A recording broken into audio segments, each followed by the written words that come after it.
Thirdly, it seems, upon every supposition, improper to say that the labor of artificers, manufacturers, and merchants does not increase the real revenue of the society. Though we should suppose, for example, as it seems to be supposed in this system, that the value of the daily, monthly, and yearly consumption of this class was exactly equal to that of its daily, monthly, and yearly production. Yet it would not from thence follow that its labor added nothing to the real revenue, to the real value of the annual produce of the land and labor of the society. An artificer, for example, who, in the first 6 months after harvest, executes £10 worth of work, though he should, in the same time, consume £10 worth of corn and other necessaries, yet really adds the value of £10 to the annual produce of the land and labor of the society. While he has been consuming a half-yearly revenue of £10 worth of corn and other necessaries, he has produced an equal value of work, capable of purchasing, either to himself or to some other person, an equal half-yearly revenue. The value, therefore, of what has been consumed and produced during these 6 months is equal not to 10, but to £20.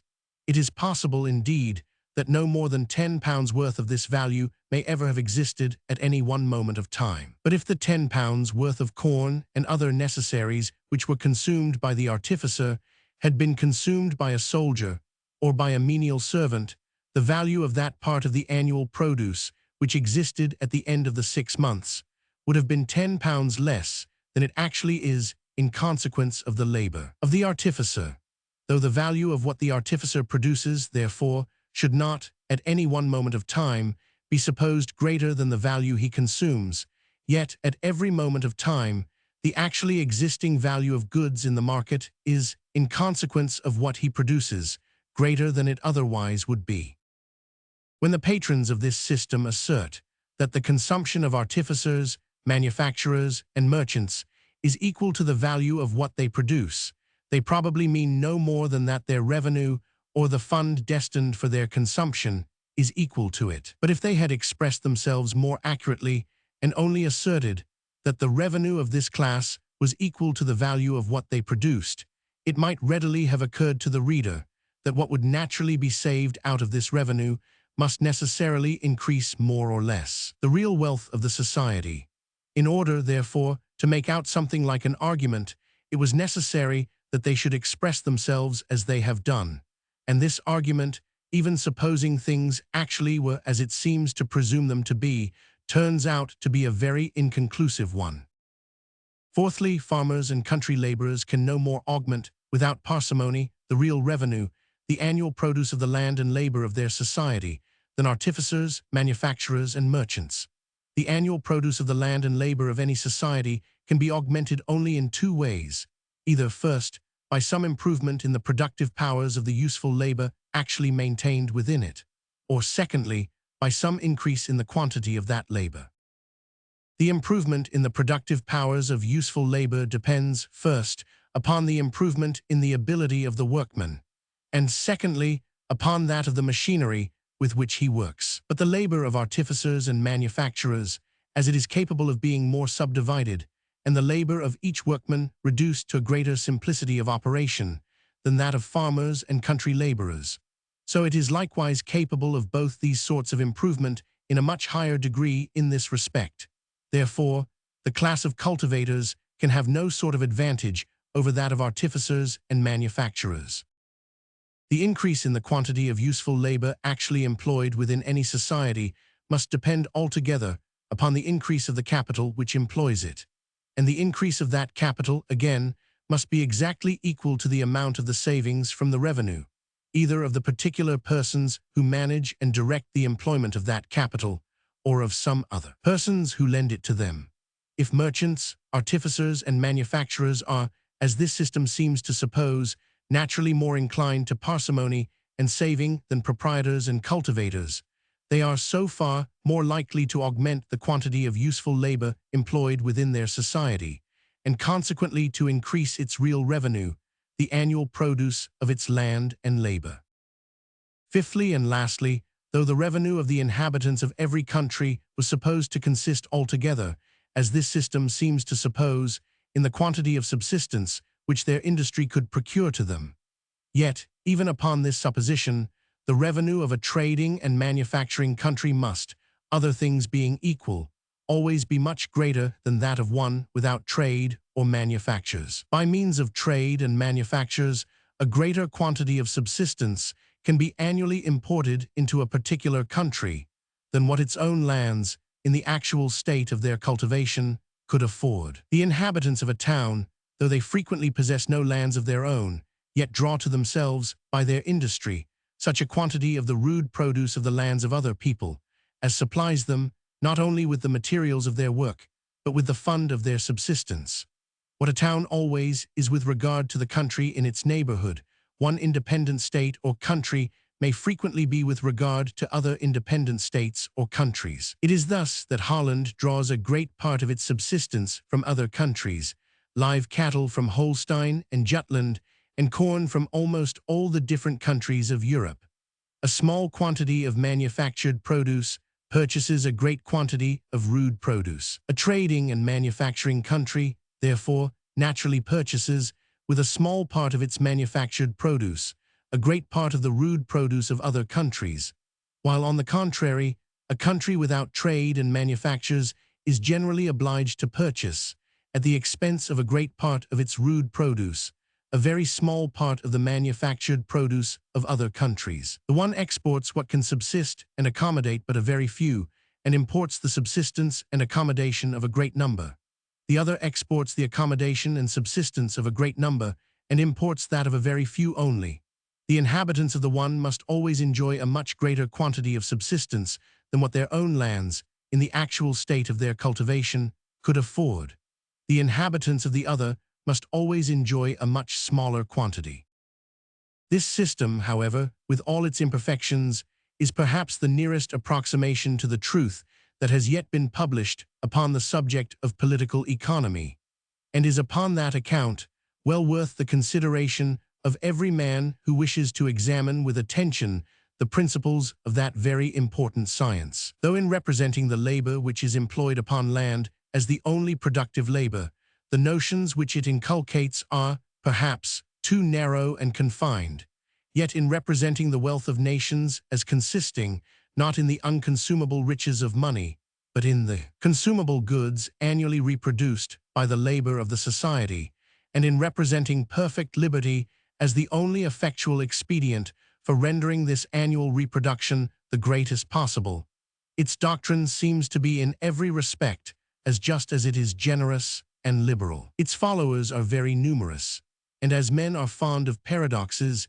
and of appearing to understand what surpasses the comprehensions of ordinary people, the paradox which it maintains concerning the unproductive nature of manufacturing labor has not, perhaps, contributed a little to increase the number of its admirers. They have for some years past made a pretty considerable sect, distinguished in the French Republic of Letters by the name of the economists. Their works have certainly been of some service to their country, not only by bringing into general discussion many subjects which had never been well examined before, but by influencing, in some measure, the public administration in favor of agriculture.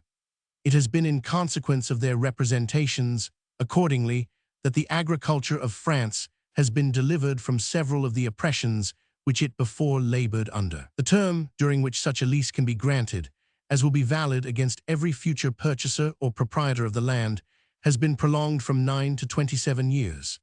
The ancient provincial restraints upon the transportation of corn from one province of the kingdom to another have been entirely taken away, and the liberty of exporting it to all foreign countries has been established as the common law of the kingdom in all ordinary cases. This sect in their works, which are very numerous, and which treat not only of what is properly called political economy, or of the nature and causes or the wealth of nations, but of every other branch of the system of civil government, all follow, implicitly and without any sensible variation, the doctrine of Mr. Q.T. Tesnai.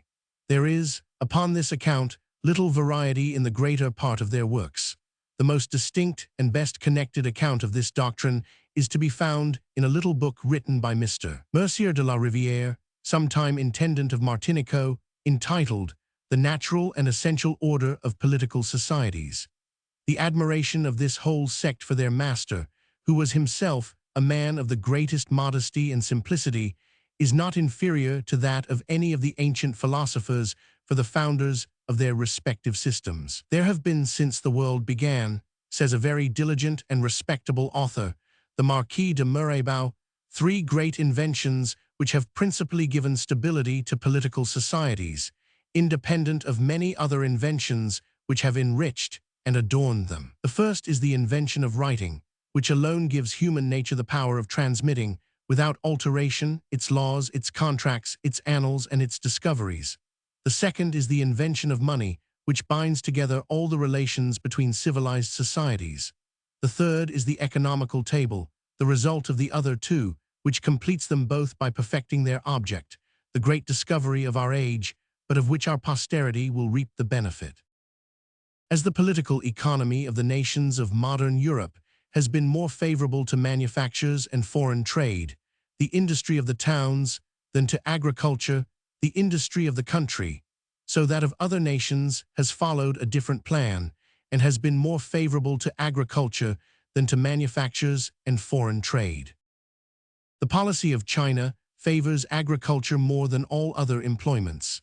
In China, the condition of a laborer is said to be as much superior to that of an artificer, as in most parts of Europe that of an artificer is to that of a laborer. In China, the great ambition of every man is to get possession of a little bit of land, either in property or in lease, and leases are there said to be granted upon very moderate terms and to be sufficiently secured to the lessees. The Chinese have little respect for foreign trade. "Your beggarly commerce" was the language in which the mandarins of Pekin used to talk to Mr. de Lange, the Russian envoy, concerning it. Except with Japan, the Chinese carry on themselves, and in their own bottoms, little or no foreign trade, and it is only into one or two ports of their kingdom that they even admit the ships of foreign nations. Foreign trade, therefore, is in China every way confined within a much narrower circle than that to which it would naturally extend itself if more freedom was allowed to it, either in their own ships or in those of foreign nations. Manufactures, as in a small bulk they frequently contain a great value, and can upon that account be transported at less expense from one country to another than most parts of rude produce, are in almost all countries the principal support of foreign trade.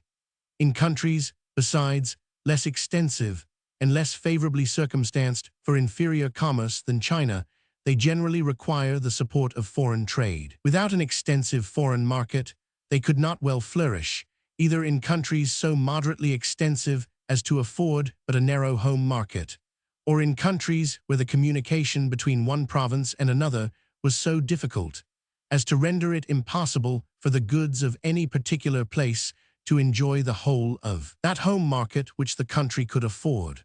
The perfection of manufacturing industry, it must be remembered, depends altogether upon the division of labor, and the degree to which the division of labor can be introduced into any manufacture is necessarily regulated, it has already been shewn, by the extent of the market. But the great extent of the Empire of China, the vast multitude of its inhabitants, the variety of climate, and consequently of productions in its different provinces, and the easy communication by means of water carriage between the greater part of them, render the home market of that country of so great extent as to be alone sufficient to support very great manufactures and to admit of very considerable subdivisions of labor.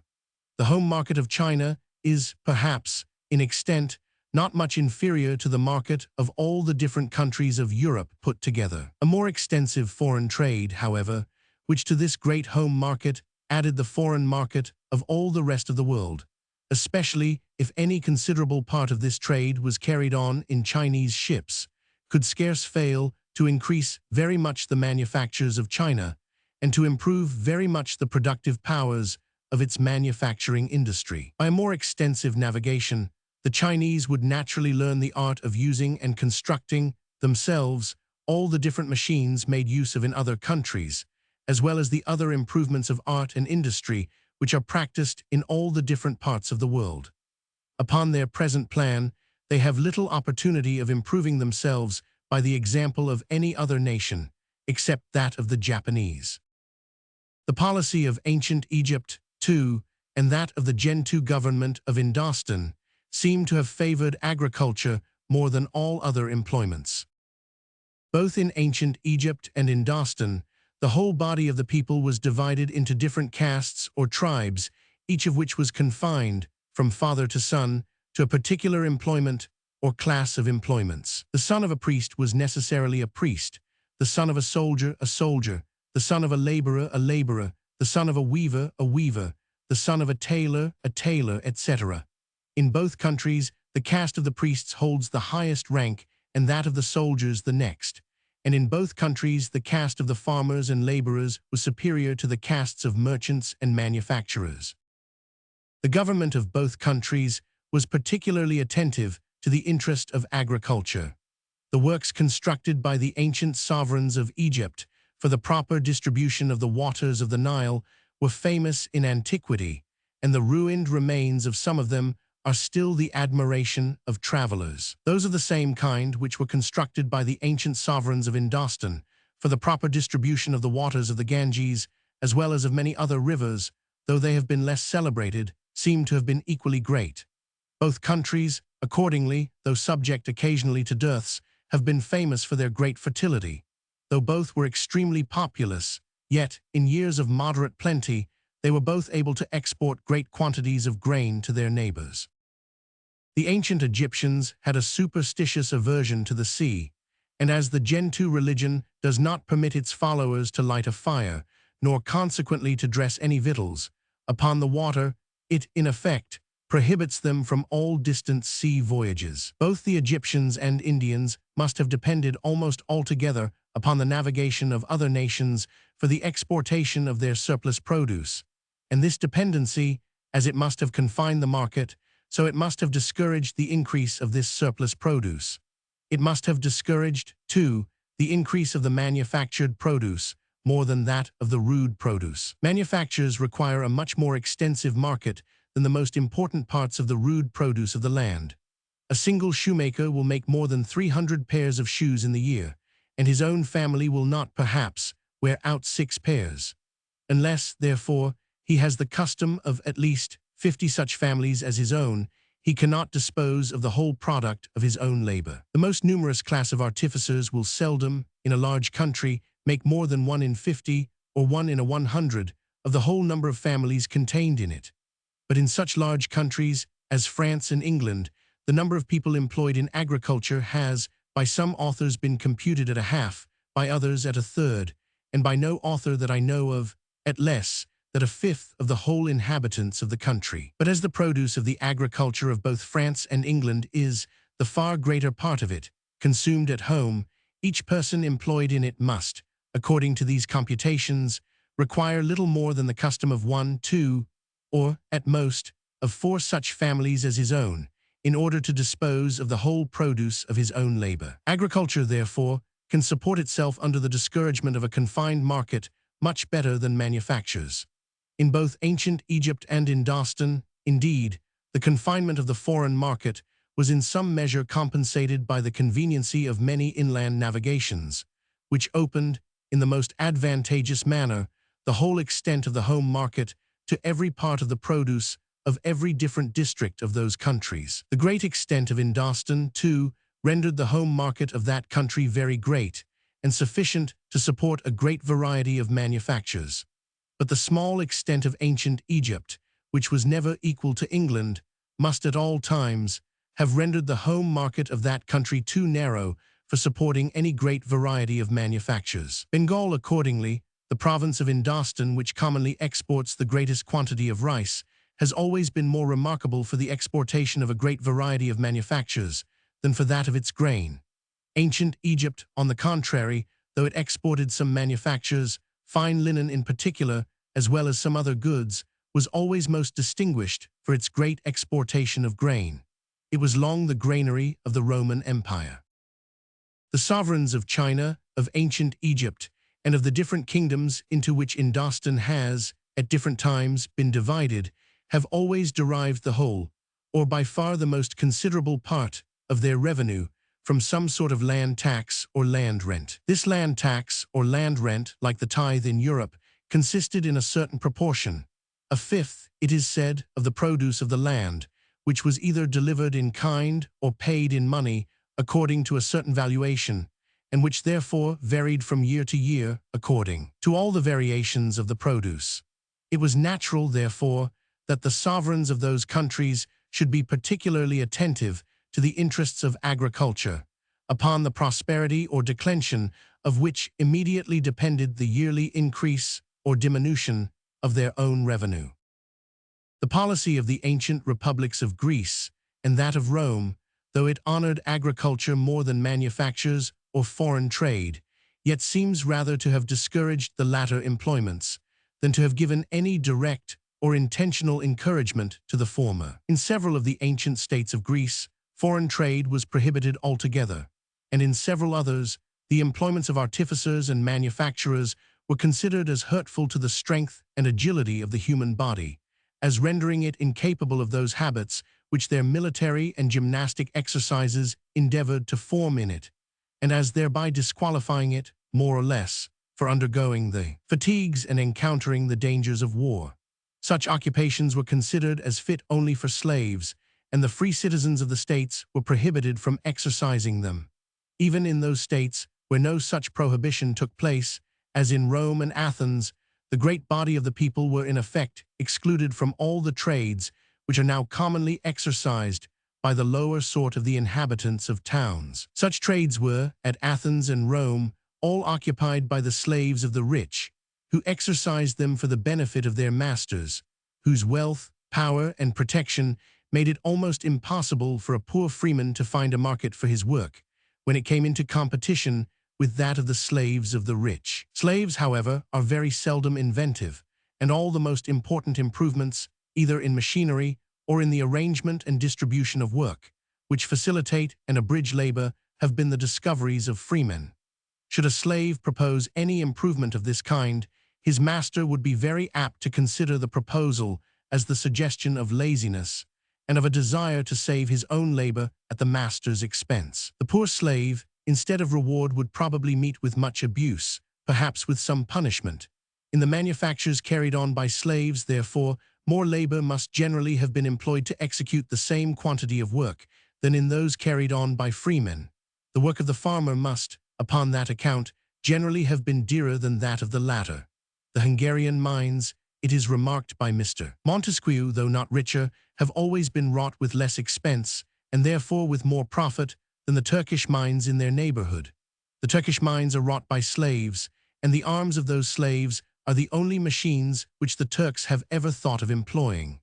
The Hungarian mines are wrought by freemen, who employ a great deal of machinery, by which they facilitate and abridge their own labor. From the very little that is known about the price of manufactures in the times of the Greeks and Romans, it would appear that those of the finer sort were excessively dear. Silk sold for its weight in gold. It was not, indeed, in those times an European manufacture, and as it was all brought from the East Indies, the distance of the carriage may in some measure account for the greatness of the price. The price, however, which a lady, it is said, would sometimes pay for a piece of very fine linen seems to have been equally extravagant, and as linen was always either an European or at farthest an Egyptian manufacture, this high price can be accounted for only by the great expense of the labor which must have been employed about it, and the expense of this labor again could arise from nothing but the awkwardness of the machinery which is made use of. The price of fine woolens, too, though not quite so extravagant, seems, however, to have been much above that of the present times. Some cloths, we are told by Pliny, dyed in a particular manner, cost 100 denarii or 3 pounds, 6 pounds, 8 pounds, the pound weight. Others, dyed in another manner, cost 1,000 denarii the pound weight, or 33 pounds, 6 pounds, 8 pounds. The Roman pound, it must be remembered, contained only 12 of our avoirdupois ounces. This high price, indeed, seems to have been principally owing to the dye. But had not the cloths themselves been much dearer than any which are made in the present times, so very expensive a dye would not probably have been bestowed upon them. The disproportion would have been too great between the value of the accessory and that of the principal. The price mentioned by the same author of some triclinaria, a sort of woolen pillows or cushions made use of to lean upon as they reclined upon their couches at table, passes all credibility, some of them being said to have cost more than £30,000, others more than £300,000. This high price, too, is not said to have arisen from the dye. In the dress of the people of fashion of both sexes, there seems to have been much less variety, it is observed by Dr. Arbuthnot, in ancient than in modern times, and the very little variety which we find in that of the ancient statues confirms his observation.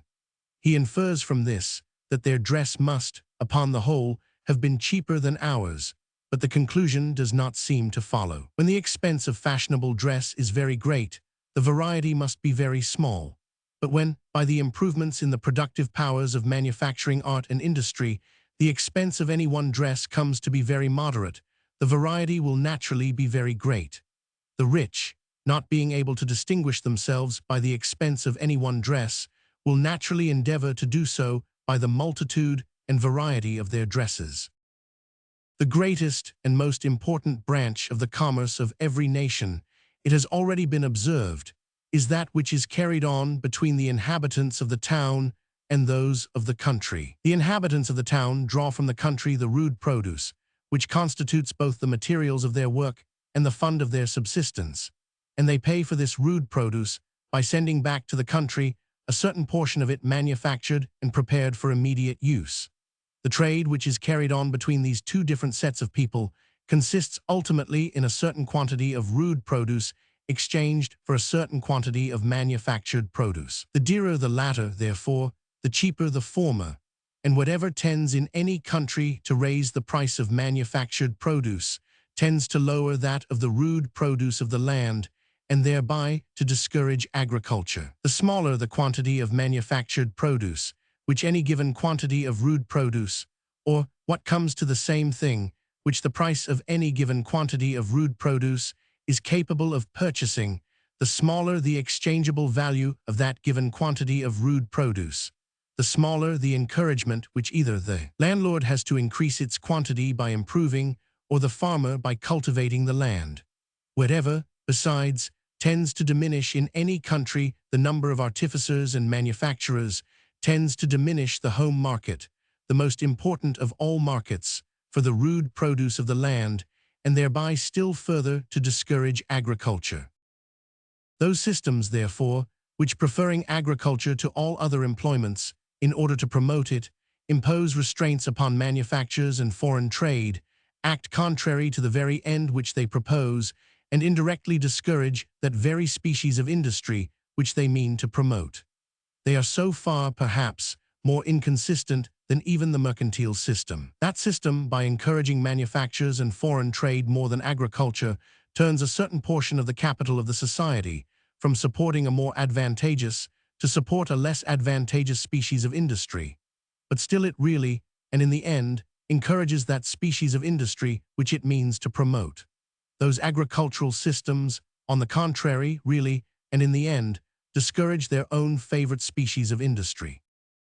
It is thus that every system which endeavors, either by extraordinary encouragements to draw towards a particular species of industry a greater share of the capital of the society than what would naturally go to it, or by extraordinary restraints to force from a particular species of industry some share of the capital which would otherwise be employed in it, is, in reality, subversive of the great purpose which it means to promote. It retards, instead of accelerating the progress of the society towards real wealth and greatness, and diminishes, instead of increasing, the real value of the annual produce of its land and labor.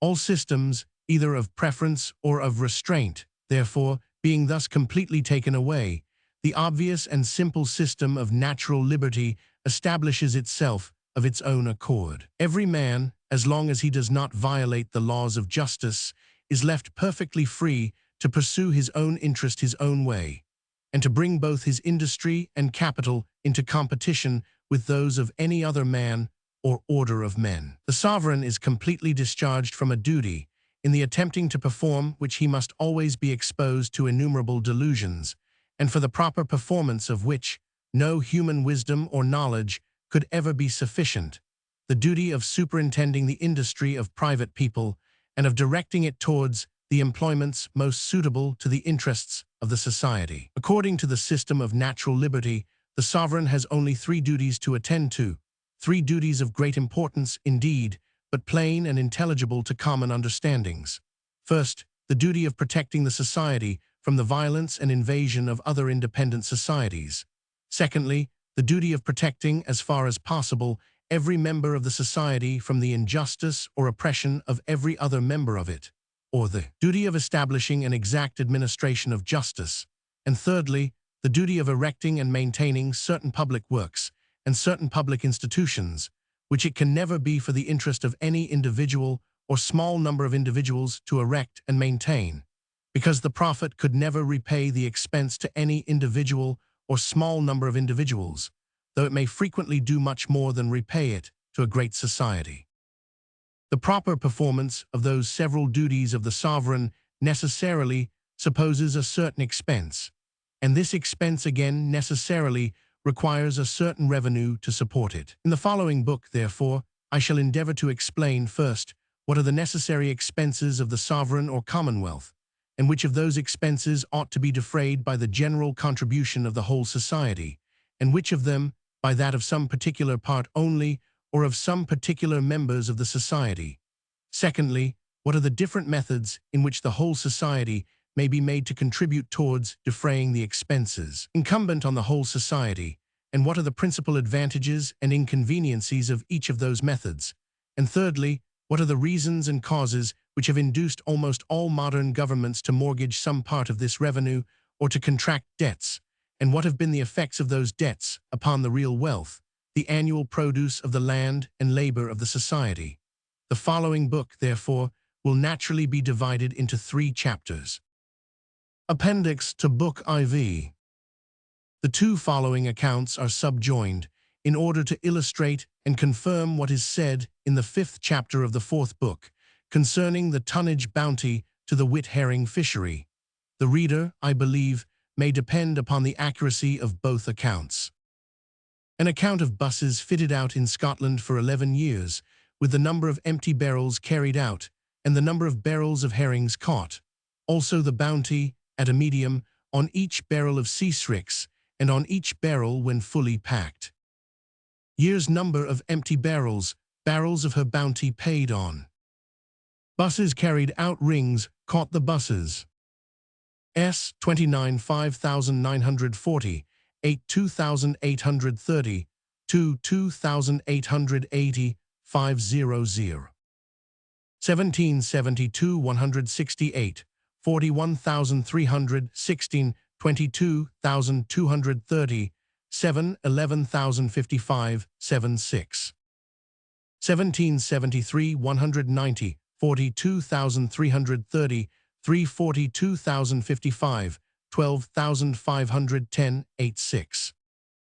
1774 240 59,300, 356,365, 26,932, 26. 1775 275, 69,140, 452,879, 19,300, 15, 15, 0. 1776 294 76,329, 51,863, 21,297, 6. 1777 240 62,679, 43,313, 17,592, 26.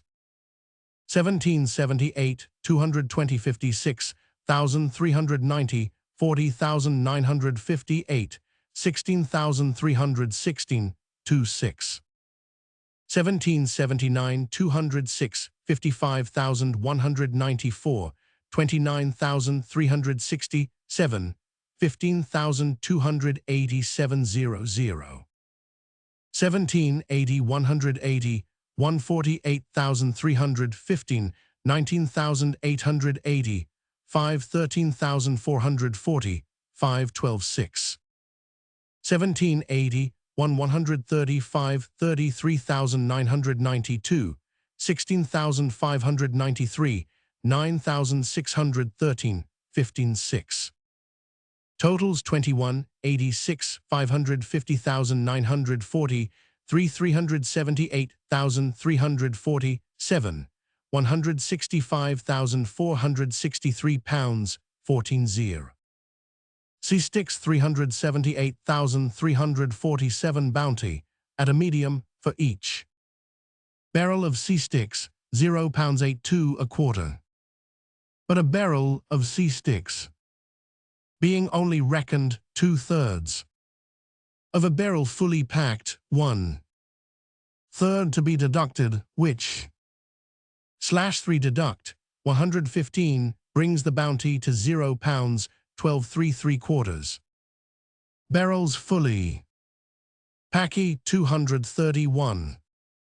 And if the herrings are exported, there is besides a premium of £0.28. So the bounty paid by government in money for each barrel is £0.141175. But if to this, the duty of the salt usually taken credit for as expended incurring each barrel, which at a medium is of foreign 1 bushel and 1/4 of a bushel at tens, a bushel be added, viz. 0.126. The bounty on each barrel would amount to £1.753. If the herrings are cured with British salt, it will stand thus, viz. bounty as before, £0.141175.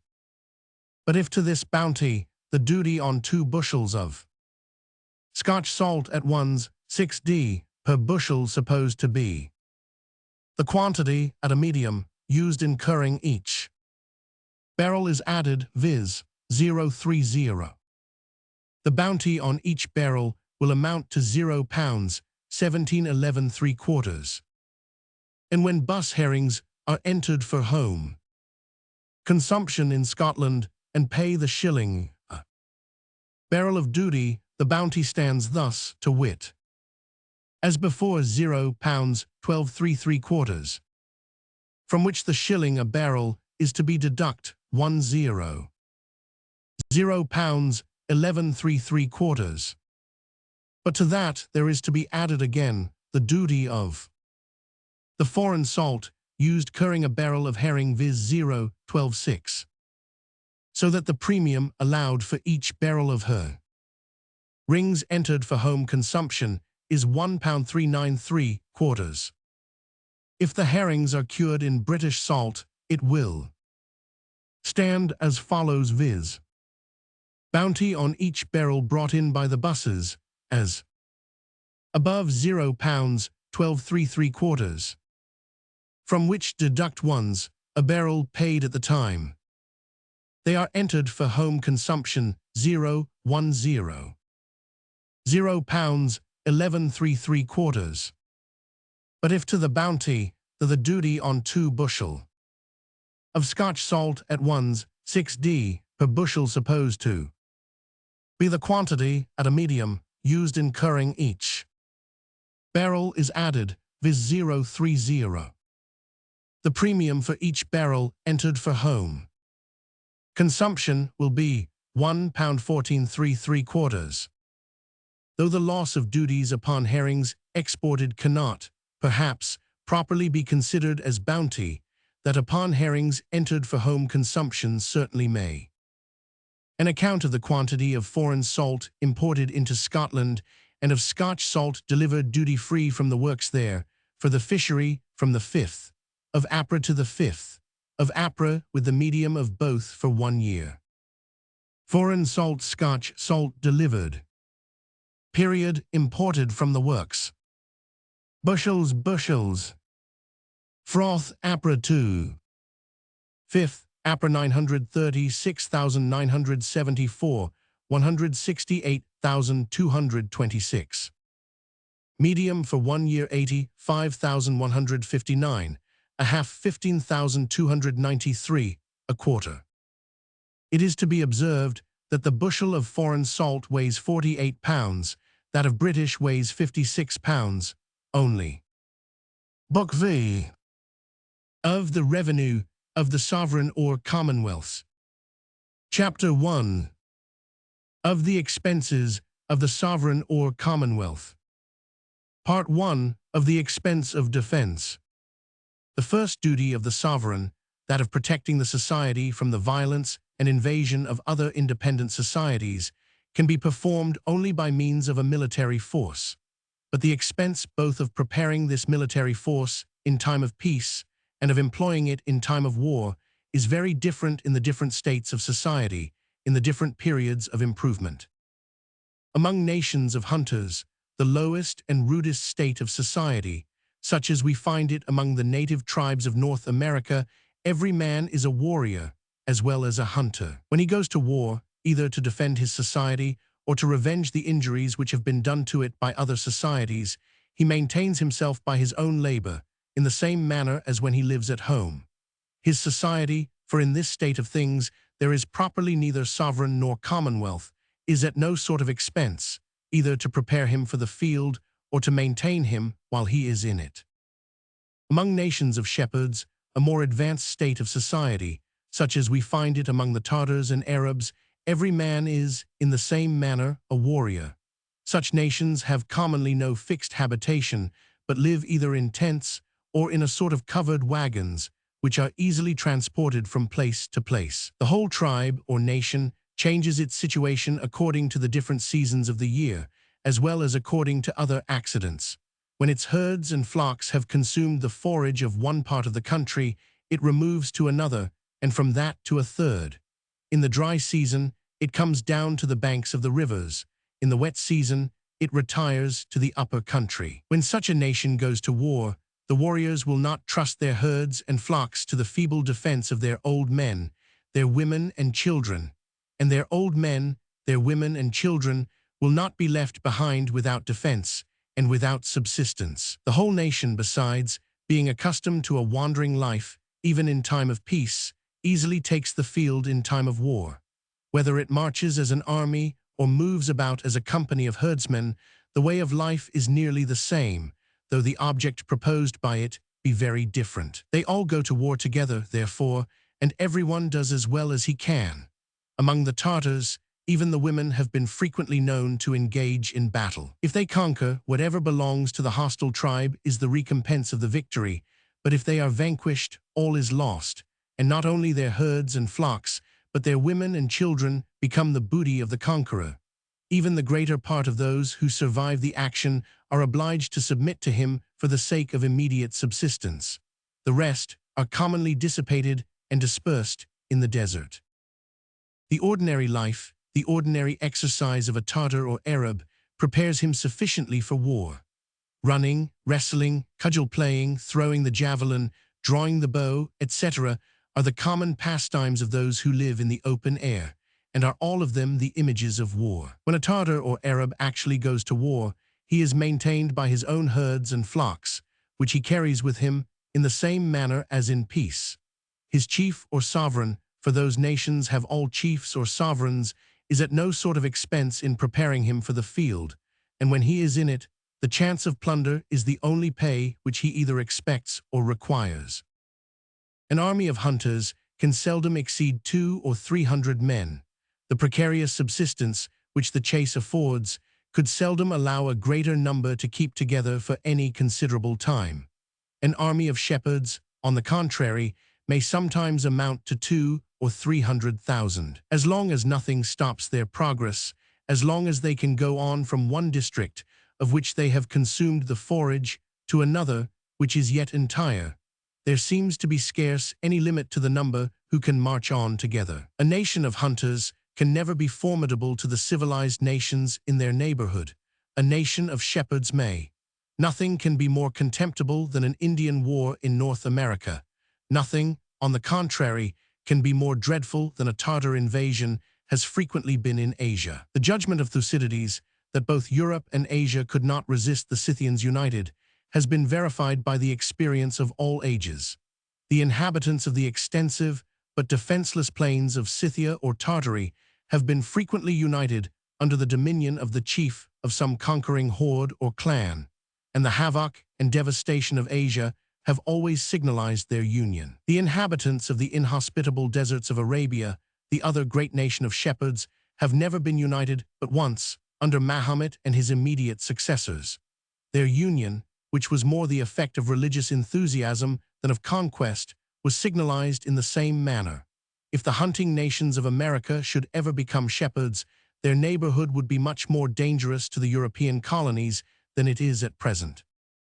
In a yet more advanced state of society, among those nations of husbandmen who have little foreign commerce and no other manufactures but those coarse and household ones, which almost every private family prepares for its own use, every man, in the same manner, either is a warrior or easily becomes such. Those who live by agriculture generally pass the whole day in the open air, exposed to all the inclemencies of the seasons. The hardiness of their ordinary life prepares them for the fatigues of war, to some of which their necessary occupations bear a great analogy. The necessary occupation of a ditcher prepares him to work in the trenches and to fortify a camp, as well as to enclose a field. The ordinary pastimes of such husbandmen are the same as those of shepherds, and are in the same manner the images of war. But as husbandmen have less leisure than shepherds, they are not so frequently employed in those pastimes.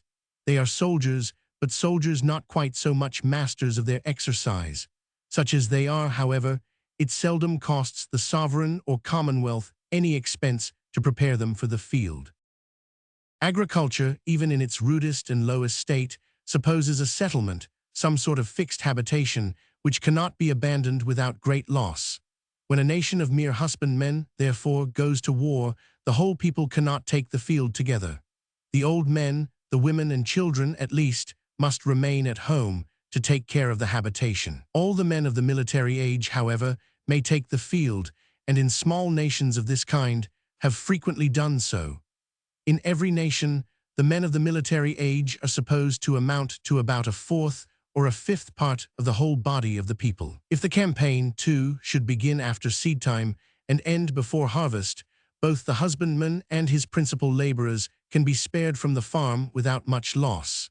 He trusts that the work which must be done in the meantime can be well enough executed by the old men, the women, and the children. He is not unwilling, therefore, to serve without pay during a short campaign, and it frequently costs the sovereign or commonwealth as little to maintain him in the field as to prepare him for it.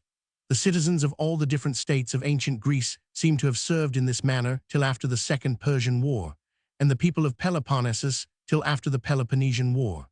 The Peloponnesians, Thucydides observes, generally left the field in the summer and returned home to reap the harvest. The Roman people, under their kings, and during the first ages of the Republic, served in the same manner. It was not till the Sage of Veii that they who stayed at home began to contribute something towards maintaining those who went to war. In the European monarchies, which were founded upon the ruins of the Roman Empire, both before and for some time after the establishment of what is properly called the feudal law, the great lords, with all their immediate dependents, used to serve the crown at their own expense. In the field, in the same manner as at home, they maintained themselves by their own revenue, and not by any stipend or pay which they received from the king upon that particular occasion. In a more advanced state of society, two different causes contribute to render it altogether impossible that they who take the field should maintain themselves at their own expense. Those two causes are the progress of manufactures and the improvement in the art of war. Though a husbandman should be employed in an expedition, provided it begins after seed time and ends before harvest, the interruption of his business will not always occasion any considerable diminution of his revenue. Without the intervention of his labor, nature does herself the greater part of the work which remains to be done. But the moment that an artificer, a smith, a carpenter, or a weaver, for example, quits his workhouse, the sole source of his revenue is completely dried up. Nature does nothing for him, he does all for himself. When he takes the field, therefore, in defense of the public, as he has no revenue to maintain himself, he must necessarily be maintained by the public. But in a country of which a great part of the inhabitants are artificers and manufacturers, a great part of the people who go to war must be drawn from those classes, and must, therefore, be maintained by the public as long as they are employed in its service. When the art of war, too, has gradually grown up to be a very intricate and complicated science, when the event of war ceases to be determined, as in the first ages of society, by a single irregular skirmish or battle, but when the contest is generally spun out through several different campaigns, each of which lasts during the greater part of the year, it becomes universally necessary that the public should maintain those who serve the public in war, at least while they are employed in that service. Whatever, in time of peace, might be the ordinary occupation of those who go to war, so very tedious and expensive a service would otherwise be by far too heavy a burden upon them. After the Second Persian War, accordingly, the armies of Athens seem to have been generally composed of mercenary troops, consisting, indeed, partly of citizens, but partly, too, of foreigners, and all of them equally hired and paid at the expense of the state. From the time of the siege of Veii, the armies of Rome received pay for their service during the time which they remained in the field. Under the feudal governments, the military service, both of the great lords and of their immediate dependents, was, after a certain period, universally exchanged for a payment in money, which was employed to maintain those who served in their stead. The number of those who can go to war, in proportion to the whole number of the people, is necessarily much smaller in a civilized than in a rude state of society. In a civilized society, as the soldiers are maintained altogether by the labor of those who are not soldiers, the number of the former can never exceed what the latter can maintain, over and above maintaining, in a manner suitable to their respective stations, both themselves and the other officers of government and law, whom they are obliged to maintain. In the little agrarian states of ancient Greece, a fourth or a fifth part of the whole body of the people considered themselves as soldiers, and would sometimes, it is said, take the field. Among the civilized nations of modern Europe, it is commonly computed that not more than the 100th part of the inhabitants of any country can be employed as soldiers, without ruin to the country which pays the expense of their service. The expense of preparing the army for the field seems not to have become considerable in any nation, till long after that of maintaining it in the field had devolved entirely upon the sovereign or commonwealth. In all the different republics of ancient Greece, to learn his military exercises was a necessary part of education imposed by the state upon every free citizen. In every city there seems to have been a public field, in which, under the protection of the public magistrate, the young people were taught their different exercises by different masters. In this very simple institution consisted the whole expense which any Grecian state seems ever to have been at, in preparing its citizens for war.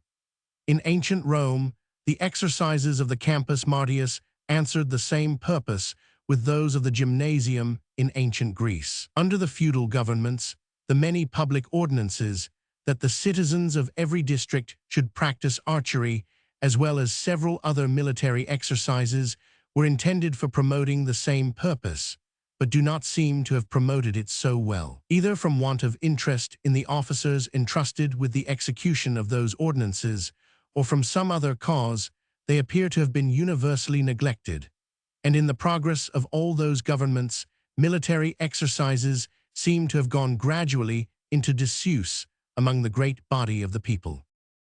In the republics of ancient Greece and Rome, during the whole period of their existence, and under the feudal governments, for a considerable time after their first establishment, the trade of a soldier was not a separate, distinct trade, which constituted the sole or principal occupation of a particular class of citizens. Every subject of the state, whatever might be the ordinary trade or occupation by which he gained his livelihood, considered himself, upon all ordinary occasions, as fit likewise to exercise the trade of a soldier, and upon many extraordinary occasions as bound to exercise it. The art of war, however, as it is certainly the noblest of all arts, so, in the progress of improvement, it necessarily becomes one of the most complicated among them. The state of the mechanical, as well as some other arts with which it is necessarily connected, determines the degree of perfection to which it is capable of being carried at any particular time. But in order to carry it to this degree of perfection, it is necessary that it should become the sole or principal occupation of a particular class of citizens, and the division of labor is as necessary for the improvement of this as of every other art. Into other arts, the division of labor is naturally introduced by the prudence of individuals who find that they promote their private interest better by confining themselves to a particular trade than by exercising a great number. But it is the wisdom of the state only which can render the trade of a soldier a particular trade, separate and distinct from all others. A private citizen who, in time of profound peace, and without any particular encouragement from the public, should spend the greater part of his time in military exercises, might, no doubt, both improve himself very much in them and amuse himself very well, but he certainly would not promote his own interest. It is the wisdom of the state only which can render it for his interest to give up the greater part of his time to this peculiar occupation. And states have not always had this wisdom, even when their circumstances had become such that the preservation of their existence required that they should have it. A shepherd has a great deal of leisure. A husbandman, in the rude state of husbandry, has some. An artificer or manufacturer has none at all. The first may, without any loss, employ a great deal of his time in martial exercises. The second may employ some part of it, but the last cannot employ a single hour in them without some loss, and his attention to his own interest naturally leads him to neglect them altogether. Those improvements in husbandry, too, which the progress of arts and manufactures necessarily introduces, leave the husbandman as little leisure as the artificer. Military exercises come to be as much neglected by the inhabitants of the country as by those of the town, and the great body of the people becomes altogether unwarlike. That wealth, at the same time, which always follows the improvements of agriculture and manufactures, and which, in reality, is no more than the accumulated produce of those improvements, provokes the invasion of all their neighbors. An industrious, and upon that account, a wealthy nation is of all nations the most likely to be attacked, and unless the state takes some new measure for the public defense, the natural habits of the people render them altogether incapable of defending themselves. In these circumstances, there seem to be but two methods by which the state can make any tolerable provision for the public defense. It may either first, by means of a very rigorous police, and in spite of the whole bent of the interest, genius, and inclinations of the people, enforce the practice of military exercises and oblige either all the citizens of the military age, or a certain number of them, to join in some measure the trade of a soldier to whatever other trade or profession they may happen to carry on. Or secondly, by maintaining and employing a certain number of citizens in the constant practice of military exercises, it may render the trade of a soldier a particular trade, separate and distinct from all others. If the state has recourse to the first of those two expedients, its military force is said to consist in a militia. If to the second, it is said to consist in a standing army. The practice of military exercises is the sole or principal occupation of the soldiers of a standing army, and the maintenance or pay which the state affords them is the principal and ordinary fund of their subsistence. The practice of military exercises is only the occasional occupation of the soldiers of a militia, and they derive the principal and ordinary fund of their subsistence from some other occupation. In a militia, the character of the laborer, artificer, or tradesman predominates over that of the soldier. In a standing army, that of the soldier predominates over every other character, and in this distinction seems to consist the essential difference between those two different species of military force. Militias have been of several different kinds. In some countries, the citizens destined for defending the state seem to have been exercised only, without being, if I may say so, regimented. That is, without being divided into separate and distinct bodies of troops, each of which performed its exercises under its own proper and permanent officers. In the republics of ancient Greece and Rome, each citizen, as long as he remained at home, seems to have practiced his exercises either separately and independently, or with such of his equals as he liked best, and not to have been attached to any particular body of troops till he was actually called upon to take the field. In other countries, the militia has not only been exercised, but regimented. In England, in Switzerland, and I believe in every other country of modern Europe, where any imperfect military force of this kind has been established, Every militiaman is, even in time of peace, attached to a particular body of troops, which performs its exercises under its own proper and permanent officers. Before the invention of firearms, that army was superior in which the soldiers had, each individually, the greatest skill and dexterity in the use of their arms.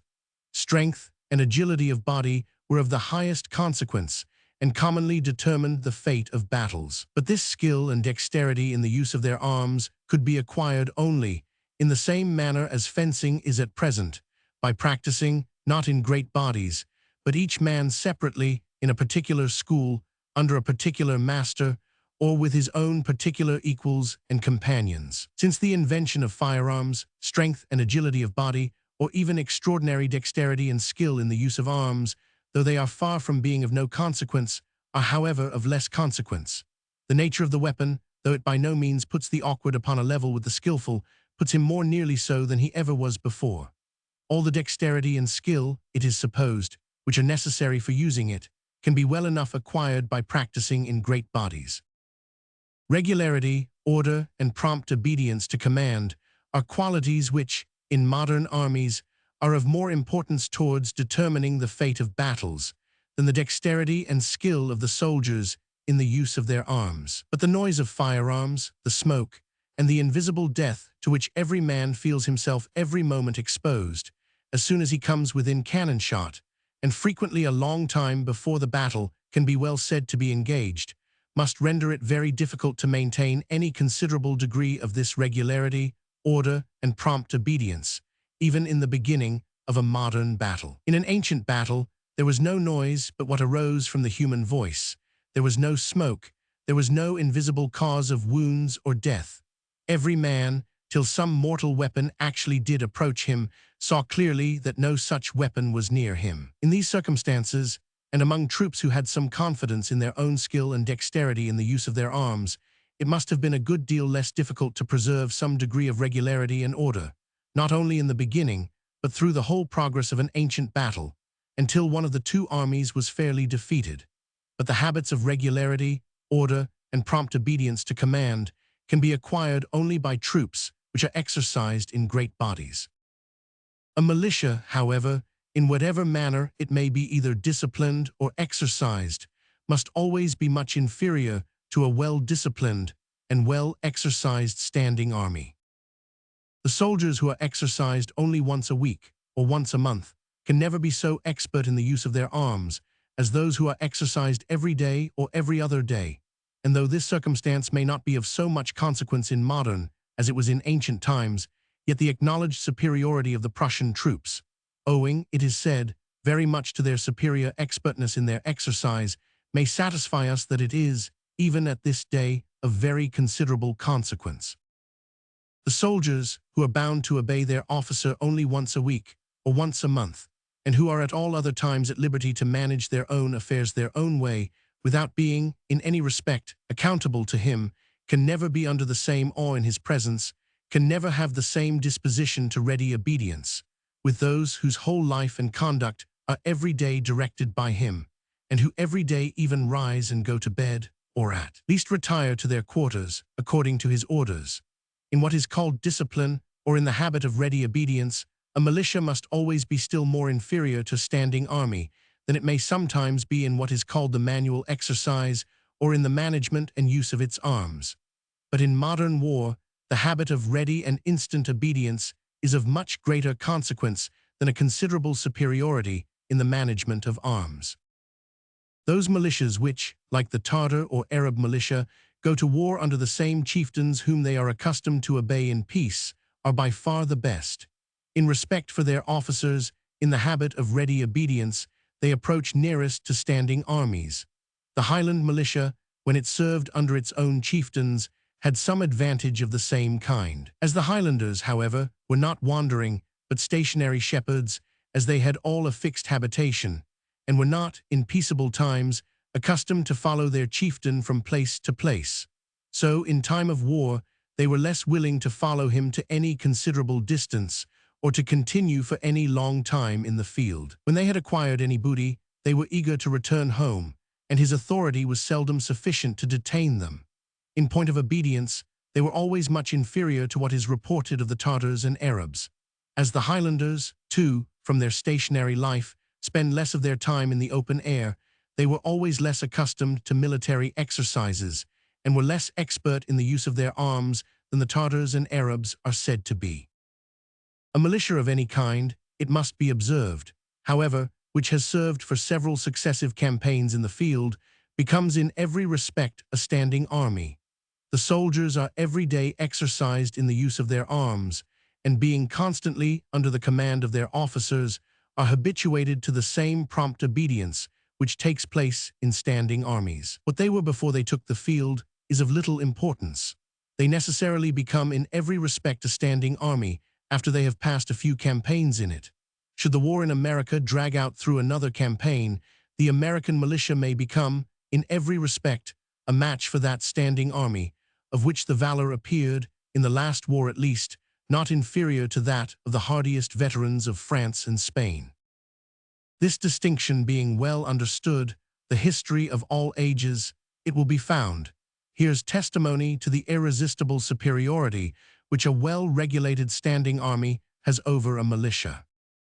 One of the first standing armies of which we have any distinct account in any well-authenticated history is that of Philip of Macedon. His frequent wars with the Thracians, Illyrians, Thessalians, and some of the Greek cities in the neighborhood of Macedon gradually formed his troops, which in the beginning were probably militia, to the exact discipline of a standing army. When he was at peace, which he was very seldom, and never for any long time together, he was careful not to disband that army. It vanquished and subdued, after a long and violent struggle, indeed, the gallant and well-exercised militias of the principal republics of ancient Greece, and afterwards, with very little struggle, the effeminate and ill-exercised militia of the great Persian Empire. The fall of the Greek republics and of the Persian Empire was the effect of the irresistible superiority which a standing arm has over every other sort of militia.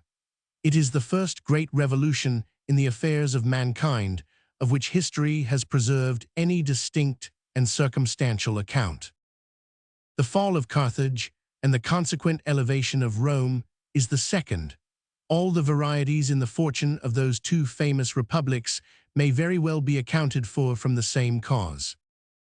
From the end of the first to the beginning of the Second Carthaginian War, the armies of Carthage were continually in the field, and employed under three great generals, who succeeded one another in the command: Amilcar, his son-in-law Asdrubal, and his son Annibal, first in chastising their own rebellious slaves, afterwards in subduing the revolted nations of Africa, and lastly, in conquering the great kingdom of Spain. The army which Annibal led from Spain into Italy must necessarily, in those different wars, have been gradually formed to the exact discipline of a standing army. The Romans, in the meantime, though they had not been altogether at peace, yet they had not, during this period, been engaged in any war of very great consequence, and their military discipline, it is generally said, was a good deal relaxed. The Roman armies which Annibal encountered at Trebai, Thrasymnus, and Canna were militia opposed to a standing army. This circumstance, it is probable, contributed more than any other to determine the fate of those battles. The standing army which Annibal left behind him in Spain had the like superiority over the militia which the Romans sent to oppose it, and in a few years, under the command of his brother, the younger Asdrubal, expelled them almost entirely from that country. Annibal was ill supplied from home. The Roman militia, being continually in the field, became, in the progress of the war, a well-disciplined and well-exercised standing army, and the superiority of Annibal grew every day less and less. Asdrubal judged it necessary to lead the whole, or almost the whole, of the standing army which he commanded in Spain to the assistance of his brother in Italy. In this march, he is said to have been misled by his guides, and in a country which he did not know, was surprised and attacked by another standing army in every respect equal or superior to his own, and was entirely defeated. When Asdrubal had left Spain, the great Scipio found nothing to oppose him but a militia inferior to his own. He conquered and subdued that militia, and in the course of the war, his own militia necessarily became a well-disciplined and well-exercised standing army. That standing army was afterwards carried to Africa, where it found nothing but a militia to oppose it. In order to defend Carthage, it became necessary to recall the standing army of Hannibal. The disheartened and frequently defeated African militia joined it, and at the Battle of Zama composed the greater part of the troops of Hannibal. The event of that day determined the fate of the two rival republics. From the end of the Second Carthaginian War till the fall of the Roman Republic, the armies of Rome were in every respect standing armies. The standing army of Macedon made some resistance to their arms. In the height of their grandeur, it cost them 2 great wars and 3 great battles to subdue that little kingdom, of which the conquest would probably have been still more difficult had it not been for the cowardice of its last king. The militias of all the civilized nations of the ancient world, of Greece, of Syria, and of Egypt, made but a feeble resistance to the standing armies of Rome. The militias of some barbarous nations defended themselves much better. The Scythian or Tartar militia, which Mithridates drew from the countries north of the Euxine and Caspian seas, were the most formidable enemies whom the Romans had to encounter after the Second Carthaginian War. The Parthian and German militias, too, were always respectable, and upon several occasions gained very considerable advantages over the Roman armies. In general, however, and when the Roman armies were well commanded, they appear to have been very much superior, and if the Romans did not pursue the final conquest either of Parthia or Germany, it was probably because they judged that it was not worthwhile to add those 2 barbarous countries to an empire which was already too large. The ancient Parthians appear to have been a nation of Scythian or Tartar extraction, and to have always retained a good deal of the manners of their ancestors. The ancient Germans were, like the Scythians or Tartars, a nation of wandering shepherds who went to war under the same chiefs whom they were accustomed to follow in peace. Their militia was exactly of the same kind with that of the Scythians or Tartars, from whom, too, they were probably descended. Many different causes contributed to relax the discipline of the Roman armies. Its extreme severity was, perhaps, one of those causes. In the days of their grandeur, when no enemy appeared capable of opposing them, their heavy armor was laid aside as unnecessarily burdensome. Their laborious exercises were neglected as unnecessarily toilsome. Under the Roman emperors, besides, the standing armies of Rome, those particularly which guarded the German and Pannonian frontiers, became dangerous to their masters, against whom they used frequently to set up their own generals. In order to render them less formidable, according to some authors, Diocletian, according to others, Constantine, first withdrew them from the frontier, where they had always before been encamped in great bodies, generally of 2 or 3 legions each, and dispersed them in small bodies through the different provincial towns, from whence they were scarce ever removed, but when it became necessary to repel an invasion. Small bodies of soldiers, quartered in trading and manufacturing towns, and seldom removed from those quarters, became themselves tradesmen, artificers, and manufacturers. The civil came to predominate over the military character, and the standing armies of Rome gradually degenerated into a corrupt, neglected, and undisciplined militia, incapable of resisting the attack of the German and Scythian militias, which soon afterwards invaded the Western Empire. It was only by hiring the militia of some of those nations to oppose to that of others that the emperors were for some time able to defend themselves. The fall of the Western Empire is the 3rd great revolution in the affairs of mankind, of which ancient history has preserved any distinct or circumstantial account. It was brought about by the irresistible superiority which the militia of a barbarous has over that of a civilized nation, which the militia of a nation of shepherds has over that of a nation of husbandmen, artificers, and manufacturers. The victories which have been gained by militias have generally been not over standing armies, but over other militias in exercise and discipline inferior to themselves. Such were the victories which the Greek militia gained over that of the Persian Empire, and such, too, were those which, in later times, the Swiss militia gained over that of the Austrians and Burgundians. The military force of the German and Scythian nations, who established themselves upon ruins of the Western Empire, continued for some time to be of the same kind in their new settlements as it had been in their original country.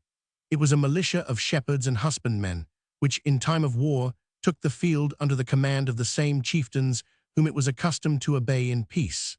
It was, therefore, tolerably well exercised and tolerably well disciplined. As arts and industry advanced, however, the authority of the chieftains gradually decayed, and the great body of the people had less time to spare for military exercises. Both the discipline and the exercise of the feudal militia, therefore, went gradually to ruin, and standing armies were gradually introduced to supply the place of it. When the expedient of a standing army, besides, had once been adopted by one civilized nation, it became necessary that all its neighbors should follow the example. They soon found that their safety depended upon their doing so, and that their own militia was altogether incapable of resisting the attack of such an army. The soldiers of a standing army, though they may never have seen an enemy, yet have frequently appeared to possess all the courage of veteran troops, and the very moment that they took the field, to have been fit to face the hardiest and most experienced veterans. In 1756, when the Russian army marched into Poland, the valor of the Russian soldiers did not appear inferior to that of the Prussians, at that time supposed to be the hardiest and most experienced veterans in Europe. The Russian Empire, however, had enjoyed a profound peace for near 20 years before, and could at that time have very few soldiers who had ever seen an enemy. When the Spanish War broke out in 1739, England had enjoyed a profound peace for about 28 years. The valor of her soldiers, however, far from being corrupted by that long peace, was never more distinguished than in the attempt upon Carthage, the first unfortunate exploit of that unfortunate war. In a long peace, the generals, perhaps, may sometimes forget their skill, but where a well-regulated standing army has been kept up, the soldiers seem never to forget their valor. When a civilized nation depends for its defense upon a militia, it is at all times exposed to be conquered by any barbarous nation which happens to be in its neighborhood. The frequent conquests of all the civilized countries in Asia by the Tartars sufficiently demonstrates the natural superiority which the militia of a barbarous has over that of a civilized nation. A well-regulated standing army is superior to every militia. Such an army, as it can best be maintained by an opulent and civilized nation, so it can alone defend such a nation against the invasion of a poor and barbarous neighbor. It is only by means of a standing army, therefore, that the civilization of any country can be perpetuated or even preserved for any considerable time.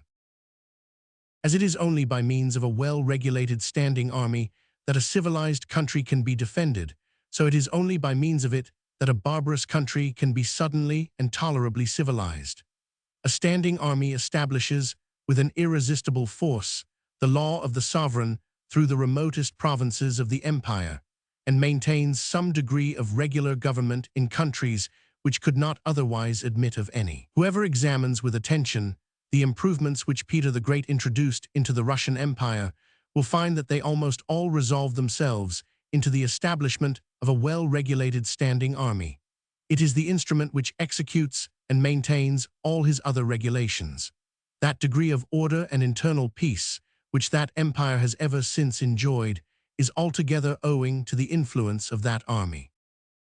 Men of republican principles have been jealous of a standing army as dangerous to liberty. It certainly is so wherever the interest of the general and that of the principal officers are not necessarily connected with the support of the constitution of the state. The standing army of Caesar destroyed the Roman Republic. The standing army of Cromwell turned the Long Parliament out of doors. But where the sovereign is himself the general, and the principal nobility and gentry of the country the chief officers of the army, where the military force is placed under the command of those who have the greatest interest in the support of the civil authority, because they have themselves the greatest share of that authority. Standing army can never be dangerous to liberty. On the contrary, it may, in some cases, be favorable to liberty.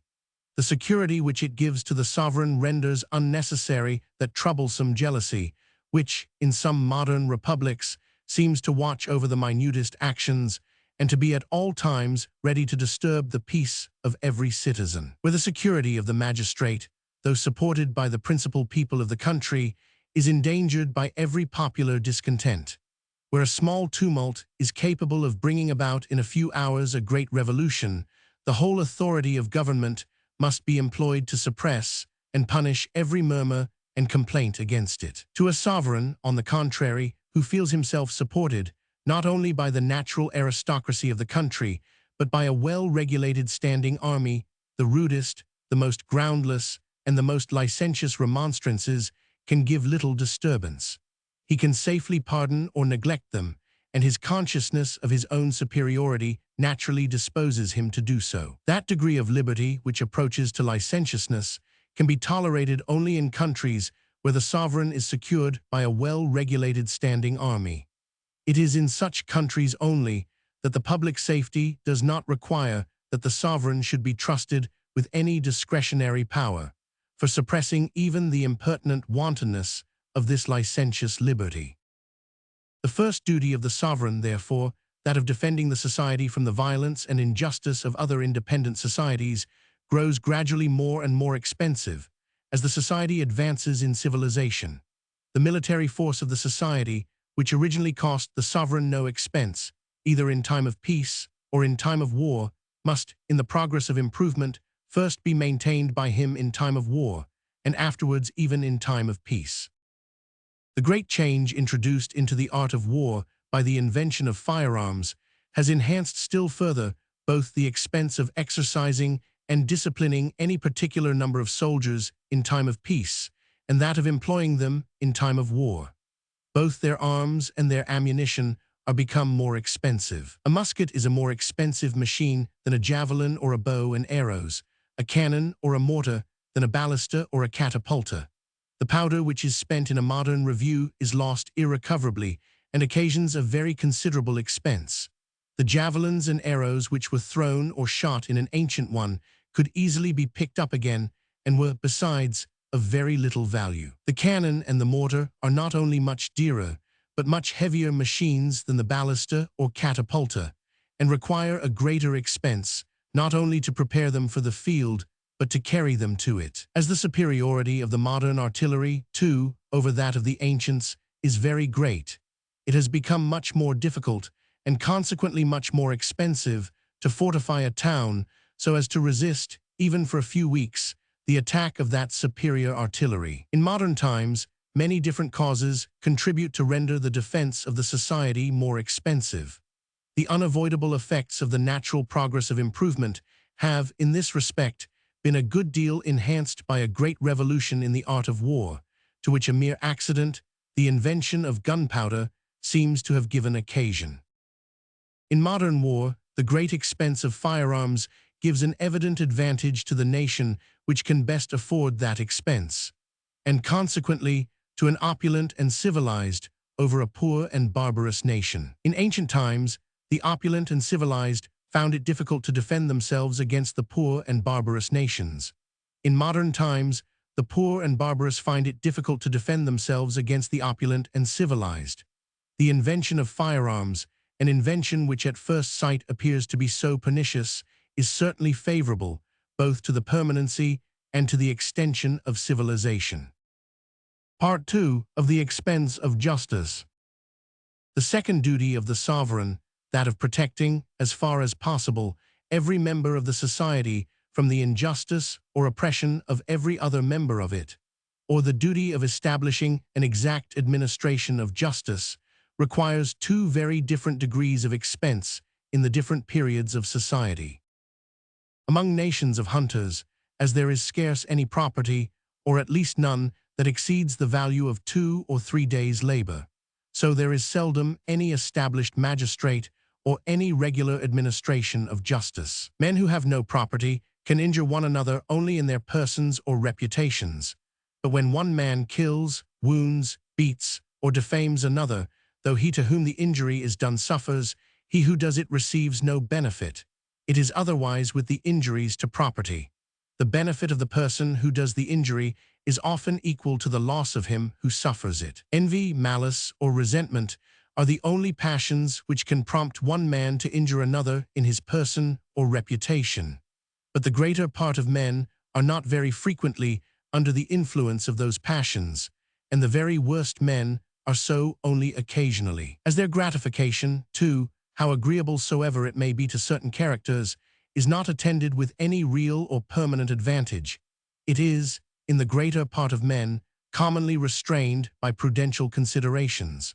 Men may live together in society with some tolerable degree of security, though there is no civil magistrate to protect them from the injustice of those passions. But avarice and ambition in the rich, in the poor the hatred of labor and the love of present ease and enjoyment, are the passions which prompt to invade property, passions much more steady in their operation and much more universal in their influence. Wherever there is a great property, there is great inequality.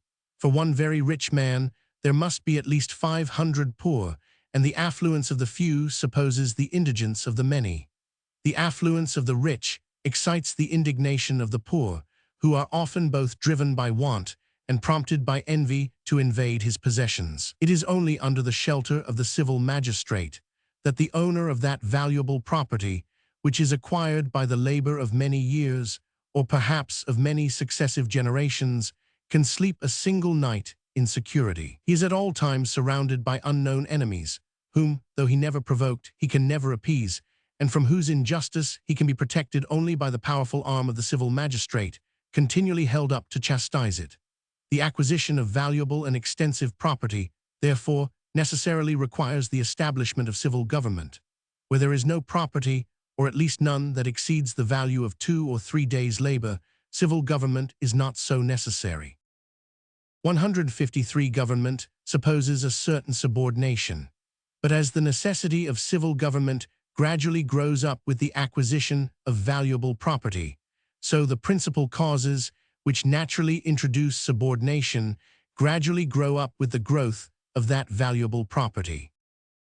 The causes or circumstances which naturally introduce subordination, or which naturally and antecedent to any civil institution, give some men some superiority over the greater part of their brethren, seem to be 4 in number.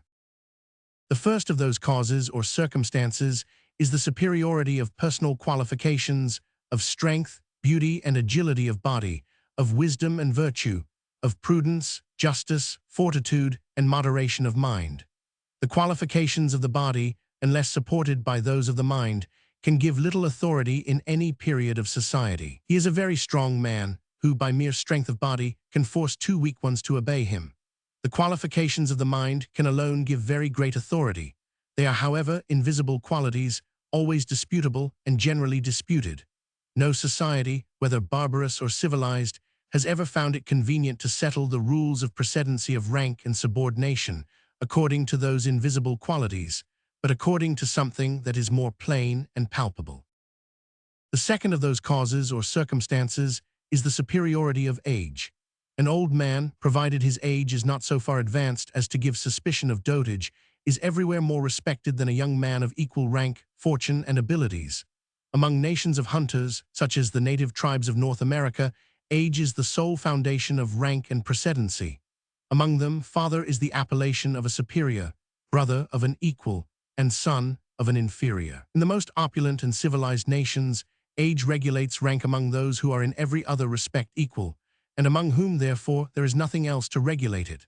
Among brothers and among sisters, the eldest always takes place, and in the succession of the paternal estate, everything which cannot be divided, but must go entire to one person, such as a title of honor, is in most cases given to the eldest.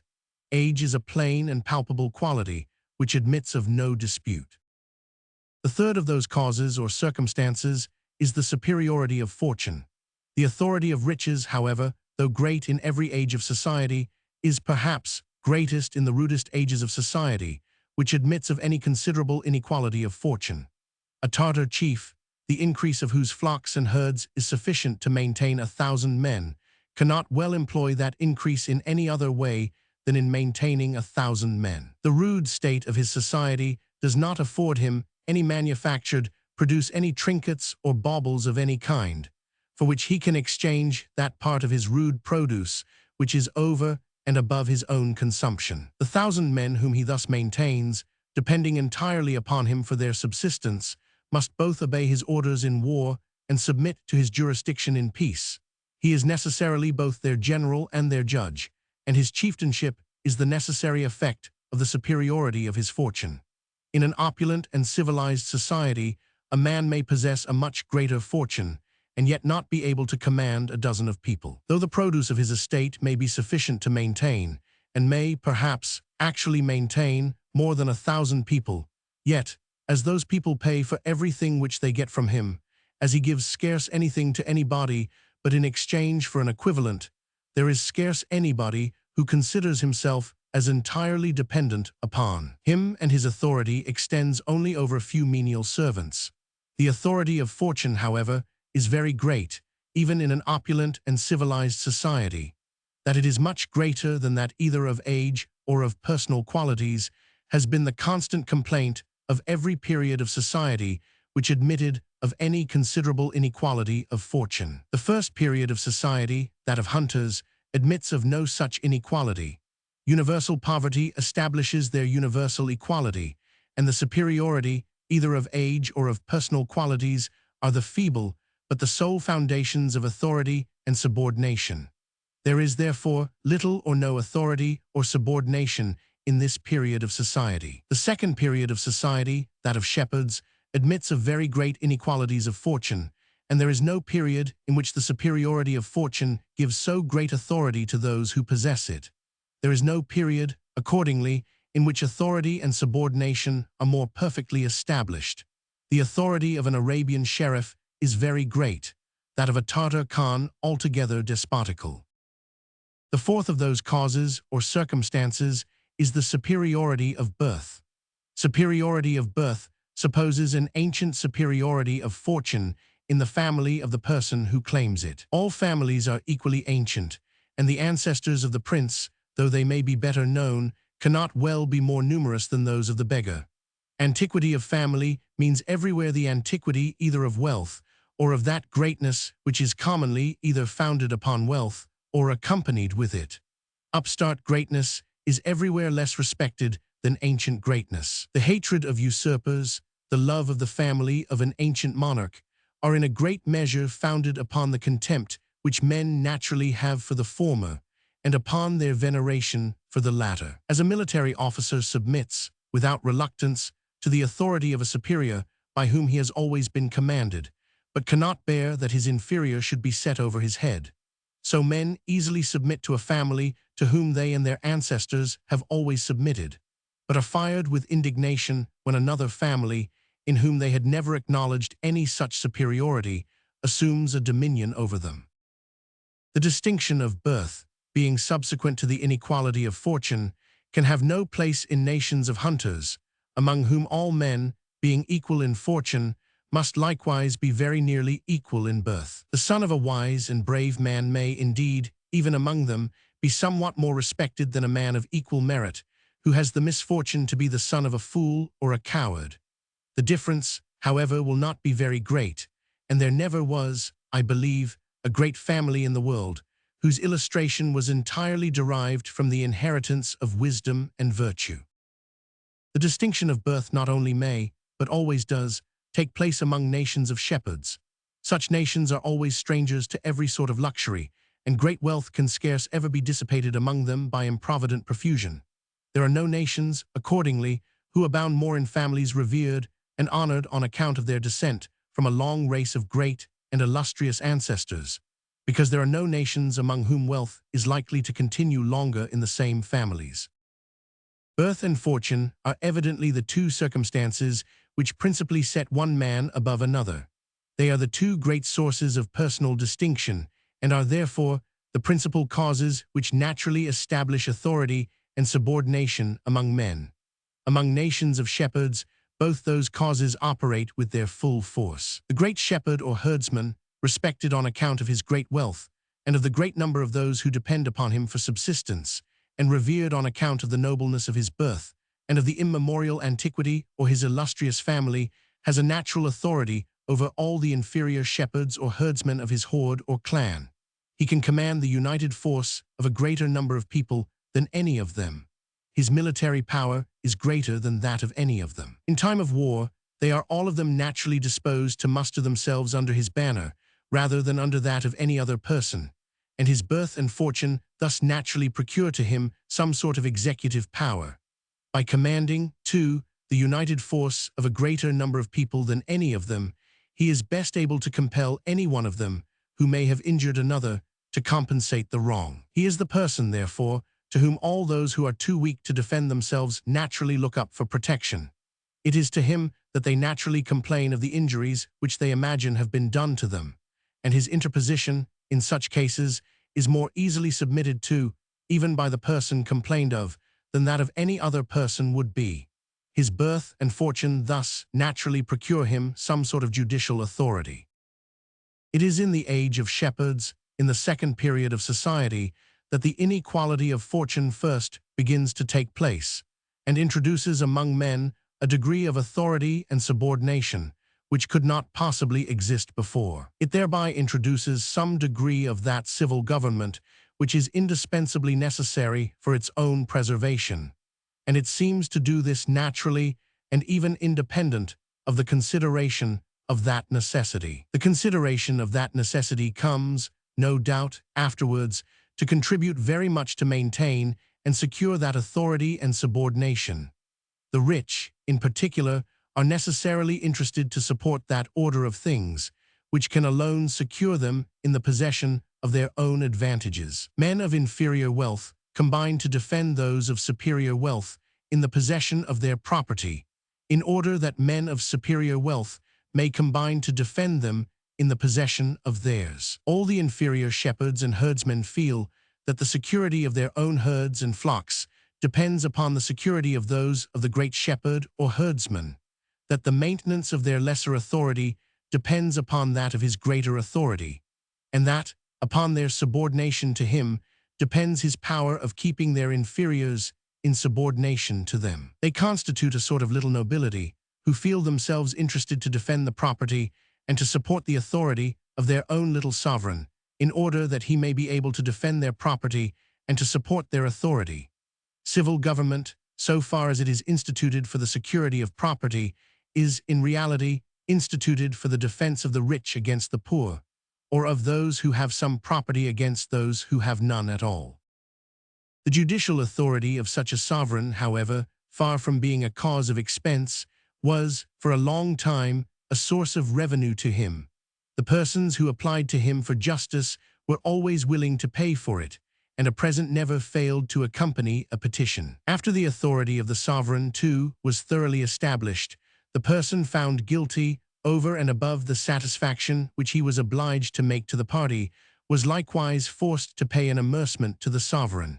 He had given trouble, he had disturbed, he had broke the peace of his lord the king, and for those offences an amercement was thought due. In the Tartar governments of Asia, in the governments of Europe, which were founded by the German and Scythian nations who overturned the Roman Empire, the administration of justice was a considerable source of revenue, both to the sovereign and to all the lesser chiefs or lords who exercised under him any particular jurisdiction, either over some particular tribe or clan, or over some particular territory or district.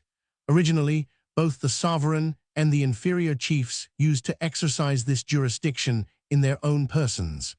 Afterwards, they universally found it convenient to delegate it to some substitute, bailiff, or judge. This substitute, however, was still obliged to account to his principal or constituent for the profits of the jurisdiction. Whoever reads the instructions, they are to be found in Tyrrell's History of England, which were given to the judges of the circuit in the time of Henry II, will see clearly that those judges were a sort of itinerant factors, sent round the country for the purpose of levying certain branches of the king's revenue.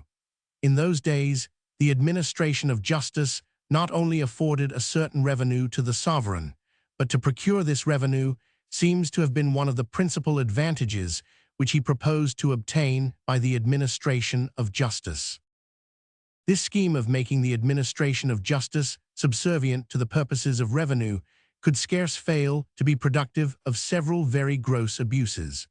The person who applied for justice with a large present in his hand was likely to get something more than justice, while he who applied for it with a small one was likely to get something less. Justice, too, might frequently be delayed, in order that this present might be repeated. The amercement, besides, of the person complained of, might frequently suggest a very strong reason for finding him in the wrong, even when he had not really been so. That such abuses were far from being uncommon, the ancient history of every country in Europe bears witness. When the sovereign or chief exercises his judicial authority in his own person, how much soever he might abuse it, it must have been scarce possible to get any redress, because there could seldom be any body powerful enough to call him to account. When he exercised it by a bailiff, indeed, redress might sometimes be had. If it was for his own benefit only that the bailiff had been guilty of an act of injustice, the sovereign himself might not always be unwilling to punish him or to oblige him to repair the wrong. But if it was for the benefit of his sovereign, if it was in order to make court to the person who appointed him and who might prefer him, that he had committed any act of oppression, redress would, upon most occasions, be as impossible as if the sovereign had committed it himself. In all barbarous governments, accordingly, in all those ancient governments of Europe in particular, which were founded upon the ruins of the Roman Empire, the administration of justice appears for a long time to have been extremely corrupt, far from being quite equal and impartial even under the best monarchs, and altogether profligate under the worst.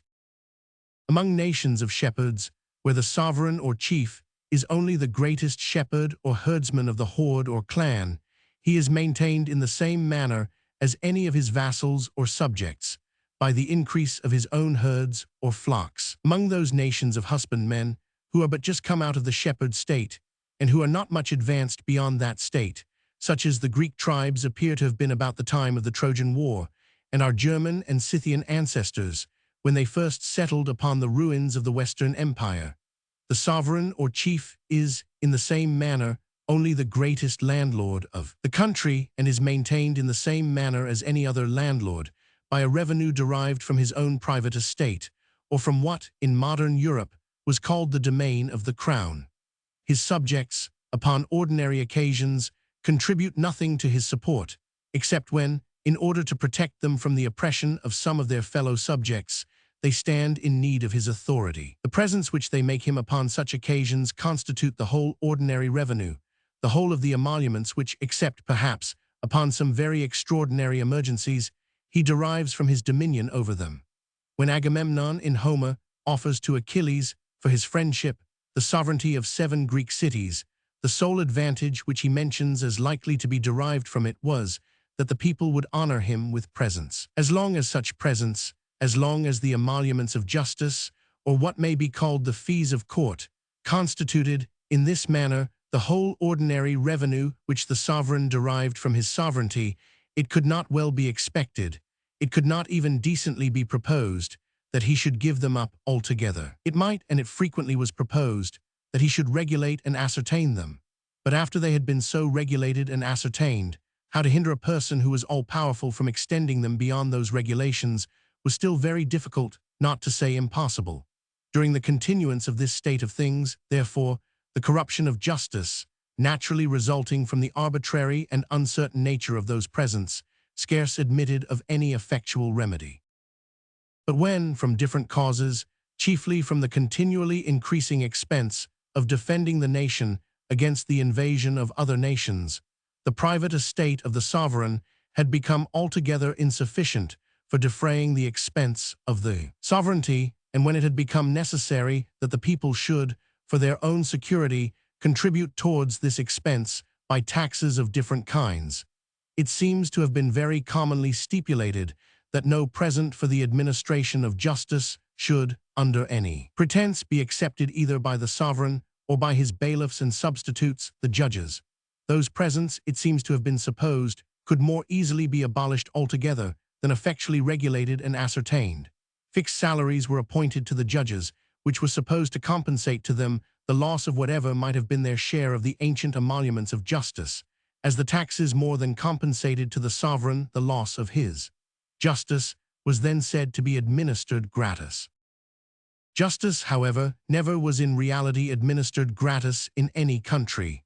Lawyers and attorneys, at least, must always be paid by the parties, and if they were not, they would perform their duty still worse than they actually perform it. The fees annually paid to lawyers and attorneys amount, in every court, to a much greater sum than the salaries of the judges.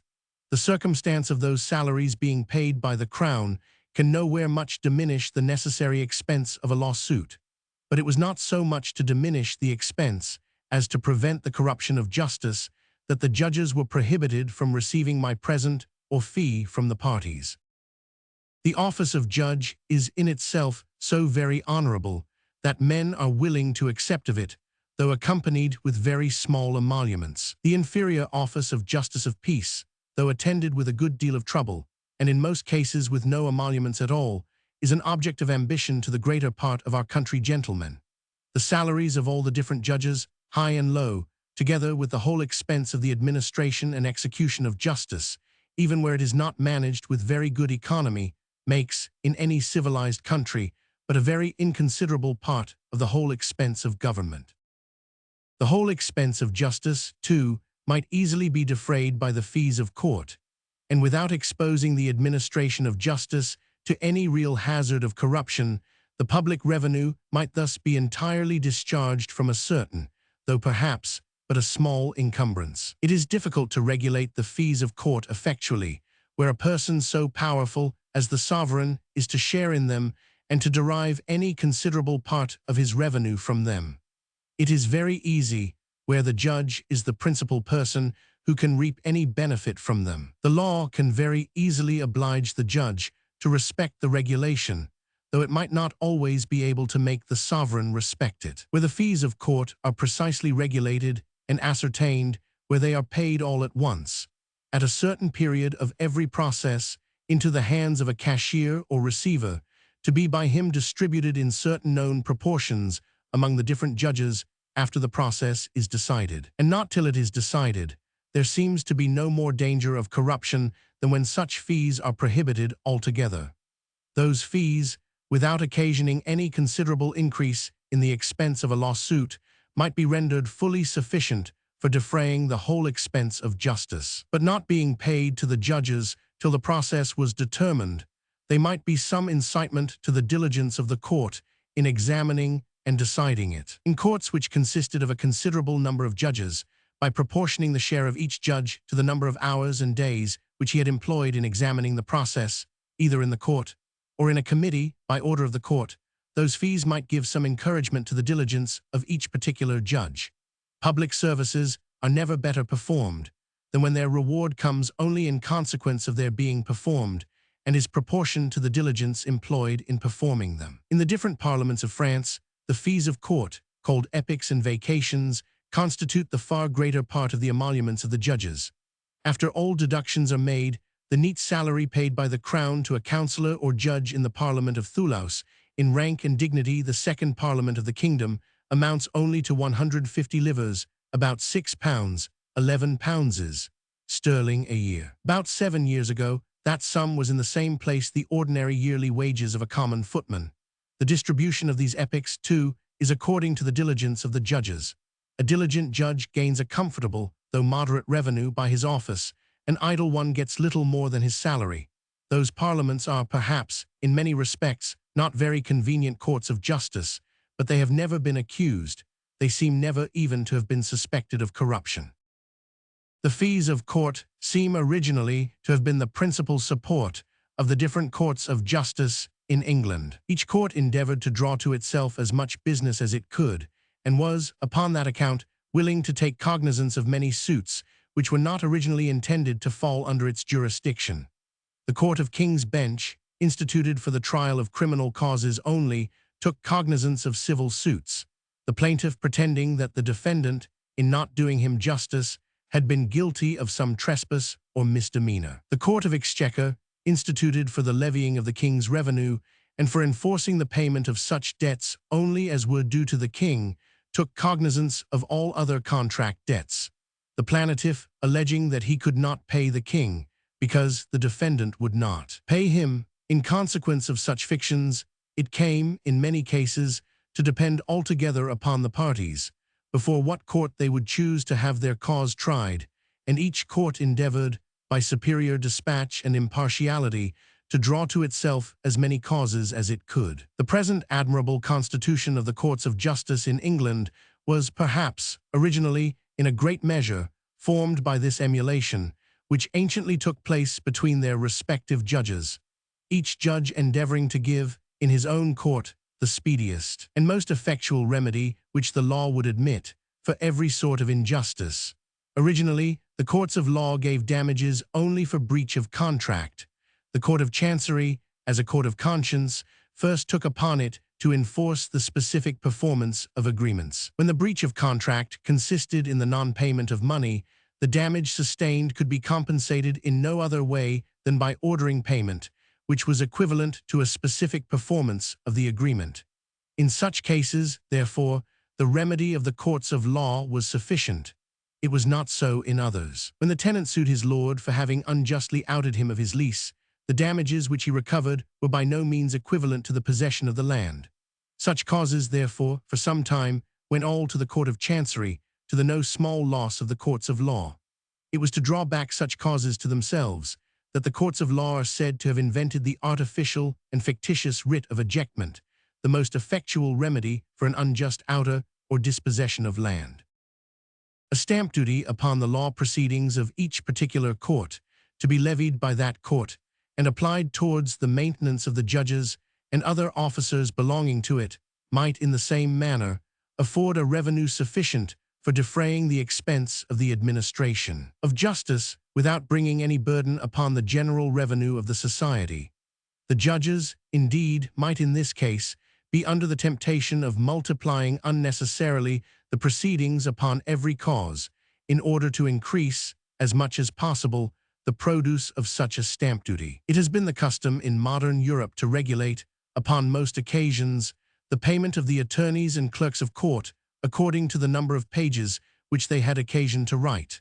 The court, however, requiring that each page should contain so many lines, and each line so many words. In order to increase their payment, the attorneys and clerks have contrived to multiply words beyond all necessity, to the corruption of the law language of, I believe, every court of justice in Europe. A like temptation might, perhaps, occasion a like corruption in the form of law proceedings. But whether the administration of justice be so contrived as to defray its own expense, or whether the judges be maintained by fixed salaries paid to them from some other fund, it does not seem necessary that the person or persons entrusted with the executive power should be charged with the management of that fund, or with the payment of those salaries. That fund might arise from the rent of landed estates, the management of each estate being entrusted to the particular court which was to be maintained by it. That fund might arise even from the interest of a sum of money, the lending out of which might, in the same manner, be entrusted to the court which was to be maintained by it. A part, though indeed but a small part of the salary of the judges of the Court of Session in Scotland, arises from the interest of a sum of money. The necessary instability of such a fund seems, however, to render it an improper one for the maintenance of an institution which ought to last forever. The separation of the judicial from the executive power seems originally to have arisen from the increasing business of the society, in consequence of its increasing improvement. The administration of justice became so laborious and so complicated a duty as to require the undivided attention of the person to whom it was entrusted. The person entrusted with the executive power, not having leisure to attend to the decision of private causes himself, a deputy was appointed to decide them in his stead. In the progress of the Roman greatness, the consul was too much occupied with the political affairs of the state to attend to the administration of justice.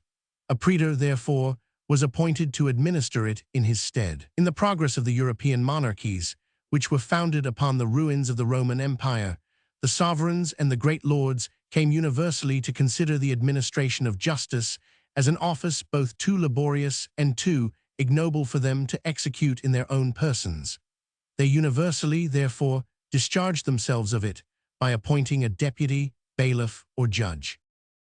When the judicial is united to the executive power, it is scarce possible that justice should not frequently be sacrificed to what is vulgarly called politics.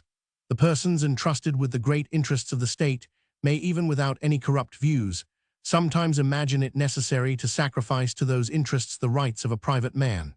But upon the impartial administration of justice depends the liberty of every individual, the sense which he has of his own security. In order to make every individual feel himself perfectly secure in the possession of every right which belongs to him, it is not only necessary that the judicial should be separated from the executive power, but that it should be rendered as much as possible independent of that power.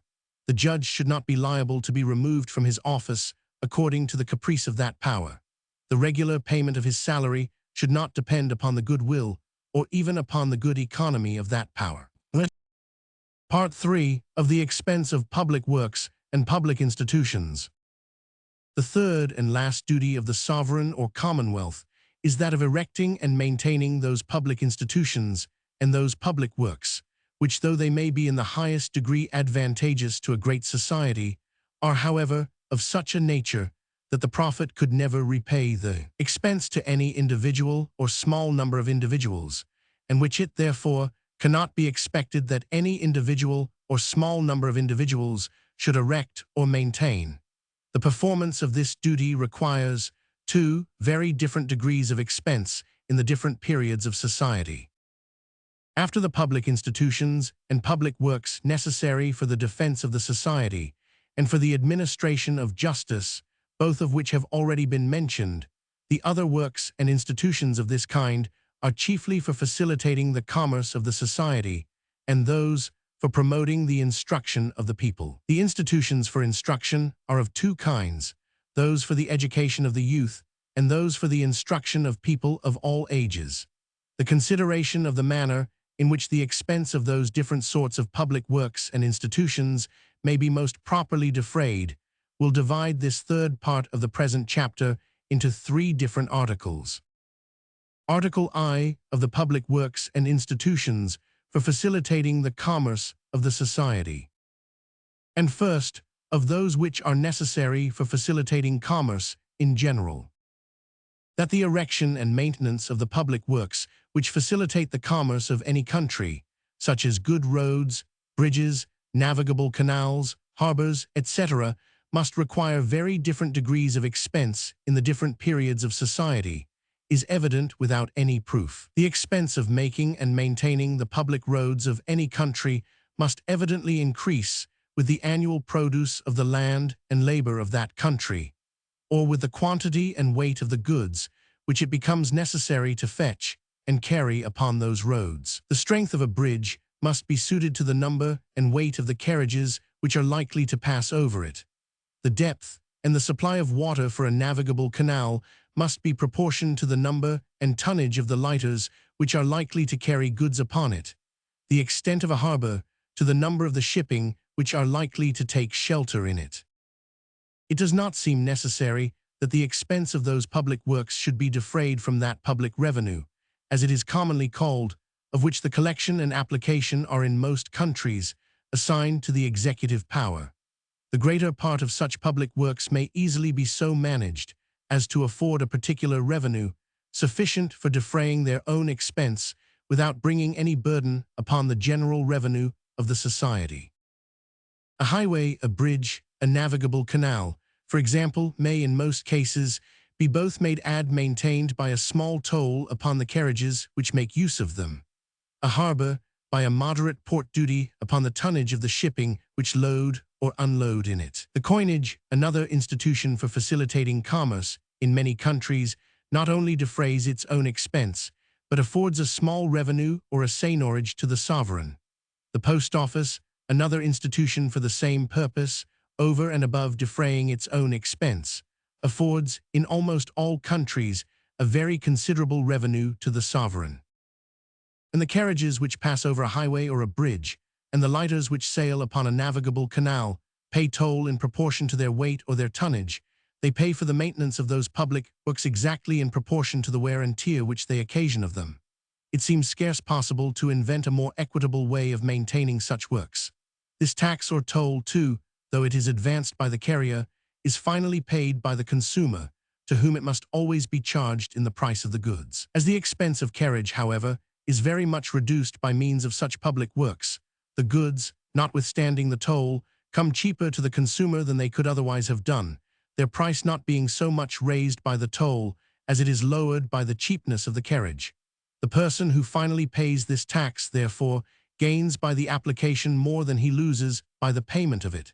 His payment is exactly in proportion to his gain. It is, in reality, no more than a part of that gain which he is obliged to give up in order to get the rest. It seems impossible to imagine a more equitable method of raising a tax, when the toll upon carriages of luxury, upon coaches, postchaises, etc., is made somewhat higher in proportion to their weight than upon carriages of necessary use, such as carts, wagons, etc. The indolence and vanity of the rich is made to contribute, in a very easy manner, to the relief of the poor, by rendering cheaper the transportation of heavy goods to all the different parts of the country. When highroads, bridges, canals, etc. are in this manner made and supported by the commerce which is carried on by means of them, they can be made only where that commerce requires them, and consequently where it is proper to make them. Their expense, too, their grandeur and magnificence, must be suited to what that commerce can afford to pay.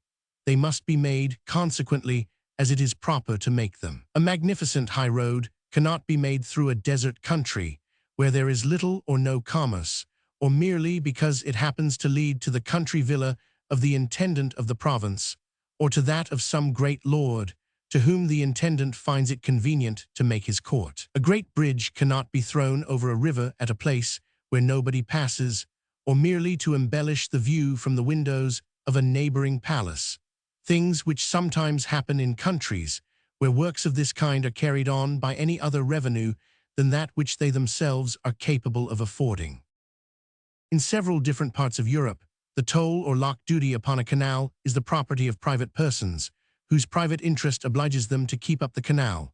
If it is not kept in tolerable order, the navigation necessarily ceases altogether, and along with it, the whole profit which they can make by the tolls. If those tolls were put under the management of commissioners, who had themselves no interest in them, they might be less attentive to the maintenance of the works which produced them. The Canal of Languedoc cost the King of France and the province upwards of 13 millions of livres, which, at 28 livres the mark of silver, the value of French money in the end of the last century, amounted to upwards of £900,000 sterling. When that great work was finished, the most likely method, it was found, of keeping it in constant repair was to make a present of the tolls to Riquet, the engineer who planned and conducted the work. Those tolls constitute, at present, a very large estate to the different branches of the family of that gentleman, who have, therefore, a great interest to keep the work in constant repair. But had those tolls been put under the management of commissioners, who had no such interest, they might perhaps have been dissipated in ornamental and unnecessary expenses, while the most essential parts of the works were allowed to go to ruin. The tolls for the maintenance of a highroad cannot, with any safety, be made the property of private persons. A highroad, though entirely neglected, does not become altogether impassable, though a canal does. The proprietors of the tolls upon a high road, therefore, might neglect altogether the repair of the road, and yet continue to levy very nearly the same tolls. It is proper, therefore, that the tolls for the maintenance of such a work should be put under the management of commissioners or trustees. In Great Britain, the abuses which the trustees have committed in the management of those tolls have, in many cases, been very justly complained of. At many turnpikes, it has been said, the money levied is more than double of what is necessary for executing, in the completest manner, the work, which is often executed in a very slovenly manner, and sometimes not executed at all. The system of repairing the high roads by tolls of this kind, it must be observed, is not of very long standing. We should not wonder, therefore, if it has not yet been brought to that degree of perfection of which it seems capable. If mean and improper persons are frequently appointed trustees, and if proper courts of inspection and account have not yet been established for controlling their conduct, and for reducing the tolls to what is barely sufficient for executing the work to be done by them, the recency of the institution both accounts and apologizes for those defects, of which, by the wisdom of Parliament, the greater part may in due time be gradually remedied. The money levied at the different turnpikes in Great Britain is supposed to exceed so much what is necessary for repairing the roads, that the savings which, with proper economy, might be made from it, have been considered, even by some ministers, as a very great resource, which might, at some time or another, be applied to the exigencies of the state. Government, it has been said, by taking the management of the turnpikes into its own hands, and by employing the soldiers, who would work for a very small addition to their pay, could keep the roads in good order at a much less expense than it can be done by trustees, who have no other workmen to employ but such as derive their whole subsistence from their wages. A great revenue, 500,000 perhaps, it has been pretended, might in this manner be gained without laying any new burden upon the people, and the turnpike roads might be made to contribute to the general expense of the state in the same manner as the post office does at present. That a considerable revenue might be gained in this manner, I have no doubt, though probably not near so much as the projectors of this plan have supposed. The plan itself, however, seems liable to several very important objections. First, if the tolls which are levied at the turnpikes should ever be considered as one of the resources for supplying the exigencies of the state, they would certainly be augmented, as those exigencies were supposed to require. According to the policy of Great Britain, therefore, they would probably be augmented very fast. The facility with which a great revenue could be drawn from them would probably encourage administration to recur very frequently to this resource. Though it may, perhaps, be more than doubtful whether 500,000 could by any economy be saved out of the present tolls, it can scarcely be doubted but that 1,000,000 might be saved out of them if they were doubled, and perhaps 2,000,000 if they were tripled. This great revenue, too, might be levied without the appointment of a single new officer to collect and receive it. But the turnpike tolls, being continually augmented in this manner, instead of facilitating the inland commerce of the country, as at present, would soon become a very great encumbrance upon it. The expense of transporting all heavy goods from one part of the country to another would soon be so much increased, the market for all such goods, consequently, would soon be so much narrowed, that their production would be in a great measure discouraged, and the most important branches of the domestic industry of the country annihilated altogether. Secondly, a tax upon carriages, in proportion to their weight, though a very equal tax when applied to the sole purpose of repairing the roads, is a very unequal one when applied to any other purpose, or to supply the common exigencies of the state. When it is applied to the sole purpose above mentioned, each carriage is supposed to pay exactly for the wear and tear which that carriage occasions of the roads. But when it is applied to any other purpose, each carriage is supposed to pay for more than that wear and tear, and contributes to the supply of some other exigency of the state. But as the turnpike toll raises the price of goods in proportion to their weight and not to their value, it is chiefly paid by the consumers of coarse and bulky, not by those of precious and light commodities.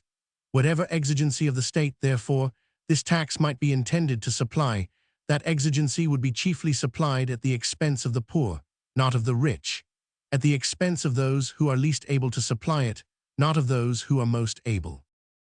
Thirdly, if government should at any time neglect the reparation of the high roads, it would be still more difficult than it is at present to compel the proper application of any part of the turnpike tolls. A large revenue might thus be levied upon the people, without any part of it being applied to the only purpose to which a revenue levied in this manner ought ever to be applied. If the meanness and poverty of the trustees of turnpike roads render it sometimes difficult, at present, to oblige them to repair their wrong, their wealth and greatness would render it 10 times more so in the case which is here supposed. In France, the funds destined for the reparation of the high roads are under the immediate direction of the executive power.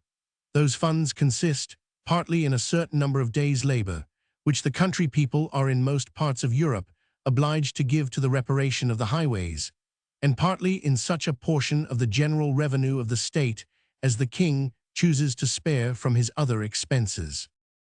By the ancient law of France, as well as by that of most other parts of Europe, the labor of the country people was under the direction of a local or provincial magistracy, which had no immediate dependency upon the king's counsel. But by the present practice, both the labor of the country people and whatever other fund the king may choose to assign for the reparation of the high roads in any particular province or generality, are entirely under the management of the intendant, an officer who is appointed and removed by the king's council, who receives his orders from it and is in constant correspondence with it.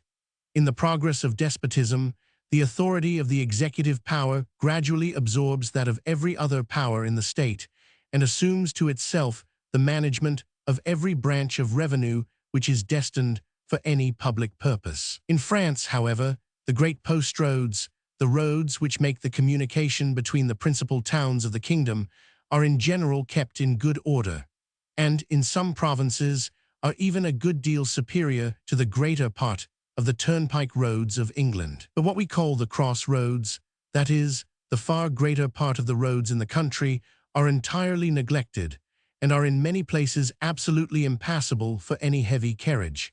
In some places, it is even dangerous to travel on horseback, and mules are the only conveyance which can safely be trusted. The proud minister of an ostentatious court may frequently take pleasure in executing a work of splendor and magnificence, such as a great highway, which is frequently seen by the principal nobility, whose applauses not only flatter his vanity, but even contribute to support his interest at court. But to execute a great number of little works, in which nothing that can be done can make any great appearance, or excite the smallest degree of admiration in any traveler, and which, in short, have nothing to recommend them but their extreme utility, is a business which appears, in every respect, too mean and paltry to merit the attention of so great a magistrate.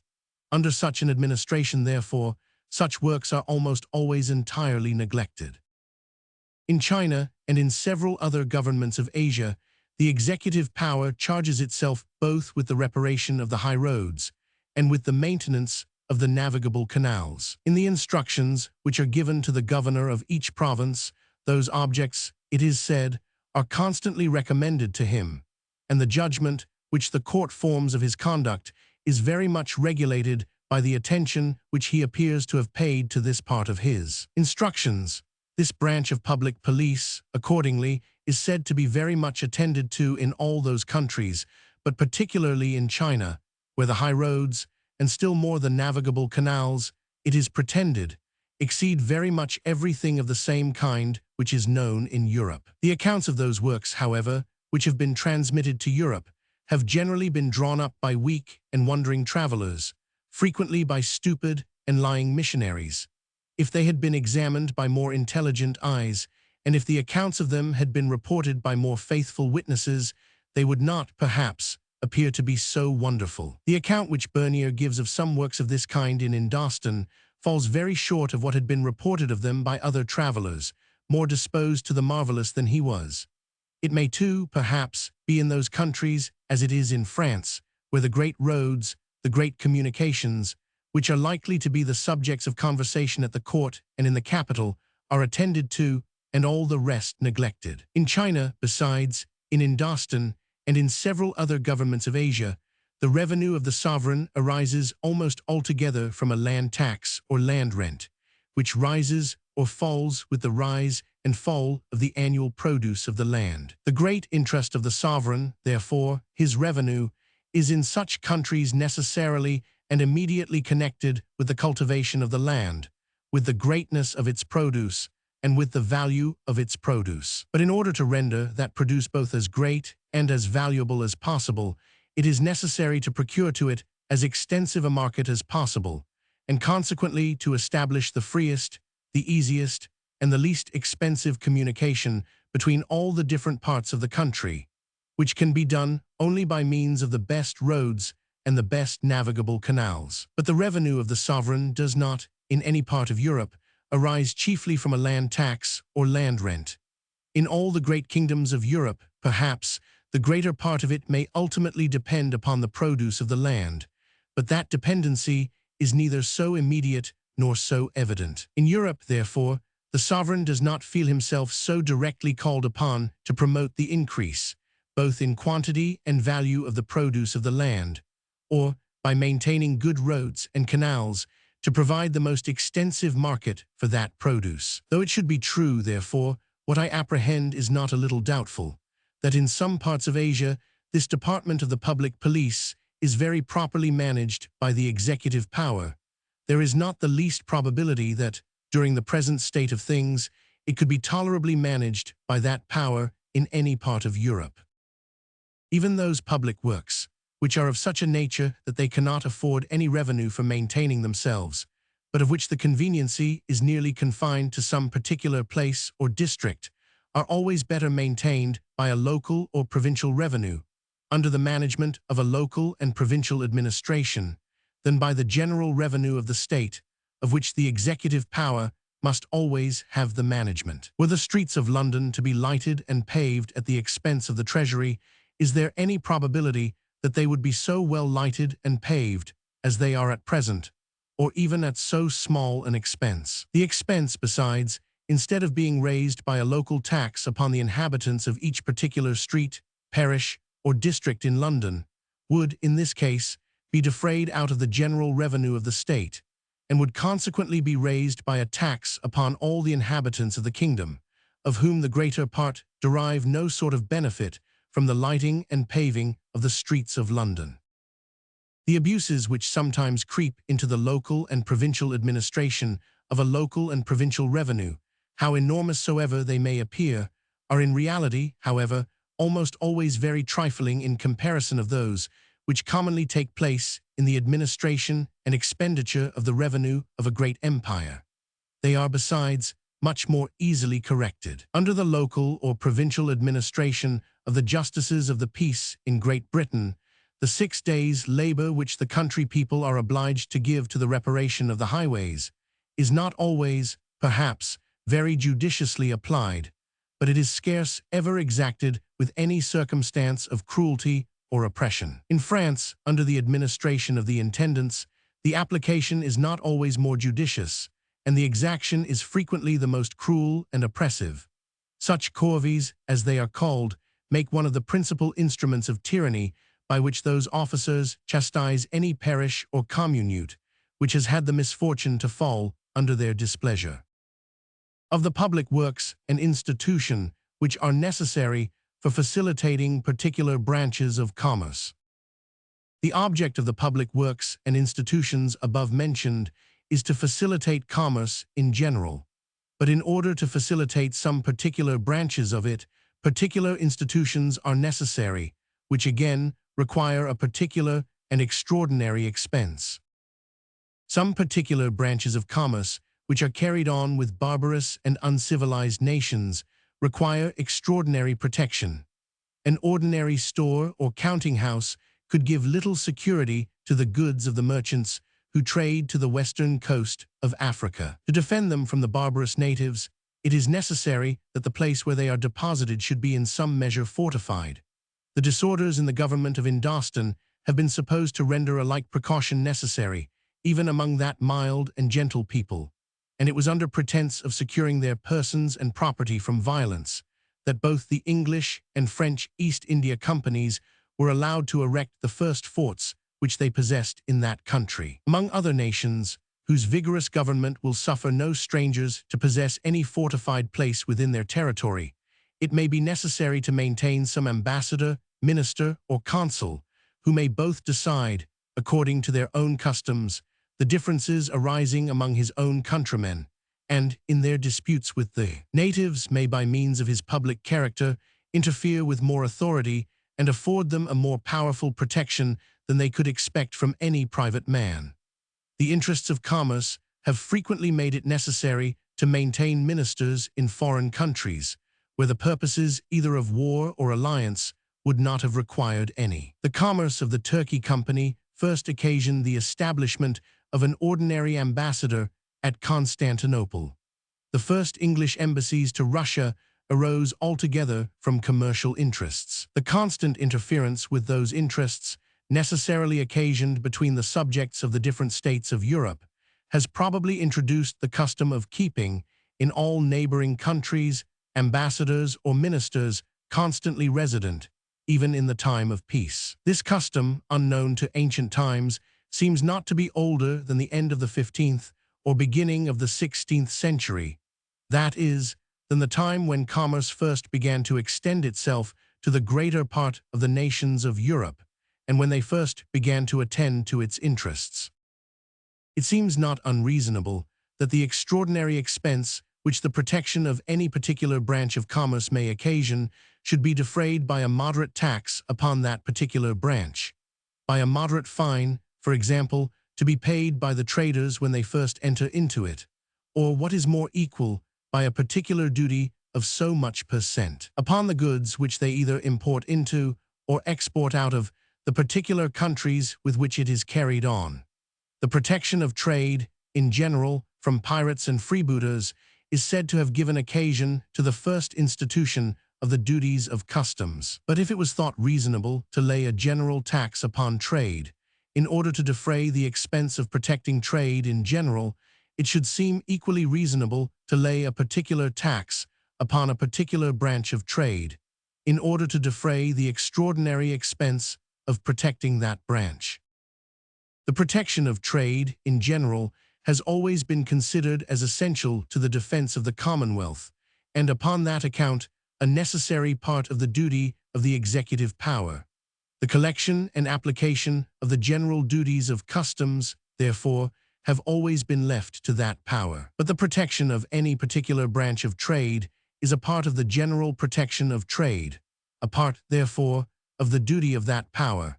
And if nations always acted consistently, the particular duties levied for the purposes of such particular protection should always have been left equally to its disposal. But in this respect, as well as in many others, nations have not always acted consistently, and in the greater part of the commercial states of Europe, particular companies of merchants have had the address to persuade the legislature to entrust to them the performance of this part of the duty of the sovereign, together with all the powers which are necessarily connected with it. These companies, though they may, perhaps, have been useful for the first introduction of some branches of commerce, by making, at their own expense, an experiment which the state might not think it prudent to make, have in the long run proved, universally, either burdensome or useless, and have either mismanaged or confined the trade.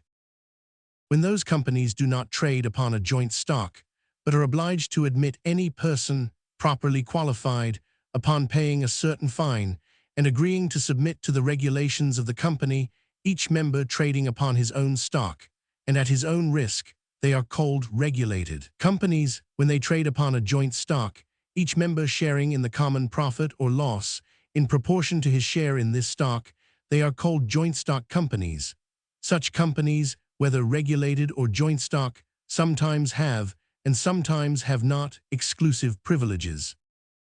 Regulated companies resemble, in every respect, the corporation of trades, so common in the cities and towns of all the different countries of Europe, and are sort of enlarged monopolies of the same kind. As no inhabitant of a town can exercise an incorporated trade without first obtaining his freedom in the incorporation, so, in most cases, no subject of the state can lawfully carry on any branch of foreign trade, for which a regulated company is established, without first becoming a member of that company. The monopoly is more or less strict, according as the terms of admission are more or less difficult, and according as the directors of the company have more or less authority, or have it more or less in their power to manage in such a manner as to confine the greater part of the trade to themselves and their particular friends. In the most ancient regulated companies, the privileges of apprenticeship were the same as in other corporations,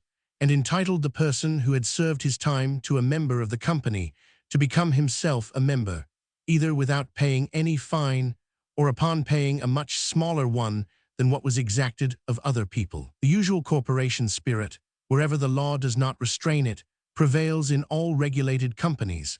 When they have been allowed to act according to their natural genius, they have always, in order to confine the competition to as small a number of persons as possible, endeavored to subject the trade to many burdensome regulations. When the law has restrained them from doing this, they have become altogether useless and insignificant.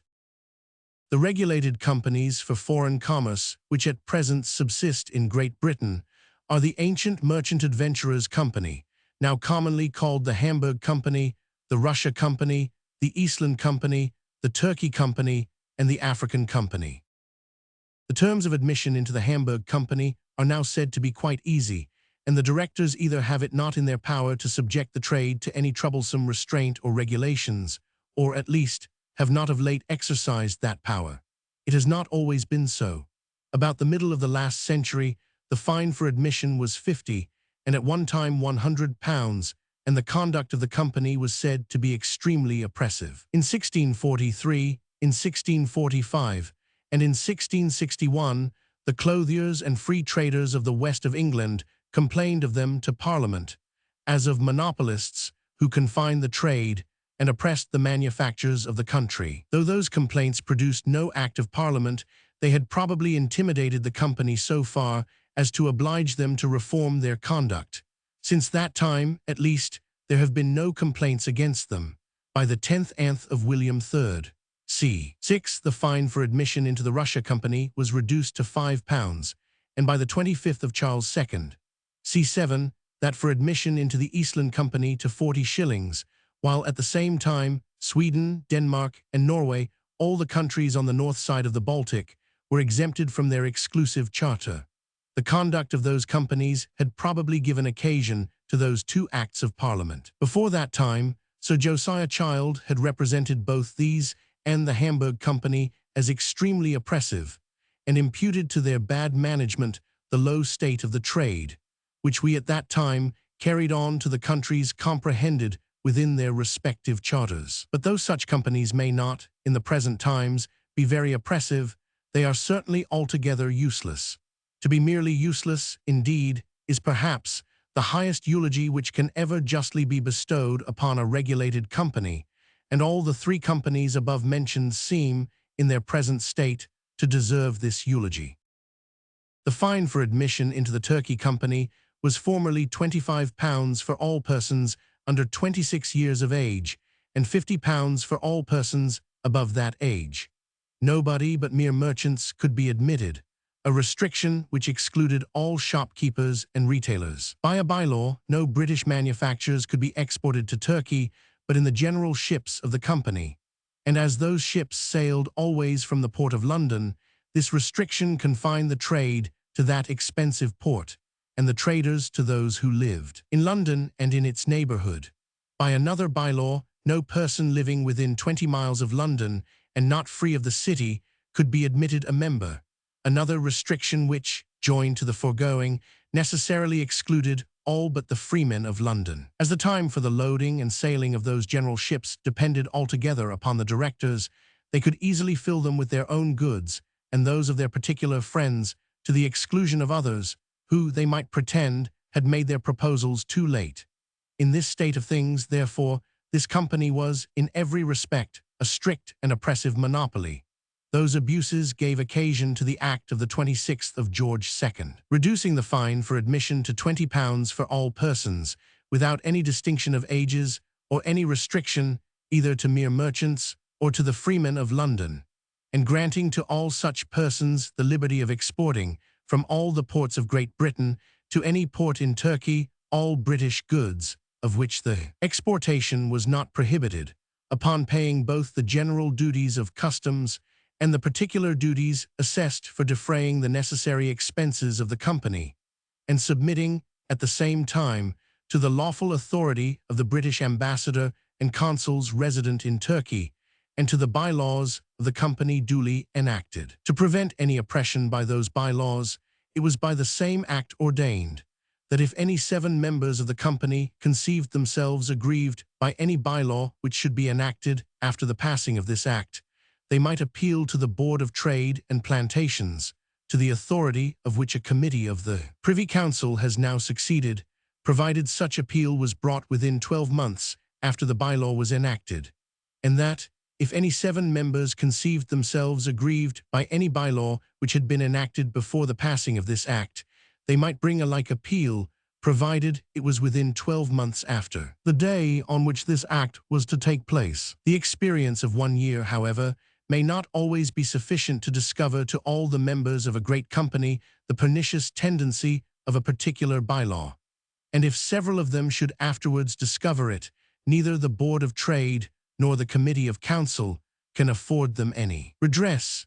The object, besides, of the greater part of the bylaws of all regulated companies, as well as of all other corporations, is not so much to oppress those who are already members, as to discourage others from becoming so, which may be done not only by a high fine, but by many other contrivances. The constant view of such companies is always to raise the rate of their own profit as high as they can, to keep the market, both for the goods which they export and for those which they import, as much understocked as they can, which can be done only by restraining the competition or by discouraging new adventurers from entering into the trade.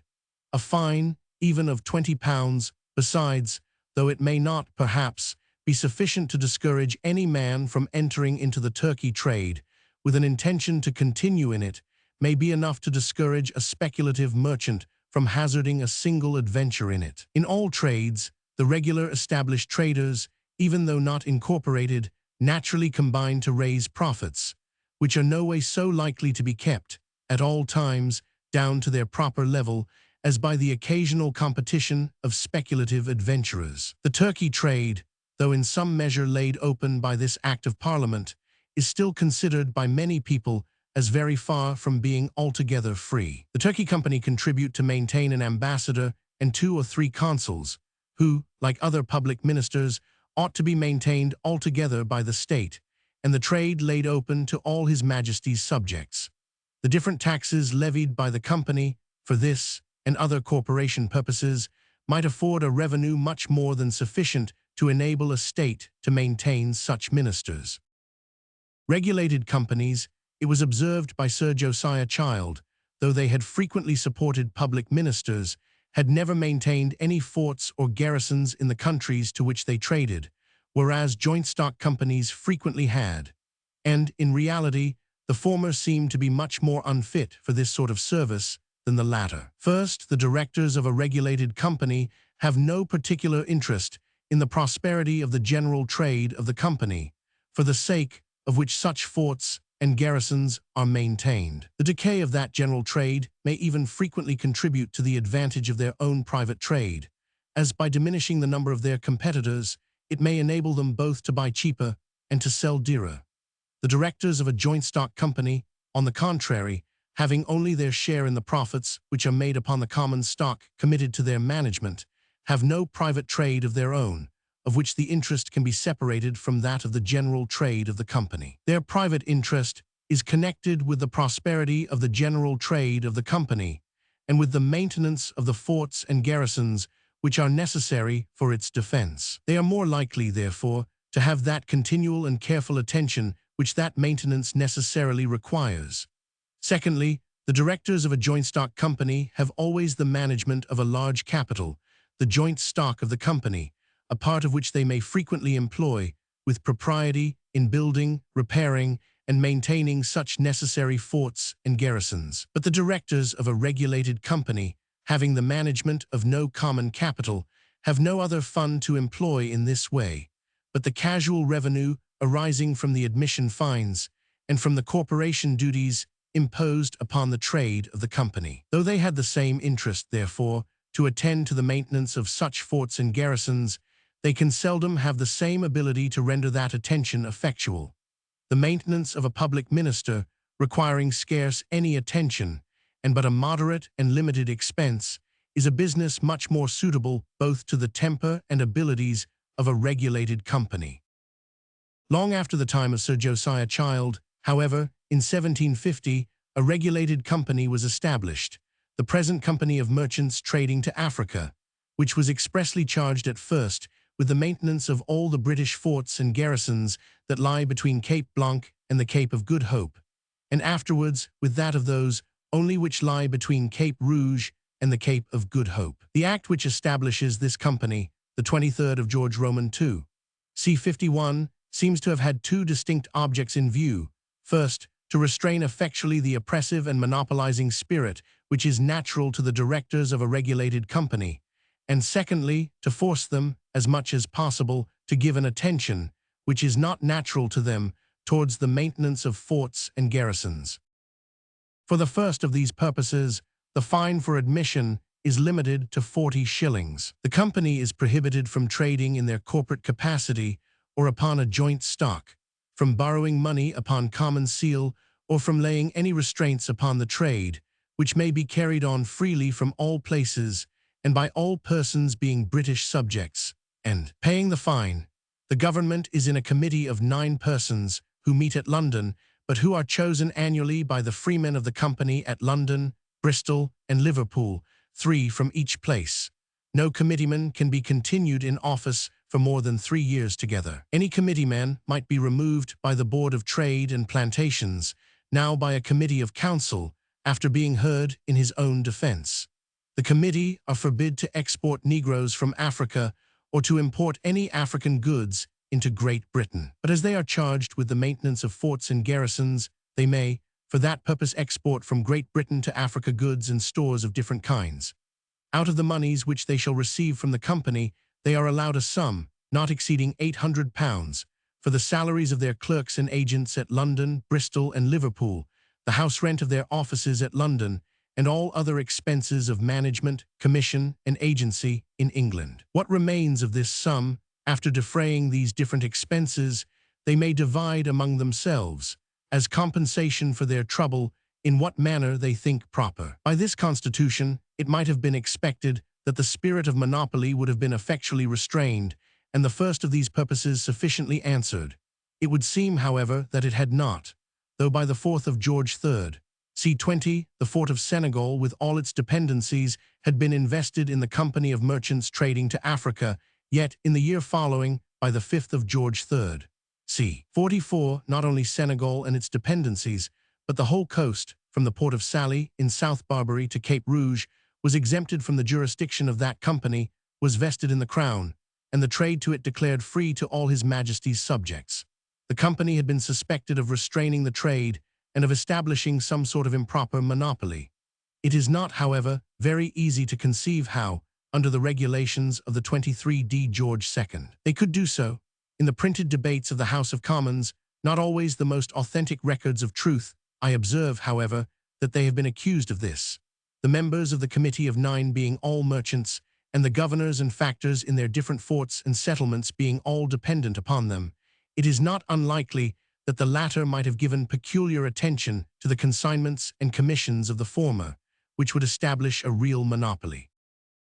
For the second of these purposes, the maintenance of the forts and garrisons, an annual sum has been allotted to them by Parliament, generally about £13,000. For the proper application of this sum, the committee is obliged to account annually to the Cursitor Baron of Exchequer, which account is afterwards to be laid before Parliament. But Parliament, which gives so little attention to the application of millions, is not likely to give much to that of £13,000 a year, and the Cursitor Baron of Exchequer, from his profession and education, is not likely to be profoundly skilled in the proper expense of forts and garrisons. The captains of His Majesty's Navy, indeed, or any other commissioned officers, appointed by the Board of Admiralty, may inquire into the condition of the forts and garrisons and report their observations to that board. But that board seems to have no direct jurisdiction over the committee, nor any authority to correct those whose conduct it may thus inquire into. And the captains of His Majesty's Navy, besides, are not supposed to be always deeply learned in the science of fortification. Removal from an office, which can be enjoyed only for the term of 3 years, and of which the lawful emoluments, even during that term, are so very small, seems to be the utmost punishment to which any committeeman is liable, for any fault, except direct malversation or embezzlement, either of the public money or of that of the company, and the fear of the punishment can never be a motive of sufficient weight to force a continual and careful attention to a business to which he has no other interest to attend. The committee are accused of having sent out bricks and stones from England for the reparation of Cape Coast Castle on the coast of Guinea, a business for which Parliament had several times granted an extraordinary sum of money. These bricks and stones, too, which had thus been sent upon so long a voyage, were said to have been of so bad a quality that it was necessary to rebuild, from the foundation, the walls which had been repaired with them. The forts and garrisons which lie north of Cape Rouge are not only maintained at the expense of the state, but are under the immediate government of the executive power, and why those which lie south of that cape, and which, too, are, in part at least, maintained at the expense of the state, should be under a different government. It seems not very easy even to imagine a good reason. The protection of the Mediterranean trade was the original purpose or pretense of the garrisons of Gibraltar and Minorca, and the maintenance and government of those garrisons have always been very properly committed not to the Turkey Company, but to the executive power. In the extent of its dominion consists, in a great measure, the pride and dignity of that power, and it is not very likely to fail in attention to what is necessary for the defense of that dominion. The garrisons at Gibraltar and Minorca, accordingly, have never been neglected. Though Minorca has been twice taken, and is now probably lost forever, that disaster has never been imputed to any neglect in the executive power. I would not, however, be understood to insinuate that either of those expensive garrisons was ever, even in the smallest degree, necessary for the purpose for which they were originally dismembered from the Spanish monarchy. That dismemberment, perhaps, never served any other real purpose than to alienate from England her natural ally, the King of Spain, and to unite the two principal branches of the House of Bourbon in a much stricter and more permanent alliance than the ties of blood could ever have united them. Joint stock companies, established either by royal charter or by Act of Parliament, are different in several respects, not only from regulated companies but from private copartneries. First, in a private copartnery, no partner without the consent of the company can transfer his share to another person or introduce a new member into the company. Each member, however, may, upon proper warning, withdraw from the copartnery and demand payment from them of his share of the common stock. In a joint stock company, on the contrary, no member can demand payment of his share from the company, but each member can, without their consent, transfer his share to another person and thereby introduce a new member.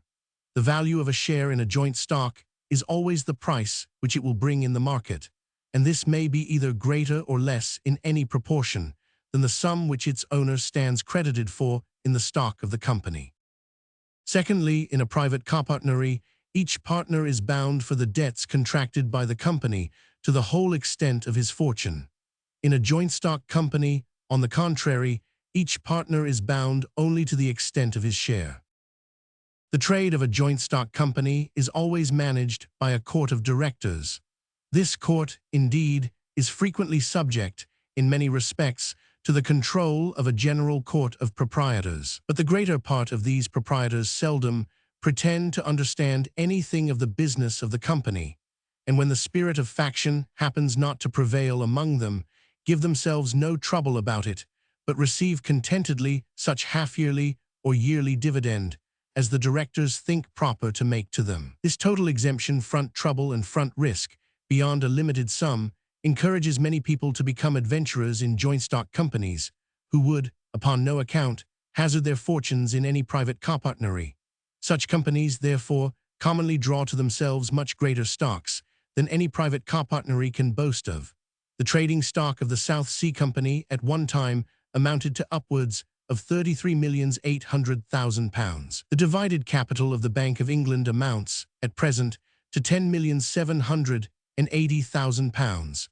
The directors of such companies, however, being the managers rather of other people's money than of their own, it cannot well be expected that they should watch over it with the same anxious vigilance with which the partners in a private copartnery frequently watch over their own. Like the stewards of a rich man, they are apt to consider attention to small matters as not for their master's honor, and very easily give themselves a dispensation from having it. Negligence and profusion, therefore, must always prevail, more or less, in the management of the affairs of such a company. It is upon this account that joint stock companies for foreign trade have seldom been able to maintain the competition against private adventurers. They have, accordingly, very seldom succeeded without an exclusive privilege, and frequently have not succeeded with one. Without an exclusive privilege, they have commonly mismanaged the trade. With an exclusive privilege, they have both mismanaged and confined it. The Royal African Company, the predecessors of the present African Company, had an exclusive privilege by charter. But as that charter had not been confirmed by Act of Parliament, the trade, in consequence of the Declaration of Rights, was soon after the Revolution laid open to all His Majesty's subjects. The Hudson's Bay Company are, as to their legal rights, in the same situation as the Royal African Company. Their exclusive charter has not been confirmed by Act of Parliament. The South Sea Company, as long as they continued to be a trading company, had an exclusive privilege confirmed by Act of Parliament, as have likewise the present United Company of Merchants trading to the East Indies. The Royal African Company soon found that they could not maintain the competition against private adventurers, whom, notwithstanding the Declaration of Rights, they continued for some time to call interlopers and to persecute as such. In 1698, however, the private adventurers were subjected to a duty of 10% upon almost all the different branches of their trade, to be employed by the company in the maintenance of their forts and garrisons. But notwithstanding this heavy tax, the company was still unable to maintain the competition. Their stock and credit gradually declined. In 1712, their debts had become so great that a particular Act of Parliament was thought necessary, both for their security and for that of their creditors. It was enacted that the resolution of 2/3 of these creditors in number and value should bind the rust, both with regard to the time which should be allowed to the company for the payment of their debts, and with regard to any other agreement which it might be thought proper to make with them concerning those debts. In 1730, their affairs were in so great disorder that they were altogether incapable of maintaining their forts and garrisons, the sole purpose and pretext of their institution. From that year till their final dissolution, the Parliament judged it necessary to allow the annual sum of £10,000 for that purpose. In 1732, after having been for many years losers by the trade of carrying Negroes to the West Indies, they at last resolved to give it up altogether, to sell to the private traders to America the Negroes which they purchased upon the coast, and to employ their servants in a trade to the inland parts of Africa for gold dust, elephants' teeth, dyeing drugs, etc. But their success in this more confined trade was not greater than in their former extensive one. Their affairs continued to go gradually to decline, till at last, being in every respect a bankrupt company, they were dissolved by Act of Parliament, and their forts and garrisons vested in the present regulated Company of Merchants trading to Africa. Before the erection of the Royal African Company, there had been 3 other joint stock companies successively established, one after another, for the African trade. They were all equally unsuccessful. They all, however, had exclusive charters, which, though not confirmed by Act of Parliament, were in those days supposed to convey a real exclusive privilege. The Hudson's Bay Company, before their misfortunes in the late war, had been much more fortunate than the Royal African Company. Their necessary expense is much smaller. The whole number of people whom they maintain in their different settlements and habitations, which they have honored with the name of forts, is said not to exceed 120 persons. This number, however, is sufficient to prepare beforehand the cargo of furs and other goods necessary for loading their ships, which, on account of the ice, can seldom remain above 6 or 8 weeks in those seas. This advantage of having a cargo ready prepared could not, for several years, be acquired by private adventurers, and without it, there seems to be no possibility of trading to Hudson's Bay. The moderate capital of the company, which it is said does not exceed £110,000, may, besides, be sufficient to enable them to engross the whole, or almost the whole trade and surplus produce of the miserable though extensive country comprehended within their charter. No private adventurers, accordingly, have ever attempted to trade to that country in competition with them. This company, therefore, have always enjoyed an exclusive trade, in fact, though they may have no right to it in law. Over and above all this, the moderate capital of this company is said to be divided among a very small number of proprietors. But a joint stock company, consisting of a small number of proprietors, with a moderate capital, approaches very nearly to the nature of a private copartnery, and may be capable of nearly the same degree of vigilance and attention. It is not to be wondered at, therefore, if, in consequence of these different advantages, the Hudson's Bay Company had, before the late war, been able to carry on their trade with a considerable degree of success. It does not seem probable, however, that their profits ever approached to what the late Mr. Dobbs imagined them. Much more sober and judicious writer, Mr. Anderson, author of the Historical and Chronological Deduction of Commerce, very justly observes that upon examining the accounts which Mr. Dobbs himself has given for several years together of their exports and imports, and upon making proper allowances for their extraordinary risk and expense, it does not appear that their profits deserve to be envied, or that they can much, if at all, exceed the ordinary profits of trade. The South Sea Company never had any forts or garrisons to maintain, and therefore were entirely exempted from one great expense, to which other joint stock companies for foreign trade are subject, but they had an immense capital divided among an immense number of proprietors. It was naturally to be expected, therefore, that folly, negligence, and profusion should prevail in the whole management of their affairs. The knavery and extravagance of their stock-jobbing projects are sufficiently known, and the explication of them would be foreign to the present subject. Their mercantile projects were not much better conducted.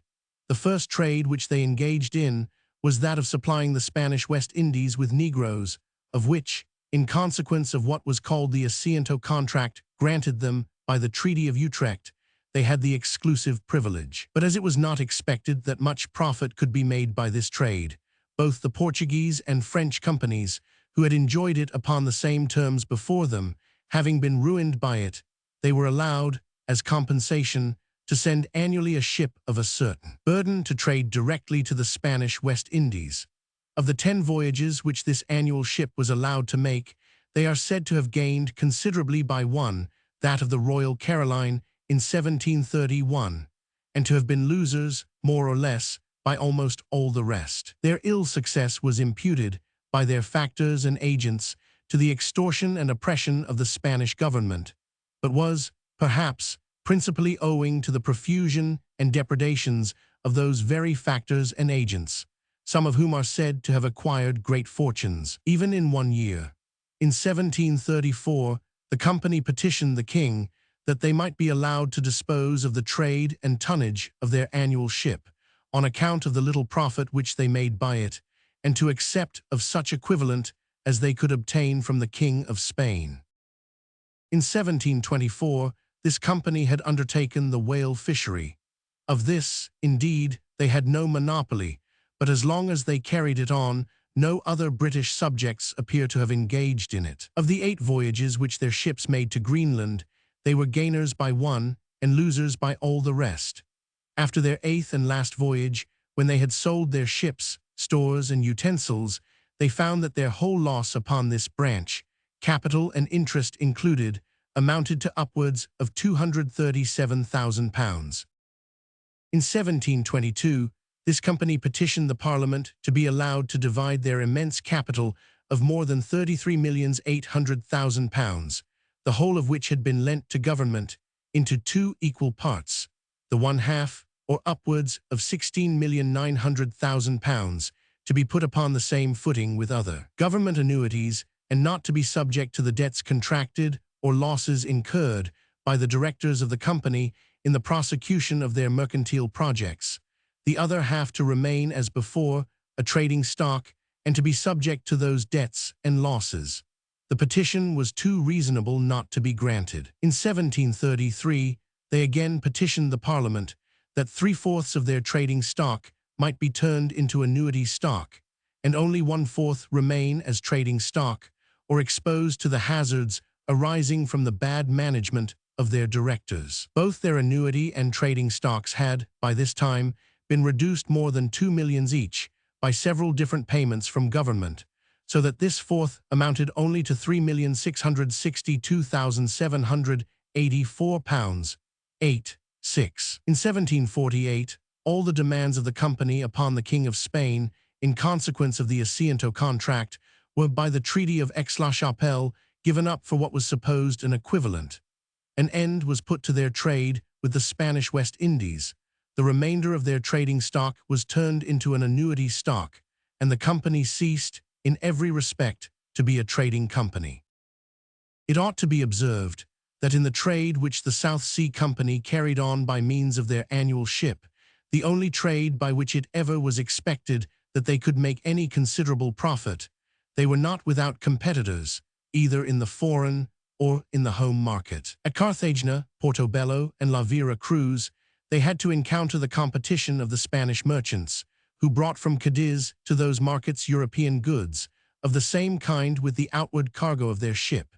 And in England, they had to encounter that of the English merchants, who imported from Cadiz goods of the Spanish West Indies, of the same kind with the inward cargo. The goods, both of the Spanish and English merchants indeed, were perhaps subject to higher duties, but the loss occasioned by the negligence, profusion, and malversation of the servants of the company had probably been a tax much heavier than all those duties.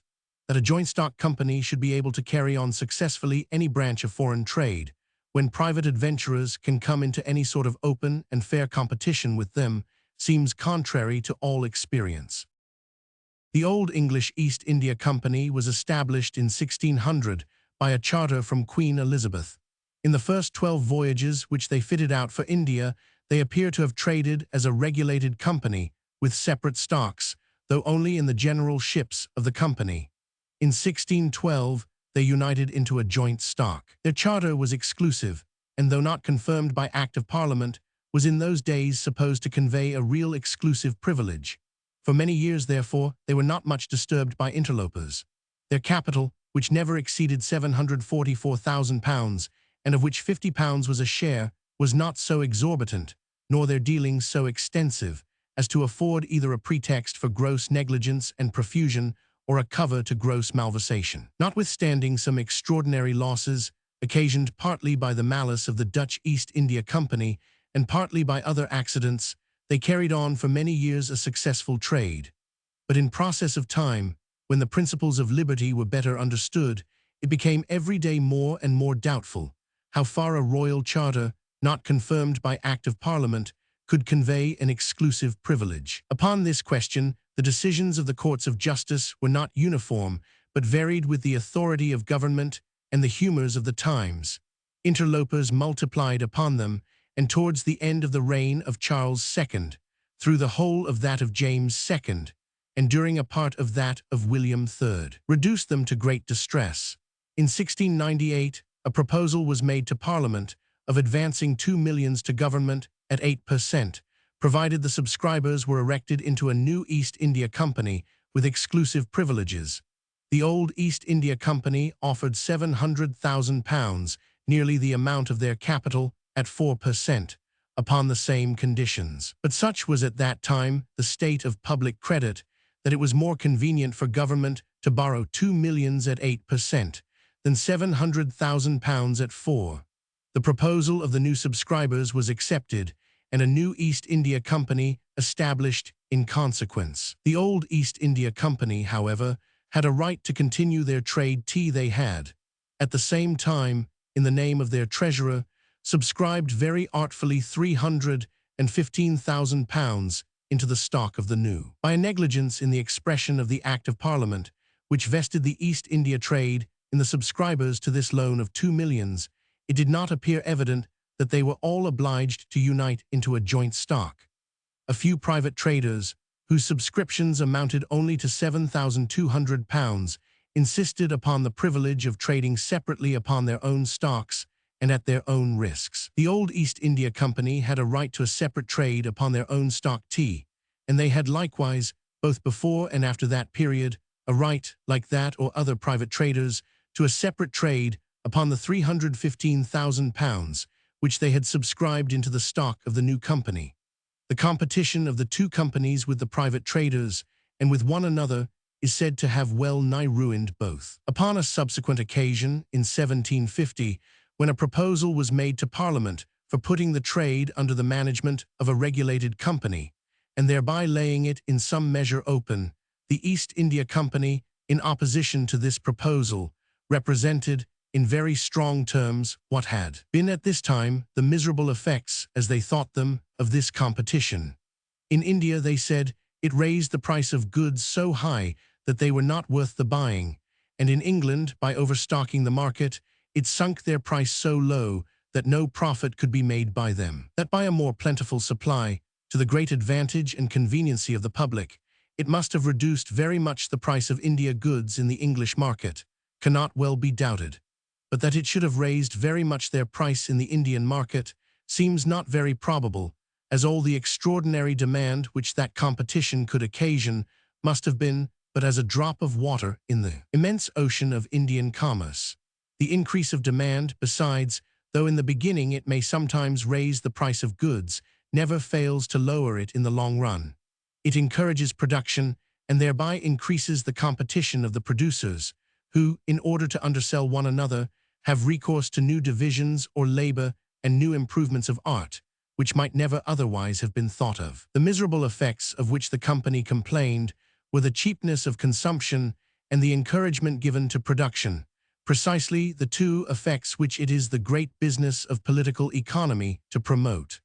The competition, however, of which they gave this doleful account, had not been allowed to be of long continuance. In 1702, the two companies were, in some measure, united by an indenture tripartite, to which the Queen was the third party, and in 1708 they were by Act of Parliament perfectly consolidated into one company by their present name of the United Company of Merchants Trading to the East Indies. Into this act it was thought worthwhile to insert a clause, allowing the separate traders to continue their trade till Michaelmas 1711, but at the same time empowering the directors, upon 3 years' notice, to redeem their little capital of £7,200, and thereby to convert the whole stock of the company into a joint stock. By the same act, the capital of the company, in consequence of a new loan to government, was augmented from 2 millions to £3,200,000. In 1743, the company advanced another million to government. But this million being raised, not by a call upon the proprietors, but by selling annuities and contracting bond debts, it did not augment the stock upon which the proprietors could claim a dividend. It augmented, however, their trading stock, it being equally liable with the other £3,200,000 to the losses sustained and debts contracted by the company in prosecution of their mercantile projects. Or at least this company, being delivered from all competitors and fully established in the monopoly of the English commerce to the East Indies, carried on a successful trade, and from their profits made annually a moderate dividend to their proprietors. During the French War, which began in 1741, the ambition of Mr. Dupleix, the French governor of Pondicherry, involved them in the wars of the Carnatic and in the politics of the Indian princes. After many signal successes and equally signal losses, they at last lost Madras, at that time their principal settlement in India. It was restored to them by the Treaty of Aix-la-Chapelle, and about this time the spirit of war and conquest seems to have taken possession of their servants in India, and never since to have left them. During the French War, which began in 1755, their arms partook of the general good fortune of those of Great Britain. They defended Madras, took Pondicherry, recovered Calcutta, and acquired the revenues of a rich and extensive territory, amounting, it was then said, to upwards of 3 millions a year. They remained for several years in quiet possession of this revenue, but in 1767 administration laid claim to their territorial acquisitions and the revenue arising from them as of right belonging to the Crown, and the company, in compensation for this claim, agreed to pay to government £400,000 a year. They had before this gradually augmented their dividend from about 6 to 10%.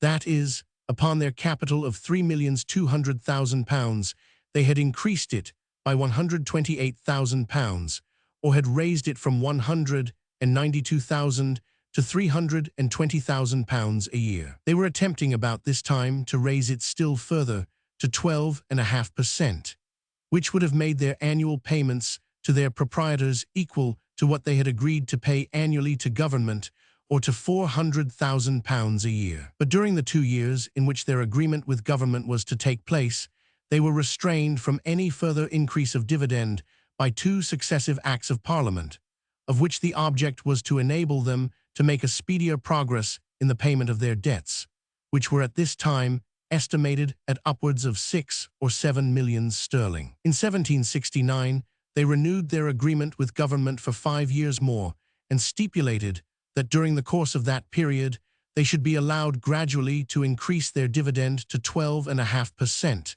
never increasing it, however, more than 1% in 1 year. This increase of dividend, therefore, when it had risen to its utmost height, could augment their annual payments to their proprietors and government together, but by £680,000, beyond what they had been before their late territorial acquisitions. What the gross revenue of those territorial acquisitions was supposed to amount to has already been mentioned, and by an account brought by the Cruttendon East Indiaman in 1769, the neat revenue, clear of all deductions and military charges, was stated at £2,048,747.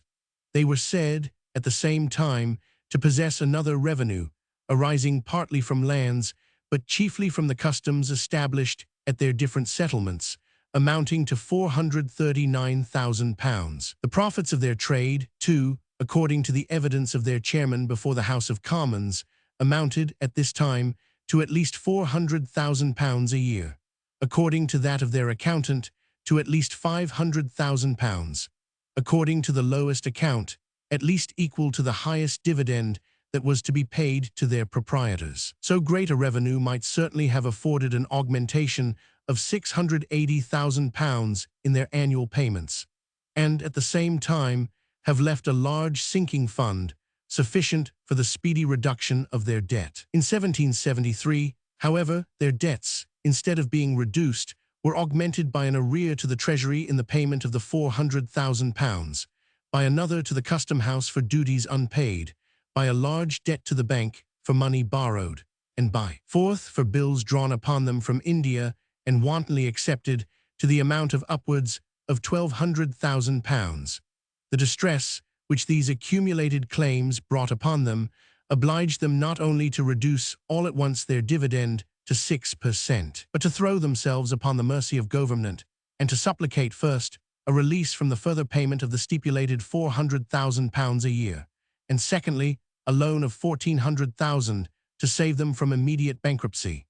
The great increase of their fortune had, it seems, only served to furnish their servants with a pretext for greater profusion, and a cover for greater malversation, than in proportion even to that increase of fortune. The conduct of their servants in India, and the general state of their affairs both in India and in Europe, became the subject of a parliamentary inquiry, in consequence of which several very important alterations were made in the constitution of their government, both at home and abroad. In India, their principal settlements, or Madras, Bombay, and Calcutta, which had before been altogether independent of one another, were subjected to a governor-general, assisted by a council of 4 assessors, Parliament assuming to itself the first nomination of this governor and council, who were to reside at Calcutta, that city having now become, what Madras was before, the most important of the English settlements in India. The court of the mayor of Calcutta, originally instituted for the trial of mercantile causes which arose in the city and neighborhood, had gradually extended its jurisdiction with the extension of the empire. It was now reduced and confined to the original purpose of its institution. Instead of it, a new Supreme Court of Judicature was established, consisting of a Chief Justice and 3 judges to be appointed by the Crown. In Europe, the qualification necessary to entitle a proprietor to vote at their general courts was raised from £500, the original price of a share in the stock of the company, to £1,000.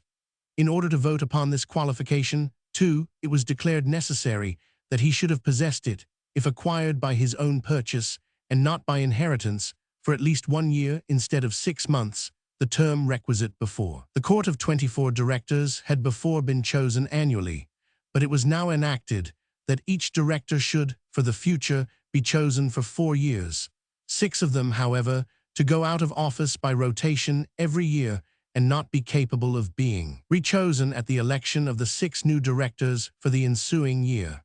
In consequence of these alterations, the courts, both of the proprietors and directors, it was expected, would be likely to act with more dignity and steadiness than they had usually done before. But it seems impossible, by any alterations, to render those courts, in any respect, fit to govern, or even to share in the government of a great empire, because the greater part of their members must always have too little interest in the prosperity of that empire to give any serious attention to what may promote it.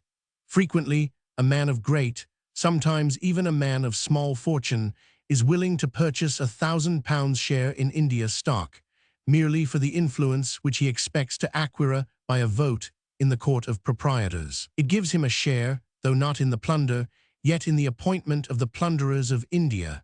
The Court of Directors, though they make that appointment, being necessarily more or less under the influence of the proprietors, who not only elect those directors, but sometimes overrule the appointments of their servants in India. Provided he can enjoy this influence for a few years, and thereby provide for a certain number of his friends, he frequently cares little about the dividend or even about the value of the stock upon which his vote is founded.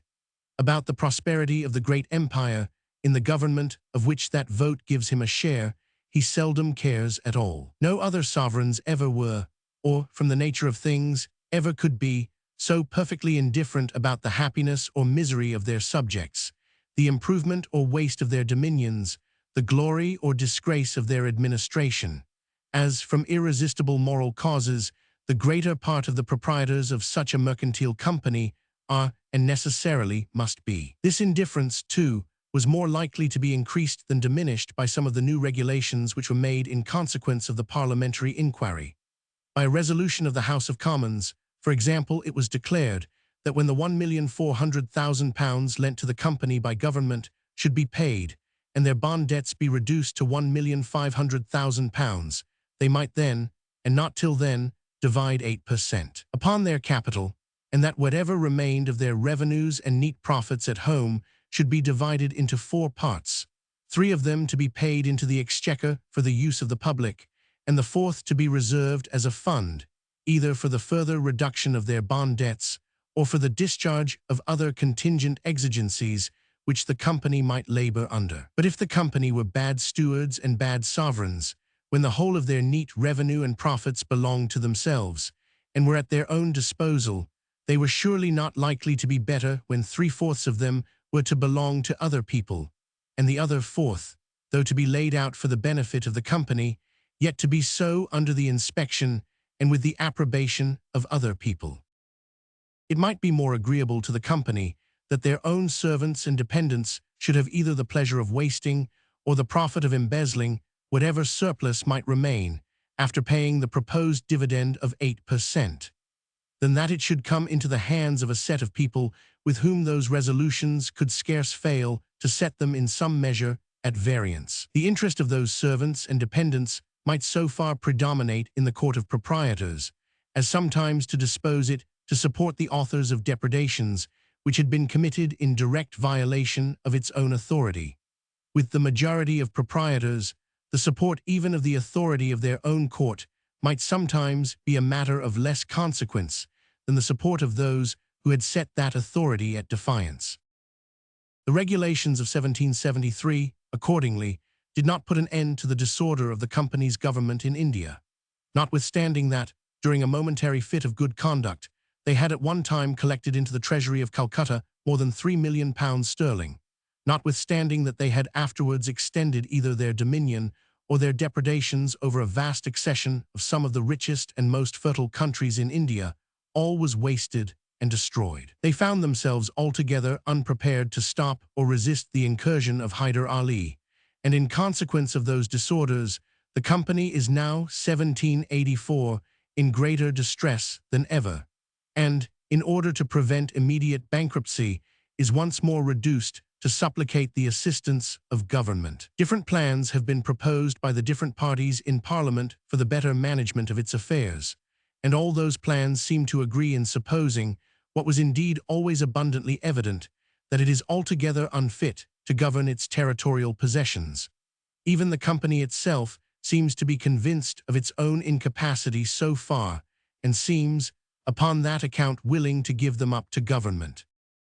With the right of possessing forts and garrisons in distant and barbarous countries is necessarily connected the right of making peace and war in those countries. The joint stock companies, which have had the one right, have constantly exercised the other, and have frequently had it expressly conferred upon them. How unjustly, how capriciously, how cruelly they have commonly exercised it is too well known from recent experience. When a company of merchants undertake, at their own risk and expense, to establish a new trade with some remote and barbarous nation, it may not be unreasonable to incorporate them into a joint stock company, and to grant them, in case of their success, a monopoly of the trade for a certain number of years. It is the easiest and most natural way in which the state can recompense them for hazarding a dangerous and expensive experiment, of which the public is afterwards to reap the benefit. A temporary monopoly of this kind may be vindicated, upon the same principles upon which a like monopoly of a new machine is granted to its inventor, and that of a new book to its author. But upon the expiration of the term, the monopoly ought certainly to determine the forts and garrisons, if it was found necessary to establish any, to be taken into the hands of government, their value to be paid to the company, and the trade to be laid open to all the subjects of the state. By a perpetual monopoly, all the other subjects of the state are taxed very absurdly in two different ways. First, by the high price of goods, which in the case of a free trade they could buy much cheaper, and secondly, by their total exclusion from a branch of business which it might be both convenient and profitable for many of them to carry on. It is for the most worthless of all purposes, too, that they are taxed in this manner. It is merely to enable the company to support the negligence, profusion, and malversation of their own servants, whose disorderly conduct seldom allows the dividend of the company to exceed the ordinary rate of profit in trades which are altogether free, and very frequently makes a fall even a good deal short of that rate. Without a monopoly, however, a joint stock company, it would appear from experience, cannot long carry on any branch of foreign trade. To buy in one market, in order to sell with profit in another, when there are many competitors in both. To watch over, not only the occasional variations in the demand, but the much greater and more frequent variations in the competition, or in the supply which that demand is likely to get from other people, and to suit with dexterity and judgment both the quantity and quality of each assortment of goods to all these circumstances, is a species of warfare, of which the operations are continually changing, and which can scarce ever be conducted successfully without such an unremitting exertion of vigilance and attention as cannot long be expected from the directors of a joint stock company. The East India Company, upon the redemption of their funds and the expiration of their exclusive privilege, have a right, by Act of Parliament, to continue a corporation with a joint stock, and to trade in their corporate capacity to the East Indies in common with the rest of their fellow subjects. But in this situation, the superior vigilance and attention of a private adventurer would, in all probability, soon make them weary of the trade. An eminent French author, of great knowledge in matters of political economy, the Abbé Morlet, gives a list of 55 joint stock companies for foreign trade, which have been established in different parts of Europe since the year 1600, and which, according to him, have all failed from mismanagement, notwithstanding they had exclusive privileges. He has been misinformed with regard to the history of 2 or 3 of them, which were not joint stock companies and have not failed. But in compensation, there have been several joint stock companies which have failed and which he has omitted.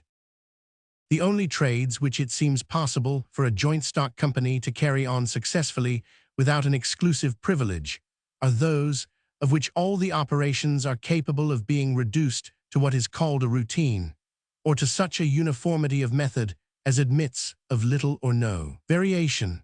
Of this kind is, first, the banking trade, secondly, the trade of insurance from fire and from sea risk and capture in time of war, thirdly, the trade of making and maintaining a navigable cut or canal, and fourthly, the similar trade of bringing water for the supply of a great city.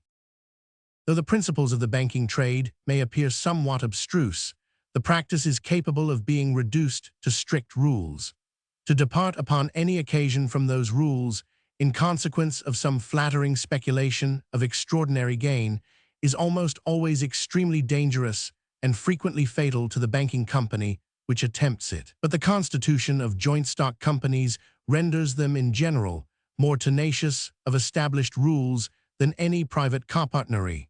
Such companies, therefore, seem extremely well fitted for this trade. The principal banking companies in Europe, accordingly, are joint stock companies, many of which manage their trade very successfully without any exclusive privilege. The Bank of England has no other exclusive privilege, except that no other banking company in England shall consist of more than 6 persons. The 2 banks of Edinburgh are joint stock companies without any exclusive privilege. The value of the risk, either from fire or from loss by sea or by capture, though it cannot perhaps be calculated very exactly, admits, however, of such a gross estimation as renders it in some degree reducible to strict rule and method. The trade of insurance, therefore, may be carried on successfully by a joint stock company without any exclusive privilege. Neither the London Assurance nor the Royal Exchange Assurance Companies have any such privilege. When a navigable cut or canal has been once made, the management of it becomes quite simple and easy, and it is reducible to strict rule and method. Even the making of it is so, as it may be contracted for with undertakers at so much a mile and so much a lark. The same thing may be said of a canal, an aqueduct, or a great pipe for bringing water to supply a great city. Such undertakings, therefore, may be, and accordingly frequently are, very successfully managed by joint stock companies without any exclusive privilege.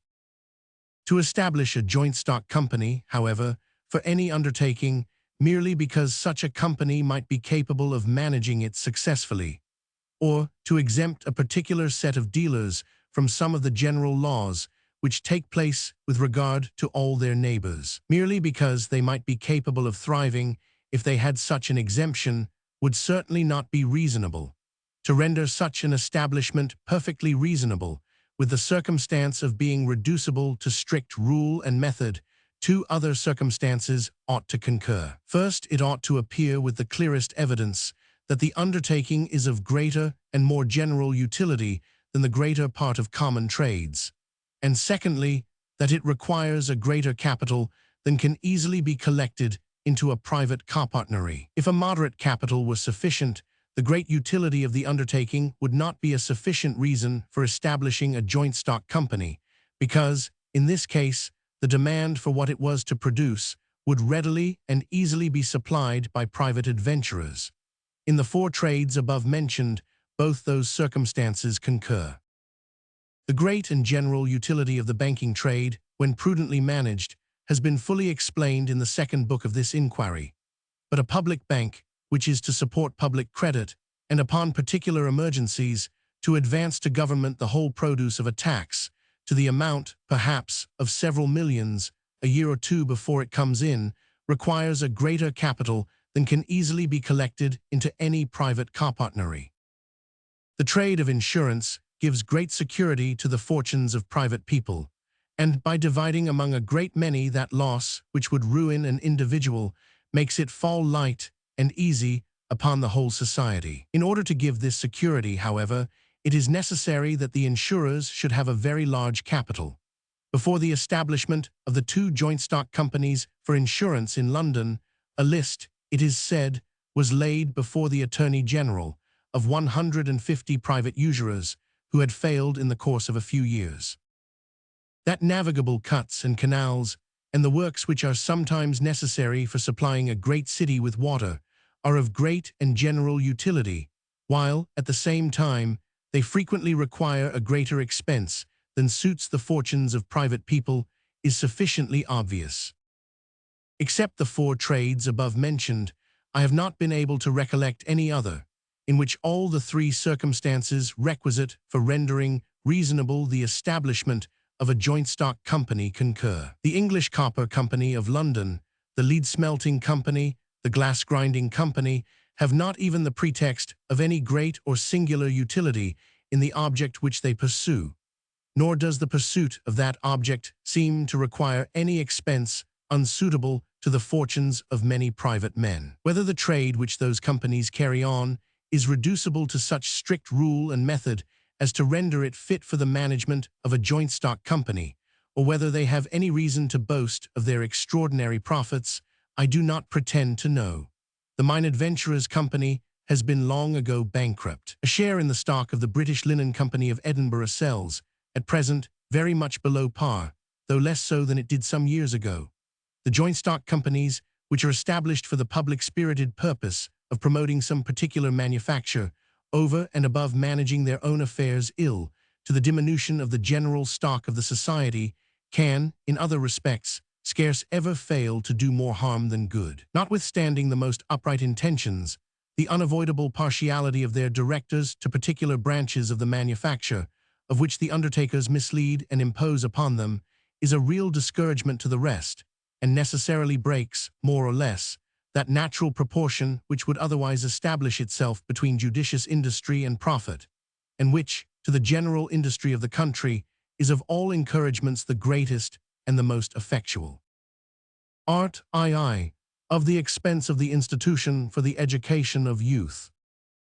The institutions for the education of the youth may, in the same manner, furnish a revenue sufficient for defraying their own expense. The fee or honorary which the scholar pays to the master naturally constitutes a revenue of this kind. Even where the reward of the master does not arise altogether from this natural revenue, it still is not necessary that it should be derived from that general revenue of the society, of which the collection and application are, in most countries, assigned to the executive power. Through the greater part of Europe, accordingly, the endowment of schools and colleges makes either no charge upon that general revenue, or but a very small one. It everywhere arises chiefly from some local or provincial revenue, from the rent of some landed estate, or from the interest of some sum of money, allotted and put under the management of trustees for this particular purpose, sometimes by the sovereign himself, and sometimes by some private donor. Have those public endowments contributed in general to promote the end of their institution? Have they contributed to encourage the diligence and to improve the abilities of the teachers? Have they directed the course of education towards objects more useful, both to the individual and to the public, than those to which it would naturally have gone of its own accord? It should not seem very difficult to give at least a probable answer to each of those questions. In every profession, the exertion of the greater part of those who exercise it is always in proportion to the necessity they are under of making that exertion. This necessity is greatest with those to whom the emoluments of their profession are the only source from which they expect their fortune, or even their ordinary revenue and subsistence. In order to acquire this fortune, or even to get this subsistence, they must, in the course of a year, execute a certain quantity of work of a known value. And where the competition is free, the rivalship of competitors, who are all endeavoring to jostle one another out of employment, obliges every man to endeavor to execute his work with a certain degree of exactness. The greatness of the objects which are to be acquired by success in some particular professions may, no doubt, sometimes animate the exertions of a few men of extraordinary spirit and ambition. Great objects, however, are evidently not necessary in order to occasion the greatest exertions. Rivalship and emulation render excellency, even in mean professions, an object of ambition, and frequently occasion the very greatest exertions. Great objects, on the contrary, alone and unsupported by the necessity of application, have seldom been sufficient to occasion any considerable exertion. In England, success in the profession of the law leads to some very great objects of ambition, and yet how few men, born to easy fortunes, have ever in this country been eminent in that profession. The endowments of schools and colleges have necessarily diminished, more or less, the necessity of application in the teachers. Their subsistence, so far as it arises from their salaries, is evidently derived from a fund altogether independent of their success and reputation in their particular professions. In some universities, the salary makes but a part, and frequently but a small part, of the emoluments of the teacher, of which the greater part arises from the honoraries or fees of his pupils.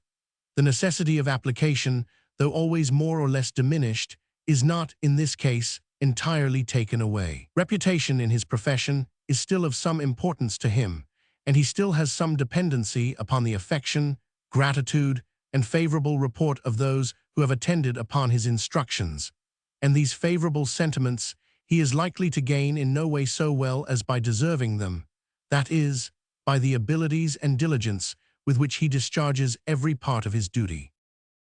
In other universities, The teacher is prohibited from receiving any honorary or fee from his pupils, and his salary constitutes the whole of the revenue which he derives from his office. His interest is, in this case, set as directly in opposition to his duty as it is possible to set it. It is the interest of every man to live as much at his ease as he can, and if his emoluments are to be precisely the same, whether he does or does not perform some very laborious duty, it is certainly his interest, at least as interest is vulgarly understood, either to neglect it altogether, or, if he is subject to some authority, which will not suffer him to do this, to perform it in as careless and slovenly a manner as that authority will permit. If he is naturally active and a lover of labor, it is his interest to employ that activity in any way from which he can derive some advantage, rather than in the performance of his duty from which he can derive none. If the authority to which he is subject resides in the body corporate, the college or university of which he himself is a member, and in which the greater part of the other members are, like himself, persons who either are or ought to be teachers, they are likely to make a common cause to be all very indulgent to one another, and every man to consent that his neighbor may neglect his duty, provided he himself is allowed to neglect his own. In the University of Oxford, the greater part of the public professors have, for these many years, given up altogether even the pretense of teaching. If the authority to which he is subject resides not so much in the body corporate, of which he is a member, as in some other extraneous persons, in the bishop of the diocese, for example, in the governor of the province, or perhaps in some minister of state, it is not, indeed, in this case, very likely that he will be suffered to neglect his duty altogether. All that such superiors, however, can force him to do is to attend upon his pupils a certain number of hours, that is, to give a certain number of lectures in the week or in the year. What those lectures shall be must still depend upon the diligence of the teacher, and that diligence is likely to be proportioned to the motives which he has for exerting it. An extraneous jurisdiction of this kind, besides, is liable to be exercised both ignorantly and capriciously. In its nature, it is arbitrary and discretionary, and the persons who exercise it, neither attending upon the lectures of the teacher themselves, nor perhaps understanding the sciences which it is his business to teach, are seldom capable of exercising it with judgment. From the insolence of office, too, they are frequently indifferent how they exercise it, and are very apt to censure or deprive him of his office wantonly and without any just cause. The person subject to such jurisdiction is necessarily degraded by it, and, instead of being one of the most respectable, is rendered one of the meanest and most contemptible persons in the society. It is by powerful protection only that he can effectually guard himself against the bad usage to which he is at all times exposed, and this protection he is most likely to gain, not by ability or diligence in his profession, but by obsequiousness to the will of his superiors, and by being ready, at all times, to sacrifice to that will the rights, the interest, and the honor of the body corporate, of which he is a member. Whoever has attended for any considerable time to the administration of a French university must have had occasion to remark the effects which naturally result from an arbitrary and extraneous jurisdiction of this kind. Whatever forces a certain number of students to any college or university, independent of the merit or reputation of the teachers, tends more or less to diminish the necessity of that merit or reputation. The privileges of graduates in arts, in law, physic, and divinity, when they can be obtained only by reciting a certain number of years in certain universities, necessarily force a certain number of students to such universities, independent of the merit or reputation of the teachers. The privileges of graduates are sort of statutes of apprenticeship, which have contributed to the improvement of education, just as the other statutes of apprenticeship have to that of arts and manufactures. The charitable foundations of scholarships, exhibitions, bursaries, etc. necessarily attach a certain number of students to certain colleges, independent altogether of the merit of those particular colleges. Were the students upon such charitable foundations left free to choose what college they liked best, such liberty might perhaps contribute to excite some emulation among different colleges. A regulation, on the contrary, which prohibited even the independent members of every particular college from leaving it, and going to any other, without leave first asked and obtained of that which they meant to abandon, would tend very much to extinguish that emulation. If in each college, the tutor or teacher who was to instruct each student in all arts and sciences should not be voluntarily chosen by the student, but appointed by the head of the college, and if, in case of neglect, inability, or bad usage, the student should not be allowed to change him for another, without leave first asked and obtained, such a regulation would not only tend very much to extinguish all emulation among the different tutors of the same college, but to diminish very much in all of them the necessity of diligence and of attention to their respective pupils. Such teachers, though very well paid by their students, might be as much disposed to neglect them as those who are not paid by them at all or who have no other recompense but their salary. If the teacher happens to be a man of sense, it must be an unpleasant thing to him to be conscious, while he is lecturing to his students, that he is either speaking or reading nonsense, or what is very little better than nonsense. It must, too, be unpleasant to him to observe that the greater part of his students desert his lectures, or perhaps attend upon them with plain enough marks of neglect, contempt, and derision. If he is obliged, therefore, to give a certain number of lectures, these motives alone, without any other interest, might dispose him to take some pains to give tolerably good ones. Several different expedients, however, may be fallen upon, which will effectually blunt the edge of all those incitements to diligence. The teacher, instead of explaining to his pupils himself the science in which he proposes to instruct them, may read some book upon it, and if this book is written in a foreign and dead language, by interpreting it to them into their own, or, what would give him still less trouble, by making them interpret it to him, and by now and then making an occasional remark upon it, he may flatter himself that he is giving a lecture. The slightest degree of knowledge and application will enable him to do this, without exposing himself to contempt or derision, by saying anything that is really foolish, absurd, or ridiculous. The discipline of the college, at the same time, may enable him to force all his pupils to the most regular attendance upon his sham lecture, and to maintain the most decent and respectful behavior during the whole time of the performance. The discipline of colleges and universities is in general contrived, not for the benefit of the students, but for the interest, or, more properly speaking, for the ease of the masters. Its object is, in all cases, to maintain the authority of the master, and whether he neglects or performs his duty, to oblige the students in all cases to behave to him as if he performed it with the greatest diligence and ability. It seems to presume perfect wisdom and virtue in the one order, and the greatest weakness and folly in the other. Where the masters, however, really perform their duty, there are no examples, I believe, that the greater part of the students ever neglect theirs. No discipline is ever requisite to force attendance upon lectures which are really worth the attending, as is well known wherever any such lectures are given. Force and restraint may, no doubt, be in some degree requisite, in order to oblige children or very young boys to attend to those parts of education, which it is thought necessary for them to acquire during that early period of life. But after 12 or 13 years of age, provided the master does his duty, force or restraint can scarce ever be necessary to carry on any part of education.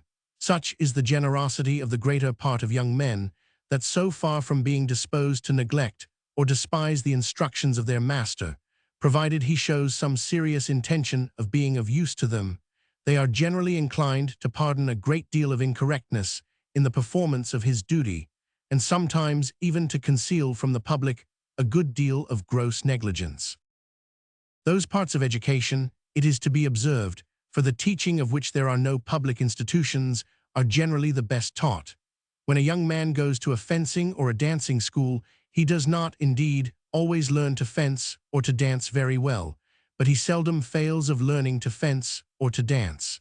The good effects of the riding school are not commonly so evident. The expense of a riding school is so great that in most places it is a public institution.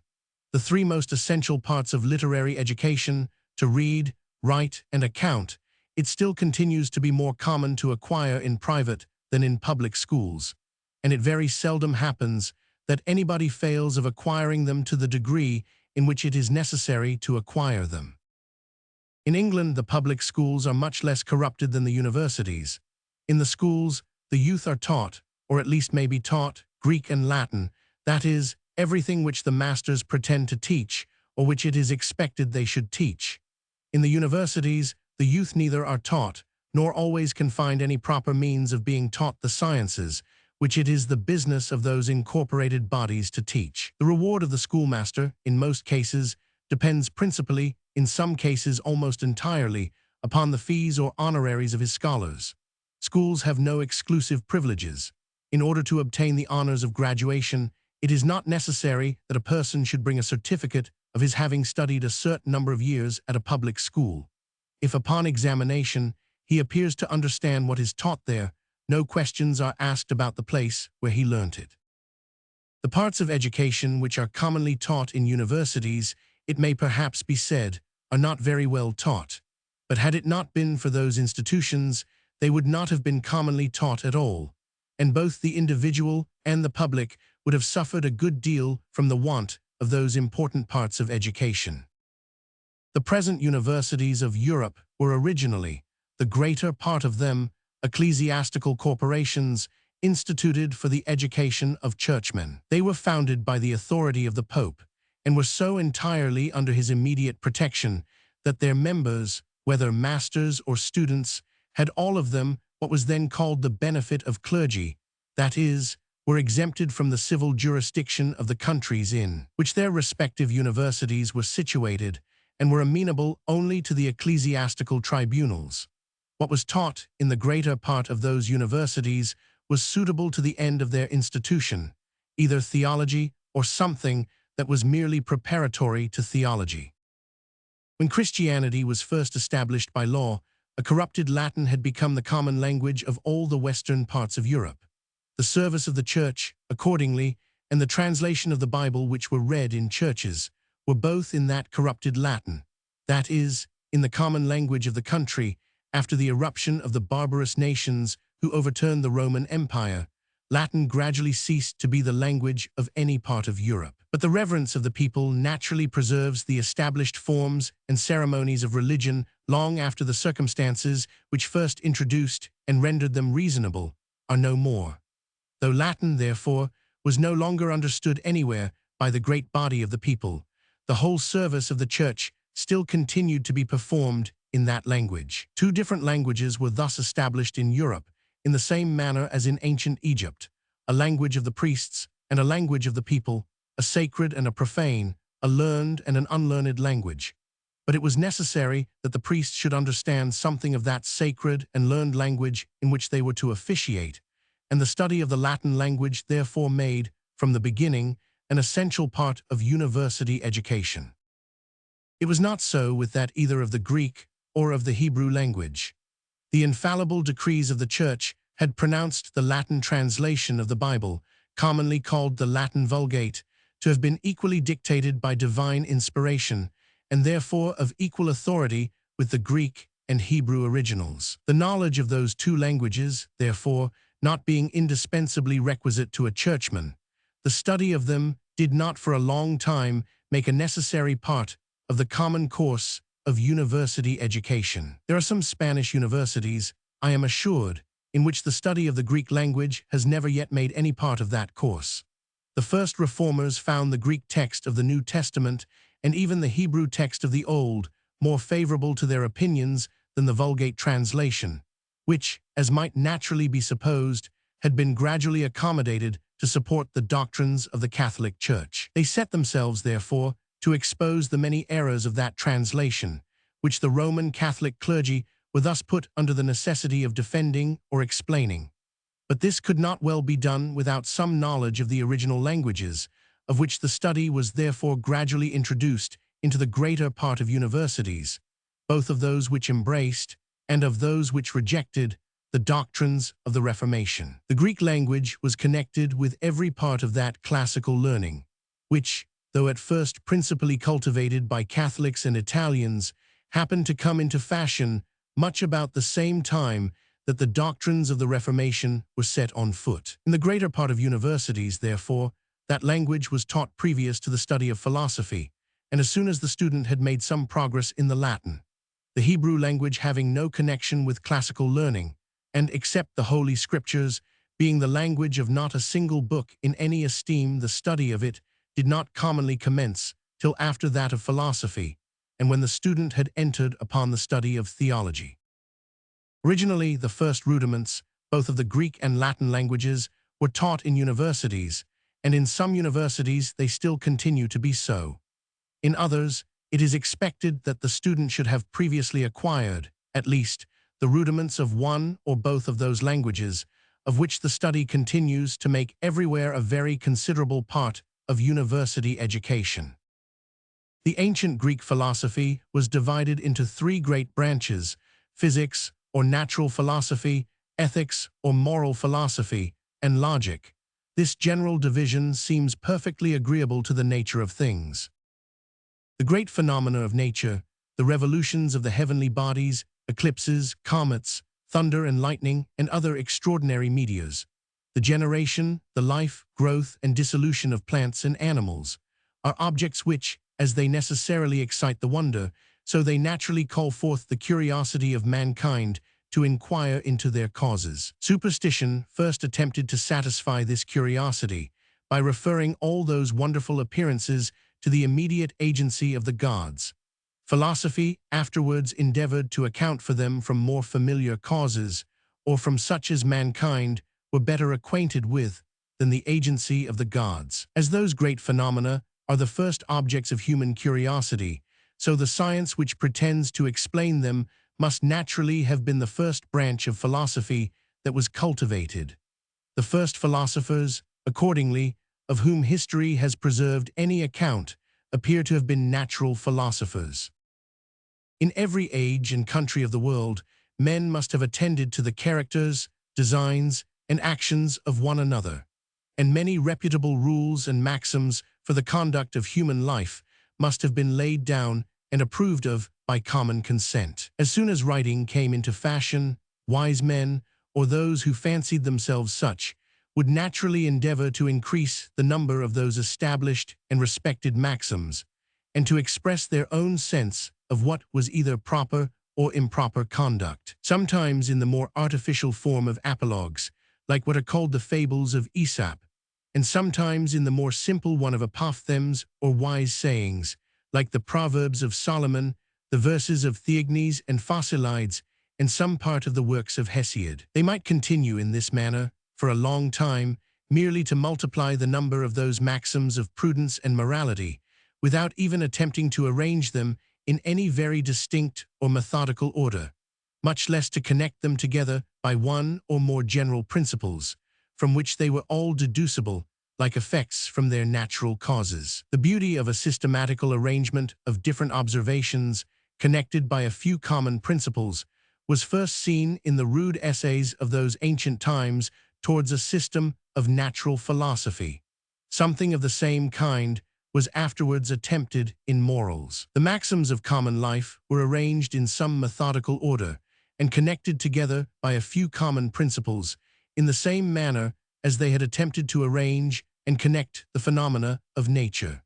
The science which pretends to investigate and explain those connecting principles is what is properly called moral philosophy.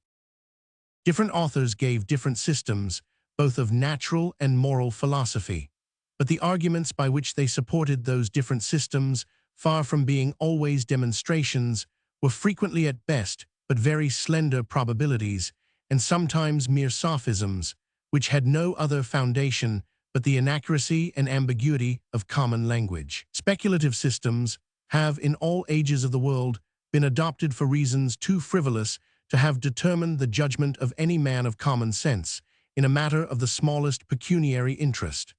Gross sophistry has scarce ever had any influence upon the opinions of mankind, except in matters of philosophy and speculation, and in these it has frequently had the greatest. The patrons of each system of natural and moral philosophy naturally endeavored to expose the weakness of the arguments adduced to support the systems which were opposite to their own. In examining those arguments, they were necessarily led to consider the difference between a probable and a demonstrative argument, between a fallacious and a conclusive one, and logic, or the science of the general principles of good and bad reasoning, necessarily arose out of the observations which a scrutiny of this kind gave occasion to, though in its origin posterior both to physics and to ethics, it was commonly taught, not indeed in all, but in the greater part of the ancient schools of philosophy, previously to either of those sciences.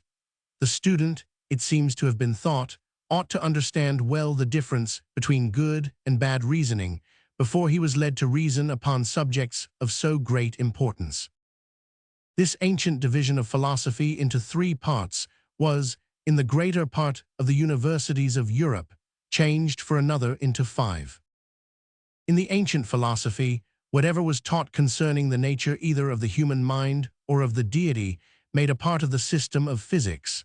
Those beings, in whatever their essence might be supposed to consist, were parts of the great system of the universe, and parts, too, productive of the most important effects. Whatever human reason could either conclude or conjecture concerning them, made, as it were, two chapters, though no doubt two very important ones, of the science which pretended to give an account of the origin and revolutions of the great system of the universe.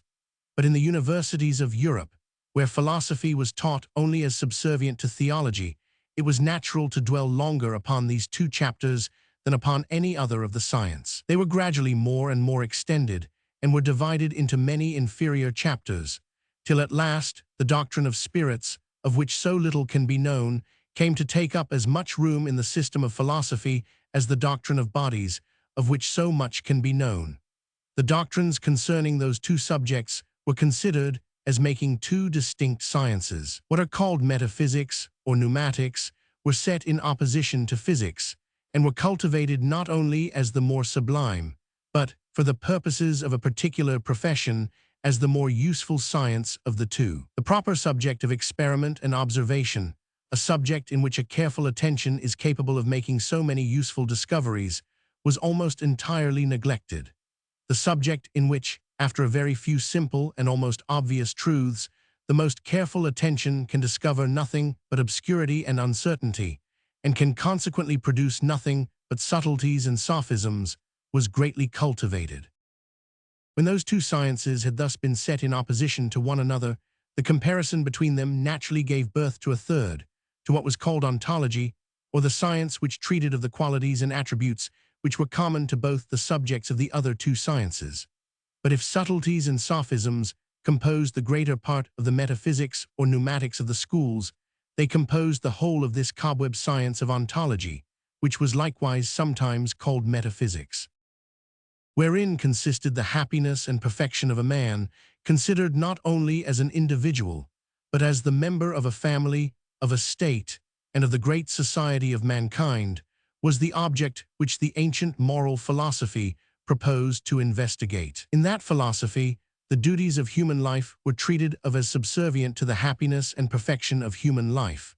But when moral, as well as natural philosophy, came to be taught only as subservient to theology, the duties of human life were treated of as chiefly subservient to the happiness of a life to come. In the ancient philosophy, the perfection of virtue was represented as necessarily productive, to the person who possessed it, of the most perfect happiness in this life. In the modern philosophy, it was frequently represented as generally, or rather as almost always, inconsistent with any degree of happiness in this life, and heaven was to be earned only by penance and mortification, by the austerities and abasement of a monk, not by the liberal, generous, and spirited conduct of a man. Casuistry and an ascetic morality made up, in most cases, the greater part of the moral philosophy of the schools. By far the most important of all the different branches of philosophy became in this manner by far the most corrupted.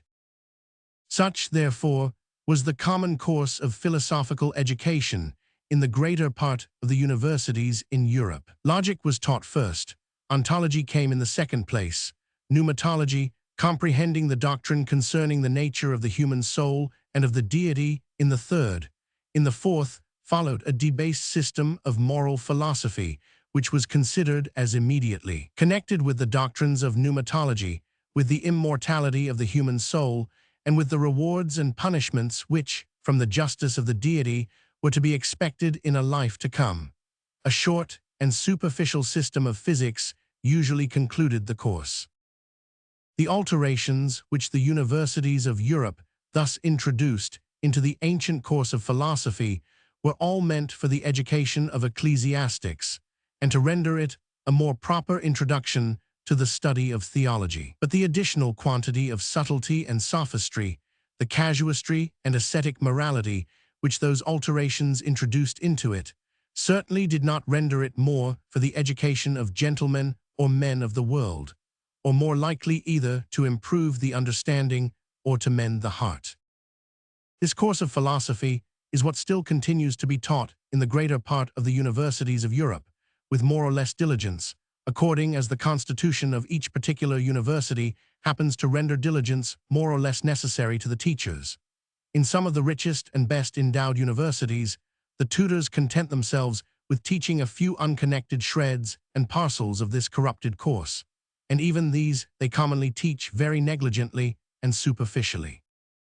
The improvements which, in modern times, have been made in several different branches of philosophy have not, the greater part of them, been made in universities, though some, no doubt, have. The greater part of universities have not even been very forward to adopt those improvements after they were made, and several of those learned societies have chosen to remain, for a long time, the sanctuaries in which exploded systems and obsolete prejudices found shelter and protection, after they had been hunted out of every other corner of the world. In general, the richest and best endowed universities have been slowest in adopting those improvements, and the most averse to permit any considerable change in the established plan of education. Those improvements were more easily introduced into some of the poorer universities, in which the teachers, depending upon their reputation for the greater part of their subsistence, were obliged to pay more attention to the current opinions of the world. But though the public schools and universities of Europe were originally intended only for the education of a particular profession, that of churchmen, and though they were not always very diligent in instructing their pupils, even in the sciences which were supposed necessary for that profession, yet they gradually drew to themselves the education of almost all other people, particularly of almost all gentlemen and men of fortune. No better method, it seems, could be fallen upon of spending with any advantage the long interval between infancy and that period of life at which men begin to apply in good earnest to the real business of the world, the business which is to employ them during the remainder of their days. The greater part of what is taught in schools and universities, however, does not seem to be the most proper preparation for that business. In England, it becomes every day more and more the custom to send young people to travel in foreign countries immediately upon their leaving school, and without sending them to any university. Our young people, it is said, generally return home much improved by their travels. A young man who goes abroad at 17 or 18 and returns home at 21, returns 3 or 4 years older than he was when he went abroad, and at that age it is very difficult not to improve a good deal in 3 or 4 years. In the course of his travels, he generally acquires some knowledge of 1 or 2 foreign languages, a knowledge, however, which is seldom sufficient to enable him either to speak or write them with propriety. In other respects, he commonly returns home more conceited, more unprincipled, more dissipated, and more incapable of any serious application, either to study or to business, than he could well have become in so short a time had he lived at home. By traveling so very young, by spending in the most frivolous dissipation the most precious years of his life, at a distance from the inspection and control of his parents and relations, every useful habit, which the earlier parts of his education might have had some tendency to form in him, instead of being riveted and confirmed, is almost necessarily either weakened or effaced. Nothing but the discredit into which the universities are allowing themselves to fall could ever have brought into repute so very absurd a practice as that of traveling at this early period of life.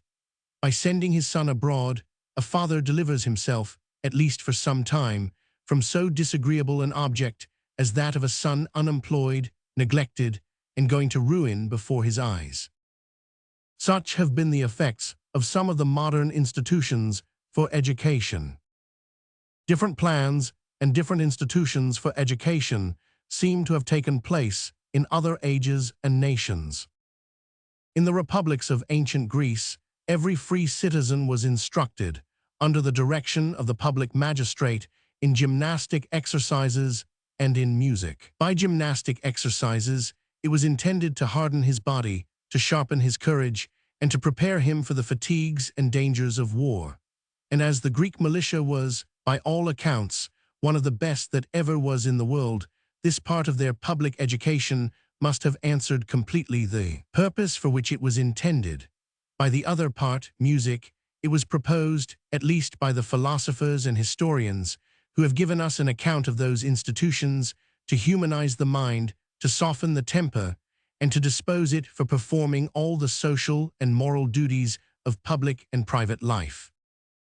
In ancient Rome, the exercises of the Campus Martius answered the same purpose as those of the gymnasium in ancient Greece, and they seem to have answered it equally well.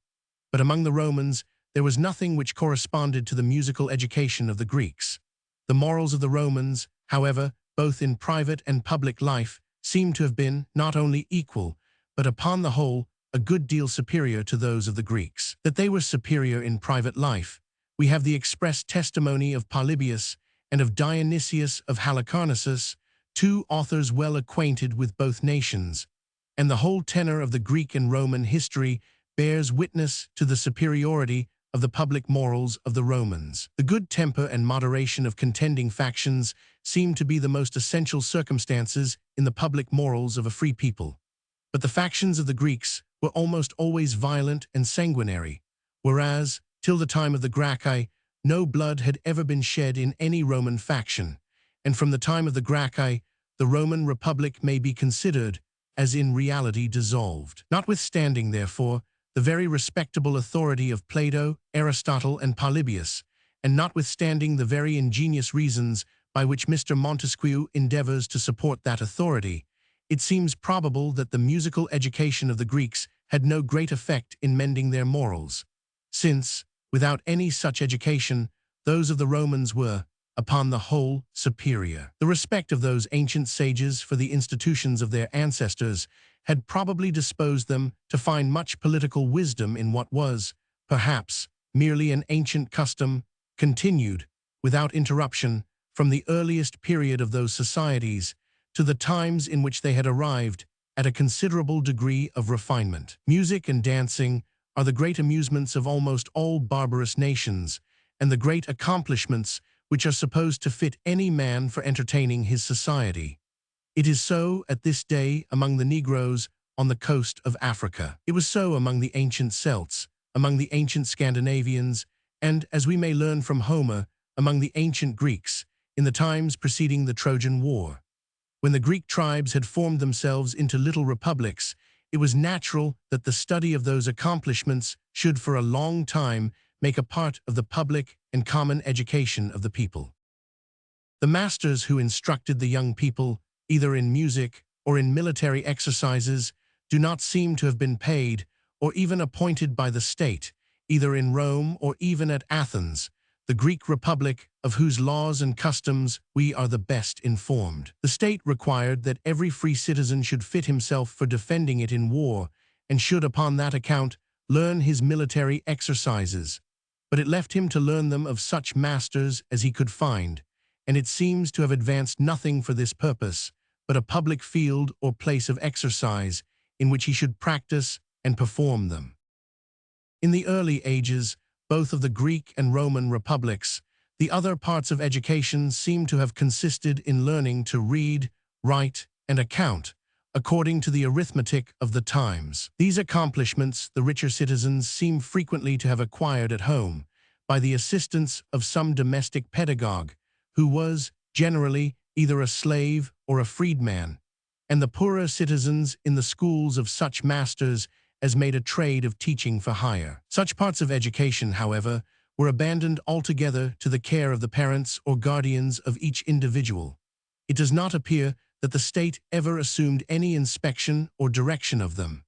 By a law of Solon, indeed, the children were acquitted from maintaining those parents who had neglected to instruct them in some profitable trade or business.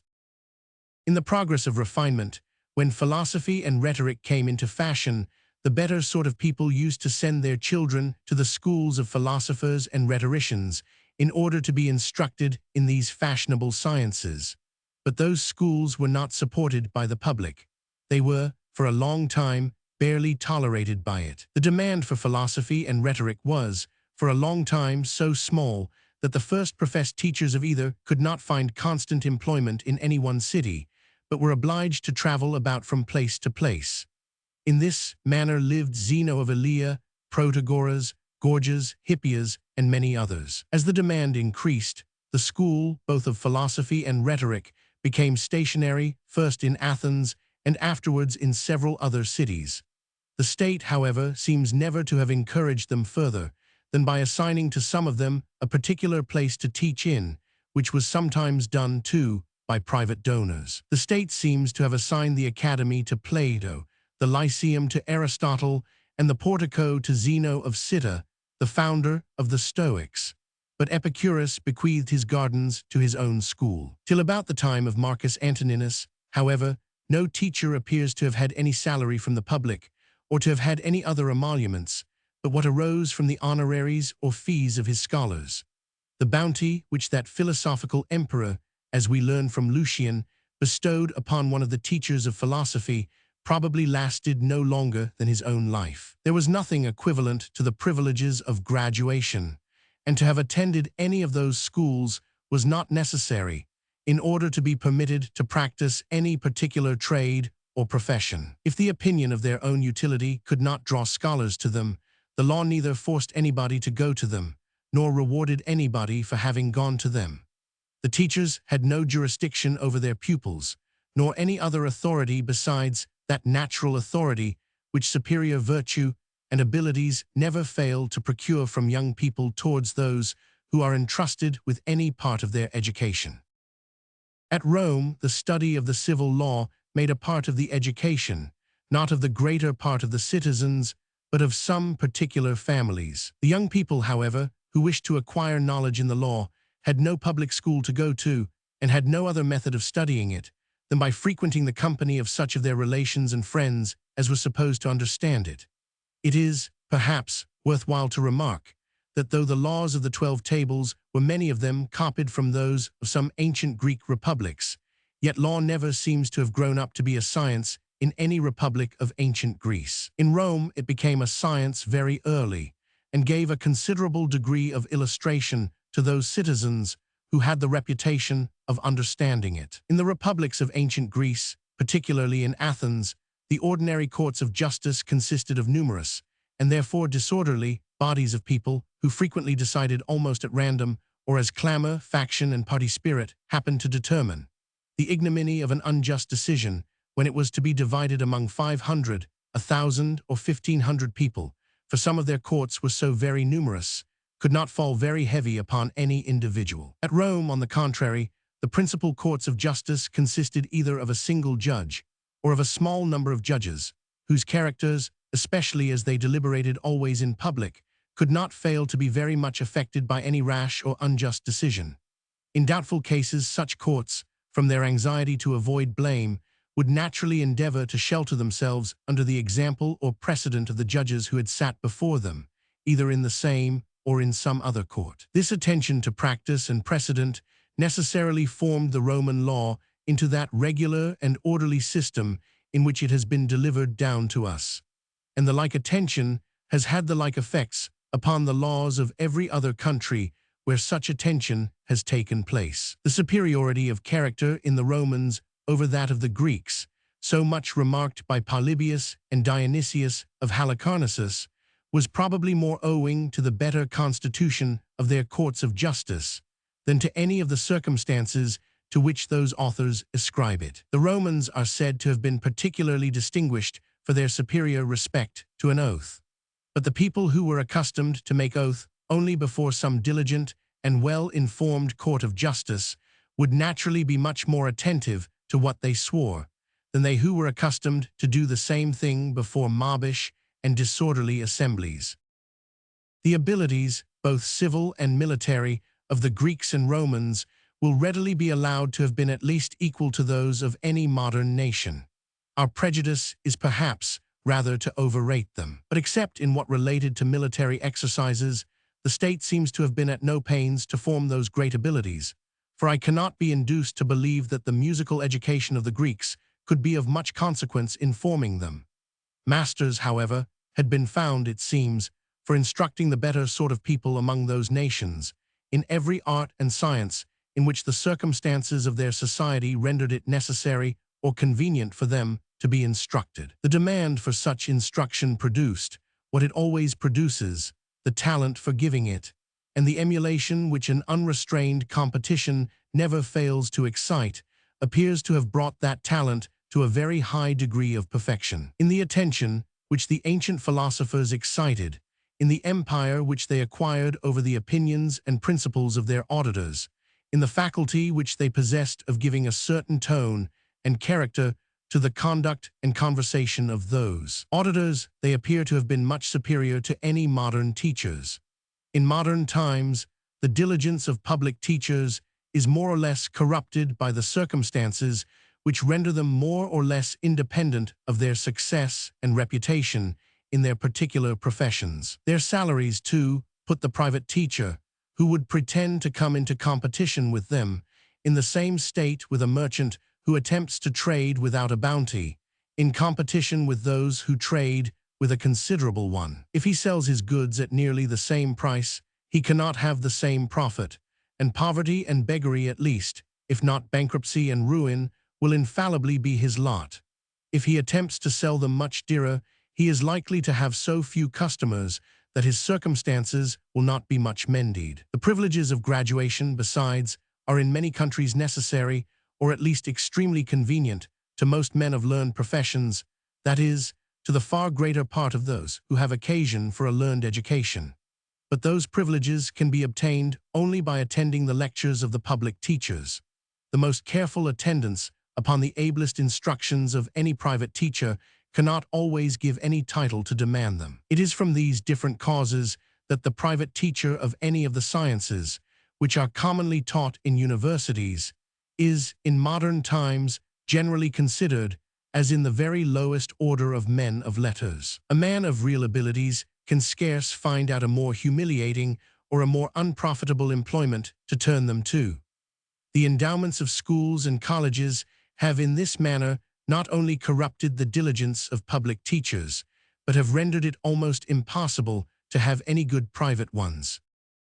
Were there no public institutions for education, no system, no science would be taught, for which there was not some demand, or which the circumstances of the times did not render it either necessary or convenient, or at least fashionable to learn.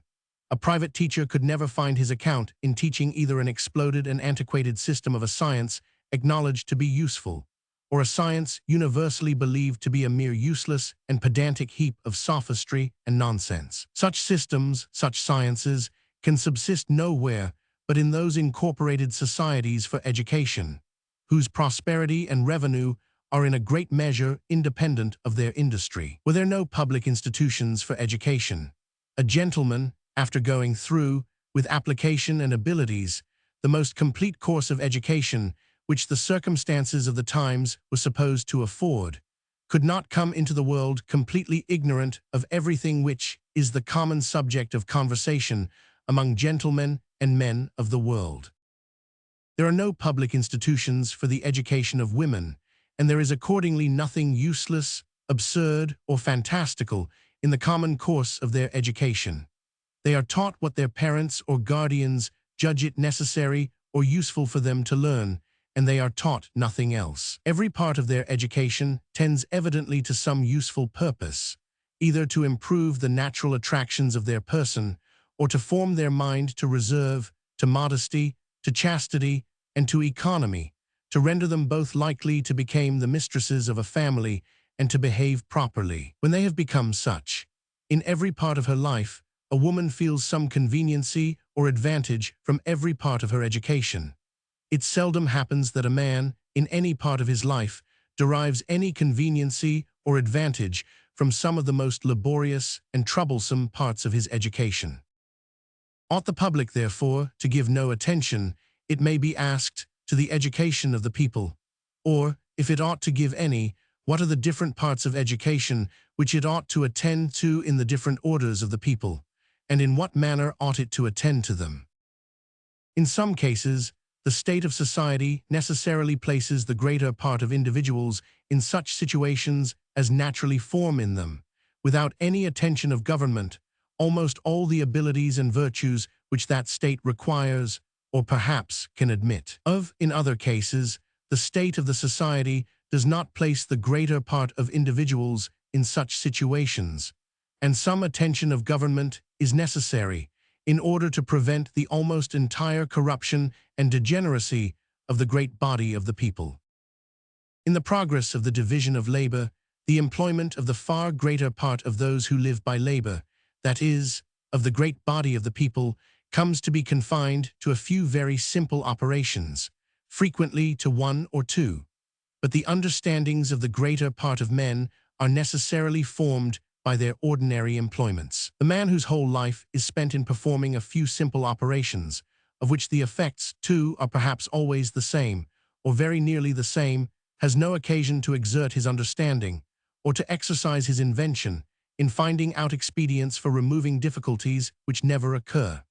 He naturally loses, therefore, the habit of such exertion, and generally becomes as stupid and ignorant as it is possible for a human creature to become. The torpor of his mind renders him not only incapable of relishing or bearing a part in any rational conversation, but of conceiving any generous, noble, or tender sentiment, and consequently of forming any just judgment concerning many even of the ordinary duties of private life.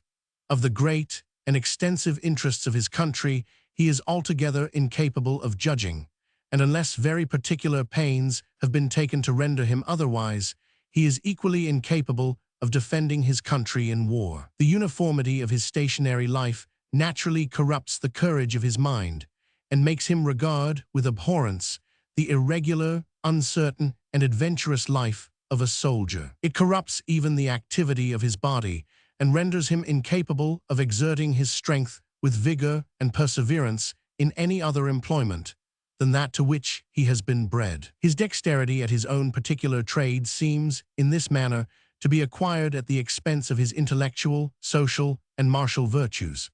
But in every improved and civilized society, this is the state into which the laboring poor, that is, the great body of the people, must necessarily fall, unless government takes some pains to prevent it. It is otherwise in the barbarous societies, as they are commonly called, of hunters, of shepherds, and even of husbandmen, in that rude state of husbandry which precedes the improvement of manufactures and the extension of foreign commerce. In such societies, the varied occupations of every man oblige every man to exert his capacity and to invent expedients for removing difficulties which are continually occurring. Invention is kept alive, and the mind is not suffered to fall into that drowsy stupidity which, in a civilized society, seems to benumb the understanding of almost all the inferior ranks of people. In those barbarous societies, as they are called, every man, it has already been observed, is a warrior. Every man, too, is in some measure a statesman, and can form a tolerable judgment concerning the interest of the society and the conduct of those who govern it. How far their chiefs are good judges in peace, or good leaders in war, is obvious to the observation of almost every single man among them.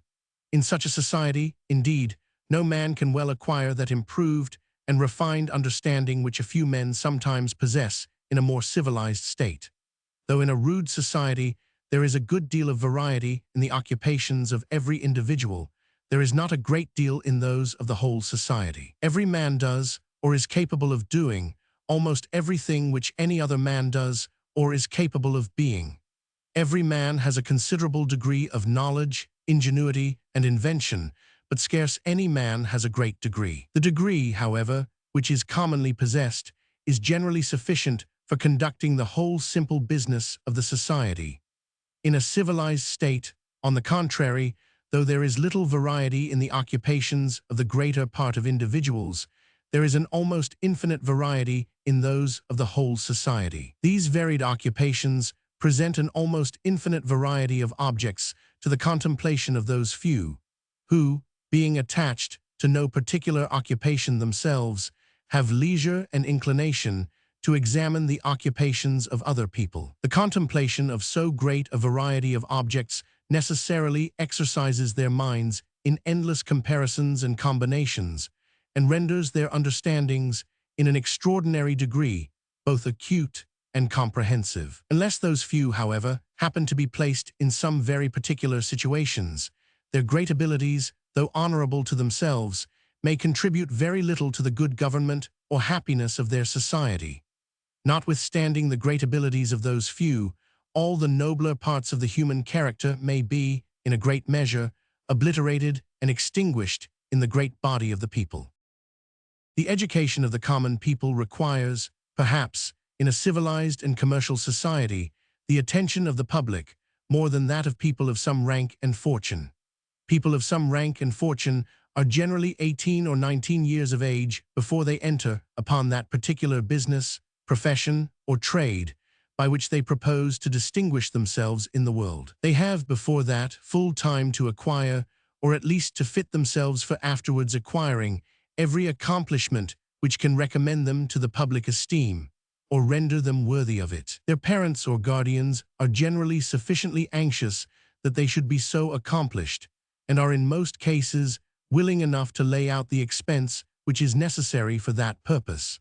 If they are not always properly educated, it is seldom from the want of expense laid out upon their education, but from the improper application of that expense. It is seldom from the want of masters, but from the negligence and incapacity of the masters who are to be had, and from the difficulty, or rather from the impossibility, which there is, in the present state of things, of finding any better. The employments, too, in which people of some rank or fortune spend the greater part of their lives are not, like those of the common people, simple and uniform. They are almost all of them extremely complicated, and such as exercise the head more than the hands. The understandings of those who are engaged in such employments can seldom grow torpid for want of exercise. The employments of people of some rank and fortune, besides, are seldom such as harass them from morning to night. They generally have a good deal of leisure, during which they may perfect themselves in every branch, either of useful or ornamental knowledge, of which they may have laid the foundation, or for which they may have acquired some taste in the earlier part of life. It is otherwise with the common people. They have little time to spare for education. Their parents can scarce afford to maintain them, even in infancy.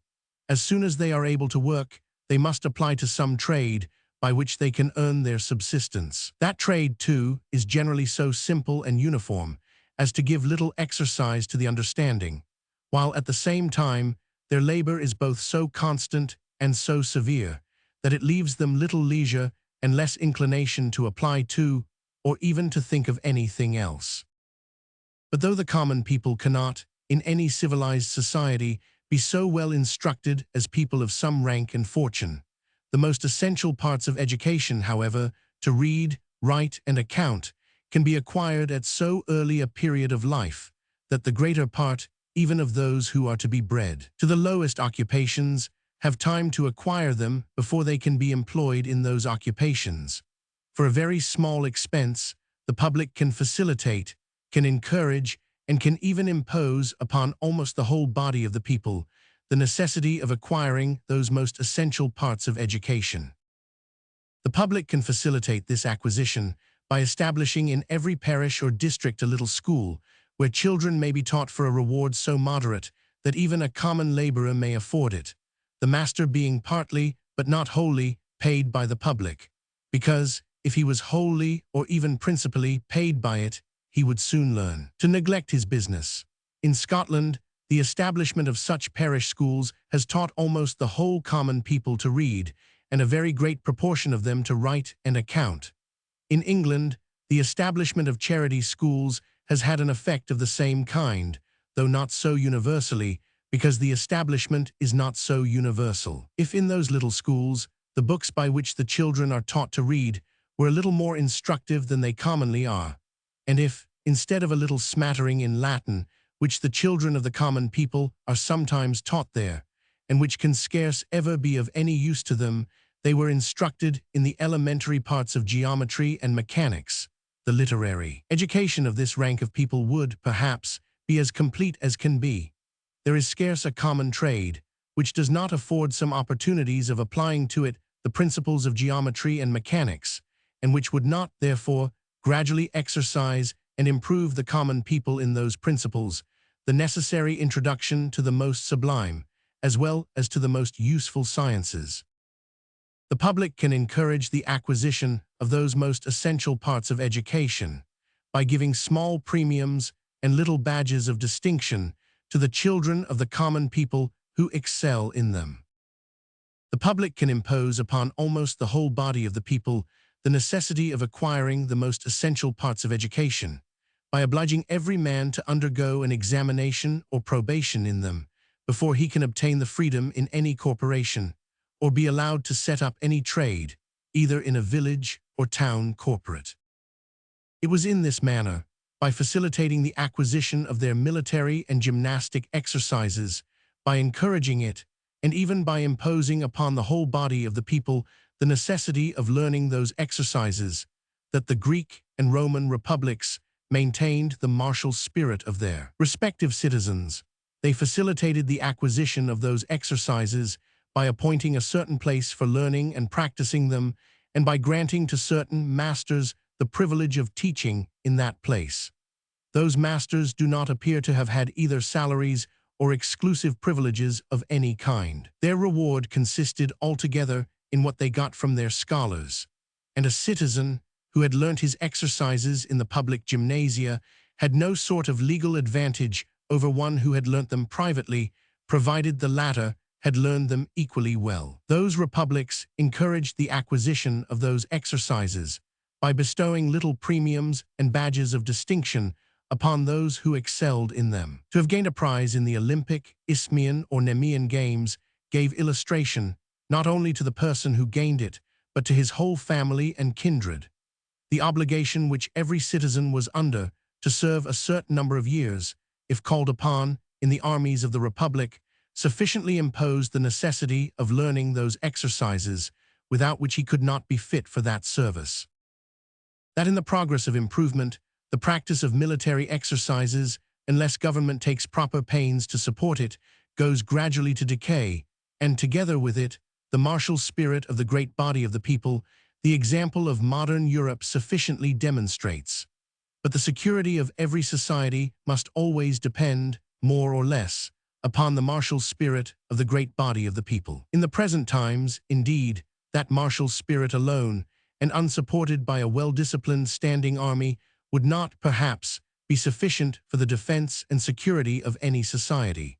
But where every citizen had the spirit of a soldier, a smaller standing army would surely be requisite. That spirit, besides, would necessarily diminish very much the dangers to liberty, whether real or imaginary, which are commonly apprehended from a standing army, as it would very much facilitate the operations of that army against a foreign invader, so it would obstruct them as much, if unfortunately they should ever be directed against the constitution of the state.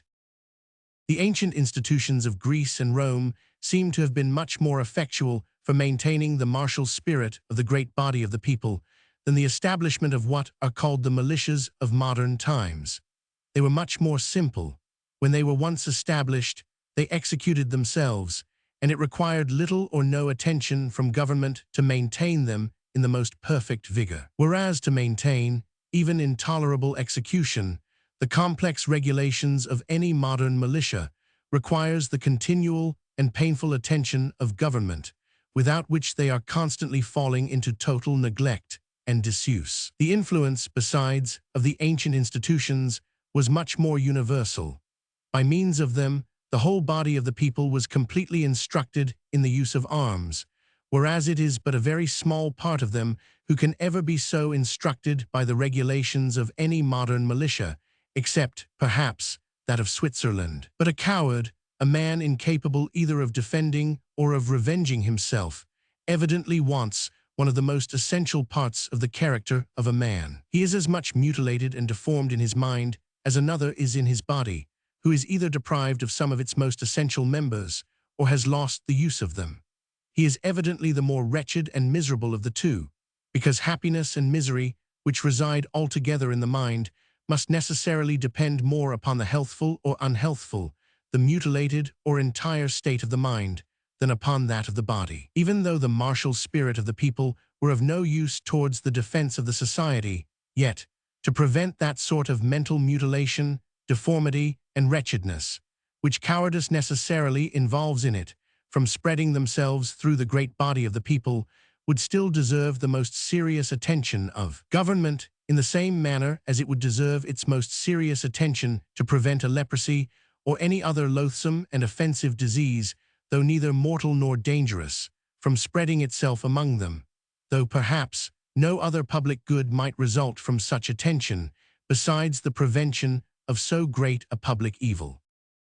The same thing may be said of the gross ignorance and stupidity, which, in a civilized society, seems so frequently to benumb the understandings of all the inferior ranks of people. Man without the proper use of the intellectual faculties of a man is, if possible, more contemptible than even a coward, and seems to be mutilated and deformed in a still more essential part of the character of human nature. Though the state was to derive no advantage from the instruction of the inferior ranks of people, it would still deserve its attention that they should not be altogether uninstructed. The state, however, derives no inconsiderable advantage from their instruction. The more they are instructed, the less liable they are to the delusions of enthusiasm and superstition, which among ignorant nations frequently occasion the most dreadful disorders. An instructed and intelligent people, besides, are always more decent and orderly than an ignorant and stupid one. They feel themselves, each individually, more respectable and more likely to obtain the respect of their lawful superiors, and they are therefore more disposed to respect those superiors. They are more disposed to examine, and more capable of seeing through, the interested complaints of faction and sedition, and they are, upon that account, less apt to be misled into any wanton or unnecessary opposition to the measures of government. In free countries, where the safety of government depends very much upon the favorable judgment which the people may form of its conduct, it must surely be of the highest importance that they should not be disposed to judge rashly or capriciously concerning it. Art III of the expense of the institutions for the instruction of people of all ages. The institutions for the instruction of people of all ages are chiefly those for religious instruction. This is a species of instruction, of which the object is not so much to render the people good citizens in this world, as to prepare them for another and a better world in the life to come. The teachers of the doctrine which contains this instruction, in the same manner as other teachers, may either depend altogether for their subsistence upon the voluntary contributions of their hearers, or they may derive it from some other fund to which the law of their country may entitle them, such as a landed estate, a tithe or land tax, an established salary or stipend. Their exertion, their zeal and industry are likely to be much greater in the former situation than in the latter. In this respect, the teachers of a new religion have always had a considerable advantage in attacking those ancient and established systems, of which the clergy, reposing themselves upon their benefices, had neglected to keep up the fervor of faith and devotion in the great body of the people, and having given themselves up to indolence, were become altogether incapable of making any vigorous exertion in defense even of their own establishment. The clergy of an established and well-endowed religion frequently become men of learning and elegance, who possess all the virtues of gentlemen, or which can recommend them to the esteem of gentlemen, but they are apt gradually to lose the qualities, both good and bad, which gave them authority and influence with the inferior ranks of people, and which had perhaps been the original causes of the success and establishment of their religion. Such a clergy, when attacked by a set of popular and bold, though perhaps stupid and ignorant enthusiasts, feel themselves as perfectly defenseless as the indolent, effeminate, and full-fed nations of the southern parts of Asia, when they were invaded by the active, hardy, and hungry Tartars of the north. Such a clergy, upon such an emergency, have commonly no other resource than to call upon the civil magistrate to persecute, destroy, or drive out their adversaries as disturbers of the public peace. It was thus that the Roman Catholic clergy called upon the civil magistrate to persecute the Protestants, and the Church of England to persecute the dissenters, and that in general every religious sect, when it has once enjoyed, for a century or two, the security of a legal establishment, has found itself incapable of making any vigorous defense against any new sect which chose to attack its doctrine or discipline. Upon such occasions, the advantage, in point of learning and good writing, may sometimes be on the side of the established church. But the arts of popularity, all the arts of gaining proselytes, are constantly on the side of its adversaries. In England, those arts have been long neglected by the well-endowed clergy of the established church, and are at present chiefly cultivated by the dissenters and by the Methodists. The independent provisions, however, which in many places have been made for dissenting teachers by means of voluntary subscriptions, of trust rights, and other evasions of the law, seem very much to have abated the zeal and activity of those teachers. They have many of them become very learned, ingenious, and respectable men, but they have in general ceased to be very popular preachers. The Methodists, without half the learning of the dissenters, are much more in vogue. In the Church of Rome, the industry and zeal of the inferior clergy are kept more alive by the powerful motive of self-interest than perhaps in any established Protestant church. The parochial clergy derive, many of them, a very considerable part of their subsistence from the voluntary oblations of the people, a source of revenue which confession gives them many opportunities of improving. The mendicant orders derive their whole subsistence from such oblations. It is with them, as with the hussars and light infantry of some armies, no plunder, no pay. The parochial clergy are like those teachers whose reward depends partly upon their salary and partly upon the fees or honoraries which they get from their pupils, and these must always depend, more or less, upon their industry and reputation. The mendicant orders are like those teachers whose subsistence depends altogether upon their industry. They are obliged, therefore, to use every art which can animate the devotion of the common people. The establishment of the two great mendicant orders of St. Dominic and St. Francis, it is observed by Machiavel, revived, in the 13th and 14th centuries, the languishing faith and devotion of the Catholic Church. In Roman Catholic countries, the spirit of devotion is supported altogether by the monks and by the poorer parochial clergy. The great dignitaries of the Church, with all the accomplishments of gentlemen and men of the world, and sometimes with those of men of learning, are careful to maintain the necessary discipline over their inferiors, but seldom give themselves any trouble about the instruction of the people. Most of the arts and professions in a state, says by far the most illustrious philosopher and historian of the present age, are of such a nature that, while they promote the interests of the society, they are also useful or agreeable to some individuals. And in that case, the constant rule of the magistrate, except, perhaps, on the first introduction of any art, is to leave the profession to itself and trust its encouragement to the individuals who reap the benefit of it. The artisans, finding their profits to rise by the favor of their customers, increase, as much as possible, their skill and industry, and as matters are not disturbed by any injudicious tampering, the commodity is always sure to be at all times nearly proportioned to the demand.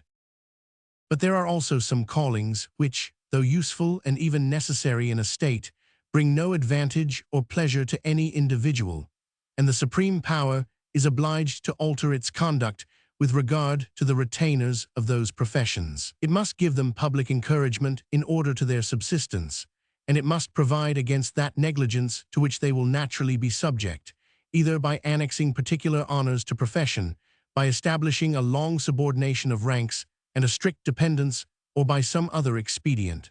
The persons employed in the finances, fleets, and magistracy are instances of this order of men.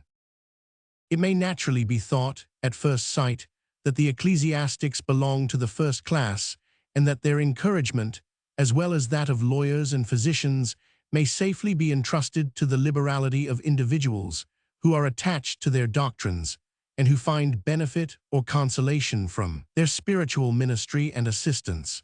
Their industry and vigilance will, no doubt, be whetted by such an additional motive, and their skill in the profession, as well as their address in governing the minds of the people, must receive daily increase from their increasing practice, study, and attention.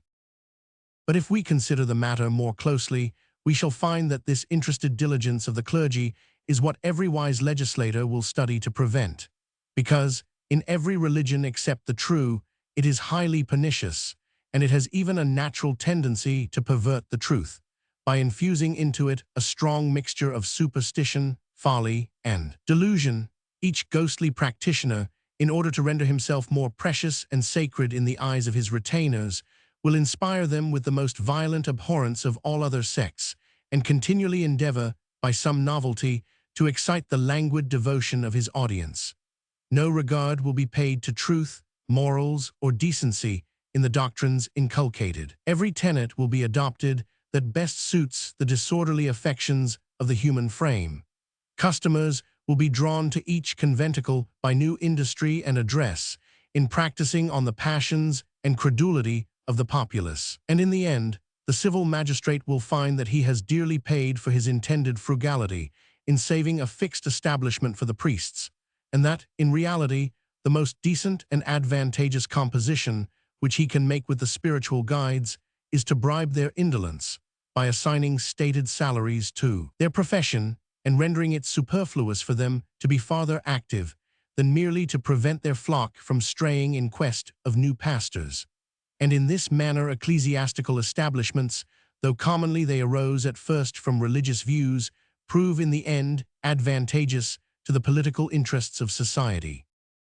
But whatever may have been the good or bad effects of the independent provision of the clergy, it has, perhaps, been very seldom bestowed upon them from any view to those effects. Times of violent religious controversy have generally been times of equally violent political faction.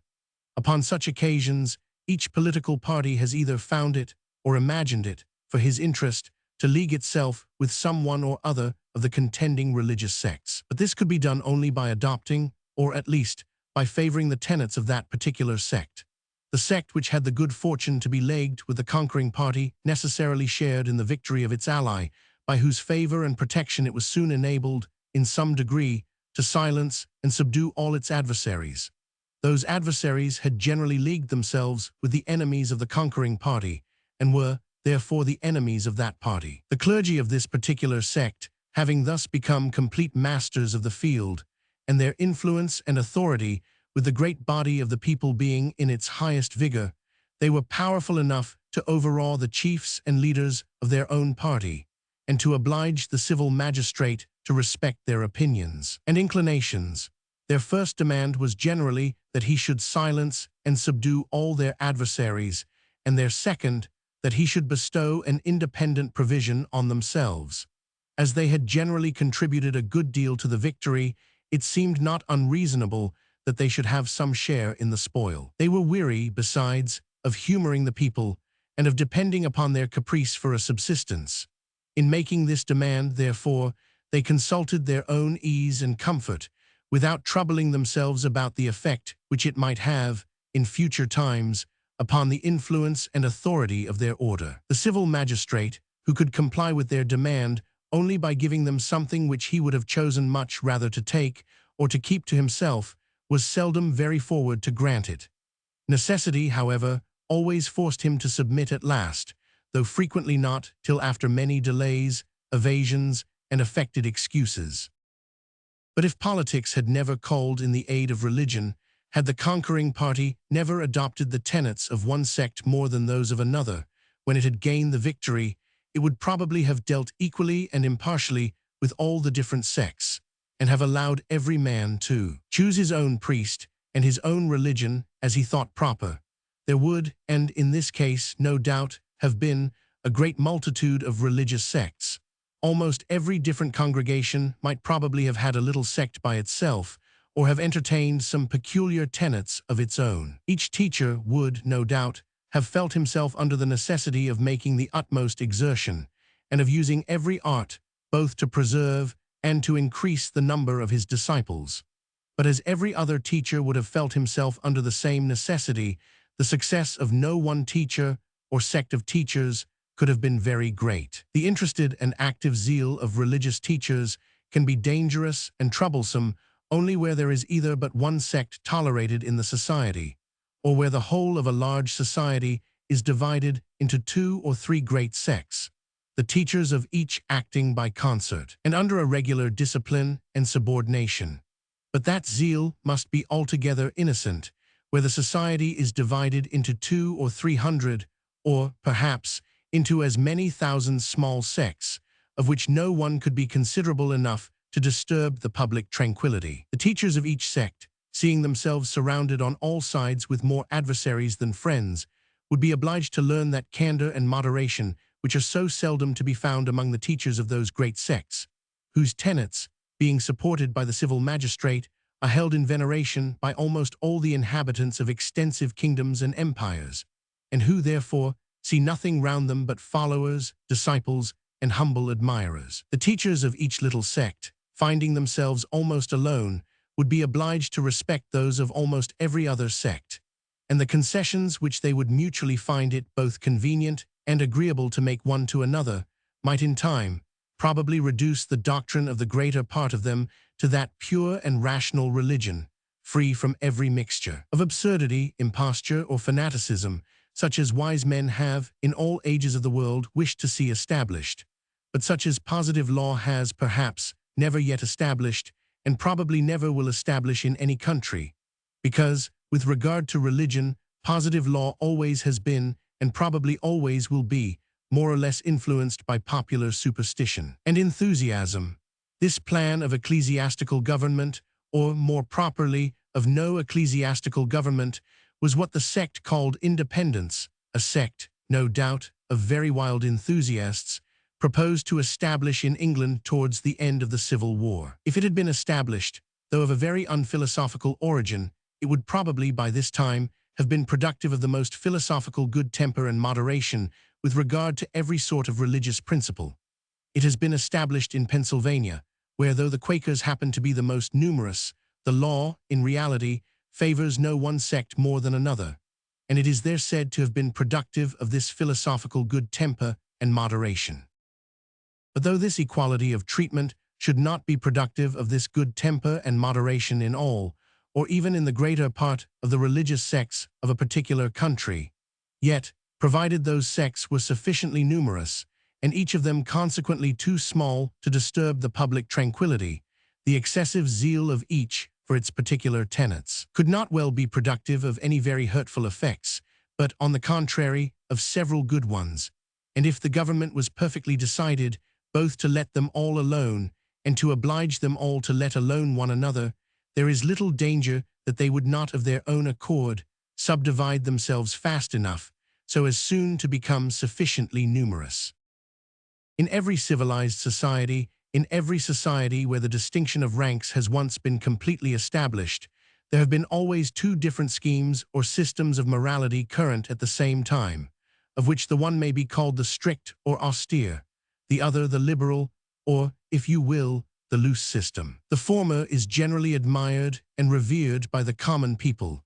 The latter is commonly more esteemed and adopted by what are called the people of fashion. The degree of disapprobation with which we ought to mark the vices of levity, the vices which are apt to arise from great prosperity and from the excess of gaiety and good humor, seems to constitute the principal distinction between those two opposite schemes or systems. In the liberal or loose system, luxury, wanton, and even disorderly mirth, the pursuit of pleasure to some degree of intemperance, the breach of chastity, at least in one of the two sexes, etc., provided they are not accompanied with gross indecency, and do not lead to falsehood and injustice, are generally treated with a good deal of indulgence, and are easily either excused or pardoned altogether. In the austere system, on the contrary, those excesses are regarded with the utmost abhorrence and detestation. The vices of levity are always ruinous to the common people, and a single week's thoughtlessness and dissipation is often sufficient to undo a poor workman forever, and to drive him, through despair, upon committing the most enormous crimes. The wiser and better sort of the common people, therefore, have always the utmost abhorrence and detestation of such excesses, which their experience tells them are so immediately fatal to people of their condition. The disorder and extravagance of several years, on the contrary, will not always ruin a man of fashion, and people of that rank are very apt to consider the power of indulging in some degree of excess as one of the advantages of their fortune, and the liberty of doing so without censure or reproach as one of the privileges which belong to their station. In people of their own station, therefore, they regard such excesses with but a small degree of disapprobation, and censure them either very slightly or not at all. Almost all religious sects have begun among the common people, from whom they have generally drawn their earliest, as well as their most numerous proselytes. The austere system of morality has, accordingly, been adopted by those sects almost constantly, or with very few exceptions, for there have been some. It was the system by which they could best recommend themselves to that order of people, to whom they first proposed their plan of reformation upon what had been before established. Many of them, perhaps the greater part of them, have even endeavored to gain credit by refining upon this austere system, and by carrying it to some degree of folly and extravagance. And this excessive rigor has frequently recommended them, more than anything else, to the respect and veneration of the common people. A man of rank and fortune is, by his station, the distinguished member of a great society, who attend to every part of his conduct, and who thereby oblige him to attend to every part of it himself. His authority and consideration depend very much upon the respect which this society bears to him. He dares not do anything which would disgrace or discredit him in it, and he is obliged to a very strict observation of that species of morals, whether liberal or austere, which the general consent of this society prescribes to persons of his rank and fortune. A man of low condition, on the contrary, is far from being a distinguished member of any great society. While he remains in a country village, his conduct may be attended to, and he may be obliged to attend to it himself. In this situation, and in this situation only, he may have what is called a character to lose, but as soon as he comes into a great city, he is sunk in obscurity and darkness. His conduct is observed and attended to by nobody, and he is, therefore, very likely to neglect it himself, and to abandon himself to every sort of low profligacy and vice. He never emerges so effectually from this obscurity, his conduct never excites so much the attention of any respectable society, as by his becoming the member of a small religious sect. He from that moment acquires a degree of consideration which he never had before. All his brother sectaries are, for the credit of the sect, interested to observe his conduct, and if he gives occasion to any scandal, if he deviates very much from those austere morals which they almost always require of one another, to punish him by what is always a very severe punishment, even where no evil effects attend it. Expulsion or excommunication from the sect. In little religious sects, accordingly, the morals of the common people have been almost always remarkably regular and orderly, generally much more so than in the established church. The morals of those little sects, indeed, have frequently been rather disagreeably rigorous and unsocial. There are two very easy and effectual remedies, however, by whose joint operation the state might, without violence, correct whatever was unsocial or disagreeably rigorous in the morals of all the little sects into which the country was divided.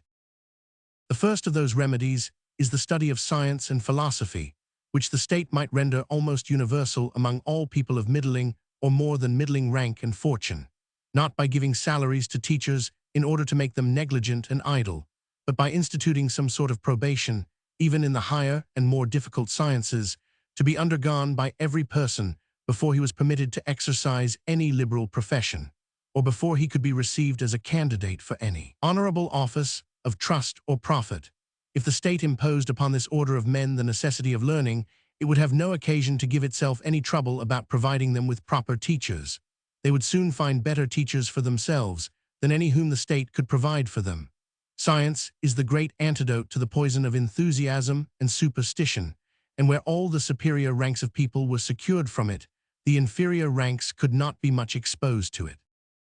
The second of those remedies is the frequency and gaiety of public diversions. The state, by encouraging, that is, by giving entire liberty to all those who, from their own interest, would attempt, without scandal or indecency, to amuse and divert the people by painting, poetry, music, dancing, by all sorts of dramatic representations and exhibitions, would easily dissipate, in the greater part of them, that melancholy and gloomy humor which is almost always the nurse of popular superstition and enthusiasm. Public diversions have always been the objects of dread and hatred to all the fanatical promoters of those popular frenzies. The gaiety and good humor which those diversions inspire were altogether inconsistent with that temper of mind which was fittest for their purpose, or which they could best work upon.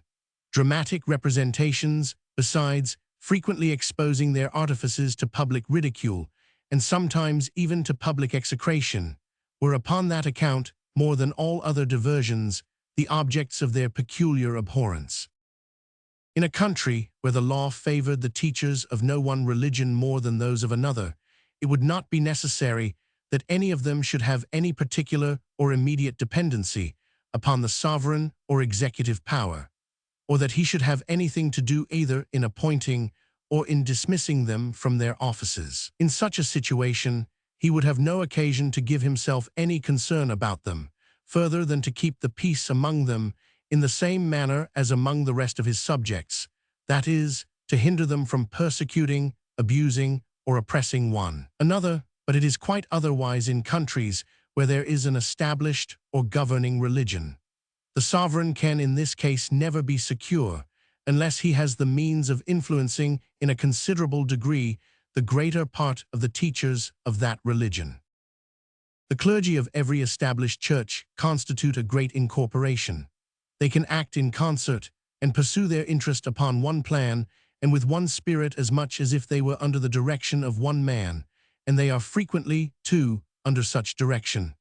Their interest as an incorporated body is never the same with that of the sovereign, and is sometimes directly opposite to it. Their great interest is to maintain their authority with the people, and this authority depends upon the supposed certainty and importance of the whole doctrine which they inculcate, and upon the supposed necessity of adopting every part of it with the most implicit faith, in order to avoid eternal misery. Should the sovereign have the imprudence to appear either to deride or doubt himself of the most trifling part of their doctrine, or from humanity attempt to protect those who did either the one or the other, the punctilious honor of a clergy who have no sort of dependency upon him is immediately provoked to proscribe him as a profane person, and to employ all the terrors of religion in order to oblige the people to transfer their allegiance to some more orthodox and obedient prince.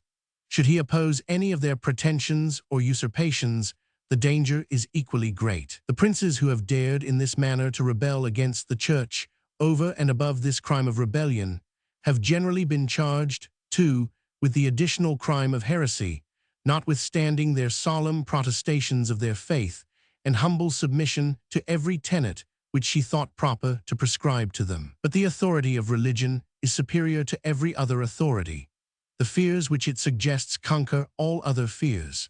When the authorized teachers of religion propagate through the great body of the people doctrines subversive of the authority of the sovereign, it is by violence only or by the force of a standing army that he can maintain his authority. Even a standing army cannot, in this case, give him any lasting security, because if the soldiers are not foreigners, which can seldom be the case, but drawn from the great body of the people, which must almost always be the case, they are likely to be soon corrupted by those very doctrines. Revolutions which the turbulence of the Greek clergy was continually occasioning at Constantinople, as long as the Eastern Empire subsisted, the convulsions which, during the course of several centuries, the turbulence of the Roman clergy was continually occasioning in every part of Europe, sufficiently demonstrate how precarious and insecure must always be the situation of the sovereign, who has no proper means of influencing the clergy of the established and governing religion of his country.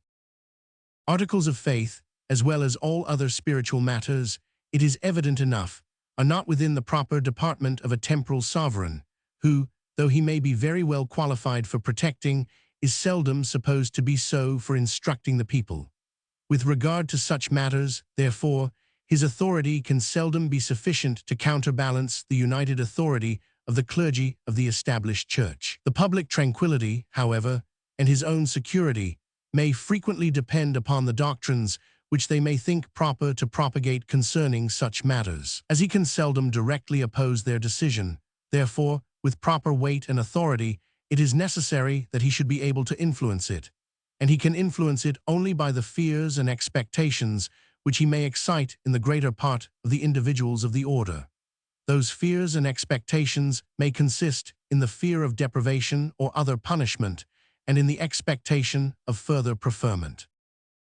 In all Christian churches, the benefices of the clergy are a sort of freeholds, which they enjoy not during pleasure, but during life or good behavior. If they held them by a more precarious tenure, and were liable to be turned out upon every slight disobligation either of the sovereign or of his ministers, it would perhaps be impossible for them to maintain their authority with the people, who would then consider them as mercenary dependents upon the court, in the sincerity of whose instructions they could no longer have any confidence. But should the sovereign attempt irregularly and by violence to deprive any number of clergymen of their freeholds, on account, perhaps, of their having propagated with more than ordinary zeal some factious or seditious doctrine, he would only render, by such persecution, both them and their doctrine 10 times more popular, and therefore 10 times more troublesome and dangerous than they had been before. Fear is in almost all cases a wretched instrument of government,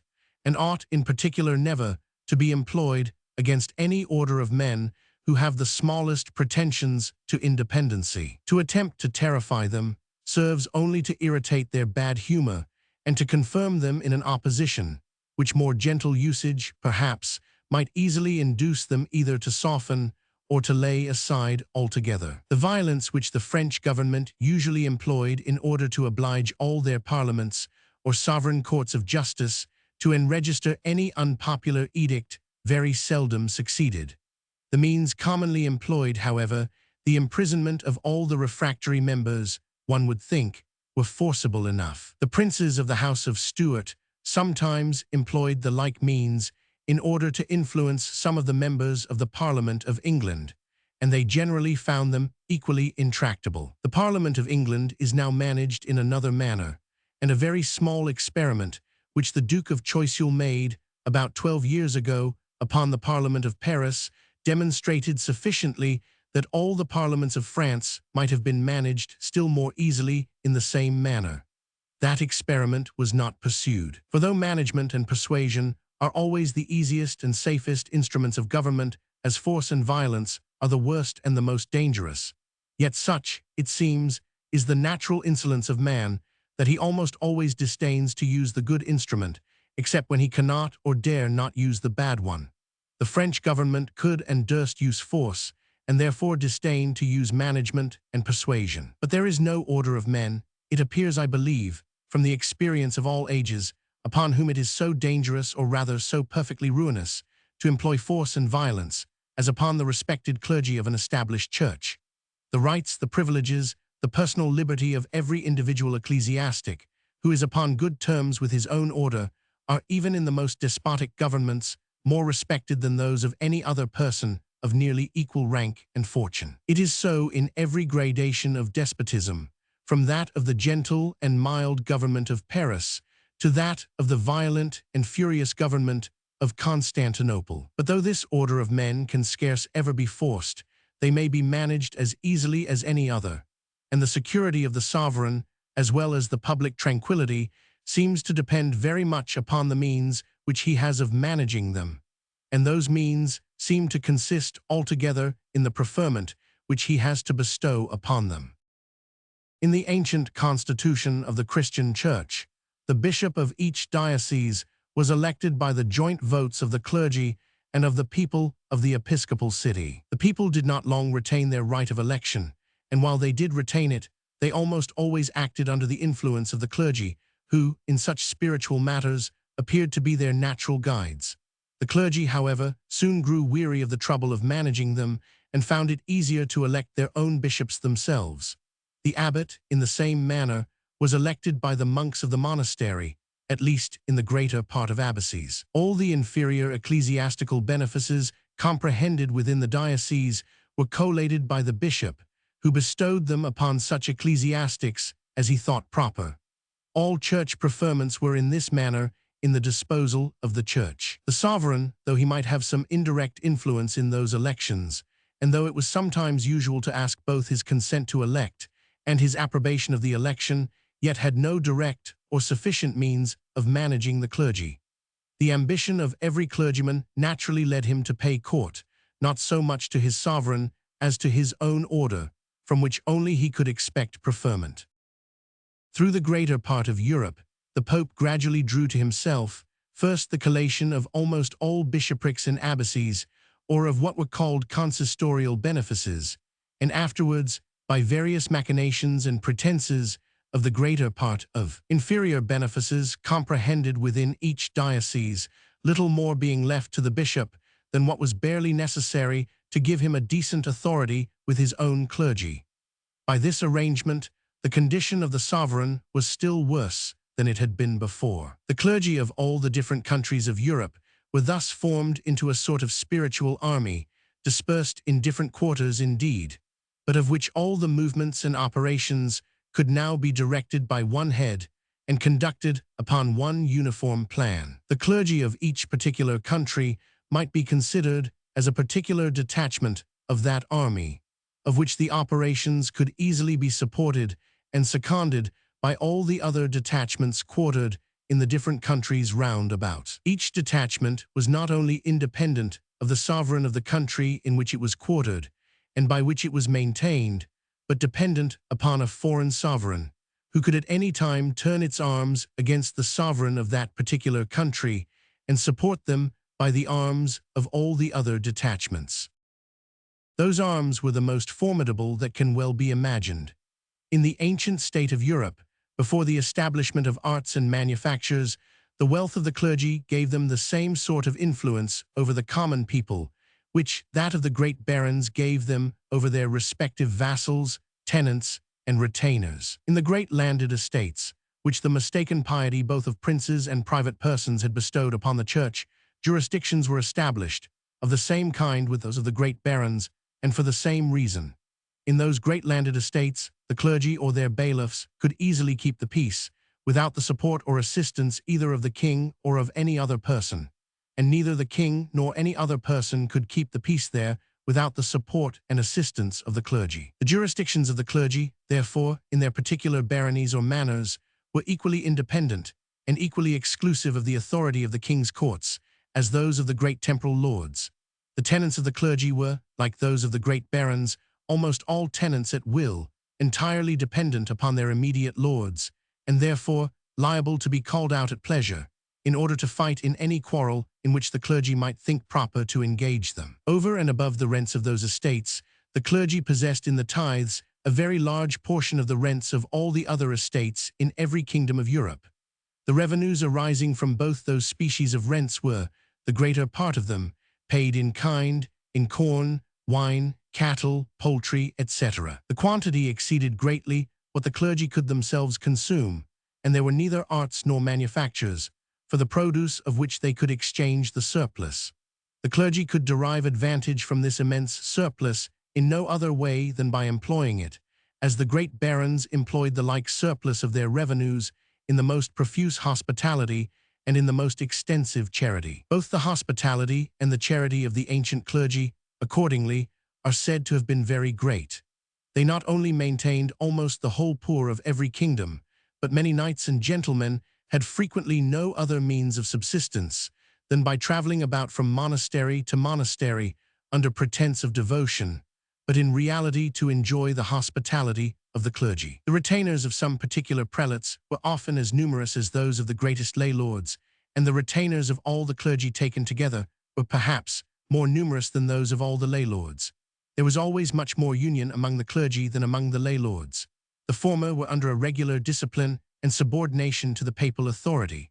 The latter were under no regular discipline or subordination, but almost always equally jealous of one another and of the king. Though the tenants and retainers of the clergy, therefore, had both together been less numerous than those of the great lay lords, and their tenants were probably much less numerous, yet their union would have rendered them more formidable. The hospitality and charity of the clergy, too, not only gave them the command of a great temporal force, but increased very much the weight of their spiritual weapons.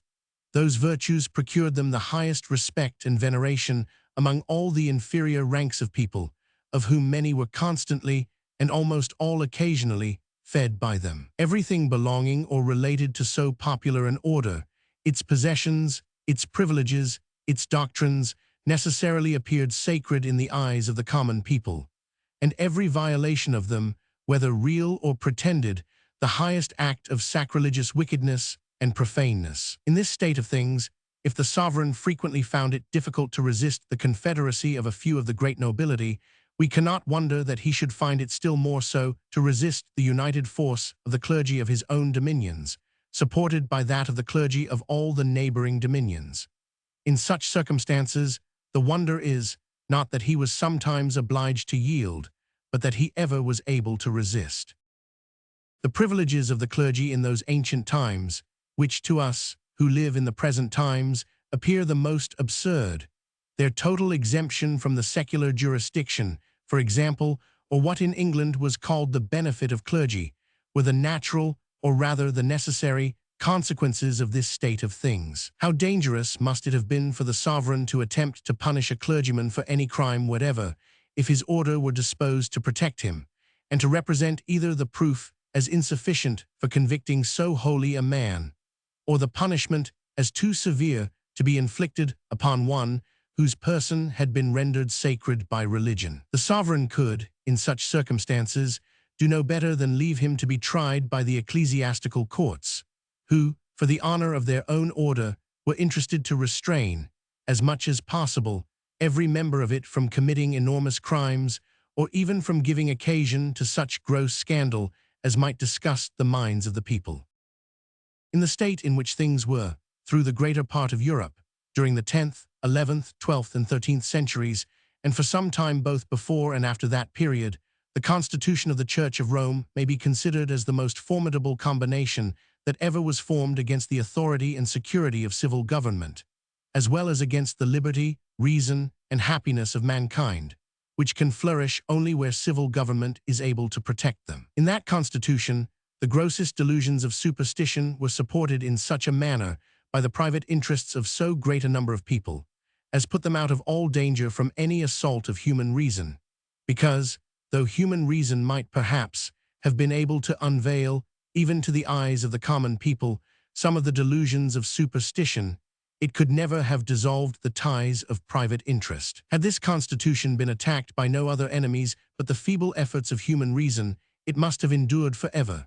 But that immense and well-built fabric, which all the wisdom and virtue of man could never have shaken, much less have overturned, was, by the natural course of things, first weakened and afterwards in part destroyed, and is now likely, in the course of a few centuries more perhaps, to crumble into ruins altogether. The gradual improvements of arts, manufactures, and commerce, the same causes which destroyed the power of the great barons, destroyed, in the same manner, through the greater part of Europe, the whole temporal power of the clergy. In the produce of arts, manufactures, and commerce, the clergy, like the great barons, found something for which they could exchange their rude produce, and thereby discovered the means of spending their whole revenues upon their own persons, without giving any considerable share of them to other people. Their charity became gradually less extensive, their hospitality less liberal or less profuse. Their retainers became consequently less numerous, and by degrees dwindled away altogether. The clergy too, like the great barons, wished to get a better rent from their landed estates, in order to spend it in the same manner upon the gratification of their own private vanity and folly. But this increase of rent could be got only by granting leases to their tenants, who thereby became, in a great measure, independent of them. The ties of interest, which bound the inferior ranks of people to the clergy, were in this manner gradually broken and dissolved. They were even broken and dissolved sooner than those which bound the same ranks of people to the great barons, because the benefices of the church being, the greater part of them, much smaller than the estates of the great barons, the possessor of each benefice was much sooner able to spend the whole of its revenue upon his own person. During the greater part of the 14th and 15th centuries, the power of the great barons was, through the greater part of Europe, in full vigor.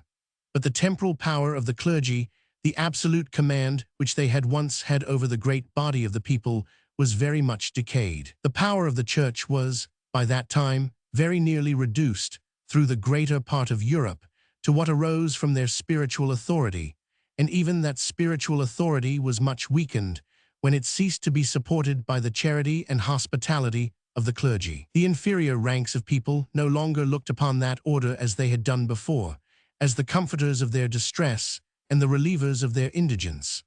On the contrary, they were provoked and disgusted by the vanity, luxury, and expense of the richer clergy, who appeared to spend upon their own pleasures what had always before been regarded as the patrimony of the poor. In this situation of things, the sovereigns in the different states of Europe endeavored to recover the influence which they had once had in the disposal of the great benefices of the Church, by procuring to the deans and chapters of each diocese the restoration of their ancient right of electing the bishop, and to the monks of each abbacy that of electing the abbot.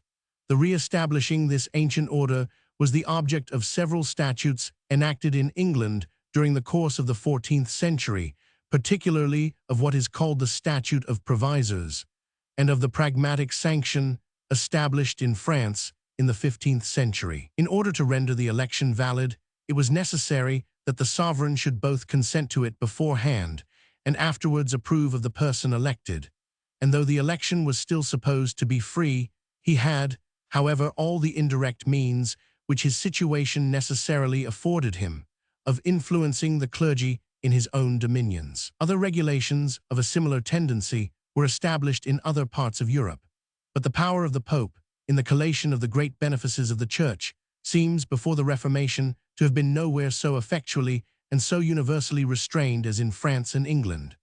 The Concordat afterwards, in the 16th century, gave to the kings of France the absolute right of presenting to all the great, or what are called the consistorial, benefices of the Gallican Church. Since the establishment of the Pragmatic Sanction and of the Concordat, the clergy of France have in general shewn less respect to the decrees of the papal court than the clergy of any other Catholic country. In all the disputes which their sovereign has had with the Pope, they have almost constantly taken part with the former. This independency of the clergy of France upon the court of Rome seems to be principally founded upon the Pragmatic Sanction and the Concordat. In the earlier periods of the monarchy, the clergy of France appear to have been as much devoted to the Pope as those of any other country. When Robert, the second prince of the Capetian race, was most unjustly excommunicated by the court of Rome, his own servants, it is said, threw the victuals which came from his table to the dogs, and refused to taste anything themselves which had been polluted by the contact of a person in his situation. They were taught to do so, it may very safely be presumed, by the clergy of his own dominions. The claim of collating to the great benefices of the Church, a claim in defense of which the court of Rome had frequently shaken, and sometimes overturned, the thrones of some of the greatest sovereigns in Christendom, was in this manner either restrained or modified or given up altogether in many different parts of Europe, even before the time of the Reformation. As the clergy had now less influence over the people, so the state had more influence over the clergy. The clergy, therefore, had both less power and less inclination to disturb the state. The authority of the Church of Rome was in this state of declension, when the disputes which gave birth to the Reformation began in Germany and soon spread themselves through every part of Europe. The new doctrines were everywhere received with a high degree of popular favor.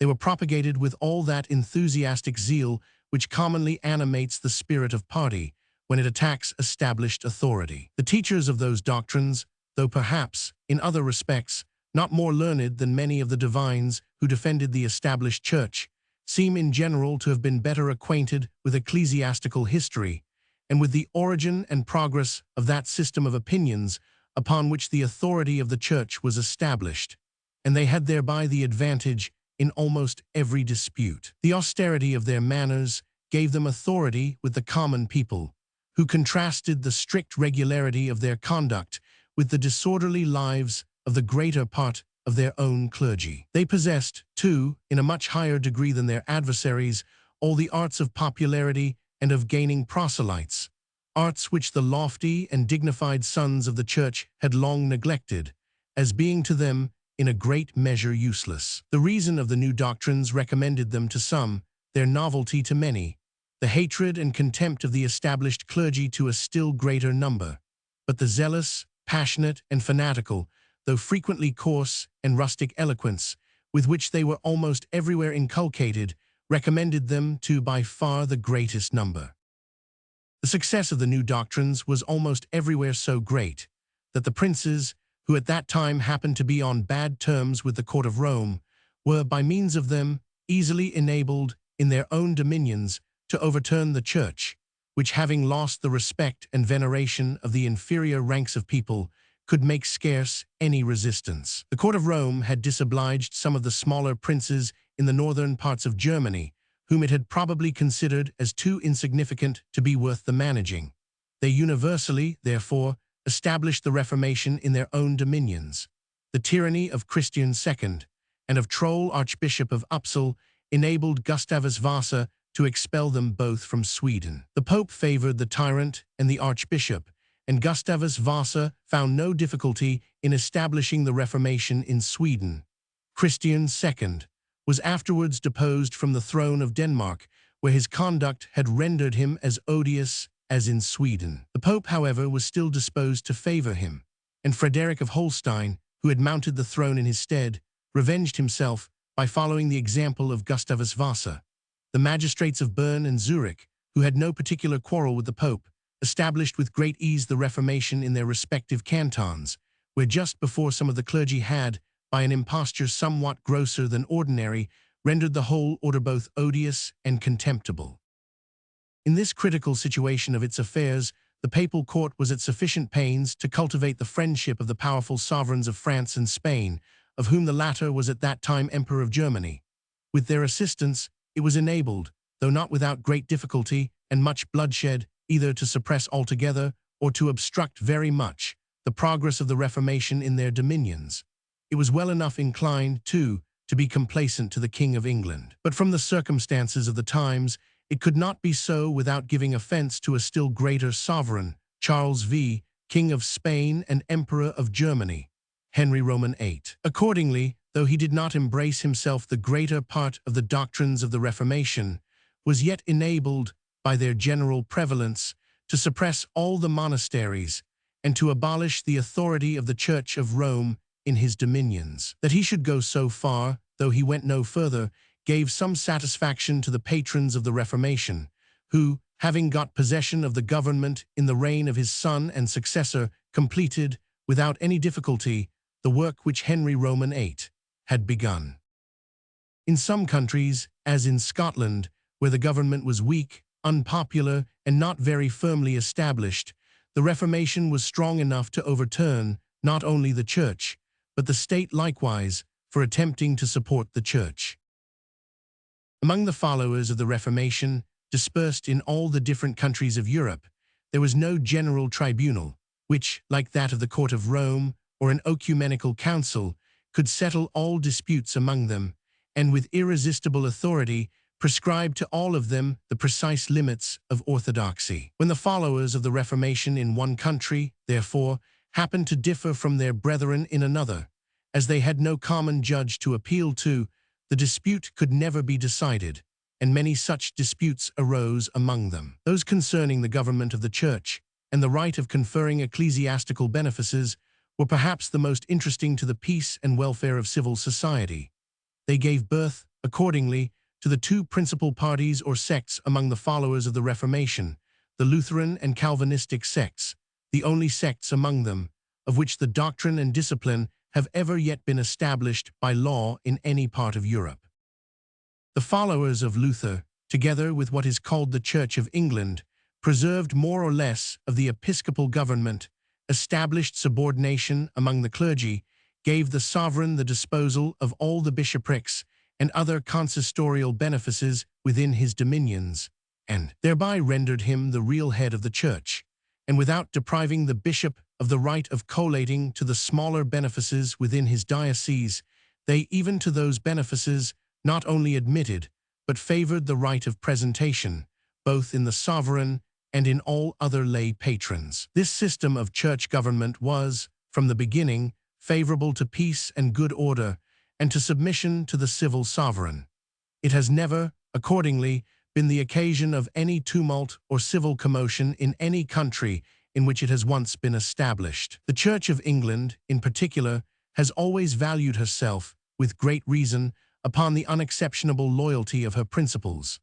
Under such a government, the clergy naturally endeavor to recommend themselves to the sovereign, to the court, and to the nobility and gentry of the country, by whose influence they chiefly expect to obtain preferment. They pay court to those patrons, sometimes, no doubt, by the vilest flattery and ostentation, but frequently, too, by cultivating all those arts which best deserve, and which are therefore most likely to gain them, the esteem of people of rank and fortune, by their knowledge in all the different branches of useful and ornamental learning, by the decent liberality of their manners, by the social good humor of their conversation, and by their avowed contempt of those absurd and hypocritical austerities which fanatics inculcate and pretend to practice, in order to draw upon themselves the veneration, and upon the greater part of men of rank and fortune, who avow that they do not practice them, the abhorrence of the common people. Such a clergy, however, while they pay their court in this manner to the higher ranks of life, are very apt to neglect altogether the means of maintaining their influence and authority with the lower. They are listened to, esteemed, and respected by their superiors, but before their inferiors they are frequently incapable of defending, effectually, and to the conviction of such hearers, their own sober and moderate doctrines, against the most ignorant enthusiast who chooses to attack them. The followers of Zuinglius, or more properly those of Calvin, on the contrary, bestowed upon the people of each parish, whenever the church became vacant, the right of electing their own pastor, and established, at the same time, the most perfect equality among the clergy. The former part of this institution, as long as it remained in vigor, seems to have been productive of nothing but disorder and confusion, and to have tended equally to corrupt the morals both of the clergy and of the people. The latter part seems never to have had any effects but what were perfectly agreeable. As long as the people of each parish preserved the right of electing their own pastors, they acted almost always under the influence of the clergy, and generally of the most factious and fanatical of the order. The clergy, in order to preserve their influence in those popular elections, became, or affected to become, many of them, fanatics themselves, encouraged fanaticism among the people, and gave the preference almost always to the most fanatical candidate. So small a matter as the appointment of a parish priest occasioned almost always a violent contest, not only in one parish, but in all the neighboring parishes, who seldom failed to take part in the quarrel. When the parish happened to be situated in a great city, it divided all the inhabitants into two parties, and when that city happened either to constitute itself a little republic, or to be the head and capital of a little republic, as in the case with many of the considerable cities in Switzerland and Holland, every paltry dispute of this kind over, and above exasperating the animosity of all their other factions, threatened to leave behind it both a new schism in the church and a new faction in the state. In those small republics, therefore, the magistrate very soon found it necessary, for the sake of preserving the public peace, to assume to himself the right of presenting to all vacant benefices. In Scotland, the most extensive country in which this Presbyterian form of church government has ever been established, the rights of patronage were in effect abolished by the Act which established presbytery in the beginning of the reign of William III. That Act, at least, put in the power of certain classes of people in each parish to purchase, for a very small price, the right of electing their own pastor. The constitution which this Act established was allowed to subsist for about 22 years, but was abolished by the 10th of Queen Anne, ch. 12, on account of the confusions and disorders which this more popular mode of election had almost everywhere occasioned.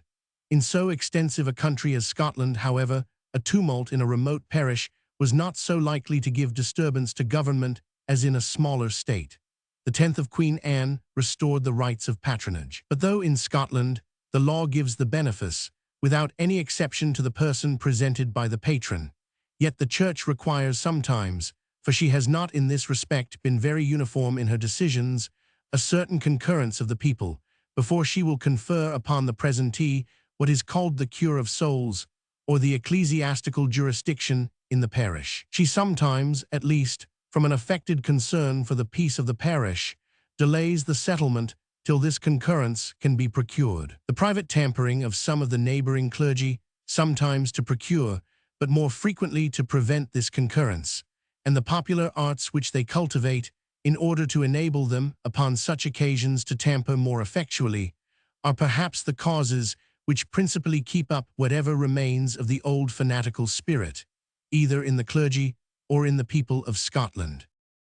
The equality which the Presbyterian form of church government establishes among the clergy consists, first, in the equality of authority or ecclesiastical jurisdiction, and secondly, in the equality of benefice. In all Presbyterian churches, the equality of authority is perfect, that of benefice is not so.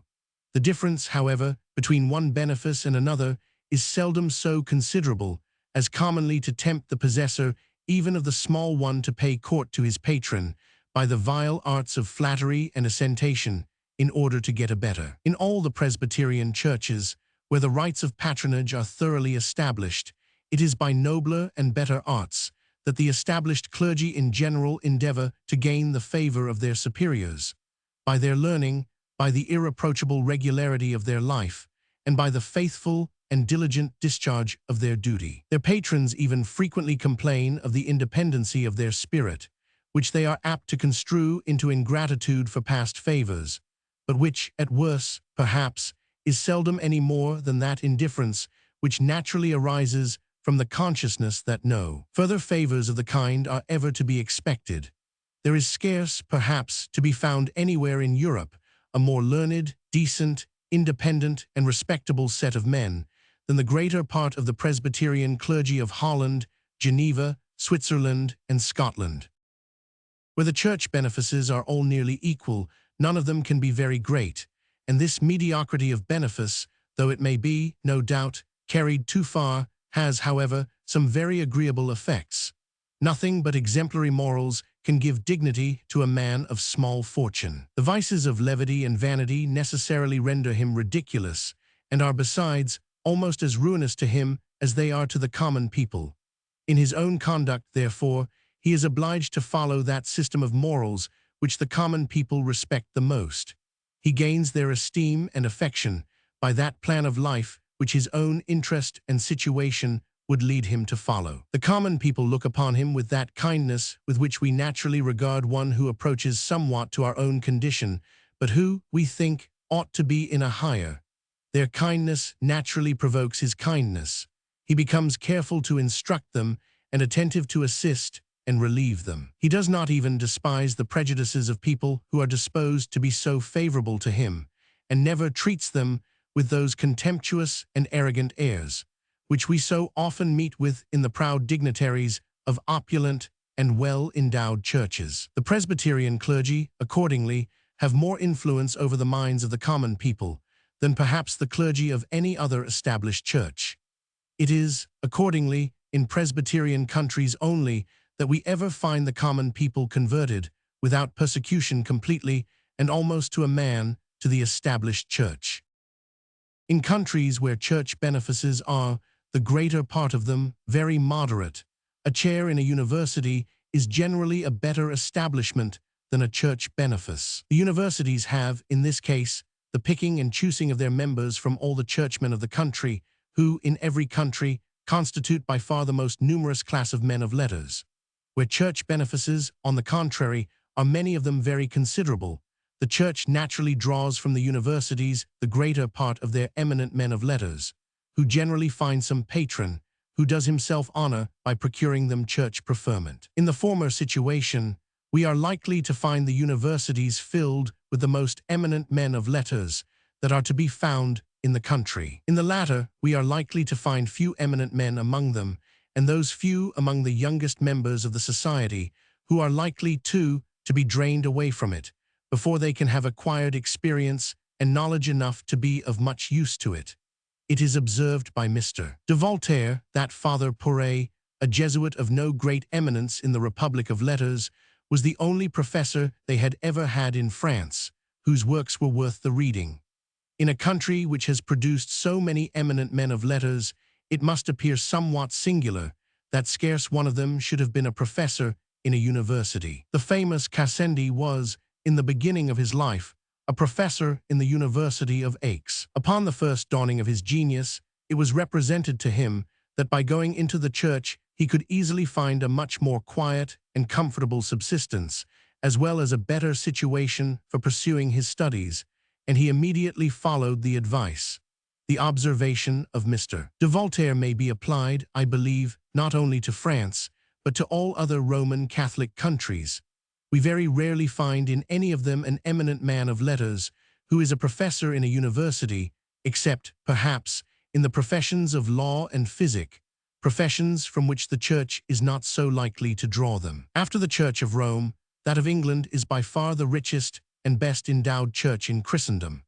In England, accordingly, the Church is continually draining the universities of all their best and ablest members, and an old college tutor who is known and distinguished in Europe as an eminent man of letters is as rarely to be found there as in any Roman Catholic country. In Geneva, on the contrary, in the Protestant cantons of Switzerland, in the Protestant countries of Germany, in Holland, in Scotland, in Sweden and Denmark, the most eminent men of letters whom those countries have produced have, not all indeed, but the far greater part of them, been professors in universities.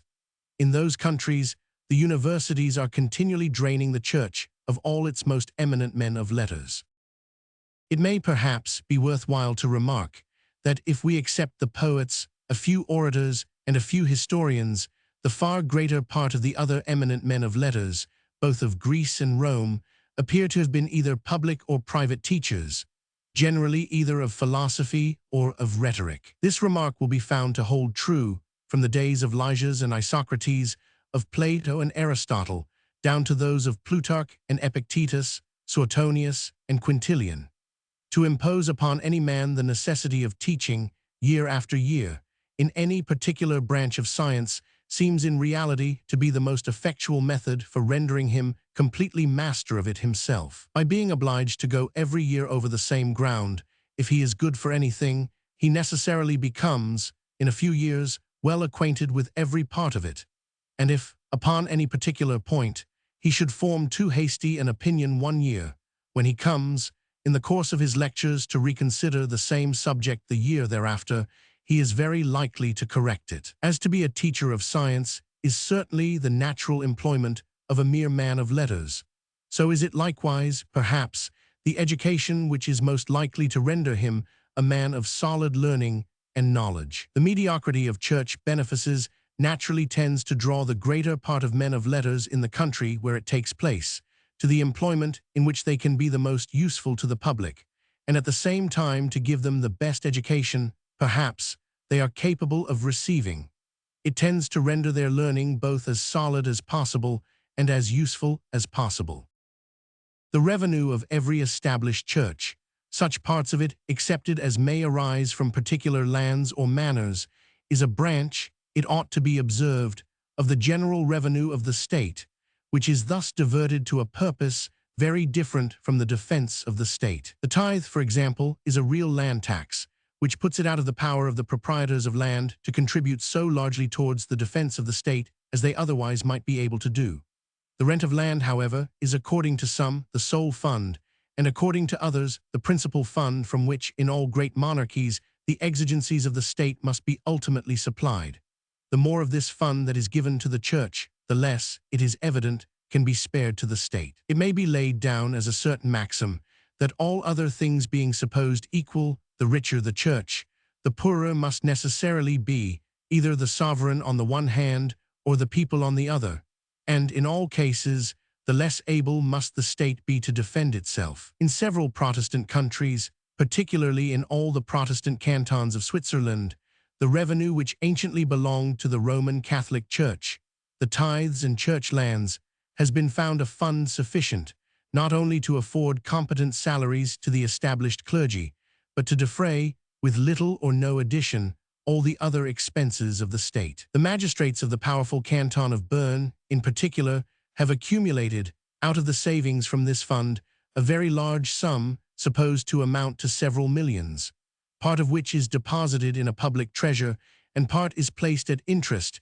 in what are called the public funds of the different indebted nations of Europe, chiefly in those of France and Great Britain. What may be the amount of the whole expense which the Church, either of Bern or of any other Protestant canton, costs the state, I do not pretend to know. By a very exact account it appears that in 1755 the whole revenue of the clergy of the Church of Scotland, including their glebe or church lands, and the rent of their manses or dwelling houses, estimated according to a reasonable valuation, amounted only to £68,514, 1,5112d. This very moderate revenue affords a decent subsistence to 944 ministers. The whole expense of the church, including what is occasionally laid out for the building and reparation of churches, and of the manses of ministers, cannot well be supposed to exceed £80,000 or £85,000 a year. The most opulent church in Christendom does not maintain better the uniformity of faith, the fervor of devotion, the spirit of order, regularity, and austere morals in the great body of the people than this very poorly endowed Church of Scotland. All the good effects, both civil and religious, which an established church can be supposed to produce, are produced by it as completely as by any other. The greater part of the Protestant churches of Switzerland, which in general are not better endowed than the Church of Scotland, produce those effects in a still higher degree. In the greater part of the Protestant cantons, there is not a single person to be found who does not profess himself to be of the established church. If he professes himself to be of any other, indeed, the law obliges him to leave the canton. But so severe, or rather, indeed, so oppressive a law could never have been executed in such free countries, had not the diligence of the clergy beforehand converted to the established church the whole body of the people, with the exception of, perhaps, a few individuals only. In some parts of Switzerland, accordingly, where, from the accidental union of a Protestant and Roman Catholic country, the conversion has not been so complete, both religions are not only tolerated, but established by law. The proper performance of every service seems to require that its pay or recompense should be, as exactly as possible, proportioned to the nature of the service. If any service is very much underpaid, it is very apt to suffer by the meanness and incapacity of the greater part of those who are employed in it. If it is very much overpaid, it is apt to suffer, perhaps still more, by their negligence and idleness. A man of a large revenue, whatever may be his profession, thinks he ought to live like other men of large revenues, and to spend a great part of his time in festivity, in vanity, and in dissipation. But in a clergyman, this train of life not only consumes the time which ought to be employed in the duties of his function, but in the eyes of the common people destroys almost entirely that sanctity of character, which can alone enable him to perform those duties with proper weight and authority. Part 4 of the expense of supporting the dignity of the sovereign. Over and above the expenses necessary for enabling the sovereign to perform his several duties, a certain expense is requisite for the support of his dignity.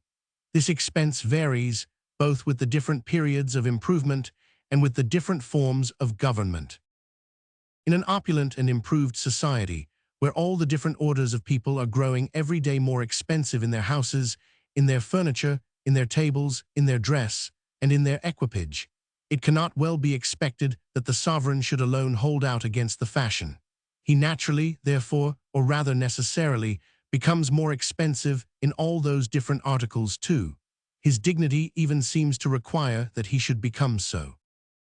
As in point of dignity, a monarch is more raised above his subjects than the chief magistrate of any republic is ever supposed to be above his fellow citizens, so a greater expense is necessary for supporting that higher dignity. We naturally expect more splendor in the court of a king than in the mansion house of a doge or burgomaster. Conclusion. The expense of defending the society and that of supporting the dignity of the chief magistrate are both laid out for the general benefit of the whole society. It is reasonable, therefore, that they should be defrayed by the general contribution of the whole society, all the different members contributing, as nearly as possible, in proportion to their respective abilities. The expense of the administration of justice, too, may no doubt be considered as laid out for the benefit of the whole society. There is no impropriety, therefore, in its being defrayed by the general contribution of the whole society.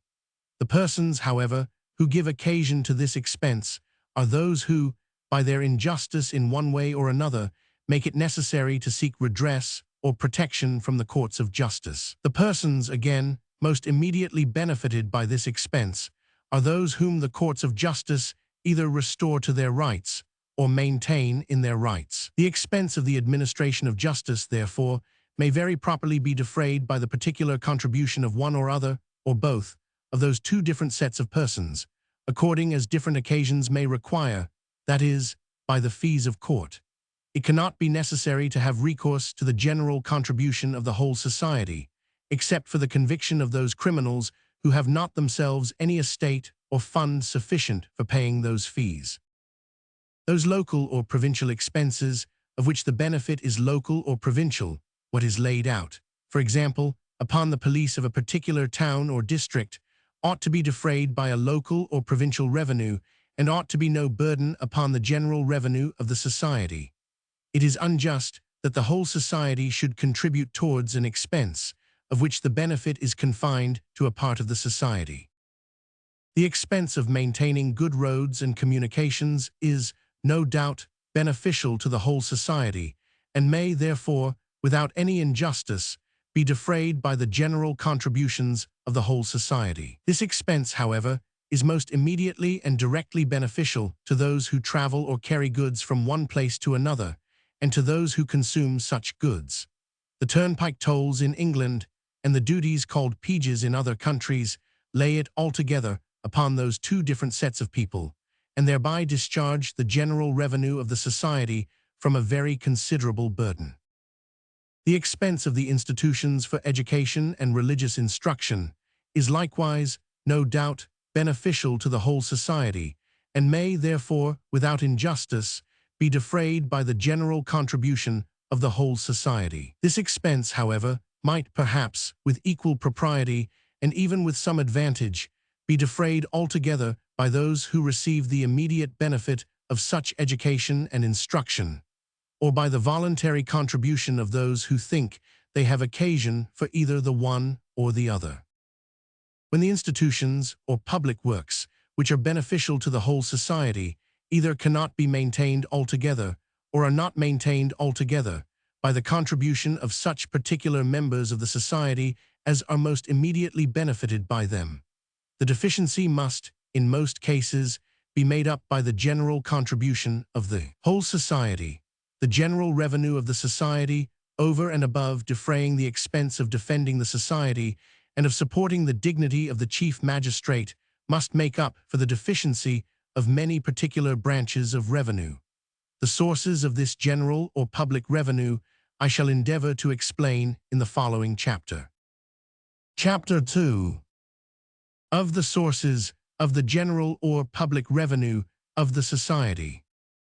The revenue which must defray not only the expense of defending the society and of supporting the dignity of the chief magistrate, but all the other necessary expenses of government, for which the Constitution of the state has not provided any particular revenue, may be drawn, either first, from some fund which peculiarly belongs to the sovereign or commonwealth, and which is independent of the revenue of the people, or secondly, from the revenue of the people. Part 1 of the funds or sources of revenue which may peculiarly belong to the sovereign or commonwealth. The funds or sources of revenue which may peculiarly belong to the sovereign or commonwealth must consist either in stock or in land. The sovereign, like any other owner of stock, may derive a revenue from it, either by employing it himself or by lending it. His revenue is, in the one case, profit, in the other, interest. The revenue of a Tartar or Arabian chief consists in profit. It arises principally from the milk and increase of his own herds and flocks, of which he himself superintends the management, and is the principal shepherd or herdsman of his own horde or tribe. It is, however, in this earliest and rudest state of civil government only that profit has ever made the principal part of the public revenue of a monarchical state.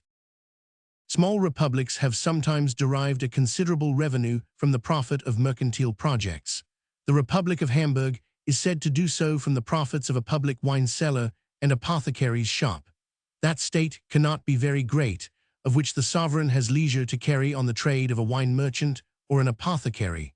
The profit of a public bank has been a source of revenue to more considerable states. It has been so not only to Hamburg, but to Venice and Amsterdam.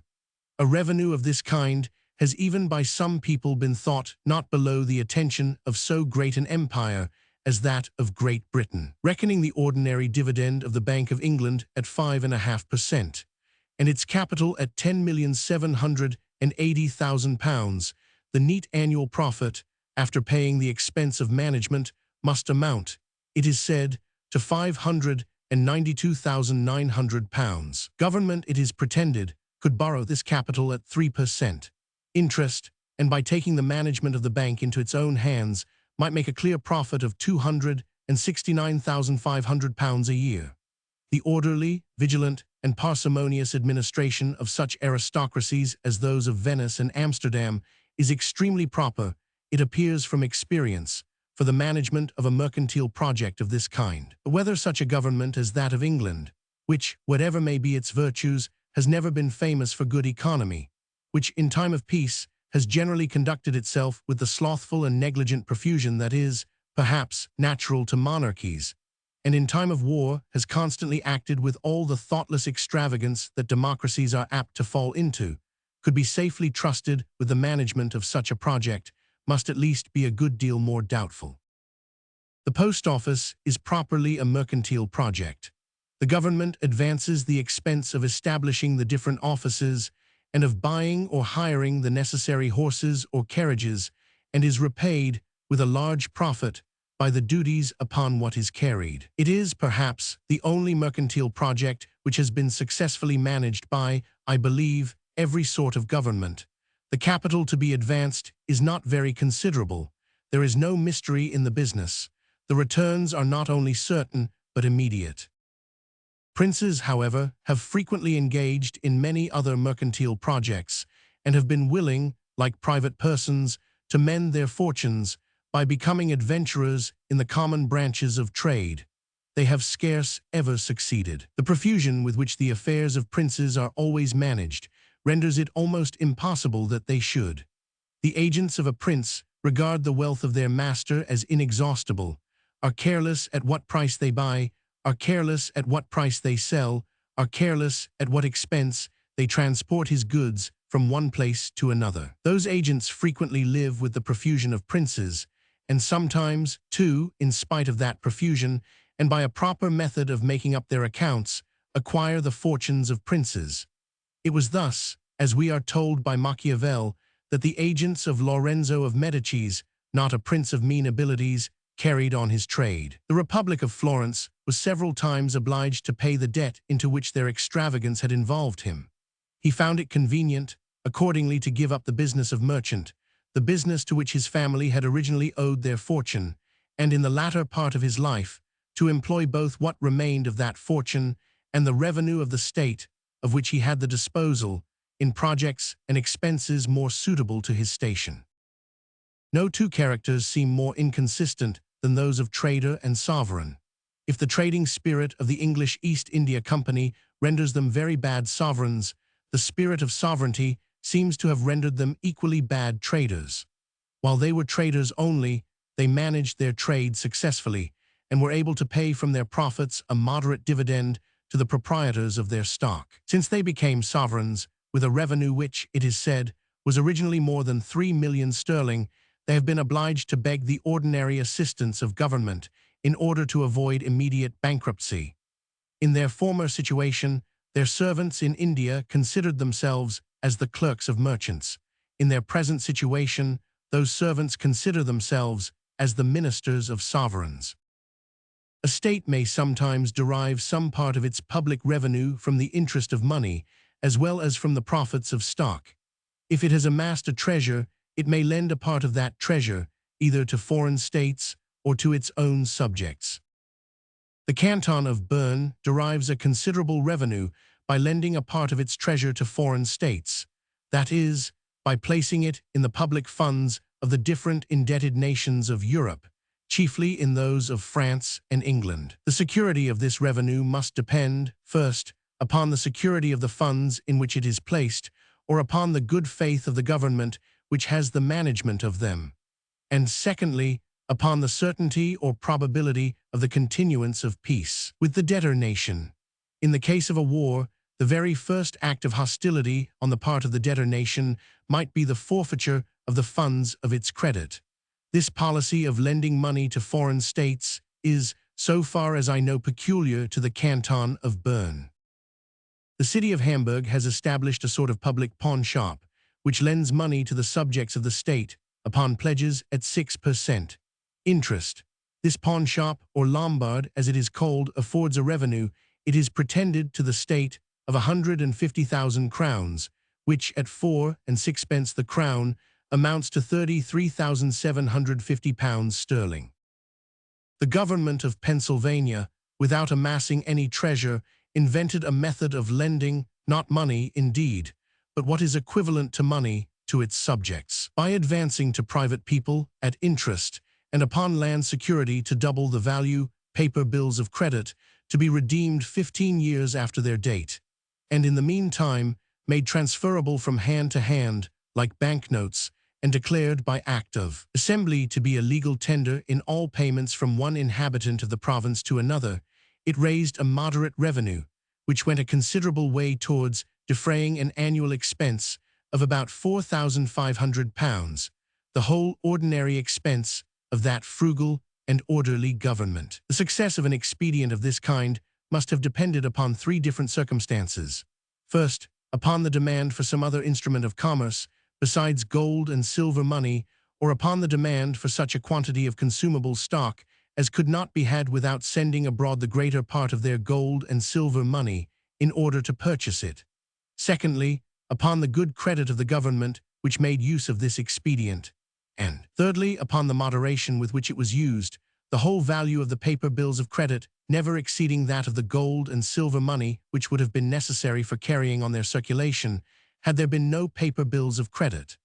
The same expedient was, upon different occasions, adopted by several other American colonies, but from want of this moderation, it produced, in the greater part of them, much more disorder than conveniency. The unstable and perishable nature of stock and credit, however, renders them unfit to be trusted to as the principal funds of that sure, steady, and permanent revenue, which can alone give security and dignity to government. The government of no great nation that was advanced beyond the shepherd state seems ever to have derived the greater part of its public revenue from such sources.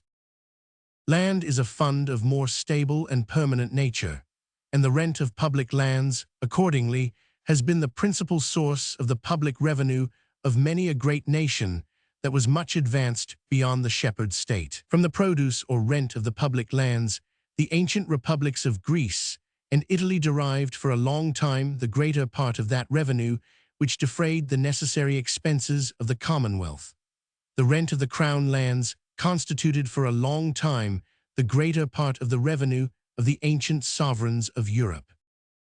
War and the preparation for war are the two circumstances which, in modern times, occasion the greater part of the necessary expense or all great states. But in the ancient republics of Greece and Italy, every citizen was a soldier, and both served and prepared himself for service at his own expense.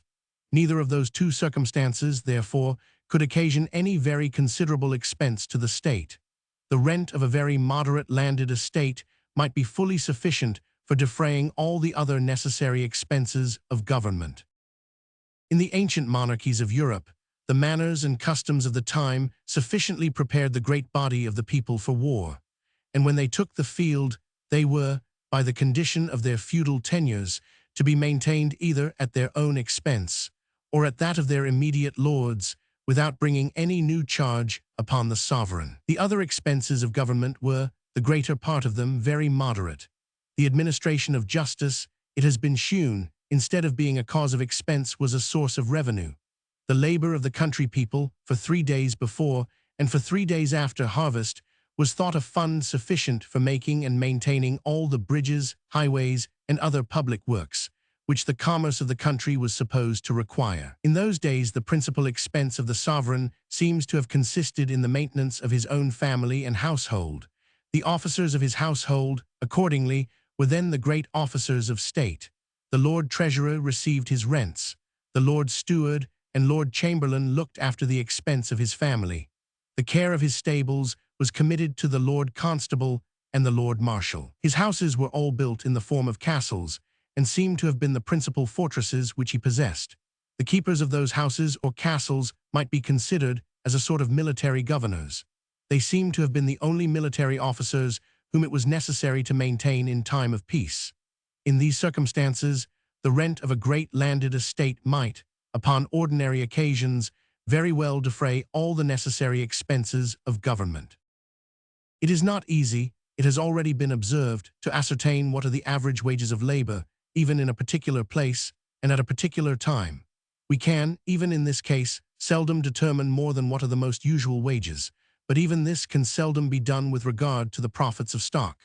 Profit is so very fluctuating that the person who carries on a particular trade cannot always tell you himself what is the average of his annual profit. It is affected not only by every variation of price in the commodities which he deals in, but by the good or bad fortune both of his rivals and of his customers, and by 1,000 other accidents, to which goods, when carried either by sea or by land, or even when stored in a warehouse, are liable. It varies, therefore, not only from year to year, but from day to day, and almost from hour to hour. To ascertain what is the average profit of all the different trades carried on in a great kingdom must be much more difficult, and to judge of what it may have been formerly, or in remote periods of time, with any degree of precision, must be altogether impossible. But though it may be impossible to determine, with any degree of precision, what are or were the average profits of stock, either in the present or in ancient times, some notion may be formed of them from the interest of money. It may be laid down as a maxim that wherever a great deal can be made by the use of money, a great deal will commonly be given for the use of it, and that, wherever little can be made by it, less will commonly be given for it. Accordingly, therefore, as the usual market rate of interest varies in any country, we may be assured that the ordinary profits of stock must vary with it, must sink as it sinks, and rise as it rises. The progress of interest, therefore, may lead us to form some notion of the progress of profit. By the 37th of Henry VIII, all interest above 10% was declared unlawful. More, it seems, had sometimes been taken before that. In the reign of Edward VI, religious zeal prohibited all interest. This prohibition, however, like all others of the same kind, is said to have produced no effect, and probably rather increased than diminished the evil of usury. The statute of Henry VIII was revived by the 13th of Elizabeth, cap. 8 and 10%, continued to be the legal rate of interest till the 21st of James I, when it was restricted to 8%. It was reduced to 6%. Soon after the Restoration, and by the 12th of Queen Anne, to 5%. All these different statutory regulations seem to have been made with great propriety. They seem to have followed, and not to have gone before, the market rate of interest, or the rate at which people of good credit usually borrowed. Since the time of Queen Anne, 5% seems to have been rather above than below the market rate. Before the late war, the government borrowed at 3%, and people of good credit in the capital and in many other parts of the kingdom at 3.5%, 4%, and 4.5%. Since the time of Henry VIII, the wealth and revenue of the country have been continually advancing, and in the course of their progress, their pace seems rather to have been gradually accelerated than retarded. They seem not only to have been going on, but to have been going on faster and faster. The wages of labor have been continually increasing during the same period, and in the greater part of the different branches of trade and manufactures, the profits of stock have been diminishing. It generally requires a greater stock to carry on any sort of trade in a great town than in a country village. The great stocks employed in every branch of trade, and the number of rich competitors generally reduce the rate of profit in the former below what it is in the latter. But the wages of labor are generally higher in a great town than in a country village. In a thriving town, the people who have great stocks to employ frequently cannot get the number of workmen they want, and therefore bid against one another in order to get as many as they can, which raises the wages of labor and lowers the profits of stock. In the remote parts of the country, there is frequently not stock sufficient to employ all the people, who therefore bid against one another in order to get employment, which lowers the wages of labor and raises the profits of stock. In Scotland, though the legal rate of interest is the same as in England, the market rate is rather higher. People of the best credit there seldom borrow under 5%. Even private bankers in Edinburgh give 4%.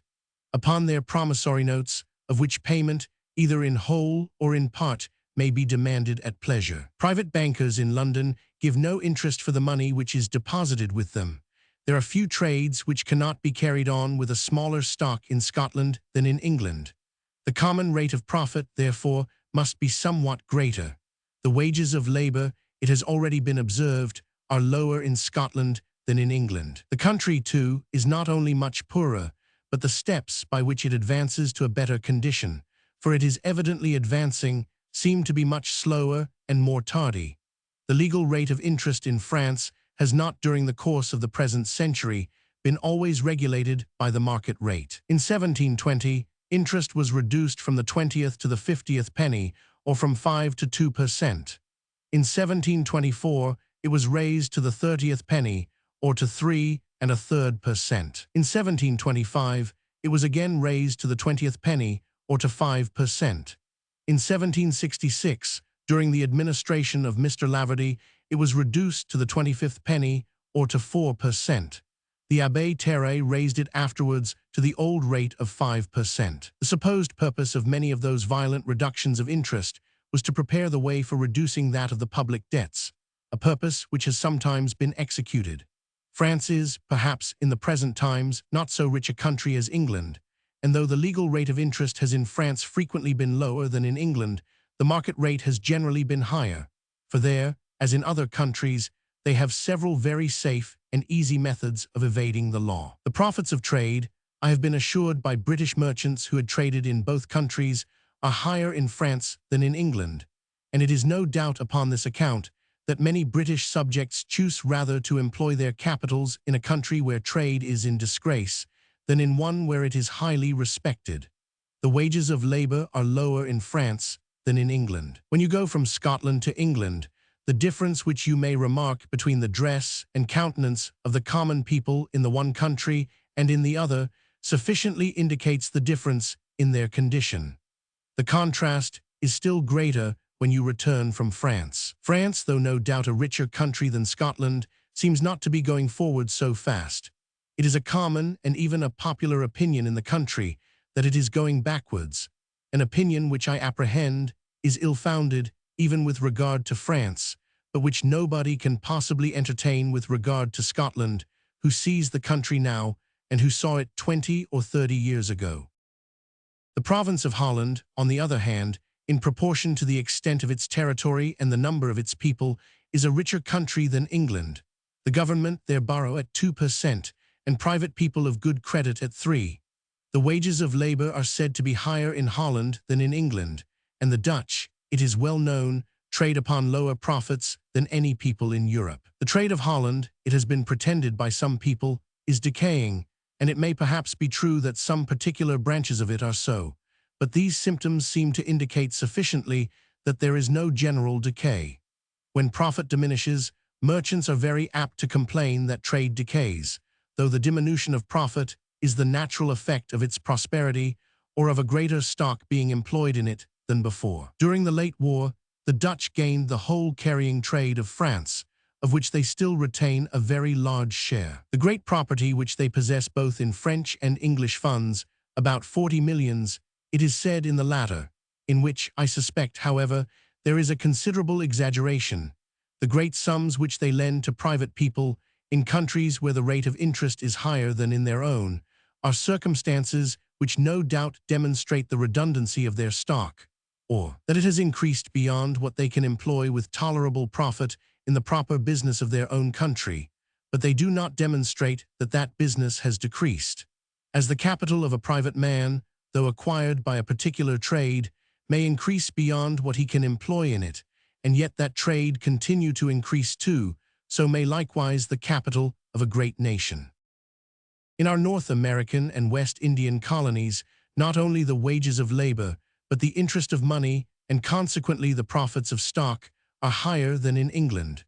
In the different colonies, both the legal and the market rate of interest run from 6 to 8%. High wages of labor and high profits of stock, however, are things, perhaps, which scarce ever go together, except in the peculiar circumstances of new colonies. A new colony must always, for some time, be more understocked in proportion to the extent of its territory, and more underpeopled in proportion to the extent of its stock, than the greater part of other countries. They have more land than they have stock to cultivate. What they have, therefore, is applied to the cultivation only of what is most fertile and most favorably situated, the land near the seashore and along the banks of navigable rivers. Such land, too, is frequently purchased at a price below the value even of its natural produce. Stock employed in the purchase and improvement of such lands must yield a very large profit, and consequently afford to pay a very large interest. Its rapid accumulation in so profitable an employment enables the planter to increase the number of his hands faster than he can find them in a new settlement. Those whom he can find, therefore, are very liberally rewarded. As the colony increases, the profits of stock gradually diminish.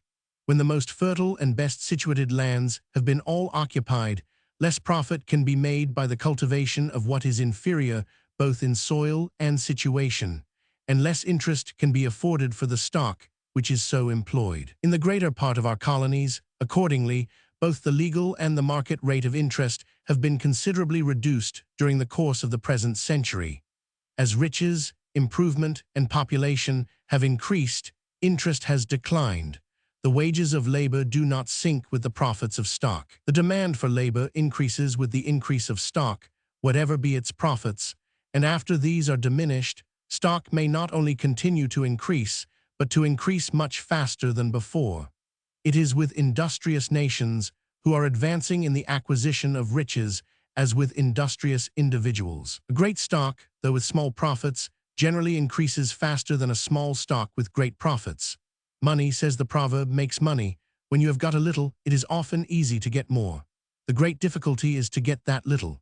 The connection between the increase of stock and that of industry, or of the demand for useful labor, has partly been explained already, but will be explained more fully hereafter in treating of the accumulation of stock.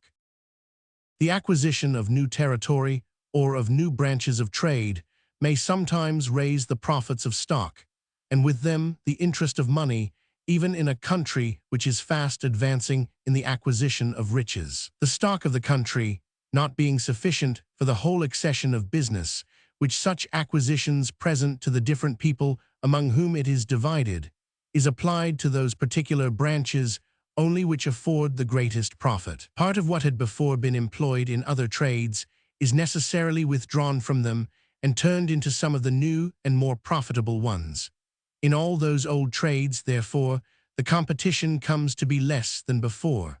The market comes to be less fully supplied with many different sorts of goods. Their price necessarily rises more or less, and yields a greater profit to those who deal in them, who can, therefore, afford to borrow at a higher interest. For some time after the conclusion of the late war, not only private people of the best credit, but some of the greatest companies in London commonly borrowed at 5%, who, before that, had not been used to pay more than 4 and 4.5%. The great accession both of territory and trade by our acquisitions in North America and the West Indies will sufficiently account for this, without supposing any diminution in the capital stock of the society. So great an accession of new business to be carried on by the old stock must necessarily have diminished the quantity employed in a great number of particular branches, in which the competition being less, the profits must have been greater. I shall hereafter have occasion to mention the reasons which dispose me to believe that the capital stock of Great Britain was not diminished, even by the enormous expense of the late war. The diminution of the capital stock of the society, or of the funds destined for the maintenance of industry, however, as it lowers the wages of labor, so it raises the profits of stock, and consequently the interest of money. By the wages of labor being lowered, the owners of what stock remains in the society can bring their goods at less expense to market than before, and less stock being employed in supplying the market than before, they can sell them dearer. Their goods cost them less, and they get more for them. Their profits, therefore, being augmented at both ends, can well afford a large interest. The great fortunes so suddenly and so easily acquired in Bengal and the other British settlements in the East Indies, may satisfy us that as the wages of labor are very low, so the profits of stock are very high in those ruined countries. The interest of money is proportionably so.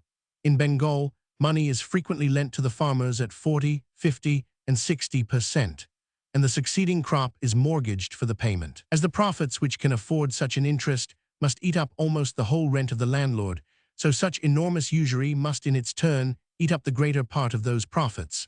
Before the fall of the Roman Republic, a usury of the same kind seems to have been common in the provinces, under the ruinous administration of their proconsuls. The virtuous Brutus lent money in Cyprus at 8 and 40%, as we learn from the letters of Cicero. In a country which had acquired that full complement of riches which the nature of its soil and climate, and its situation with respect to other countries, allowed it to acquire, which could, therefore, advance no further, and which was not going backwards, both the wages of labor and the profits of stock would probably be very low. In a country fully peopled in proportion to what either its territory could maintain or its stock employ, the competition for employment would necessarily be so great as to reduce the wages of labor to what was barely sufficient to keep up the number of laborers, and the country being already fully peopled, that number could never be augmented. In a country fully stocked in proportion to all the business it had to transact, as great a quantity of stock would be employed in every particular branch as the nature and extent of the trade would admit. The competition, therefore, would everywhere be as great, and consequently, the ordinary profit as low as possible. But perhaps no country has ever yet arrived at this degree of opulence. China seems to have been long stationary and had probably long ago acquired that full complement of riches which is consistent with the nature of its laws and institutions. But this complement may be much inferior to what, with other laws and institutions, the nature of its soil, climate, and situation might admit of. A country which neglects or despises foreign commerce, and which admits the vessel of foreign nations into one or two of its ports only, cannot transact the same quantity of business which it might do with different laws and institutions. In a country, too, where, though the rich, or the owners of large capitals, enjoy a good deal of security, the poor, or the owners of small capitals, enjoy scarce any, but are liable, under the pretense of justice, to be pillaged and plundered at any time by the inferior mandarins, the quantity of stock employed in all the different branches of business transacted within it can never be equal to what the nature and extent of that business might admit. In every different branch, the oppression of the poor must establish the monopoly of the rich, who, by engrossing the whole trade to themselves, will be able to make very large profits. 12%, accordingly, is said to be the common interest of money in China, and the ordinary profits of stock must be sufficient to afford this large interest. A defect in the law may sometimes raise the rate of interest considerably above what the condition of the country, as to wealth or poverty, would require. When the law does not enforce the performance of contracts, it puts all borrowers nearly upon the same footing with bankrupts or people of doubtful credit in better regulated countries. The uncertainty of recovering his money makes the lender exact the same usurious interest which is usually required from bankrupts. Among the barbarous nations who overran the western provinces of the Roman Empire, the performance of contracts was left for many ages to the faith of the contracting parties. The courts of justice of their kings seldom intermeddled in it. The high rate of interest which took place in those ancient times may, perhaps, be partly accounted for from this cause.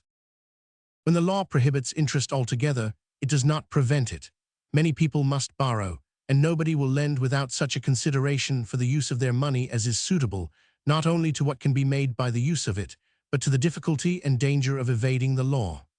The high rate of interest among all Mahometan nations is accounted for by M. Montesquieu, not from their poverty, but partly from this, and partly from the difficulty of recovering the money. The lowest ordinary rate of profit must always be something more than what is sufficient to compensate the occasional losses to which every employment of stock is exposed. It is this surplus only which is neat or clear profit. What is called gross profit comprehends frequently not only this surplus, but what is retained for compensating such extraordinary losses. The interest which the borrower can afford to pay is in proportion to the clear profit only. The lowest ordinary rate of interest must, in the same manner, be something more than sufficient to compensate the occasional losses to which lending, even with tolerable prudence, is exposed. Were it not, mere charity or friendship could be the only motives for lending. In a country which had acquired its full complement of riches, where, in every particular branch of business, there was the greatest quantity of stock that could be employed in it, as the ordinary rate of clear profit would be very small, so the usual market rate of interest, which could be afforded out of it, would be so low as to render it impossible for any but the very wealthiest people to live upon the interest of their money. All people of small or middling fortunes would be obliged to superintend themselves the employment of their own stocks. It would be necessary that almost every man should be a man of business or engage in some sort of trade. The province of Holland seems to be approaching near to this state. It is there unfashionable not to be a man of business. Necessity makes it usual for almost every man to be so, and custom everywhere regulates fashion. As it is ridiculous not to dress, so is it, in some measure, not to be employed like other people. As a man of a civil profession seems awkward in a camp or a garrison, and is even in some danger of being despised there, so does an idle man among men of business. The highest ordinary rate of profit may be such as, in the price of the greater part of commodities, eats up the whole of what should go to the rent of the land, and leaves only what is sufficient to pay the labor of preparing and bringing them to market, according to the lowest rate at which labor can anywhere be paid, the bare subsistence of the laborer. The workman must always have been fed in some way or other while he was about the work, but the landlord may not always have been paid. The profits of the trade which the servants of the East India Company carry on in Bengal may not, perhaps, be very far from this rate. The proportion which the usual market rate of interest ought to bear to the ordinary rate of clear profit necessarily varies as profit rises or falls. Double interest is in Great Britain reckoned what the merchants call a good, moderate, reasonable profit, terms which, I apprehend, mean no more than a common and usual profit. In a country where the ordinary rate of clear profit is 8 or 10%, it may be reasonable that one half of it should go to interest, wherever business is carried on with borrowed money. The stock is at the risk of the borrower, who, as it were, insures it to the lender, and 4 or 5% may, in the greater part of trades, be both a sufficient profit upon the risk of this insurance and a sufficient recompense for the trouble of employing the stock. But the proportion between interest and clear profit might not be the same in countries where the ordinary rate of profit was either a good deal lower or a good deal higher. If it were a good deal lower, one half of it, perhaps, could not be afforded for interest, and more might be afforded if it were a good deal higher. In countries which are fast advancing to riches, the low rate of profit may, in the price of many commodities, compensate the high wages of labor and enable those countries to sell as cheap as their less thriving neighbors, among whom the wages of labor may be lower. In reality, high profits tend much more to raise the price of work than high wages. If, in the linen manufacture, for example, the wages of the different working people, the flax dressers, the spinners, the weavers, etc., should all of them be advanced twopence a day, it would be necessary to heighten the price of a piece of linen only by a number of twopences equal to the number of people that had been employed about it, multiplied by the number of days during which they had been so employed. That part of the price of the commodity which resolved itself into the wages would, through all the different stages of the manufacture, rise only in arithmetical proportion to this rise of wages. But if the profits of all the different employers of those working people should be raised 5%, that part of the price of the commodity which resolved itself into profit would, through all the different stages of the manufacture, rise in geometrical proportion to this rise of profit. The employer of the flax dressers would, in selling his flax, require an additional 5% upon the whole value of the materials and wages which he advanced to his workmen. The employer of the spinners would require an additional 5%, both upon the advanced price of the flax and upon the wages of the spinners, and the employer of the weavers would require a like 5%, both upon the advanced price of the linen yarn and upon the wages of the weavers. In raising the price of commodities, the rise of wages operates in the same manner as simple interest does in the accumulation of debt. The rise of profit operates like compound interest. Our merchants and master manufacturers complain much of the bad effects of high wages in raising the price, and thereby lessening the sale of their goods, both at home and abroad. They say nothing concerning the bad effects of high profits. They are silent with regard to the pernicious effects of their own gains. They complain only of those of other people. Chapter 10. Of wages and profit in the different employments of labor and stock.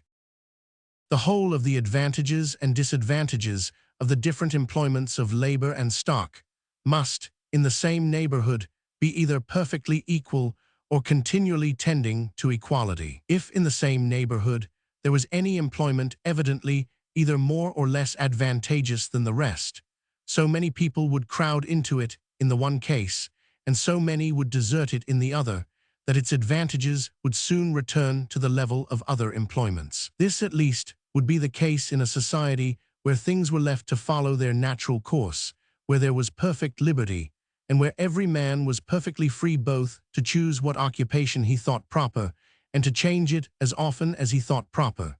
Every man's interest would prompt him to seek the advantageous and to shun the disadvantageous employment.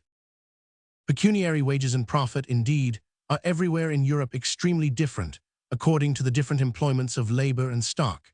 But this difference arises, partly from certain circumstances in the employments themselves, which either really, or at least in the imagination of men, make up for a small pecuniary gain in some, and counterbalance a great one in others, and partly from the policy of Europe, which nowhere leaves things at perfect liberty. The particular consideration of those circumstances and of that policy will divide this chapter into two parts.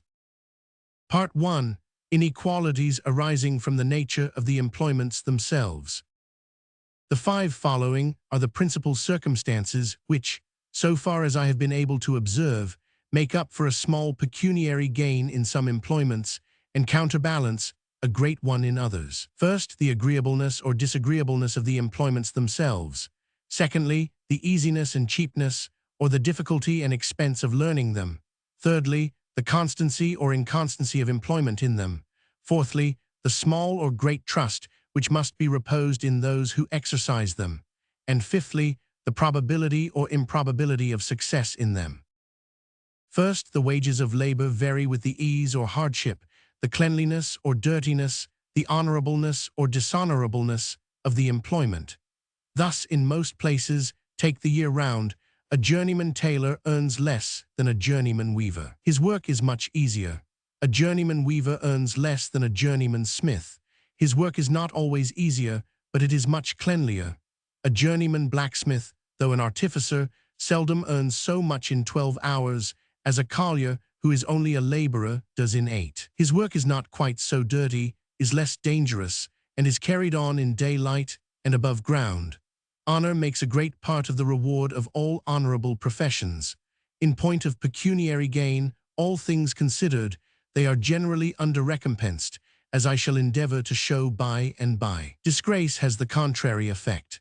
The trade of a butcher is a brutal and an odious business, but it is in most places more profitable than the greater part of common trades. The most detestable of all employments, that of public executioner, is, in proportion to the quantity of work done, better paid than any common trade whatever. Hunting and fishing, the most important employments of mankind in the rude state of society, become, in its advanced state, their most agreeable amusements, and they pursue for pleasure what they once followed from necessity. In the advanced state of society, therefore, they are all very poor people who follow as a trade what other people pursue as a pastime. Fishermen have been so since the time of Theocritus. A poacher is everywhere a very poor man in Great Britain.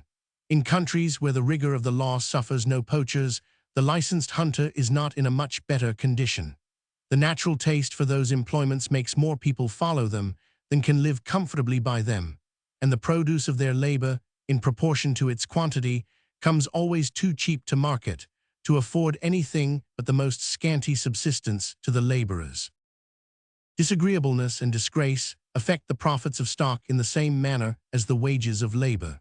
The keeper of an inn or tavern, who is never master of his own house, and who is exposed to the brutality of every drunkard, exercises neither a very agreeable nor a very creditable business.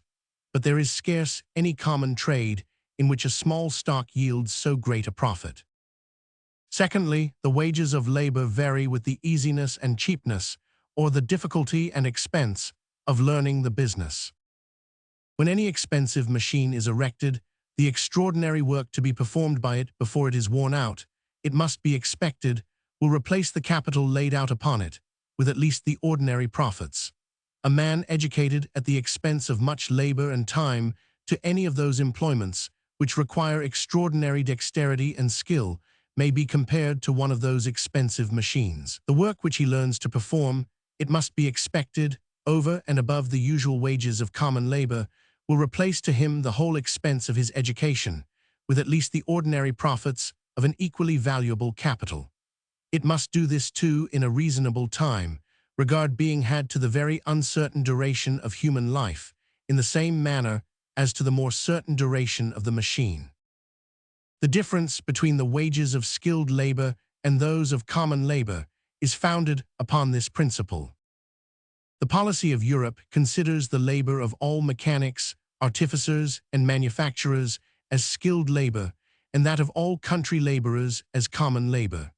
It seems to suppose that of the former to be of a more nice and delicate nature than that of the latter. It is so perhaps in some cases, but in the greater part it is quite otherwise, as I shall endeavor to show by and by.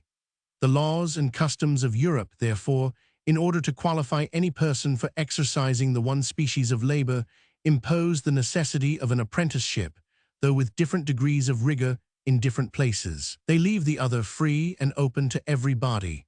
During the continuance of the apprenticeship, the whole labor of the apprentice belongs to his master. In the meantime, he must, in many cases, be maintained by his parents or relations, and in almost all cases must be clothed by them. Some money, too, is commonly given to the master for teaching him his trade. They who cannot give money, give time, or become bound for more than the usual number of years, a consideration which, though it is not always advantageous to the master on account of the usual idleness of apprentices, is always disadvantageous to the apprentice. In country labor, on the contrary, the laborer, while he is employed about the easier, learns the more difficult parts of his business, and his own labor maintains him through all the different stages of his employment. It is reasonable, therefore, that in Europe the wages of mechanics, artificers, and manufacturers should be somewhat higher than those of common laborers. They are so accordingly, and their superior gains make them, in most places, be considered as a superior rank of people. This superiority, however, is generally very small. The daily or weekly earnings of journeymen in the more common sorts of manufactures, such as those of plain linen and woolen cloth, computed at an average, are, in most places, very little more than the day wages of common laborers. Their employment, indeed, is more steady and uniform, and the superiority of their earnings, taking the whole year together, may be somewhat greater. It seems evidently, however, to be no greater than what is sufficient to compensate the superior expense of their education. Education in the ingenious arts and in the liberal professions is still more tedious and expensive. The pecuniary recompense, therefore, of painters and sculptors, of lawyers and physicians, ought to be much more liberal, and it is so accordingly. The profits of stock seem to be very little affected by the easiness or difficulty of learning the trade in which it is employed. All the different ways in which stock is commonly employed in great towns seem, in reality, to be almost equally easy and equally difficult to learn. One branch, either of foreign or domestic trade, cannot well be a much more intricate business than another. Thirdly, the wages of labor in different occupations vary with the constancy or inconstancy of employment. Employment is much more constant in some trades than in others. In the greater part of manufactures, a journeyman may be pretty sure of employment almost every day in the year that he is able to work. A mason or bricklayer, on the contrary, can work neither in hard frost nor in foul weather, and his employment at all other times depends upon the occasional calls of his customers. He is liable in consequence to be frequently without any. What he earns, therefore, while he is employed, must not only maintain him while he is idle, but make him some compensation for those anxious and desponding moments which the thought of so precarious a situation must sometimes occasion. Where the computed earnings of the greater part of manufacturers, accordingly, are nearly upon a level with the day wages of common laborers, those of masons and bricklayers are generally from one half more to double those wages. Where common laborers earn 4 or 5 shillings a week, masons and bricklayers frequently earn 7 and 8. Where the former earn 6, the latter often earn 9 and 10. And where the former earn 9 and 10, as in London, the latter commonly earn 15 and 18. No species of skilled labor, however, seems more easy to learn than that of masons and bricklayers. Chairmen in London, during the summer season, are said sometimes to be employed as bricklayers. The high wages of those workmen, therefore, are not so much the recompense of their skill as the compensation for the inconstancy of their employment. A house carpenter seems to exercise rather a nicer and a more ingenious trade than a mason. In most places, however, for it is not universally so, his day wages are somewhat lower. His employment, though it depends much, does not depend so entirely upon the occasional calls of his customers, and it is not liable to be interrupted by the weather. When the trades which generally afford constant employment happen in a particular place not to do so, the wages of the workmen always rise a good deal above their ordinary proportion to those of common labor. In London, almost all journeymen artificers are liable to be called upon and dismissed by their masters from day to day, and from week to week, in the same manner as day laborers in other places. The lowest order of artificers, journeymen tailors, accordingly, earn their half a crown a day, though 18 pence may be reckoned the wages of common labor.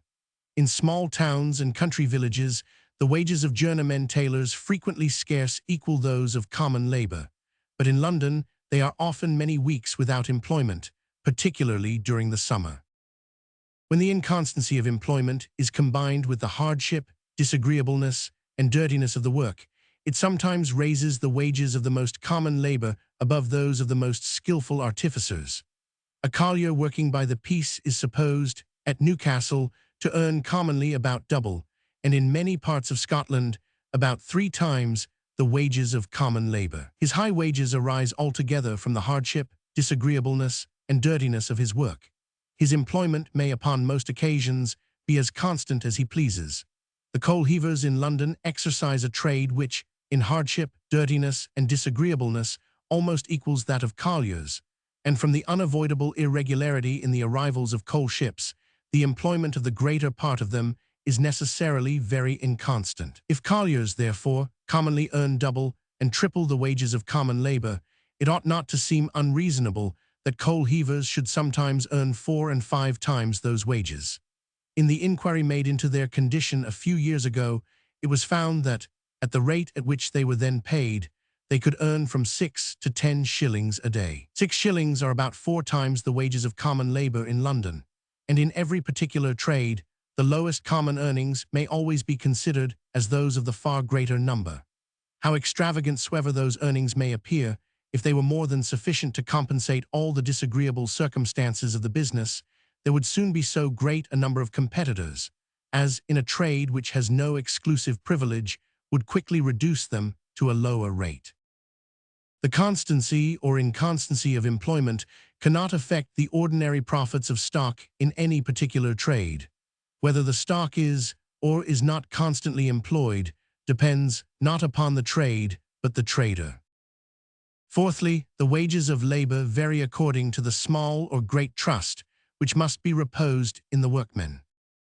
The wages of goldsmiths and jewelers are everywhere superior to those of many other workmen, not only of equal, but of much superior ingenuity, on account of the precious materials with which they are entrusted.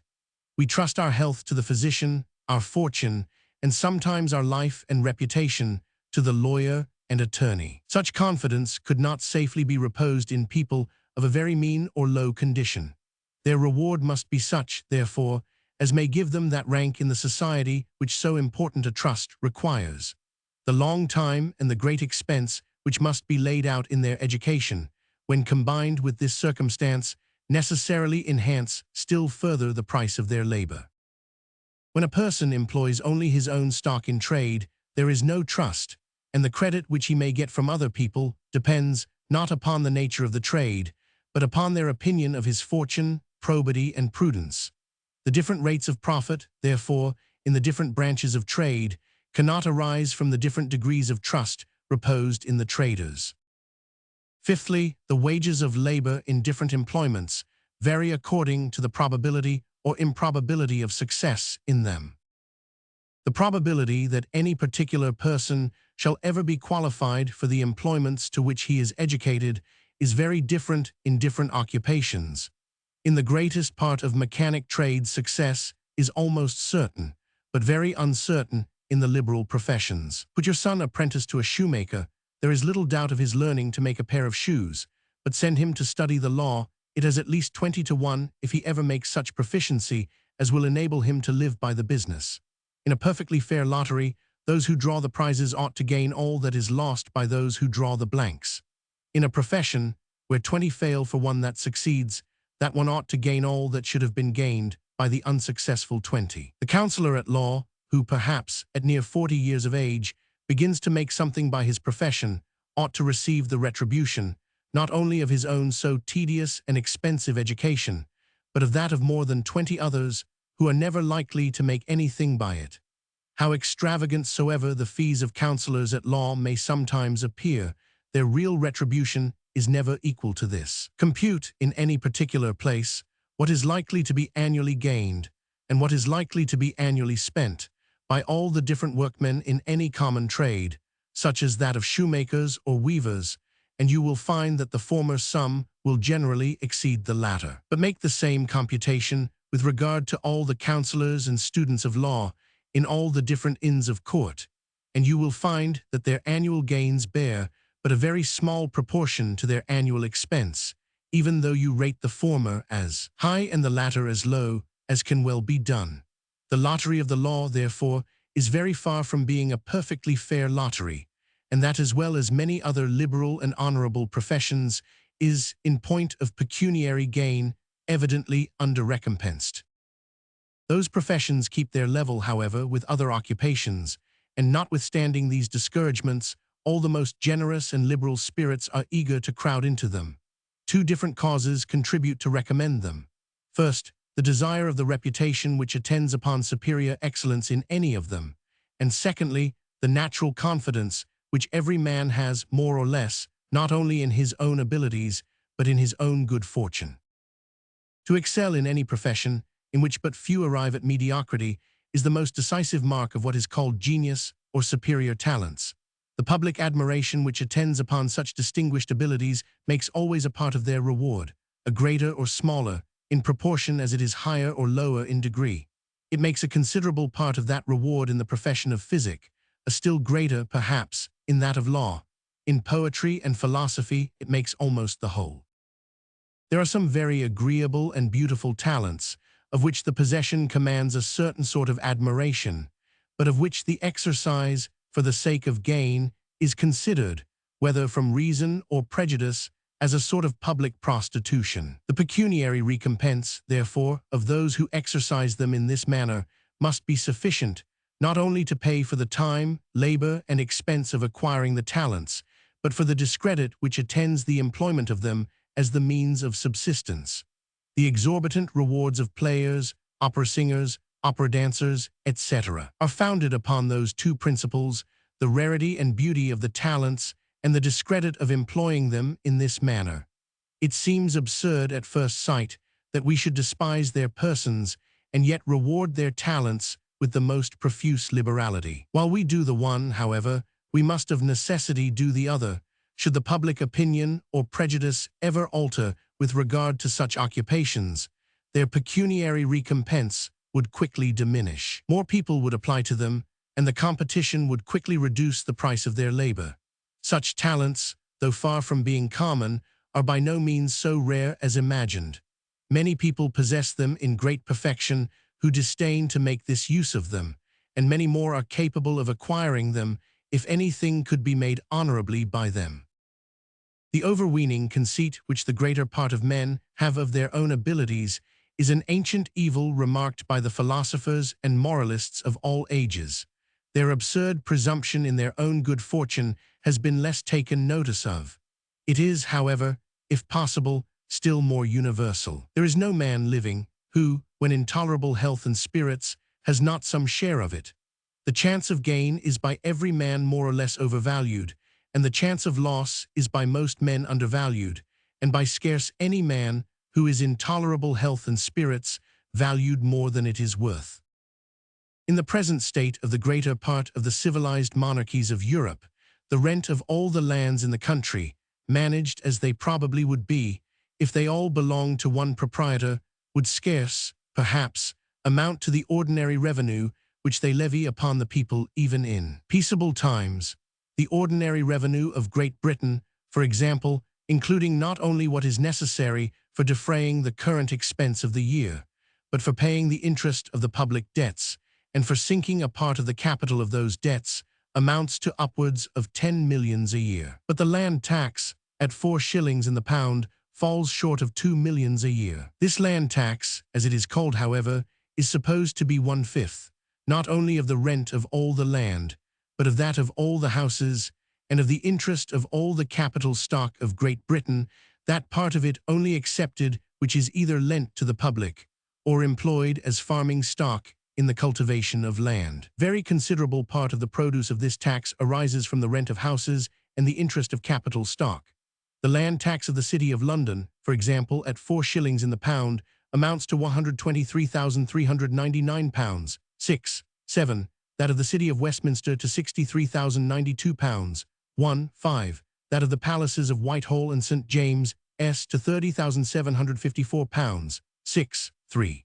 A certain proportion of the land tax is, in the same manner, assessed upon all the other cities and towns corporate in the kingdom, and arises almost altogether, either from the rent of houses, or from what is supposed to be the interest of trading and capital stock. According to the estimation, therefore, by which Great Britain is rated to the land tax, the whole mass of revenue arising from the rent of all the lands, from that of all the houses, and from the interest of all the capital stock, that part of it only excepted which is either lent to the public, or employed in the cultivation of land, does not exceed 10 millions sterling a year, the ordinary revenue which government levies upon the people, even in peaceable times. The estimation by which Great Britain is rated to the land tax is, no doubt, taking the whole kingdom at an average, very much below the real value, though in several particular counties and districts it is said to be nearly equal to that value. The rent of the lands alone,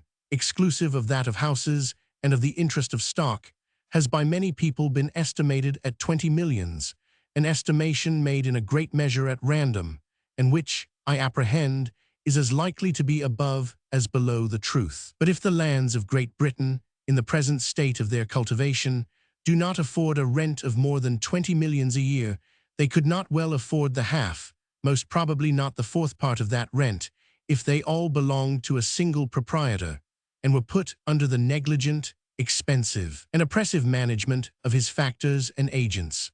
The Crown lands of Great Britain do not at present afford the fourth part of the rent, which could probably be drawn from them if they were the property of private persons. If the Crown lands were more extensive, it is probable they would be still worse managed. The revenue which the great body of the people derives from land is in proportion, not to the rent, but to the produce of the land. The whole annual produce of the land of every country, if we accept what is reserved for seed, is either annually consumed by the great body of the people, or exchanged for something else that is consumed by them. Whatever keeps down the produce of the land below what it would otherwise rise to, keeps down the revenue of the great body of the people, still more than it does that of the proprietors of land. The rent of land, that portion of the produce which belongs to the proprietors, is scarce anywhere in Great Britain supposed to be more than a third part of the whole produce. If the land which, in one state of cultivation, affords a revenue of 10 millions sterling a year, would in another afford a rent of 20 millions, the rent being, in both cases, supposed a third part of the produce. The revenue of the proprietors would be less than it otherwise might be, by 10 millions a year only, but the revenue of the great body of the people would be less than it otherwise might be, by 30 millions a year, deducting only what would be necessary for seed. The population of the country would be less by the number of people which 30 millions a year, deducting always the seed, could maintain, according to the particular mode of living, an expense which might take place in the different ranks of men, among whom the remainder was distributed. Though there is not at present in Europe any civilized state of any kind which derives the greater part of its public revenue from the rent of lands which are the property of the state, yet, in all the great monarchies of Europe, there are still many large tracts of land which belong to the crown. They are generally forest, and sometimes forests where, after traveling several miles, you will scarce find a single tree, a mere waste and loss of country in respect both of produce and population. In every great monarchy of Europe, the sale of the crown lands would produce a very large sum of money, which, if applied to the payment of the public debts, would deliver from mortgage a much greater revenue than any which those lands have ever afforded to the crown. In countries where lands, improved and cultivated very highly, and yielding, at the time of sale, as great a rent as can easily be got from them, commonly sell at 30 years' purchase, the unimproved, uncultivated, and low-rented crown lands might well be expected to sell at 40, 50, or 60 years' purchase. The crown might immediately enjoy the revenue which this great price would redeem from mortgage. In the course of a few years, it would probably enjoy another revenue. When the crown lands had become private property, they would, in the course of a few years, become well improved and well cultivated. The increase of their produce would increase the population of the country by augmenting the revenue and consumption of the people. But the revenue which the crown derives from the duties or custom and excise would necessarily increase with the revenue and consumption of the people. The revenue which, in any civilized monarchy, the crown derives from the crown lands, though it appears to cost nothing to individuals, in reality costs more to the society than perhaps any other equal revenue which the crown enjoys. It would, in all cases, be for the interest of the society to replace this revenue to the crown by some other equal revenue, and to divide the lands among the people, which could not well be done better, perhaps, than by exposing them to public sale. Lands for the purposes of pleasure and magnificence, parks, gardens, public walks, etc. possessions which are everywhere considered as causes of expense, not as sources of revenue, seem to be the only lands which, in a great and civilized monarchy, ought to belong to the crown. Public stock and public lands, therefore, the two sources of revenue which may peculiarly belong to the sovereign or commonwealth, being both improper and insufficient funds for defraying the necessary expense of any great and civilized state. It remains that this expense must, the greater part of it, be defrayed by taxes of one kind or another, the people contributing a part of their own private revenue, in order to make up a public revenue to the sovereign or commonwealth. Part 2 of Taxes. The private revenue of individuals, it has been shown in the first book of this inquiry, arises ultimately from three different sources: rent, profit, and wages.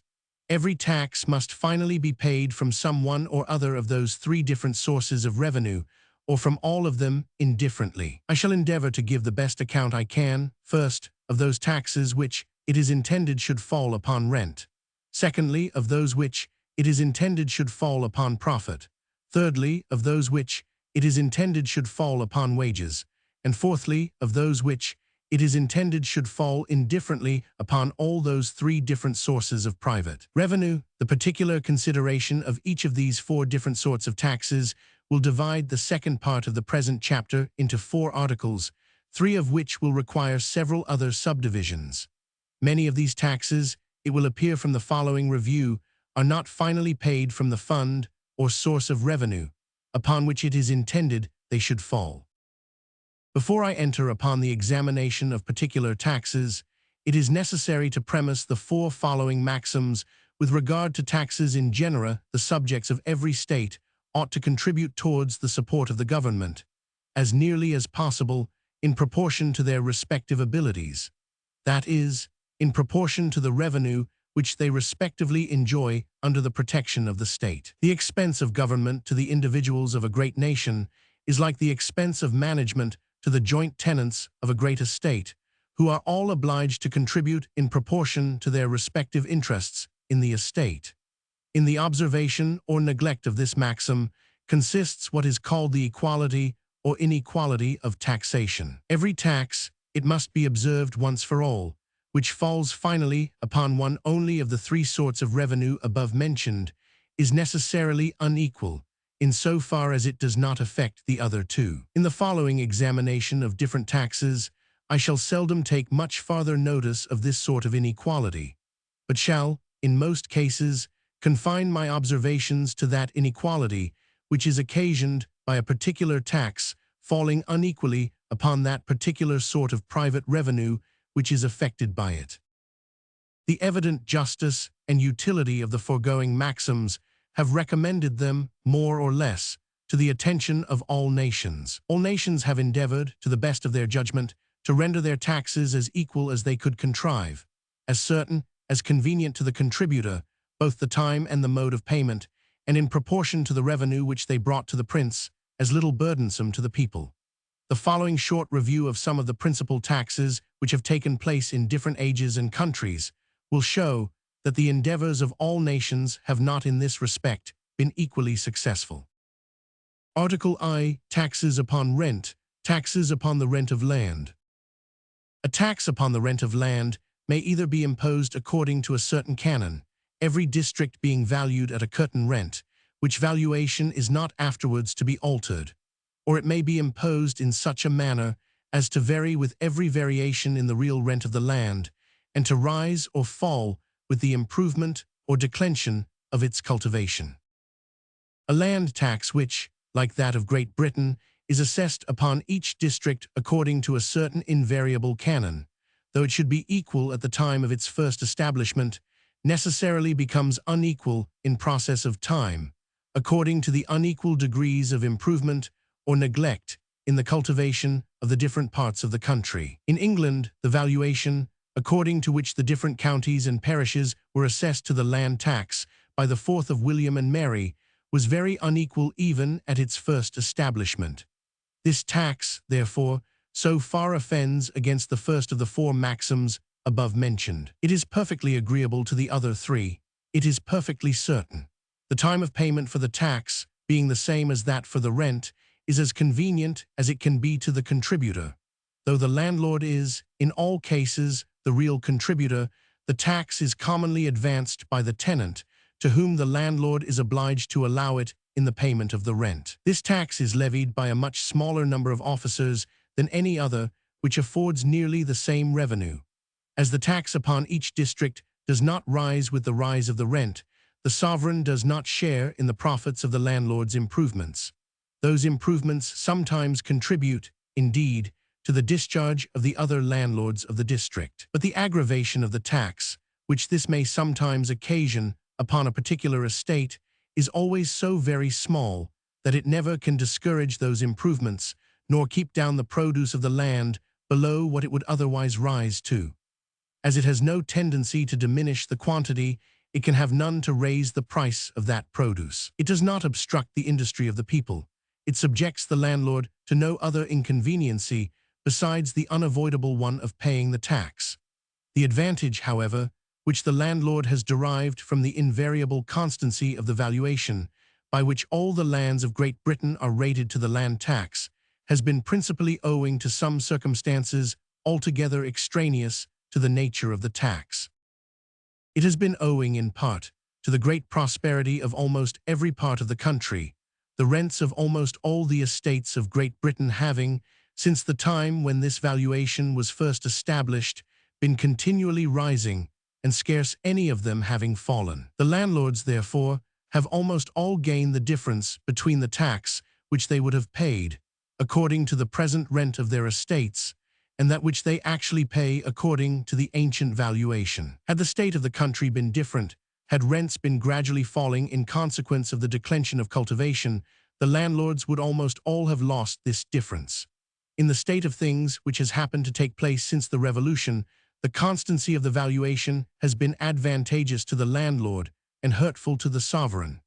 In a different state of things, it might have been advantageous to the sovereign and hurtful to the landlord.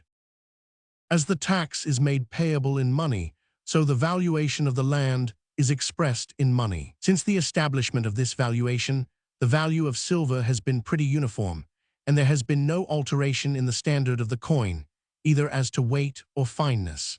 Had silver risen considerably in its value, as it seems to have done in the course of the 2 centuries which preceded the discovery of the mines of America, the constancy of the valuation might have proved very oppressive to the landlord. Had silver fallen considerably in its value, as it certainly did for about a century at least after the discovery of those mines, the same constancy of valuation would have reduced very much this branch of the revenue of the sovereign. Had any considerable alteration been made in the standard of the money, either by sinking the same quantity of silver to a lower denomination, or by raising it to a higher, had an ounce of silver, for example, instead of being coined into 5 shillings and 2 pence, been coined either into pieces which bore so low a denomination as 2 shillings and 7 pence, or into pieces which bore so high a one as 10 shillings and 4 pence, it would, in the one case, have hurt the revenue of the proprietor,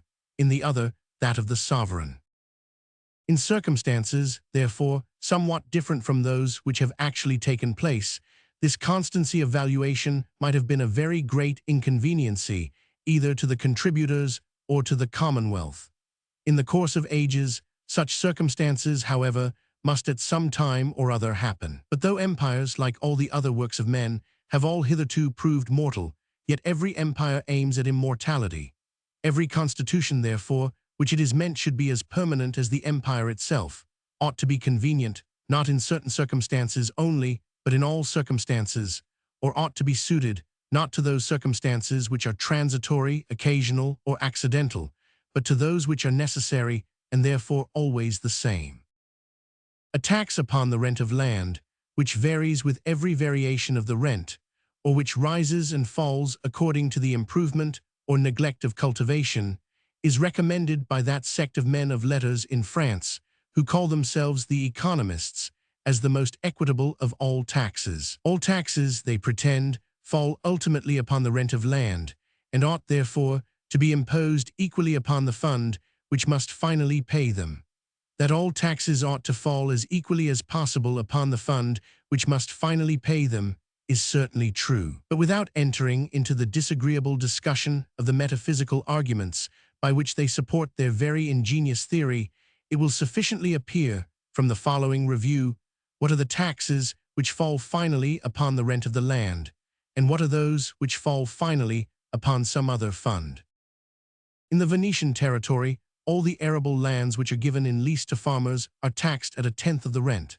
The leases are recorded in a public register, which is kept by the officers of revenue in each province or district. When the proprietor cultivates his own lands, they are valued according to an equitable estimation, and he is allowed a deduction of 1/5 of the tax, so that for such land he pays only 8 instead of 10% of the supposed rent. A land tax of this kind is certainly more equal than the land tax of England. It might not, perhaps, be altogether so certain, and the assessment of the tax might frequently occasion a good deal more trouble to the landlord. It might, too, be a good deal more expensive in the levying. Such a system of administration, however, might, perhaps, be contrived, as would in a great measure both prevent this uncertainty and moderate this expense. The landlord and tenant, for example, might jointly be obliged to record their lease in a public register. Proper penalties might be enacted against concealing or misrepresenting any of the conditions, and if part of those penalties were to be paid to either of the 2 parties who informed against and convicted the other of such concealment or misrepresentation, it would effectually deter them from combining together in order to defraud the public revenue. All the conditions of the lease might be sufficiently known from such a record. Some landlords, instead of raising the rent, take a fine for the renewal of the lease. This practice is, in most cases, the expedient of a spendthrift who, for a sum of ready money, sells a future revenue of much greater value, It is, in most cases, therefore, hurtful to the landlord, it is frequently hurtful to the tenant, and it is always hurtful to the community. It frequently takes from the tenant so great a part of his capital, and thereby diminishes so much his ability to cultivate the land, that he finds it more difficult to pay a small rent than it would otherwise have been to pay a great one. Whatever diminishes his ability to cultivate necessarily keeps down, below what it would otherwise have been, the most important part of the revenue of the community, by rendering the tax upon such fines a good deal heavier than upon the ordinary rent. This hurtful practice might be discouraged, to the no small advantage of all the different parties concerned, of the landlord, of the tenant, of the sovereign, and of the whole community. Some leases prescribe to the tenant a certain mode of cultivation and a certain succession of crops during the whole continuance of the lease. This condition, which is generally the effect of the landlord's conceit of his own superior knowledge, a conceit in most cases very ill-founded, ought always to be considered as an additional rent, as a rent in service, instead of a rent in money. In order to discourage the practice, which is generally a foolish one, this species of rent might be valued rather high, and consequently taxed somewhat higher than common money rents. Some landlords, instead of a rent in money, require a rent in kind, in corn, cattle, poultry, wine, oil, etc. Others, again, require a rent in service. Such rents are always more hurtful to the tenant than beneficial to the landlord. They either take more or keep more out of the pocket of the former than they put into that of the latter. In every country where they take place, the tenants are poor and beggarly, pretty much according to the degree in which they take place. By valuing, in the same manner, such rents rather high, and consequently taxing them somewhat higher than common money rents, a practice which is hurtful to the whole community might, perhaps, be sufficiently discouraged. When the landlord chose to occupy himself a part of his own lands, the rent might be valued according to an equitable arbitration of the farmers and landlords in the neighborhood, and a moderate abatement of the tax might be granted to him in the same manner as in the Venetian territory, provided the rent of the lands which he occupied did not exceed a certain sum. It is of importance that the landlord should be encouraged to cultivate a part of his own land.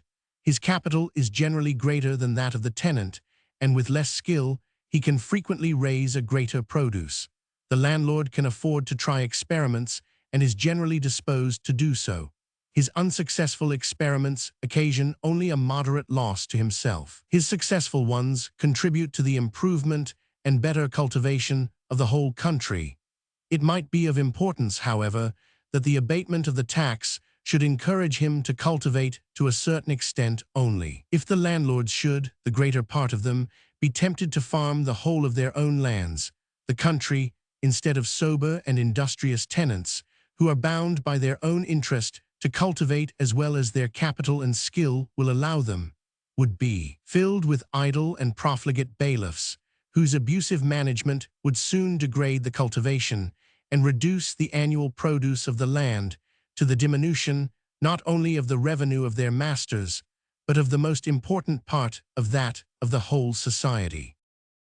Such a system of administration might, perhaps, free a tax of this kind from any degree of uncertainty, which could occasion either oppression or inconveniency to the contributor, and might, at the same time, serve to introduce into the common management of land such a plan of policy as might contribute a good deal to the general improvement and good cultivation of the country.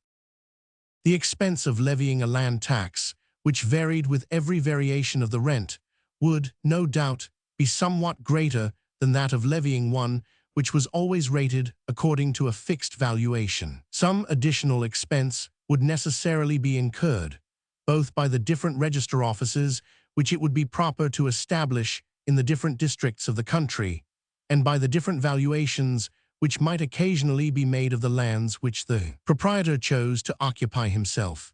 The expense of all this, however, might be very moderate, and much below what is incurred in the levying of many other taxes, which afford a very inconsiderable revenue in comparison of what might easily be drawn from a tax of this kind.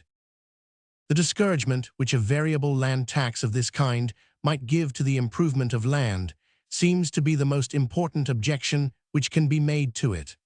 the landlord would certainly be less disposed to improve when the sovereign, who contributed nothing to the expense, was to share in the profit of the improvement. Even this objection might perhaps be obviated by allowing the landlord, before he began his improvement, to ascertain, in conjunction with the officers of revenue, the actual value of his lands, according to the equitable arbitration of a certain number of landlords and farmers in the neighborhood, equally chosen by both parties, and by rating him, according to this valuation, for such a number of years as might be fully sufficient for his complete indemnification.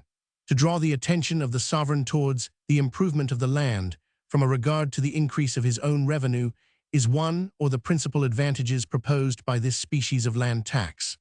The term, therefore, allowed for the indemnification of the landlord ought not to be a great deal longer than what was necessary for that purpose, lest the remoteness of the interest should discourage too much this attention. It had better, however, be somewhat too long than in any respect too short.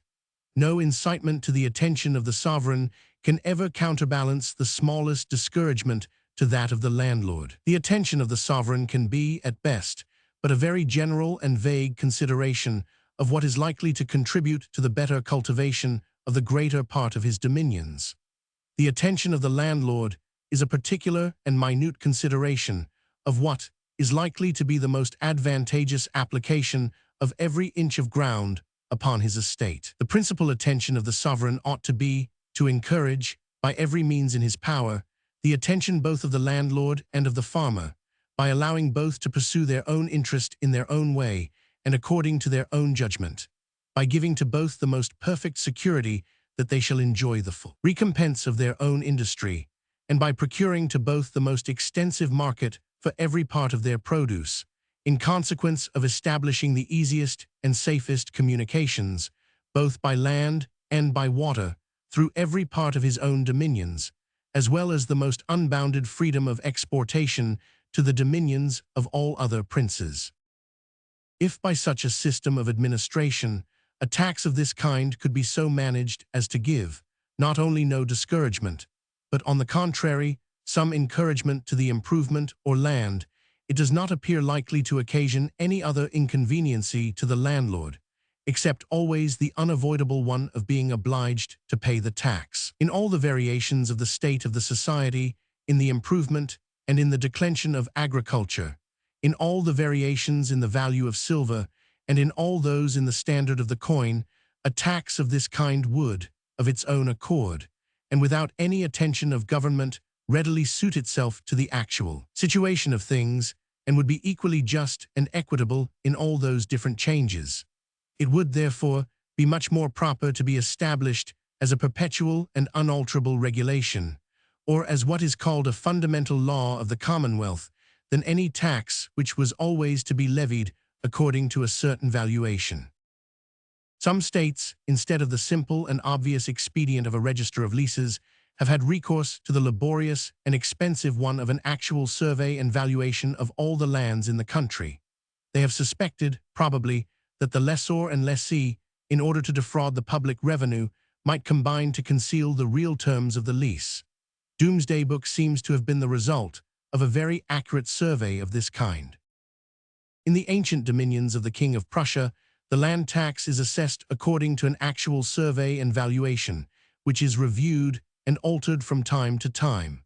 According to that valuation, the lay proprietors pay from 20 to 25% of their revenue, ecclesiastics from 40 to 45%. The survey and valuation of Silesia was made by order of the present king, it is said, with great accuracy. According to that valuation, the lands belonging to the Bishop of Breslau are taxed at 25% of their rent. The other revenues of the ecclesiastics of both religions at 50%, the commanderies of the Teutonic Order and of that of Malta at 40%, lands held by a noble tenure at 38 1/3%, lands held by a base tenure at 35 1/3%. The survey and valuation of Bohemia is said to have been the work of more than 100 years. It was not perfected till after the peace of 1748 by the orders of the present Empress Queen. The survey of the Duchy of Milan, which was begun in the time of Charles VI, was not perfected till after 1760. It is esteemed one of the most accurate that has ever been made. The survey of Savoy and Piedmont was executed under the orders of the late King of Sardinia. In the dominions of the King of Prussia, the revenue of the church is taxed much higher than that of lay proprietors. The revenue of the church is, the greater part of it, a burden upon the rent of land. It seldom happens that any part of it is applied towards the improvement of land, or is so employed as to contribute, in any respect, towards increasing the revenue of the great body of the people. His Prussian Majesty had probably, upon that account, thought it reasonable that it should contribute a good deal more towards relieving the exigencies of the state. In some countries, the lands of the church are exempted from all taxes. In others, they are taxed more lightly than other lands. In the Duchy of Milan, the lands which the church possessed before 1575 are rated to the tax at a third only or their value.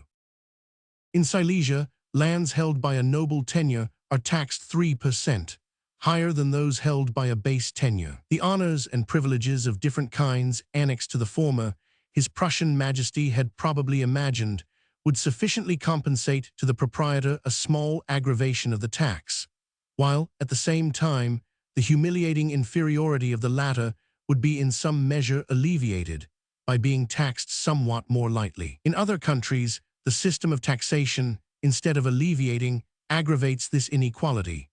In the dominions of the King of Sardinia, and in those provinces of France which are subject to what is called the real or predial taille, the tax falls altogether upon the lands held by a base tenure.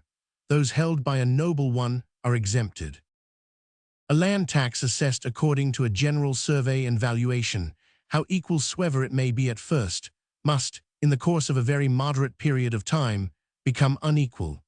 To prevent its becoming so would require the continual and painful attention of government to all the variations in the state and produce of every different farm in the country. The governments of Prussia, of Bohemia, of Sardinia, and of the Duchy of Milan actually exert an attention of this kind, an attention so unsuitable to the nature of government that it is not likely to be of long continuance, and which, if it is continued, will probably, in the long run, occasion much more trouble and vexation than it can possibly bring relief to the contributors. In 1666, the Generality of Montauban was assessed to the real or predial taille, according, it is said, to a very exact survey and valuation. By 1727, this assessment had become altogether unequal. In order to remedy this inconveniency, government has found no better expedient than to impose upon the whole generality an additional tax of 120,000 livres. This additional tax is rated upon all the different districts subject to the taille according to the old assessment, but it is levied only upon those which, in the actual state of things, are by that assessment undertaxed, and it is applied to the relief of those which, by the same assessment, are overtaxed. Two districts, for example, one of which ought, in the actual state of things, to be taxed at 900, the other at 1100 livres, are, by the old assessment, both taxed at 1,000 livres. Both these districts are, by the additional tax, rated at 1100 livres each. But this additional tax is levied only upon the district undercharged, and it is applied altogether to the relief of that overcharged, which consequently pays only 900 livres. The government neither gains nor loses by the additional tax, which is applied altogether to remedy the inequalities arising from the old assessment. The application is pretty much regulated according to the discretion of the intendant of the generality, and must therefore be in a great measure arbitrary. Taxes which are proportioned, not in the rent, but to the produce of land.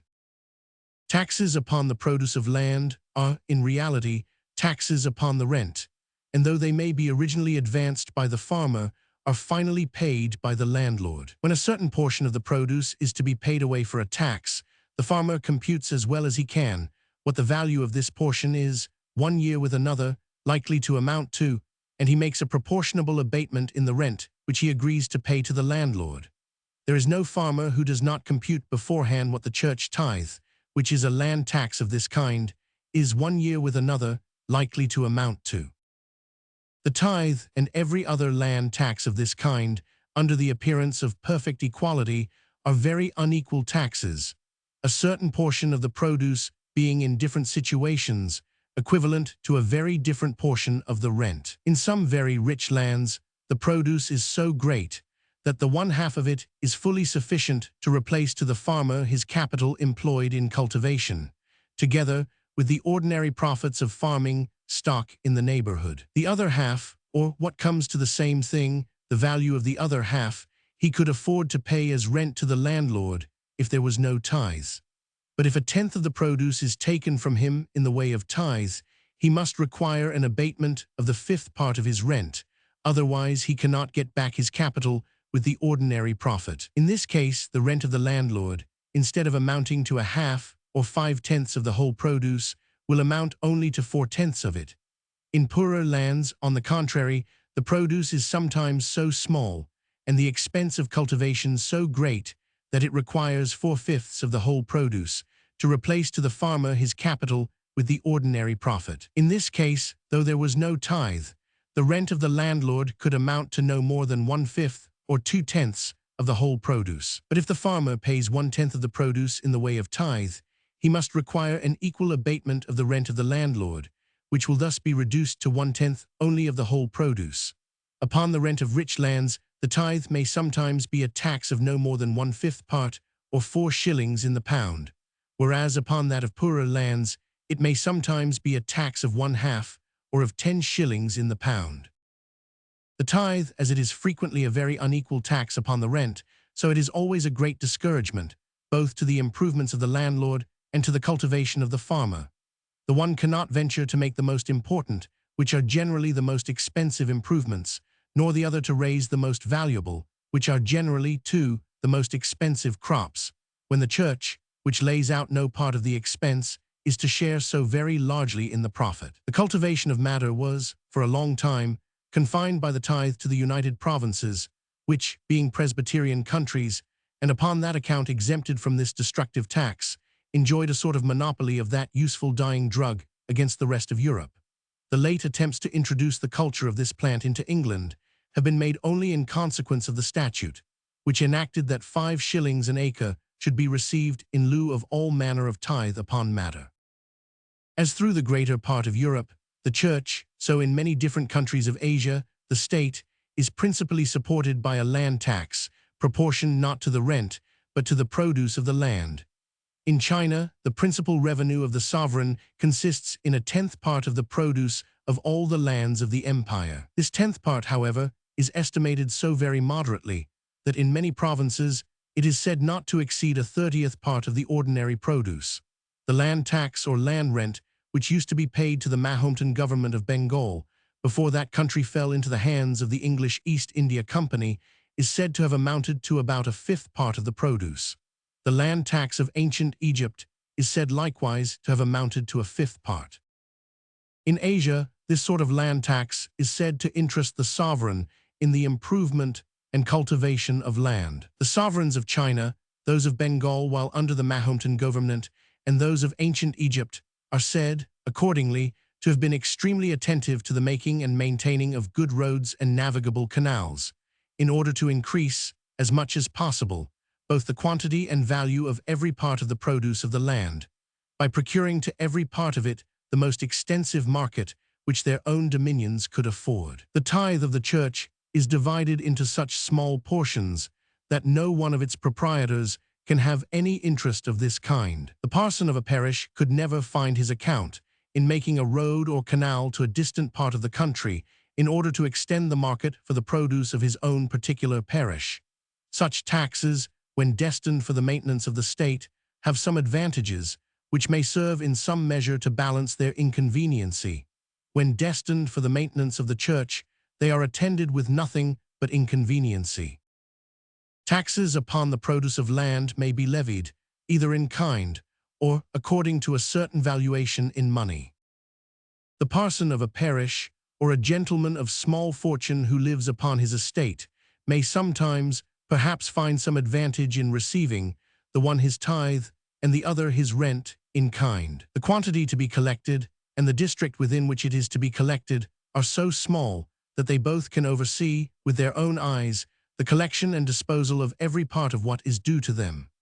A gentleman of great fortune, who lived in the capital, would be in danger of suffering much by the neglect, and more by the fraud, of his factors and agents, if the rents of an estate in a distant province were to be paid to him in this manner. The loss of the sovereign, from the abuse and depredation of his tax-gatherers, would necessarily be much greater. The servants of the most careless private person are, perhaps, more under the eye of their master than those of the most careful prince, and a public revenue, which was paid in kind, would suffer so much from the mismanagement of the collectors that a very small part of what was levied upon the people would ever arrive at the treasury of the prince.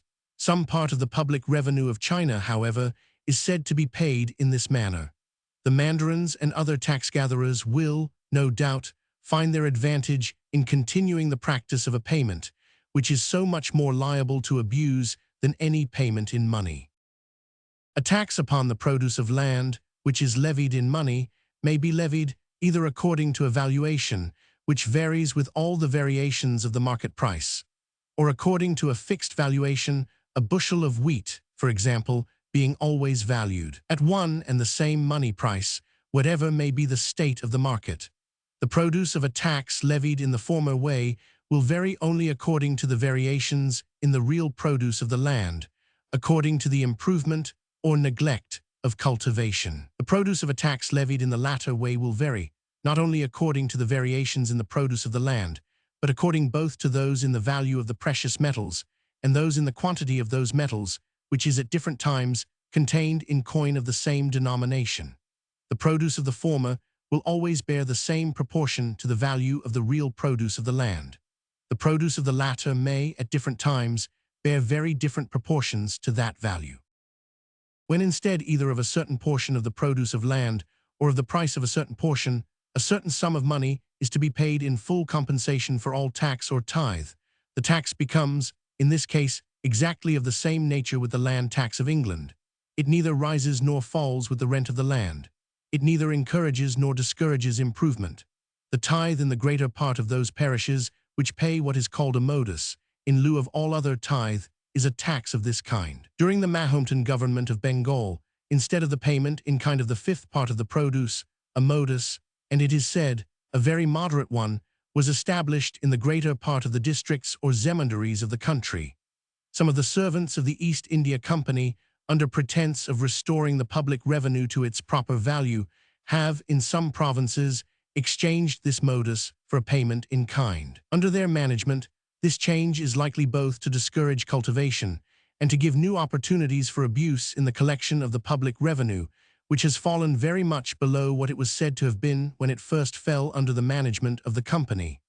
The servants of the company may, perhaps, have profited by the change, but at the expense, it is probable, both of their masters and of the country. Taxes upon the rent of houses. The rent of a house may be distinguished into two parts, of which the one may very properly be called the building rent, the other is commonly called the ground rent. The building rent is the interest or profit of the capital expended in building the house. In order to put the trade of a builder upon a level with other trades, it is necessary that this rent should be sufficient, first, to pay him the same interest which he would have got for his capital if he had lent it upon good security, and secondly, to keep the house in constant repair, or, what comes to the same thing, to replace, within a certain term of years, the capital which had been employed in building it. The building rent, or the ordinary profit of building, is therefore everywhere regulated by the ordinary interest of money. Where the market rate of interest is 4%, the rent of a house, which over and above paying the ground rent affords 6 or 6.5%, upon the whole expense of building, may, perhaps, afford a sufficient profit to the builder. Where the market rate of interest is 5%, it may perhaps require 7 or 7.5%. If, in proportion to the interest of money, the trade of the builders affords at any time much greater profit than this, it will soon draw so much capital from other trades as will reduce the profit to its proper level. If it affords at any time much less than this, other trades will soon draw so much capital from it as will again raise that profit. Whatever part of the whole rent of a house is over and above what is sufficient for affording this reasonable profit naturally goes to the ground rent, and where the owner of the ground and the owner of the building are two different persons, is, in most cases, completely paid to the former. This surplus rent is the price which the inhabitant of the house pays for some real or supposed advantage of the situation. In country houses, at a distance from any great town, where there is plenty of ground to choose upon, the ground rent is scarce anything, or no more than what the ground which the house stands upon would pay if employed in agriculture. In country villas, in the neighborhood of some great town, it is sometimes a good deal higher, and the peculiar conveniency or beauty of situation is there frequently very well paid for. Ground rents are generally highest in the capital, and in those particular parts of it where there happens to be the greatest demand for houses, whatever be the reason of that demand, whether for trade and business, for pleasure and society, or for mere vanity and fashion. Tax upon house rent, payable by the tenant, in proportion to the whole rent of each house, could not, for any considerable time at least, affect the building rent. If the builder did not get his reasonable profit, he would be obliged to quit the trade, which, by raising the demand for building, would, in a short time, bring back his profit to its proper level with that of other trades. Neither would such a tax fall altogether upon the ground rent, but it would divide itself in such a manner as to fall partly upon the inhabitant of the house and partly upon the owner of the ground. Let us suppose, for example, that a particular person judges that he can afford for house rent all expense of £60 a year, and let us suppose, too, that a tax of 4 shillings in the pound, or of 1/5, payable by the inhabitant, is laid upon house rent. A house of £60 rent will, in that case, cost him £72 a year, which is £12 more than he thinks he can afford. He will, therefore, content himself with a worse house, or a house of £50 rent, which, with the additional £10 that he must pay for the tax, will make up the sum of £60 a year, the expense which he judges he can afford, and in order to pay the tax, he will give up a part of the additional conveniency which he might have had from a house of £10 a year more rent. He will give up, I say, a part of this additional conveniency, for he will seldom be obliged to give up the whole, but will, in consequence of the tax, get a better house for £50 a year than he could have got if there had been no tax, for, as a tax of this kind, by taking away this particular competitor, must diminish the competition for houses of £60 rent, so it must likewise diminish it for those of £50 rent, and in the same manner for those of all other rents, except the lowest rent, for which it would for some time increase the competition. But the rents of every class of houses for which the competition was diminished would necessarily be more or less reduced. As no part of this reduction, however, could for any considerable time at least affect the building rent, the whole of it must, in the long run, necessarily fall upon the ground rent. The final payment of this tax, therefore, would fall partly upon the inhabitant of the house, who, in order to pay his share, would be obliged to give up a part of his conveniency, and partly upon the owner of the ground, who, in order to pay his share, would be obliged to give up a part of his revenue. In what proportion this final payment would be divided between them, it is not, perhaps, very easy to ascertain. The division would probably be very different in different circumstances, and a tax of this kind might, according to those different circumstances, affect very unequally both the inhabitant of the house and the owner of the ground. The inequality with which a tax of this kind might fall upon the owners of different ground rents would arise altogether from the accidental inequality of this division. But the inequality with which it might fall upon the inhabitants of different houses would arise not only from this, but from another cause. The proportion of the expense of house rent to the whole expense of living is different in the different degrees of fortune. It is, perhaps, highest in the highest degree, and it diminishes gradually through the inferior degrees, so as in general to be lowest in the lowest degree. The necessaries of life occasion the great expense of the poor. They find it difficult to get food, and the greater part of their little revenue is spent in getting it. The luxuries and vanities of life occasion the principal expense of the rich, and a magnificent house embellishes and sets off to the best advantage all the other luxuries and vanities which they possess. A tax upon house rents, therefore, would in general fall heaviest upon the rich, and in this sort of inequality there would not, perhaps, be anything very unreasonable. It is not very unreasonable that the rich should contribute to the public expense, not only in proportion to their revenue, but something more than in that proportion. The rent of houses, though it in some respects resembles the rent of land, is in one respect essentially different from it. The rent of land is paid for the use of a productive subject. The land which pays it produces it. The rent of houses is paid for the use of an unproductive subject. Neither the house nor the ground which it stands upon produce anything. The person who pays the rent, therefore, must draw it from some other source of revenue, distinct from and independent of this subject.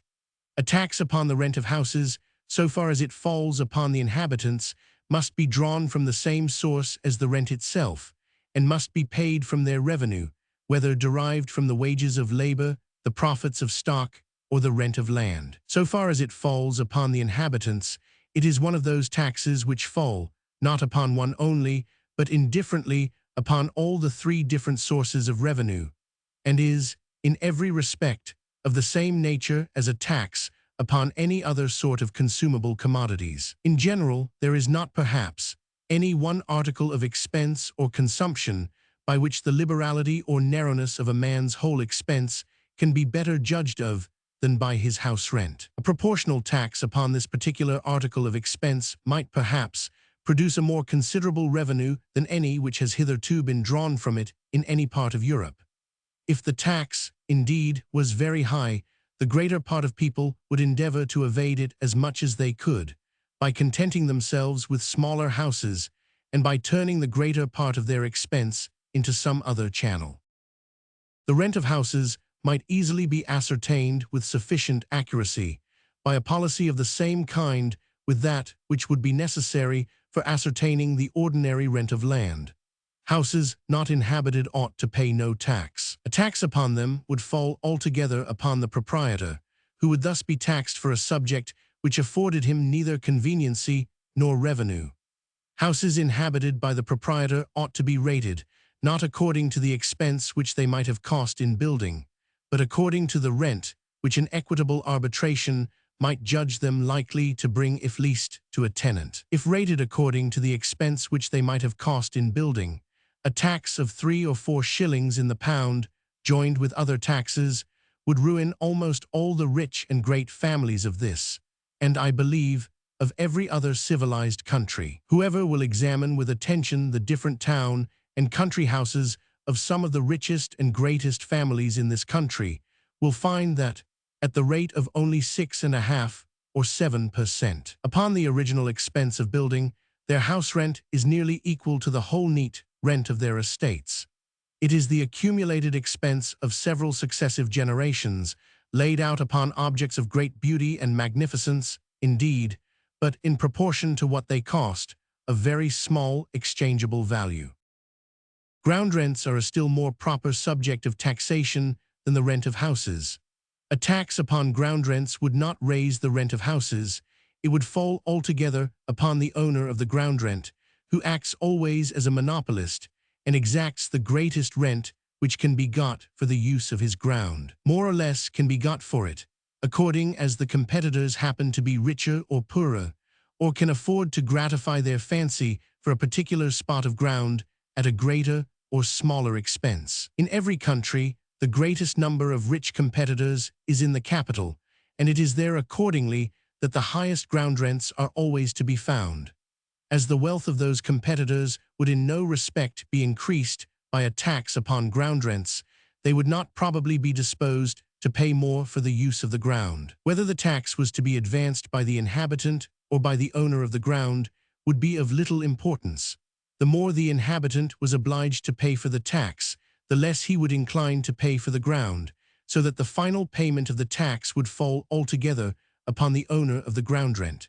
The ground rents of uninhabited houses ought to pay no tax. Both ground rents and the ordinary rent of land are a species of revenue which the owner, in many cases, enjoys without any care or attention of his own. Though a part of this revenue should be taken from him in order to defray the expenses of the state, no discouragement will thereby be given to any sort of industry. The annual produce of the land and labor of the society, the real wealth and revenue of the great body of the people, might be the same after such a tax as before.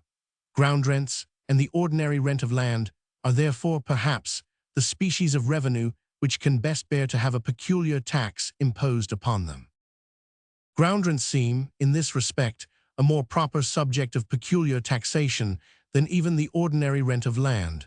The ordinary rent of land is in many cases owing partly, at least, to the attention and good management of the landlord.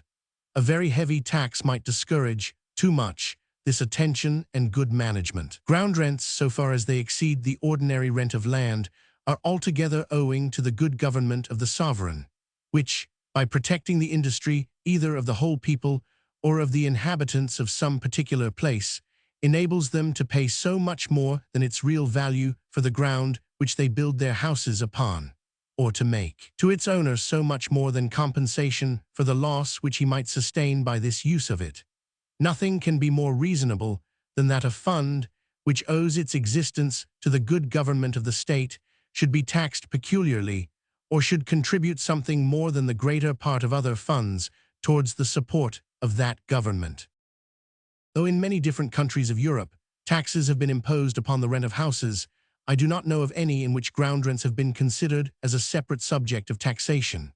The contrivers of taxes have probably found some difficulty in ascertaining what part of the rent ought to be considered as ground rent and what part ought to be considered as building rent.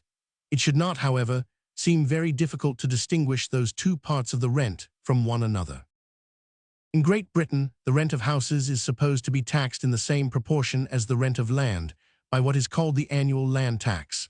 The valuation, according to which each different parish and district is assessed to this tax, is always the same.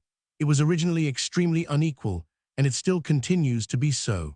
Through the greater part of the kingdom, this tax falls still more lightly upon the rent of houses than upon that of land. In some few districts only, which were originally rated high, and in which the rents of houses have fallen considerably, the land tax of 3 or 4 shillings in the pound is said to amount to an equal proportion of the real rent of houses. Untenanted houses, though by law subject to the tax, are in most districts exempted from it by the favor of the assessors, and this exemption sometimes occasions some little variation in the rate of particular houses, though that of the district is always the same.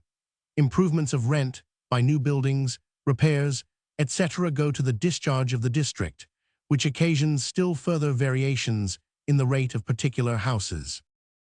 In the province of Holland, every house is taxed at 2.5% of its value without any regard either to the rent which it actually pays or to the circumstance of its being tenanted or untenanted.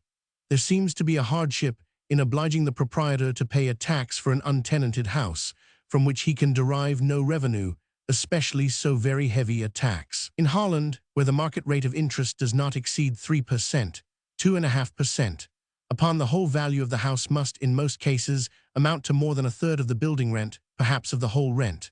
The valuation, indeed, according to which the houses are rated, though very unequal, is said to be always below the real value. When a house is rebuilt, improved, or enlarged, there is a new valuation, and the tax is rated accordingly.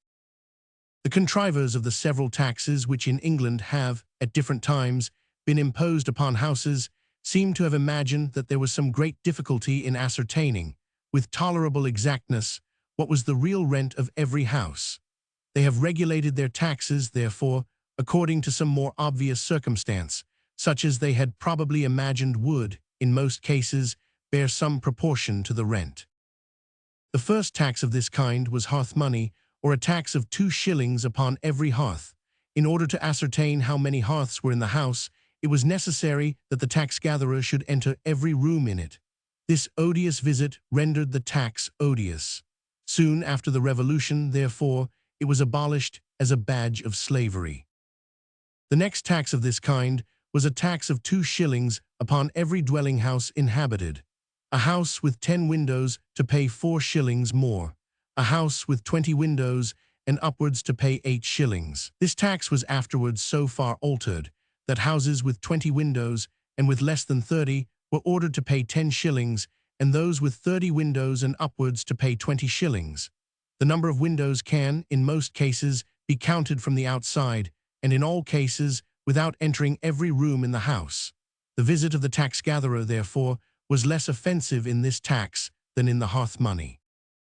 This tax was afterwards repealed, and in the room of it was established the window tax, which has undergone several alterations and augmentations. The window tax, as it stands at present, January 1775, over and above the duty of 3 shillings upon every house in England, and of 1 shilling upon every house in Scotland, lays a duty upon every window, which in England augments gradually from 2d, the lowest rate upon houses with not more than 7 windows, to 2 shillings, the highest rate upon houses with 25 windows and upwards.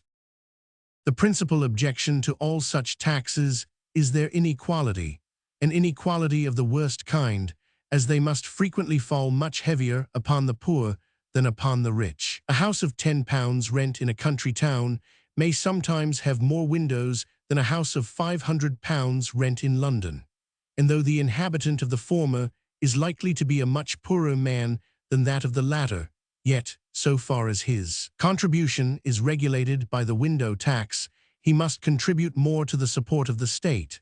Such taxes are, therefore, directly contrary to the first of the 4 maxims above mentioned. They do not seem to offend much against any of the other 3. The natural tendency of the window tax and of all other taxes upon houses is to lower rents. The more a man pays for the tax, the less, it is evident, he can afford to pay for the rent. Since the imposition of the window tax, however, the rents of houses have, upon the whole, risen more or less, in almost every town and village of Great Britain with which I am acquainted. Such has been, almost everywhere, the increase of the demand for houses, that it has raised the rents more than the window tax could sink them, one of the many proofs of the great prosperity of the country and of the increasing revenue of its inhabitants. Had it not been for the tax, rents would probably have risen still higher. Article II. Taxes upon profit or upon the revenue arising from stock. The revenue or profit arising from stock naturally divides itself into 2 parts, that which pays the interest and which belongs to the owner of the stock, and that surplus part which is over and above what is necessary for paying the interest. This latter part of profit is evidently a subject not taxable directly. It is the compensation, and in most cases, it is no more than a very moderate compensation for the risk and trouble of employing the stock.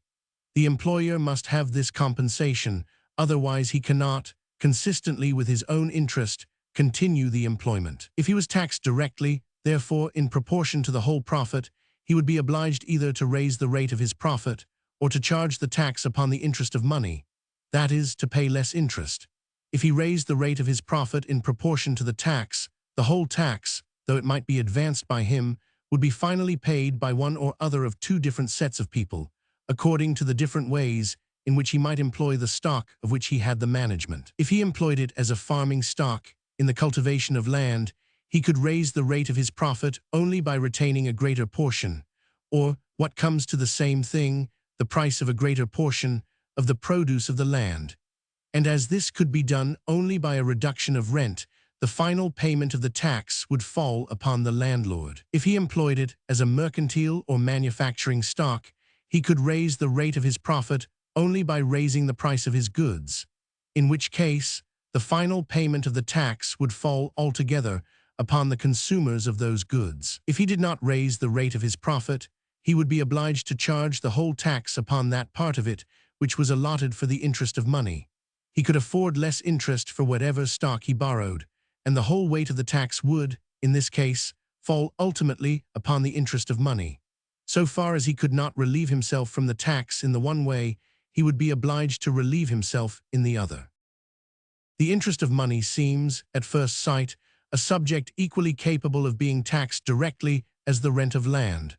Like the rent of land, it is a neat produce, which remains, after completely compensating the whole risk and trouble of employing the stock. As a tax upon the rent of land cannot raise rents, because the neat produce which remains, after replacing the stock of the farmer, together with his reasonable profit, cannot be greater after the tax than before it. So, for the same reason, a tax upon the interest of money could not raise the rate of interest. The quantity of stock or money in the country, like the quantity of land, being supposed to remain the same after the tax as before it. The ordinary rate of profit, it has been shewn in the first book, is everywhere regulated by the quantity of stock to be employed in proportion to the quantity of the employment or of the business which must be done by it.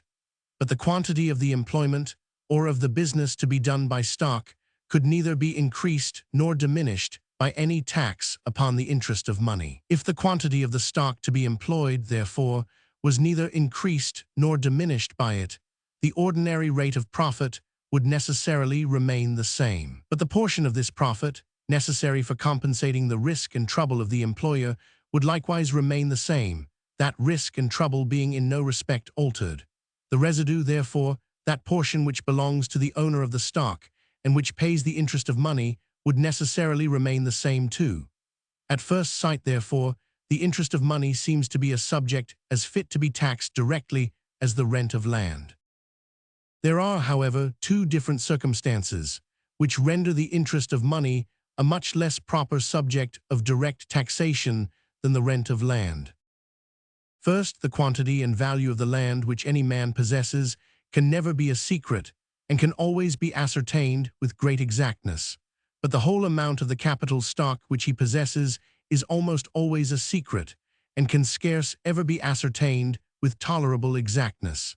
It is liable, besides, to almost continual variations. A year seldom passes away, frequently not a month, sometimes scarce a single day, in which it does not rise or fall more or less.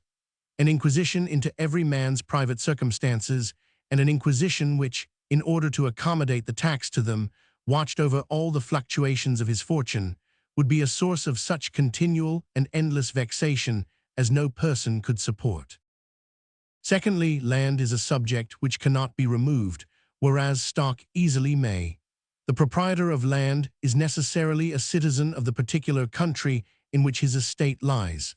The proprietor of stock is properly a citizen of the world, and is not necessarily attached to any particular country. He would be apt to abandon the country in which he was exposed to a vexatious inquisition in order to be assessed to a burdensome tax, and would remove his stock to some other country where he could either carry on his business or enjoy his fortune more at his ease. By removing his stock, he would put an end to all the industry which it had maintained in the country which he left. Stock cultivates land, stock employs labor. A tax which tended to drive away stock from any particular country would so far tend to dry up every source of revenue, both to the sovereign and to the society. Not only the profits of stock, but the rent of land and the wages of labor would necessarily be more or less diminished by its removal. The nations, accordingly, who have attempted to tax the revenue arising from stock, instead of any severe inquisition of this kind, have been obliged to content themselves with some very loose, and therefore more or less arbitrary estimation. The extreme inequality and uncertainty of a tax assessed in this manner can be compensated only by its extreme moderation, in consequence of which every man finds himself rated so very much below his real revenue that he gives himself little disturbance, though his neighbor should be rated somewhat lower. By what is called the land tax in England, it was intended that the stock should be taxed in the same proportion as land. When the tax upon land was at 4 shillings in the pound, or at 1/5 of the supposed rent, it was intended that stock should be taxed at 1/5 of the supposed interest.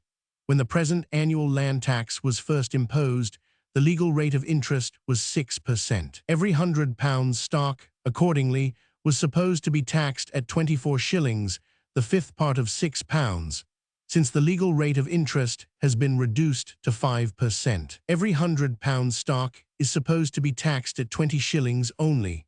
The sum to be raised by what is called the land tax was divided between the country and the principal towns. The greater part of it was laid upon the country, and of what was laid upon the towns, the greater part was assessed upon the houses. What remained to be assessed upon the stock or trade of the towns, for the stock upon the land was not meant to be taxed, was very much below the real value of that stock or trade. Whatever inequalities, therefore, there might be in the original assessment, gave little disturbance. Every parish and district still continues to be rated for its land, its houses, and its stock, according to the original assessment, and the almost universal prosperity of the country, which, in most places, has raised very much the value of all these, has rendered those inequalities of still less importance now. The rate, too, upon each district, continuing always the same, the uncertainty of this tax, so far as it might be assessed upon the stock of any individual, has been very much diminished, as well as rendered of much less consequence. If the greater part of the lands of England are not rated to the land tax at half their actual value, the greater part of the stock of England is, perhaps, scarce rated at the 50th part of its actual value. In some towns, the whole land tax is assessed upon houses, as in Westminster, where stock and trade are free. It is otherwise in London. In all countries, a severe inquisition into the circumstances of private persons has been carefully avoided. At Hamburg, every inhabitant is obliged to pay to the state 1/4% of all that he possesses, and as the wealth of the people of Hamburg consists principally in stock, this tax may be considered as a tax upon stock. Every man assesses himself, and in the presence of the magistrate, puts annually into the public coffer a certain sum of money, which he declares upon oath to be 1/4% of all that he possesses, but without declaring what it amounts to, or being liable to any examination upon that subject.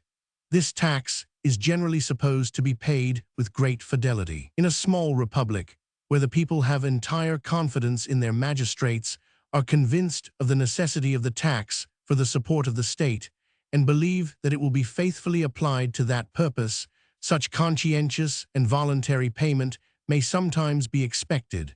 It is not peculiar to the people of Hamburg. The canton of Underwald in Switzerland is frequently ravaged by storms and inundations, and it is thereby exposed to extraordinary expenses. Upon such occasions the people assemble, and every one is said to declare with the greatest frankness what he is worth, in order to be taxed accordingly. At Zurich, the law orders that in cases of necessity, every one should be taxed in proportion to his revenue, the amount of which he is obliged to declare upon oath. They have no suspicion, it is said, that any of their fellow citizens will deceive them. At Basel, the principal revenue of the state arises from a small custom upon goods exported. All the citizens make oath that they will pay every 3 months all the taxes imposed by law. All merchants and even all innkeepers are trusted with keeping themselves the account of the goods which they sell, either within or without the territory. At the end of every 3 months, they send this account to the treasurer, with the amount of the tax computed at the bottom of it. It is not suspected that the revenue suffers by this confidence. To oblige every citizen to declare publicly upon oath the amount of his fortune must not, it seems, in those Swiss cantons, be reckoned a hardship. At Hamburg, it would be reckoned the greatest. Merchants engaged in the hazardous projects of trade all tremble at the thoughts of being obliged, at all times, to expose the real state of their circumstances. The ruin of their credit and the miscarriage of their projects they foresee would too often be the consequence. A sober and parsimonious people, who are strangers to all such projects, do not feel that they have occasion for any such concealment. In Holland, soon after the exaltation of the late Prince of Orange to the stadtholdership, a tax of 2%, or the 50th penny, as it was called, was imposed upon the whole substance of every citizen. Every citizen assessed himself and paid his tax in the same manner as at Hamburg, and it was in general supposed to have been paid with great fidelity. The people had at that time the greatest affection for their new government, which they had just established by a general insurrection. The tax was to be paid but once, in order to relieve the state in a particular exigency. It was, indeed, too heavy to be permanent. In a country where the market rate of interest seldom exceeds 3%, a tax of 2% amounts to 13 shillings and 4 pence in the pound, upon the highest neat revenue which is commonly drawn from stock. It is a tax which very few people could pay without encroaching more or less upon their capitals. In a particular exigency, the people may, from great public zeal, make a great effort and give up even a part of their capital in order to relieve the state. But it is impossible that they should continue to do so for any considerable time, and if they did, the tax would soon ruin them so completely as to render them altogether incapable of supporting the state. The tax upon stock, imposed by the Land Tax Bill in England, though it is proportioned to the capital, is not intended to diminish or take away any part of that capital. It is meant only to be a tax upon the interest of money, proportioned to that upon the rent of land, so that when the latter is at 4 shillings in the pound, the former may be at 4 shillings in the pound too. The tax at Hamburg and the still more moderate taxes of Underwald and Zurich are meant in the same manner to be taxes not upon the capital, but upon the interest or neat revenue of stock. That of Holland was meant to be a tax upon the capital. Taxes upon the profit of particular employments. In some countries, extraordinary taxes are imposed upon the profits of stock, sometimes when employed in particular branches of trade, and sometimes when employed in agriculture. Of the former kind are in England the tax upon hawkers and peddlers, that upon hackney coaches and chairs, and that which the keepers of alehouses pay for a license to retail ale and spirituous liquors. During the late war, another tax of the same kind was proposed upon shops. The war having been undertaken, it was said, in defense of the trade of the country, the merchants, who were to profit by it, ought to contribute towards the support of it. A tax, however, upon the profits of stock employed in any particular branch of trade can never fall finally upon the dealers, who must in all ordinary cases have their reasonable profit, and where the competition is free, can seldom have more than that profit, but always upon the consumers, who must be obliged to pay in the price of the goods the tax which the dealer advances, and generally with some overcharge. A tax of this kind, when it is proportioned to the trade of the dealer, is finally paid by the consumer and occasions no oppression to the dealer. When it is not so proportioned, but is the same upon all dealers, though in this case, too, it is finally paid by the consumer, yet it favors the great, and occasions some oppression to the small dealer. The tax of 5 shillings a week upon every hackney coach, and that of 10 shillings a year upon every hackney chair, so far as it is advanced by the different keepers of such coaches and chairs, is exactly enough proportioned to the extent of their respective dealings. It neither favors the great, nor oppresses the smaller dealer. The tax of 20 shillings a year for a license to sell ale, of 40 shillings for a license to sell spirituous liquors, and of 40 shillings more for a license to sell wine, being the same upon all retailers, must necessarily give some advantage to the great, and occasion some oppression to the small dealers. The former must find it more easy to get back the tax in the price of their goods than the latter. The moderation of the tax, however, renders this inequality of less importance, and it may to many people appear not improper to give some discouragement to the multiplication of little alehouses. The tax upon shops, it was intended, should be the same upon all shops. It could not well have been otherwise. It would have been impossible to proportion, with tolerable exactness, the tax upon a shop to the extent of the trade carried on in it, without such an inquisition as would have been altogether insupportable in a free country. If the tax had been considerable, it would have oppressed the small, and forced almost the whole retail trade into the hands of the great dealers. The competition of the former being taken away, the latter would have enjoyed a monopoly of the trade, and, like all other monopolists, would soon have combined to raise their profits much beyond what was necessary for the payment of the tax. The final payment, instead of falling upon the shopkeeper, would have fallen upon the consumer, with a considerable overcharge to the profit of the shopkeeper. For these reasons, the project of a tax upon shops was laid aside, and in the room of it was substituted the subsidy 1759.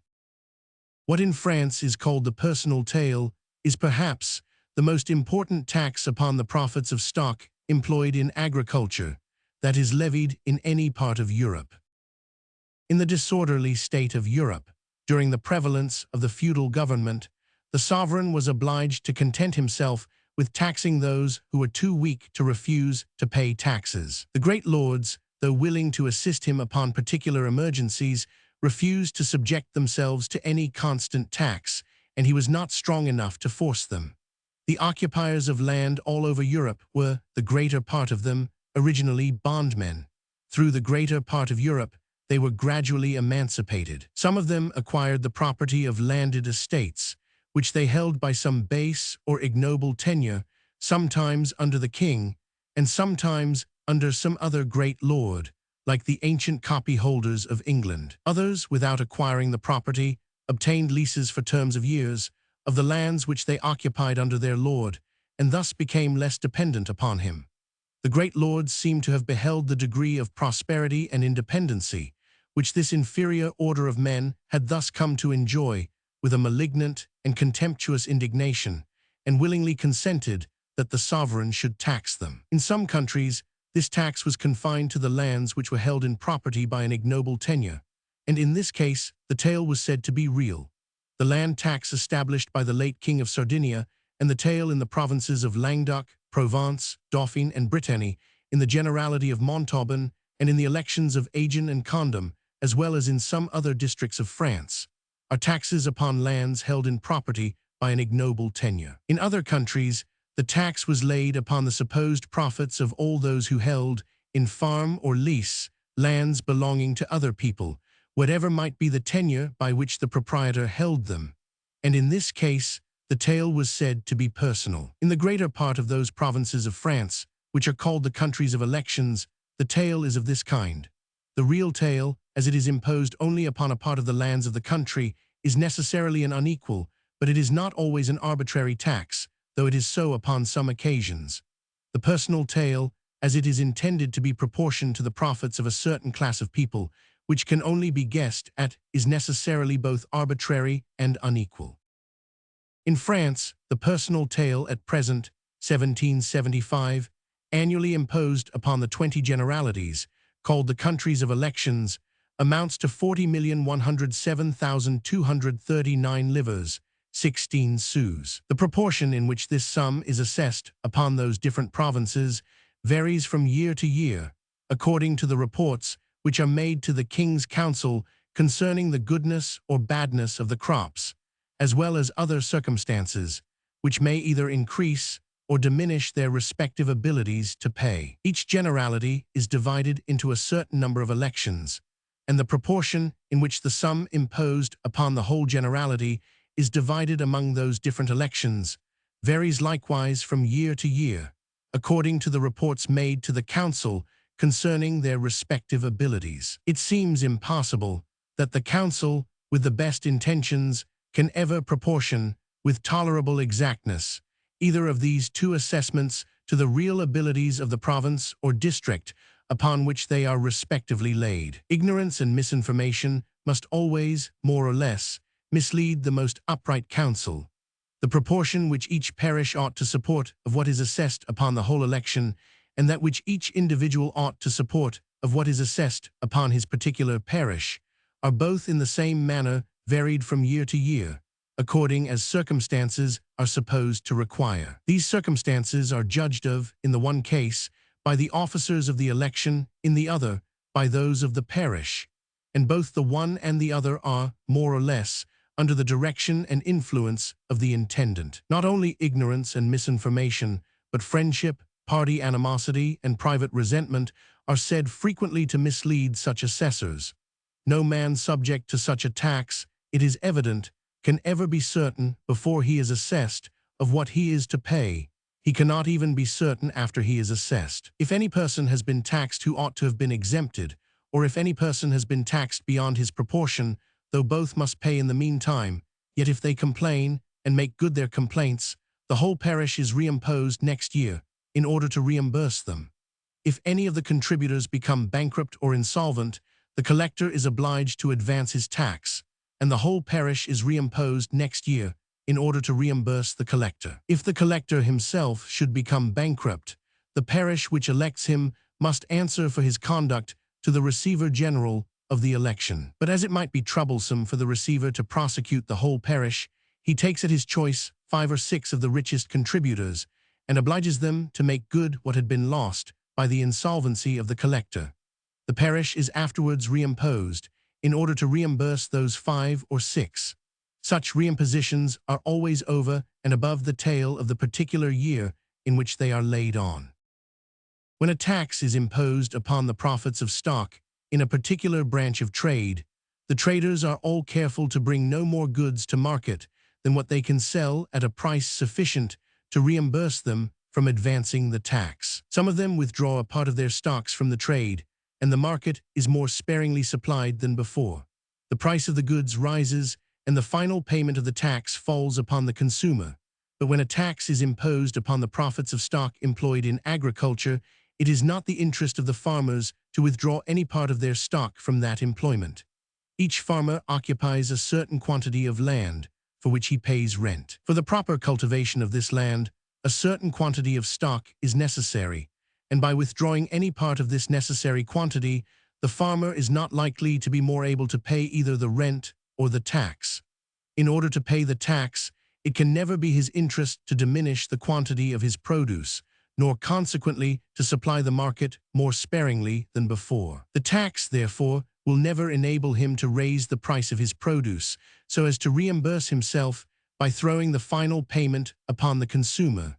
The farmer, however, must have his reasonable profit as well as every other dealer, otherwise he must give up the trade. After the imposition of a tax of this kind, he can get this reasonable profit only by paying less rent to the landlord. The more he is obliged to pay in the way of tax, the less he can afford to pay in the way of rent. A tax of this kind, imposed during the currency of a lease, may, no doubt, distress or ruin the farmer. Upon the renewal of the lease, it must always fall upon the landlord. In the countries where the personal taille takes place, the farmer is commonly assessed in proportion to the stock which he appears to employ in cultivation. He is, upon this account, frequently afraid to have a good team of horses or oxen, but endeavors to cultivate with the meanest and most wretched instruments of husbandry that he can. Such is his distrust in the justice of his assessors that he counterfeits poverty and wishes to appear scarce able to pay anything, for fear of being obliged to pay too much. By this miserable policy, he does not, perhaps, always consult his own interest in the most effectual manner, and he probably loses more by the diminution of his produce than he saves by that of his tax. Though in consequence of this wretched cultivation, the market is, no doubt, somewhat worse supplied, yet the small rise of price which this may occasion, as it is not likely even to indemnify the farmer for the diminution of his produce, it is still less likely to enable him to pay more rent to the landlord. The public, the farmer, the landlord, all suffer more or less by this degraded cultivation. That the personal taille tends, in many different ways, to discourage cultivation, and consequently to dry up the principal source of the wealth of every great country, I have already had occasion to observe in the third book of this inquiry. What are called poll taxes in the southern provinces of North America and the West India Islands, annual taxes of so much a head upon every Negro, are properly taxes upon the profits of a certain species of stock employed in agriculture. As the planters are the greater part of them, both farmers and landlords, the final payment of the tax falls upon them in their quality of landlords, without any retribution. Taxes of so much a head upon the bondmen employed in cultivation seem anciently to have been common all over Europe. There subsists at present a tax of this kind in the Empire of Russia. It is probably upon this account that poll taxes of all kinds have often been represented as badges of slavery. Every tax, however, is, to the person who pays it, a badge, not of slavery, but of liberty. It denotes that he is subject to government indeed, but that, as he has some property, he cannot himself be the property of a master. A poll tax upon slaves is altogether different from a poll tax upon freemen. The latter is paid by the persons upon whom it is imposed, the former by a different set of persons. The latter is either altogether arbitrary or altogether unequal, and in most cases is both the one and the other. The former, though in some respects unequal, different slaves being of different values, is in no respect arbitrary. Every master who knows the number of his own slaves knows exactly what he has to pay. Those different taxes, however, being called by the same name, have been considered as of the same nature. The taxes which in Holland are imposed upon men and maidservants are taxes not upon stock, but upon expense, and so far resemble the taxes upon consumable commodities. The tax of a guinea a head for every manservant, which has lately been imposed in Great Britain, is of the same kind. It falls heaviest upon the middling rank. A man of 200 a year may keep a single manservant. A man of 10,000 a year will not keep 50. It does not affect the poor. Taxes upon the profits of stock, in particular employments, can never affect the interest of money. Nobody will lend his money for less interest to those who exercise the taxed than to those who exercise the untaxed employments. Taxes upon the revenue arising from stock in all employments, where the government attempts to levy them with any degree of exactness, will in many cases fall upon the interest of money. The vingtieme, or 20th penny, in France is a tax of the same kind with what is called the land tax in England, and is assessed, in the same manner, upon the revenue arising upon land, houses, and stock. So far as it affects stock, it is assessed, though not with great rigor, yet with much more exactness than that part of the land tax in England which is imposed upon the same fund. It, in many cases, falls altogether upon the interest of money. Money is frequently sunk in France upon what are called contracts for the constitution of a rent, that is, perpetual annuities, redeemable at any time by the debtor, upon payment of the sum originally advanced, but of which this redemption is not exigible by the creditor except in particular cases. The vingtieme seems not to have raised the rate of those annuities, though it is exactly levied upon them all. Appendix to Articles I and II. Taxes upon the capital value of lands, houses, and stock. While property remains in the possession of the same person, whatever permanent taxes may have been imposed upon it, they have never been intended to diminish or take away any part of its capital value, but only some part of the revenue arising from it. But when property changes hands, when it is transmitted either from the dead to the living, or from the living to the living, such taxes have frequently been imposed upon it as necessarily take away some part of its capital value. The transference of all sorts of property from the dead to the living, and that of immovable property of land and houses from the living to the living, are transactions which are in their nature either public and notorious, or such as cannot be long concealed. Such transactions, therefore, may be taxed directly. The transference of stock or movable property from the living to the living by the lending of money is frequently a secret transaction, and may always be made so. It cannot easily, therefore, be taxed directly. It has been taxed indirectly in two different ways. First, by requiring that the deed containing the obligation to repay should be written upon paper or parchment which had paid a certain stamp duty, otherwise not to be valid. Secondly, by requiring, under the like penalty of invalidity, that it should be recorded either in a public or secret register, and by imposing certain duties upon such registration. Stamp duties and duties of registration have frequently been imposed likewise upon the deeds transferring property of all kinds from the dead to the living, and upon those transferring immovable property from the living to the living, transactions which might easily have been taxed directly. The vicesima hereditatum, or the 20th penny of inheritances, imposed by Augustus upon the ancient Romans, was a tax upon the transference of property from the dead to the living.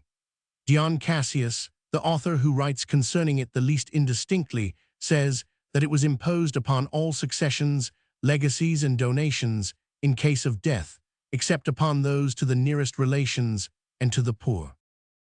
Of the same kind is the Dutch tax upon successions. Collateral successions are taxed according to the degree of relation, from 5 to 30%, upon the whole value of the succession.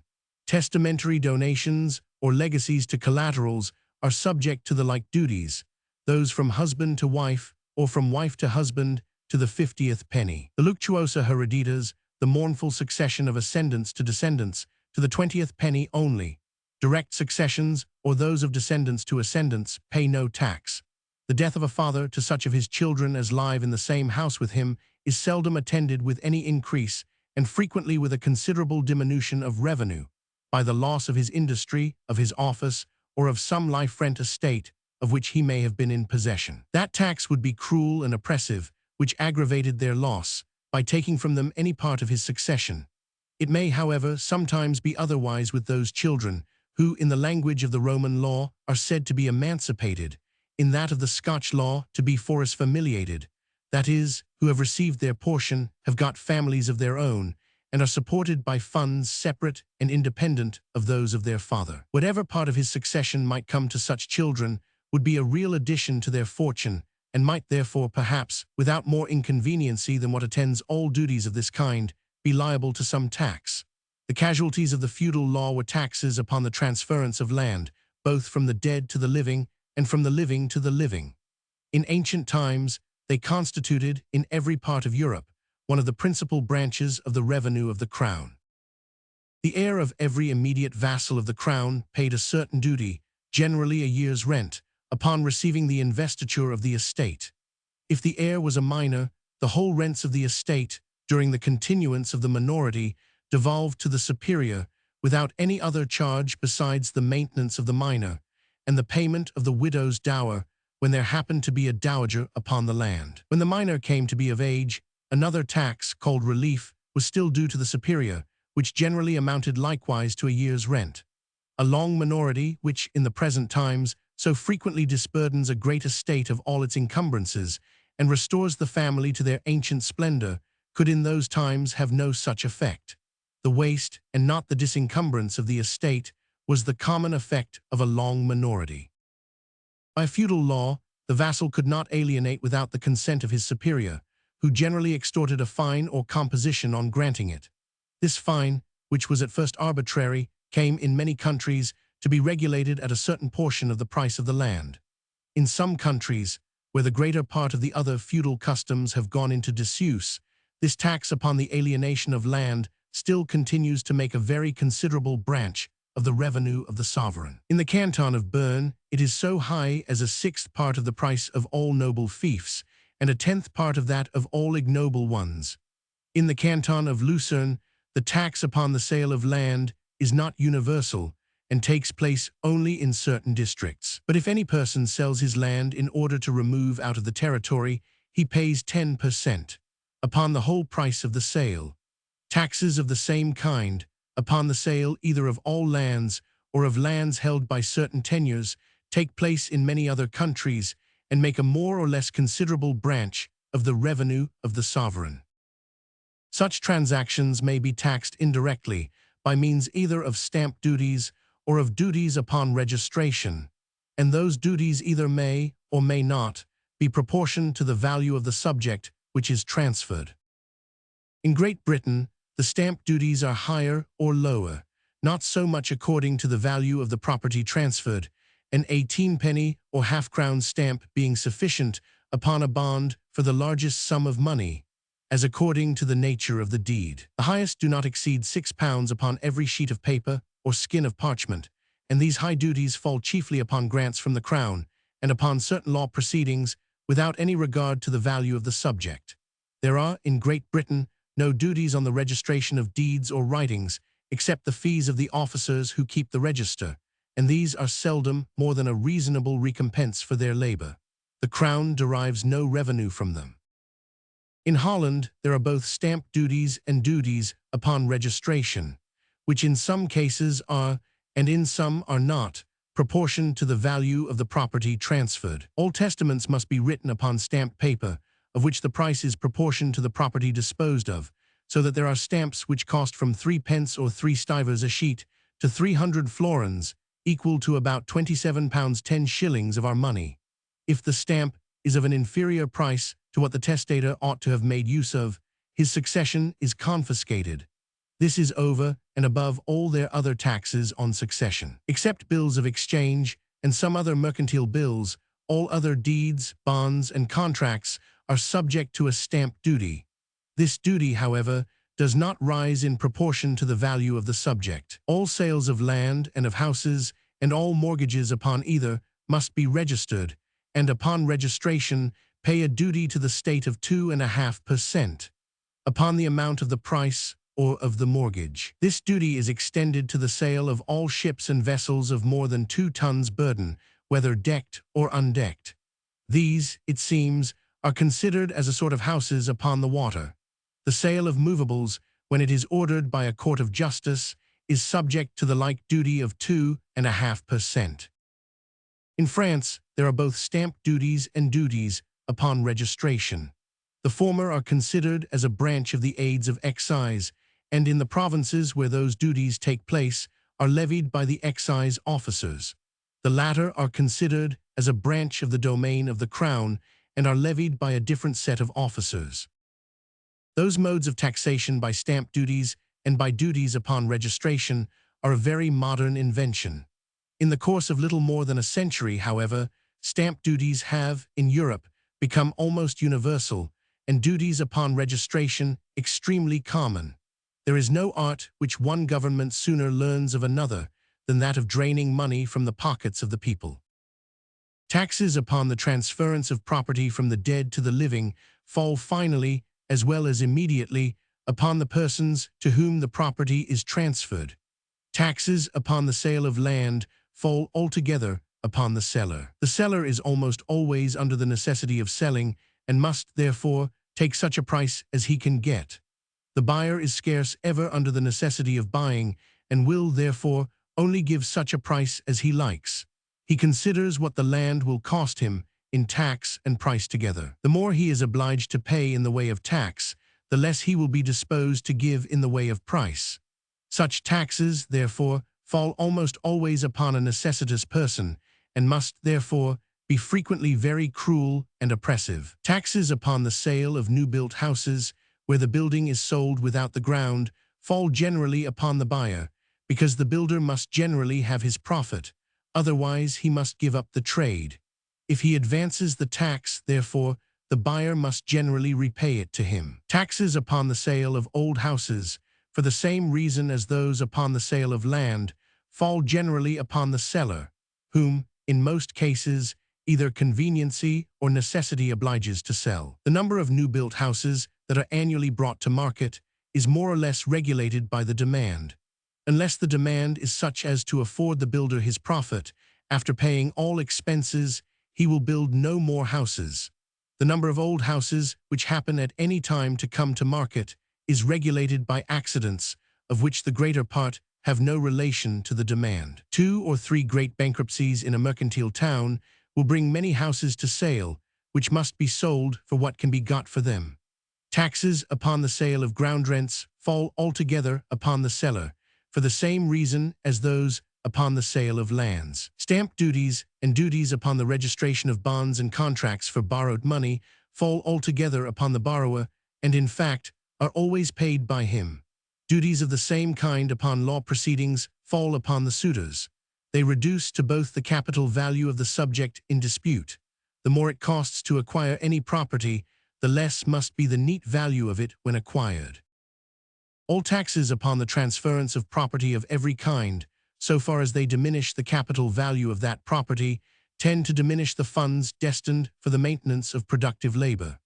They are all more or less unthrifty taxes that increase the revenue of the sovereign, which seldom maintains any but unproductive laborers, at the expense of the capital of the people, which maintains none but productive. Such taxes, even when they are proportioned to the value of the property transferred, are still unequal, the frequency of transference not being always equal in property of equal value. When they are not proportioned to this value, which is the case with the greater part of the stamp duties and duties of registration, they are still more so. They are in no respect arbitrary, but are or may be in all cases perfectly clear and certain. Though they sometimes fall upon the person who is not very able to pay, the time of payment is in most cases sufficiently convenient for him. When the payment becomes due, he must, in most cases, have the more to pay. They are levied at very little expense, and in general subject the contributors to no other inconveniency, besides always the unavoidable one of paying the tax. In France, the stamp duties are not much complained of. Those of registration, which they call the control, they give occasion, it is pretended, to much extortion in the officers of the farmers general who collect the tax, which is in a great measure arbitrary and uncertain. In the greater part of the libels which have been written against the present system of finances in France, the abuses of the control make a principal article.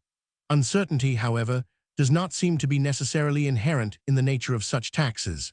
If the popular complaints are well-founded, the abuse must arise, not so much from the nature of the tax, as from the want of precision and distinctness in the words of the edicts or laws which impose it. The registration of mortgages and in general of all rights upon immovable property, as it gives great security both to creditors and purchasers, is extremely advantageous to the public. That of the greater part of deeds of other kinds is frequently inconvenient and even dangerous to individuals, without any advantage to the public. All registers which, it is acknowledged, ought to be kept secret, ought certainly never to exist. The credit of individuals ought certainly never to depend upon so very slender a security as the probity and religion of the inferior officers of revenue. But where the fees of registration have been made a source of revenue to the sovereign, register offices have commonly been multiplied without end, both for the deeds which ought to be registered and for those which ought not. In France, there are several different sorts of secret registers. This abuse, though not perhaps a necessary, it must be acknowledged, is a very natural effect of such taxes. Such stamp duties as those in England upon cards and dice, upon newspapers and periodical pamphlets, etc., are properly taxes upon consumption.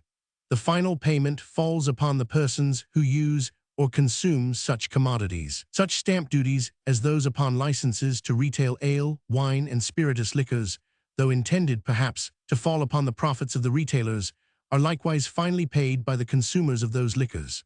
Such taxes, though called by the same name and levied by the same officers, and in the same manner with the stamp duties above mentioned upon the transference of property, are however of a quite different nature, and fall upon quite different funds. Article III. Taxes upon the wages of labor. The wages of the inferior classes of workmen, I have endeavored to show in the first book, are everywhere necessarily regulated by two different circumstances: the demand for labor and the ordinary or average price of provisions. The demand for labor, according as it happens to be either increasing, stationary, or declining, or to require an increasing, stationary, or declining population, regulates the subsistence of the laborer, and determines in what degree it shall be either liberal, moderate, or scanty. The ordinary average price of provisions determines the quantity of money which must be paid to the workman, in order to enable him, one year with another, to purchase this liberal, moderate, or scanty subsistence. While the demand for the labor and the price of provisions, therefore, remain the same, a direct tax upon the wages of labor can have no other effect than to raise them somewhat higher than the tax. Let us suppose, for example, that, in a particular place, the demand for labor and the price of provisions were such as to render 10 shillings a week the ordinary wages of labor, and that a tax of 1/5, or 4 shillings in the pound, was imposed upon wages. If the demand for labor and the price of provisions remain the same, it would still be necessary that the laborer should, in that place, earn such a subsistence as could be bought only for 10 shillings a week, so that, after paying the tax, he should have 10 shillings a week free wages. But in order to leave him such free wages, after paying such a tax, the price of labor must, in that place, soon rise, not to 12 shillings a week only, but to 12 and 6pence. That is, in order to enable him to pay a tax of 1/5, his wages must necessarily soon rise, not 1/5 part only, but 1/4. Whatever was the proportion of the tax, the wages of labor must, in all cases, rise, not only in that proportion, but in a higher proportion. If the tax, for example, was 1/10, the wages of labor must necessarily soon rise, not 1/10 part only, but 1/8. A direct tax upon the wages of labor, therefore, though the laborer might perhaps pay it out of his hand, could not properly be said to be even advanced by him, at least if the demand for labor and the average price of provisions remain the same after the tax as before it. In all such cases, not only the tax, but something more than the tax, would in reality be advanced by the person who immediately employed him. The final payment would, in different cases, fall upon different persons. The rise which such a tax might occasion in the wages of manufacturing labor would be advanced by the master manufacturer, who would both be entitled and obliged to charge it, with a profit, upon the price of his goods. The final payment of this rise of wages, therefore, together with the additional profit of the master manufacturer, would fall upon the consumer. The rise which such a tax might occasion in the wages of country labor would be advanced by the farmer, who, in order to maintain the same number of laborers as before, would be obliged to employ a greater capital. In order to get back this greater capital, together with the ordinary profits of stock, it would be necessary that he should retain a larger portion, or, what comes to the same thing, the price of a larger portion of the produce of the land, and consequently that he should pay less rent to the landlord. The final payment of this rise of wages, therefore, would, in this case, fall upon the landlord, together with the additional profit of the farmer who had advanced it. In all cases, a direct tax upon the wages of labor must, in the long run, occasion both a greater reduction in the rent of land and a greater rise in the price of manufactured goods than would have followed from the proper assessment of a sum equal to the produce of the tax, partly upon the rent of land and partly upon consumable commodities. If direct taxes upon the wages of labor have not always occasioned a proportionable rise in those wages, it is because they have generally occasioned a considerable fall in the demand of labor. The declension of industry, the decrease of employment for the poor, the diminution of the annual produce of the land and labor of the country have generally been the effects of such taxes. In consequence of them, however, the price of labor must always be higher than it otherwise would have been in the actual state of the demand, and this enhancement of price, together with the profit of those who advance it, must always be finally paid by the landlords and consumers. A tax upon the wages of country labor does not raise the price of the rude produce of land in proportion to the tax, for the same reason that a tax upon the farmer's profit does not raise that price in that proportion. Absurd and destructive as such taxes are, however, they take place in many countries. In France, that part of the tale which is charged upon the industry of workmen and day laborers in country villages is properly a tax of this kind. Their wages are computed according to the common rate of the district in which they reside, and that they may be as little liable as possible to any overcharge, their yearly gains are estimated at no more than 200 working days in the year. The tax of each individual is varied from year to year, according to different circumstances, of which the collector or the commissary, whom intendant appoints to assist him, are the judges. In Bohemia, in consequence of the alteration in the system of finances which was begun in 1748, a very heavy tax is imposed upon the industry of artificers. They are divided into 4 classes. The highest class pay 100 florins a year, which at 22 pence halfpenny a florin amounts to £9. 6. The second class are taxed at 70, the third at 50, and the fourth, comprehending artificers in villages and the lowest class of those in towns, at 25 florins.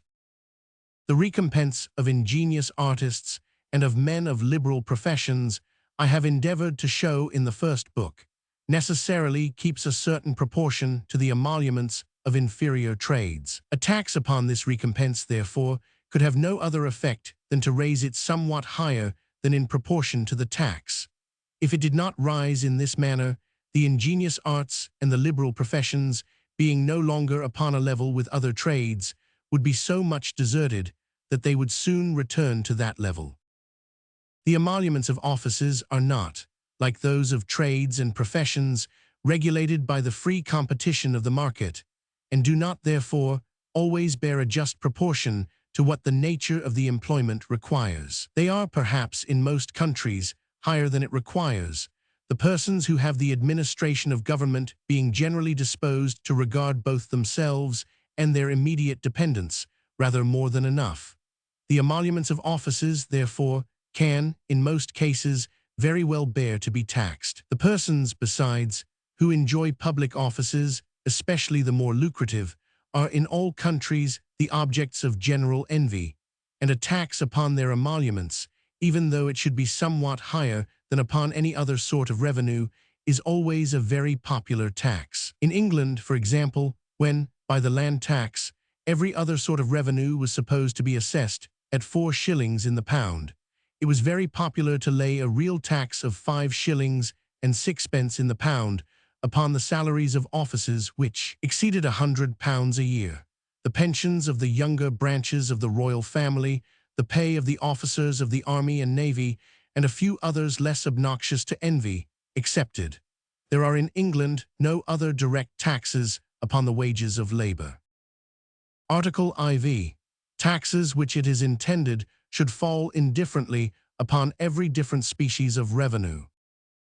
The taxes which it is intended should fall indifferently upon every different species of revenue are capitation taxes and taxes upon consumable commodities. Those must be paid indifferently from whatever revenue the contributors may possess, from the rent of their land, from the profits of their stock, or from the wages of their labor. Capitation taxes. Capitation taxes, if it is attempted to proportion them to the fortune or revenue of each contributor, become altogether arbitrary. The state of a man's fortune varies from day to day, and without an inquisition, more intolerable than any tax, and renewed at least once every year, can only be guessed at. His assessment, therefore, must, in most cases, depend upon the good or bad humor of his assessors, and must, therefore, be altogether arbitrary and uncertain. Capitation taxes, if they are proportioned, not to the supposed fortune, but to the rank of each contributor, become altogether unequal, the degrees of fortune being frequently unequal in the same degree of rank. Such taxes, therefore, if it is attempted to render them equal, become altogether arbitrary and uncertain, and if it is attempted to render them certain and not arbitrary, become altogether unequal. Let the tax be light or heavy, uncertainty is always a great grievance. In a light tax, a considerable degree of inequality may be supported. In a heavy one, it is altogether intolerable. In the different poll taxes which took place in England during the reign of William Roman III, the contributors were, the greater part of them, assessed according to the degree of their rank, as dukes, marquises, earls, viscounts, barons, esquires, gentlemen, the eldest and youngest sons of peers, etc. All shopkeepers and tradesmen worth more than £300, that is, the better sort of them, were subject to the same assessment, how great soever might be the difference in their fortunes. Their rank was more considered than their fortune. Several of those who, in the first poll tax, were rated according to their supposed fortune, were afterwards rated according to their rank. Serjeants, attorneys, and proctors at law, who, in the first poll tax, were assessed at 3 shillings in the pound of their supposed income, were afterwards assessed as gentlemen. In the assessment of a tax which was not very heavy, a considerable degree of inequality had been found less insupportable than any degree of uncertainty. In the capitation which has been levied in France without any interruption, since the beginning of the present century, the highest orders of people are rated according to their rank, by an invariable tariff, the lower orders of people according to what is supposed to be their fortune, by an assessment which varies from year to year. The officers of the King's Court, the judges, and other officers in the superior courts of justice, the officers of the troops, etc., are assessed in the first manner. The inferior ranks of people in the provinces are assessed in the second. In France, the great easily submit to a considerable degree of inequality in a tax which, so far as it affects them, is not a very heavy one, but could not brook the arbitrary assessment of an intendant. The inferior ranks of people must, in that country, suffer patiently the usage which their superiors think proper to give them. In England, the different poll taxes never produced the sum which had been expected from them, or which it was supposed they might have produced, had they been exactly levied. In France, the capitation always produces the sum expected from it. The mild government of England, when it assessed the different ranks of people to the poll tax, contented itself with what that assessment happened to produce, and required no compensation for the loss which the state might sustain, either by those who could not pay or by those who would not pay, for there were many such, and who, by the indulgent execution of the law, were not forced to pay. The more severe government of France assesses upon each generality a certain sum, which the intendant must find as he can. If any province complains of being assessed too high, it may, in the assessment of next year, obtain an abatement proportioned to the overcharge of the year before, but it must pay in the meantime. The intendant, in order to be sure of finding the sum assessed upon his generality, was empowered to assess it in a larger sum, that the failure or inability of some of the contributors might be compensated by the overcharge of the rest. And the fixation of this surplus assessment was left altogether to his discretion. In that year, indeed, the council assumed this power to itself. In the capitation of the provinces, it is observed by the perfectly well-informed author of the memoirs upon the impositions in France, the proportion which falls upon the nobility, and upon those whose privileges exempt them from the taille, is the least considerable. The largest falls upon those subject to the taille, who are assessed to the capitation at so much a pound of what they pay to that other tax. Capitation taxes, so far as they are levied upon the lower ranks of people, are direct taxes upon the wages of labor, and are attended with all the inconveniencies of such taxes. Capitation taxes are levied at little expense, and, where they are rigorously exacted, afford a very sure revenue to the state. It is upon this account that, in countries where the case, comfort, and security of the inferior ranks of people are little attended to, capitation taxes are very common. It is in general, however, but a small part of the public revenue, which, in a great empire, has ever been drawn from such taxes, and the greatest sum which they have ever afforded might always have been found in some other way much more convenient to the people. Taxes upon consumable commodities. The impossibility of taxing the people in proportion to their revenue by any capitation seems to have given occasion to the invention of taxes upon consumable commodities. The state, not knowing how to tax directly and proportionably the revenue of its subjects, endeavors to tax it indirectly by taxing their expense, which it is supposed will in most cases be nearly in proportion to their revenue. Their expense is taxed by taxing the consumable commodities upon which it is laid out. Consumable commodities are either necessaries or luxuries. By necessaries I understand not only the commodities which are indispensably necessary for the support of life, but whatever the custom of the country renders it indecent for creditable people, even of the lowest order, to be without. A linen shirt, for example, is, strictly speaking, not a necessary of life. The Greeks and Romans lived, I suppose, very comfortably, though they had no linen. But in the present times, through the greater part of Europe, a creditable day laborer would be ashamed to appear in public without a linen shirt, the want of which would be supposed to denote that disgraceful degree of poverty, which, it is presumed, nobody can well fall into without extreme bad conduct. Custom, in the same manner, has rendered leather shoes a necessary of life in England. The poorest creditable person, of either sex, would be ashamed to appear in public without them. In Scotland, custom has rendered them a necessary of life to the lowest order of men, but not to the same order of women, who may, without any discredit, walk about barefooted.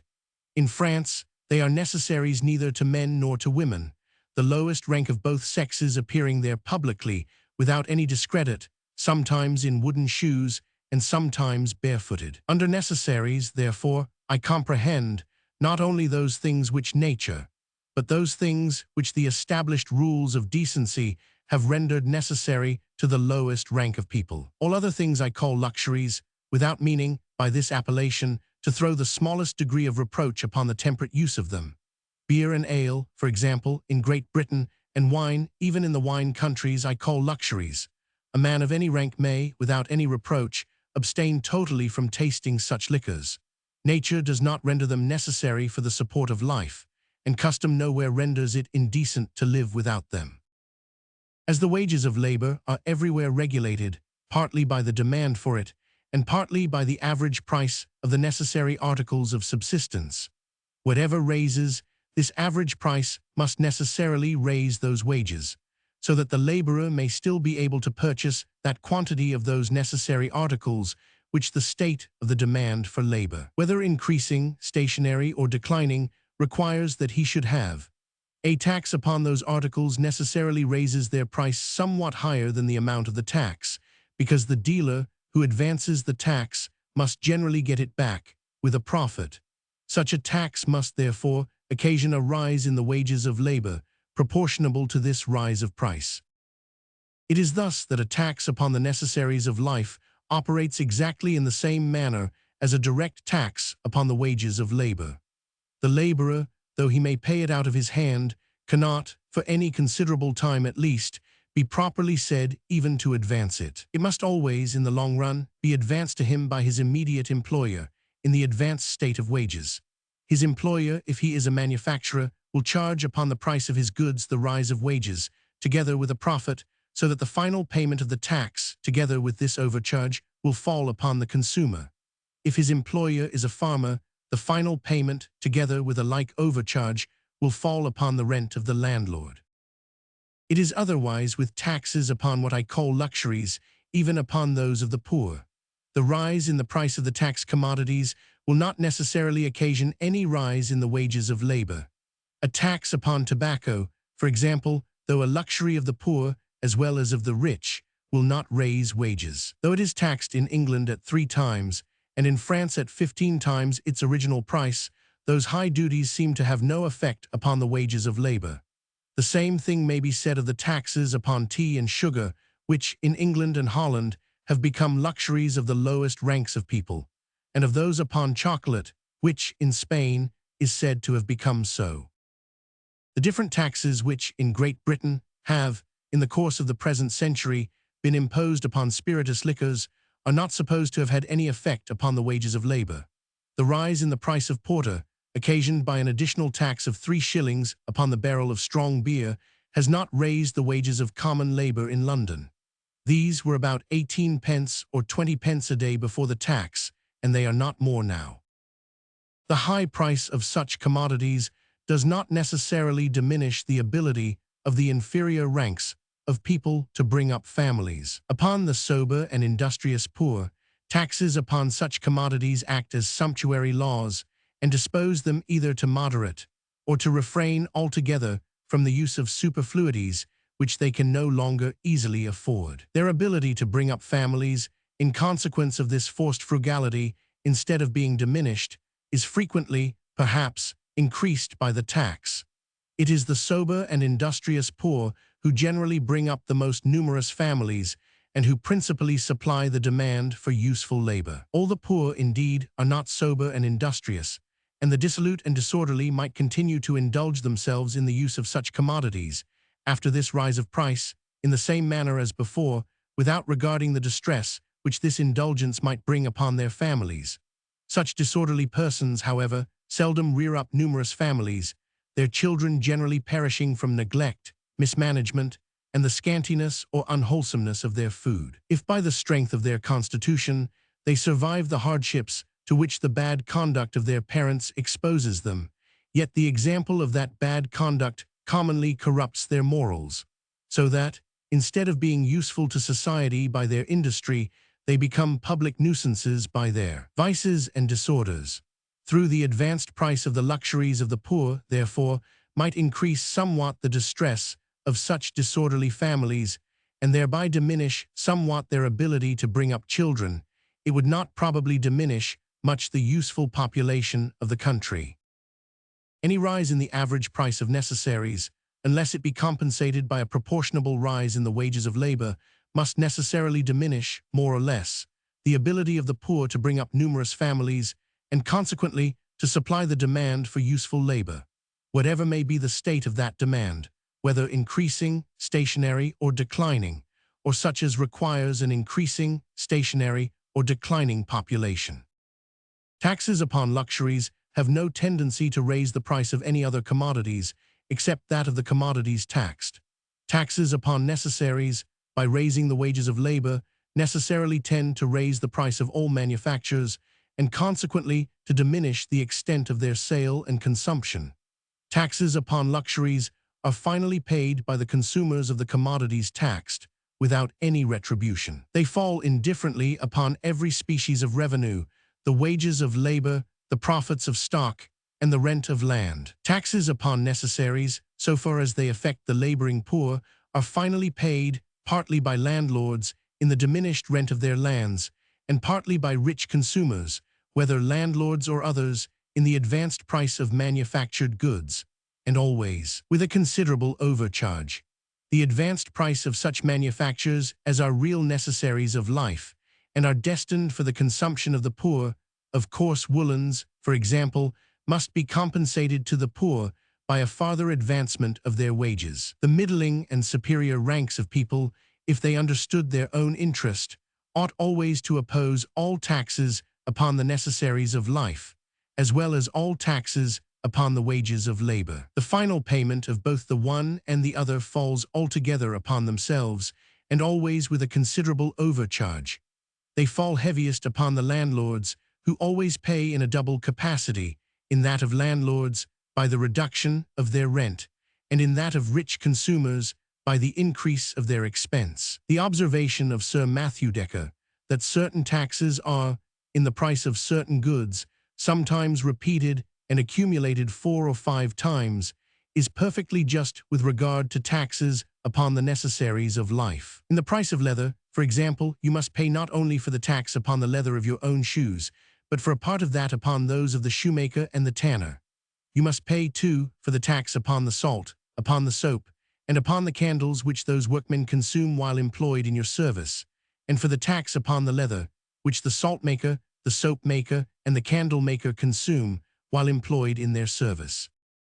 In Great Britain, the principal taxes upon the necessaries of life are those upon the 4 commodities just now mentioned: salt, leather, soap, and candles.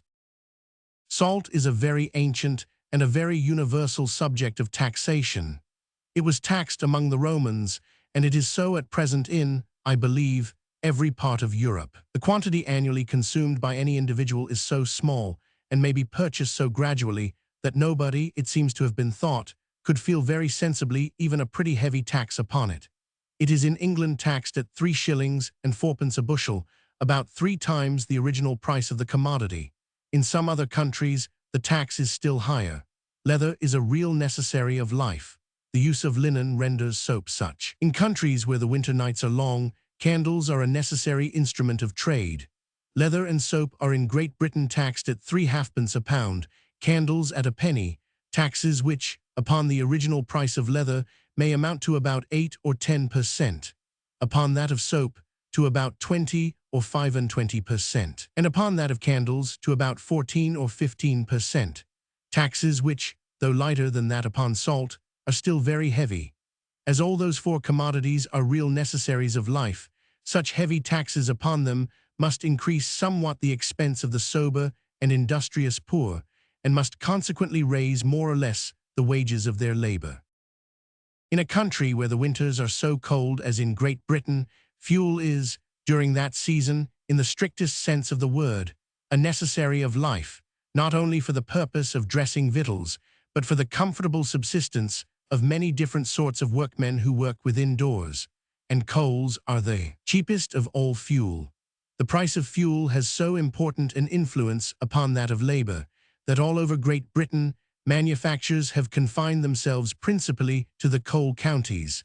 Other parts of the country, on account of the high price of this necessary article, not being able to work so cheap. In some manufactures, besides, coal is a necessary instrument of trade, as in those of glass, iron, and all other metals. If a bounty could in any case be reasonable, it might perhaps be so upon the transportation of coals from those parts of the country in which they abound to those in which they are wanted. But the legislature, instead of a bounty, has imposed a tax of 3 shillings and 3pence a ton upon coals carried coastways, which upon most sorts of coal is more than 60% of the original price at the coal pit. Coals carried, either by land or by inland navigation, pay no duty. Where they are naturally cheap, they are consumed duty-free. Where they are naturally dear, they are loaded with a heavy duty. Such taxes, though they raise the price of subsistence, and consequently the wages of labor, yet they afford a considerable revenue to government, which it might not be easy to find in any other way. There may, therefore, be good reasons for continuing them. The bounty upon the exportation of corn, so far as it tends, in the actual state of tillage, to raise the price of that necessary article, produces all the like bad effects, and instead of affording any revenue, frequently occasions a very great expense to government. The high duties upon the importation of foreign corn, which, in years of moderate plenty, amount to a prohibition, and the absolute prohibition of the importation either of live cattle or of salt provisions, which takes place in the ordinary state of the law, and which, on account of the scarcity, is at present suspended for a limited time with regard to Ireland and the British plantations, have all had the bad effects of taxes upon the necessaries of life, and produce no revenue to government. Nothing seems necessary for the repeal of such regulations, but to convince the public of the futility of that system in consequence of which they have been established. Taxes upon the necessaries of life are much higher in many other countries than in Great Britain.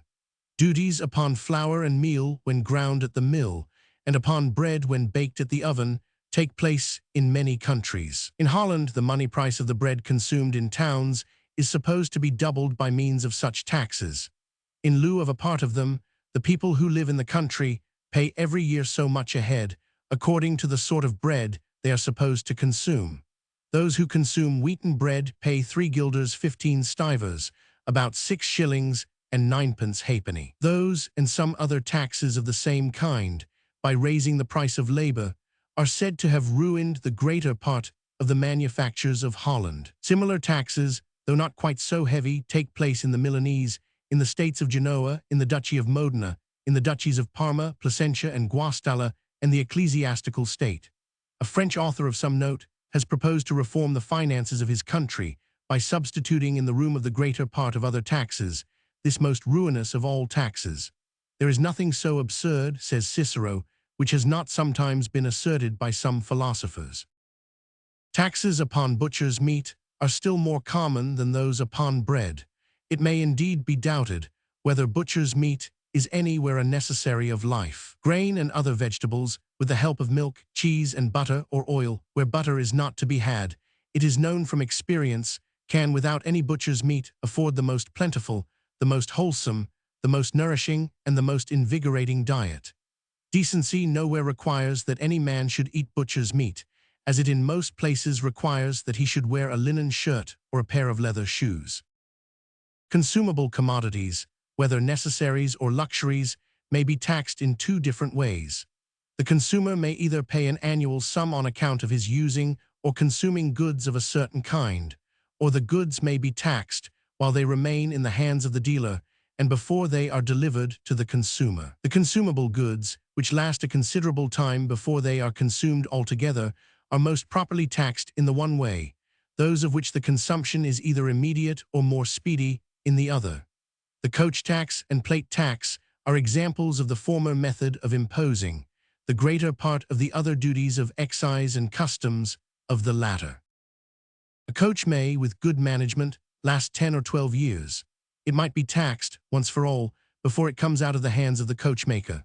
But it is certainly more convenient for the buyer to pay £4 a year for the privilege of keeping a coach than to pay all at once £40 or £48 additional price to the coachmaker, or a sum equivalent to what the tax is likely to cost him during the time he uses the same coach. A service of plate in the same manner may last more than a century.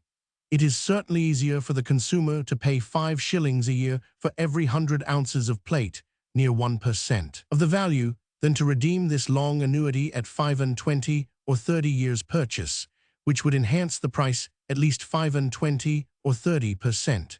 The different taxes which affect houses are certainly more conveniently paid by moderate annual payments than by a heavy tax of equal value upon the first building or sale of the house.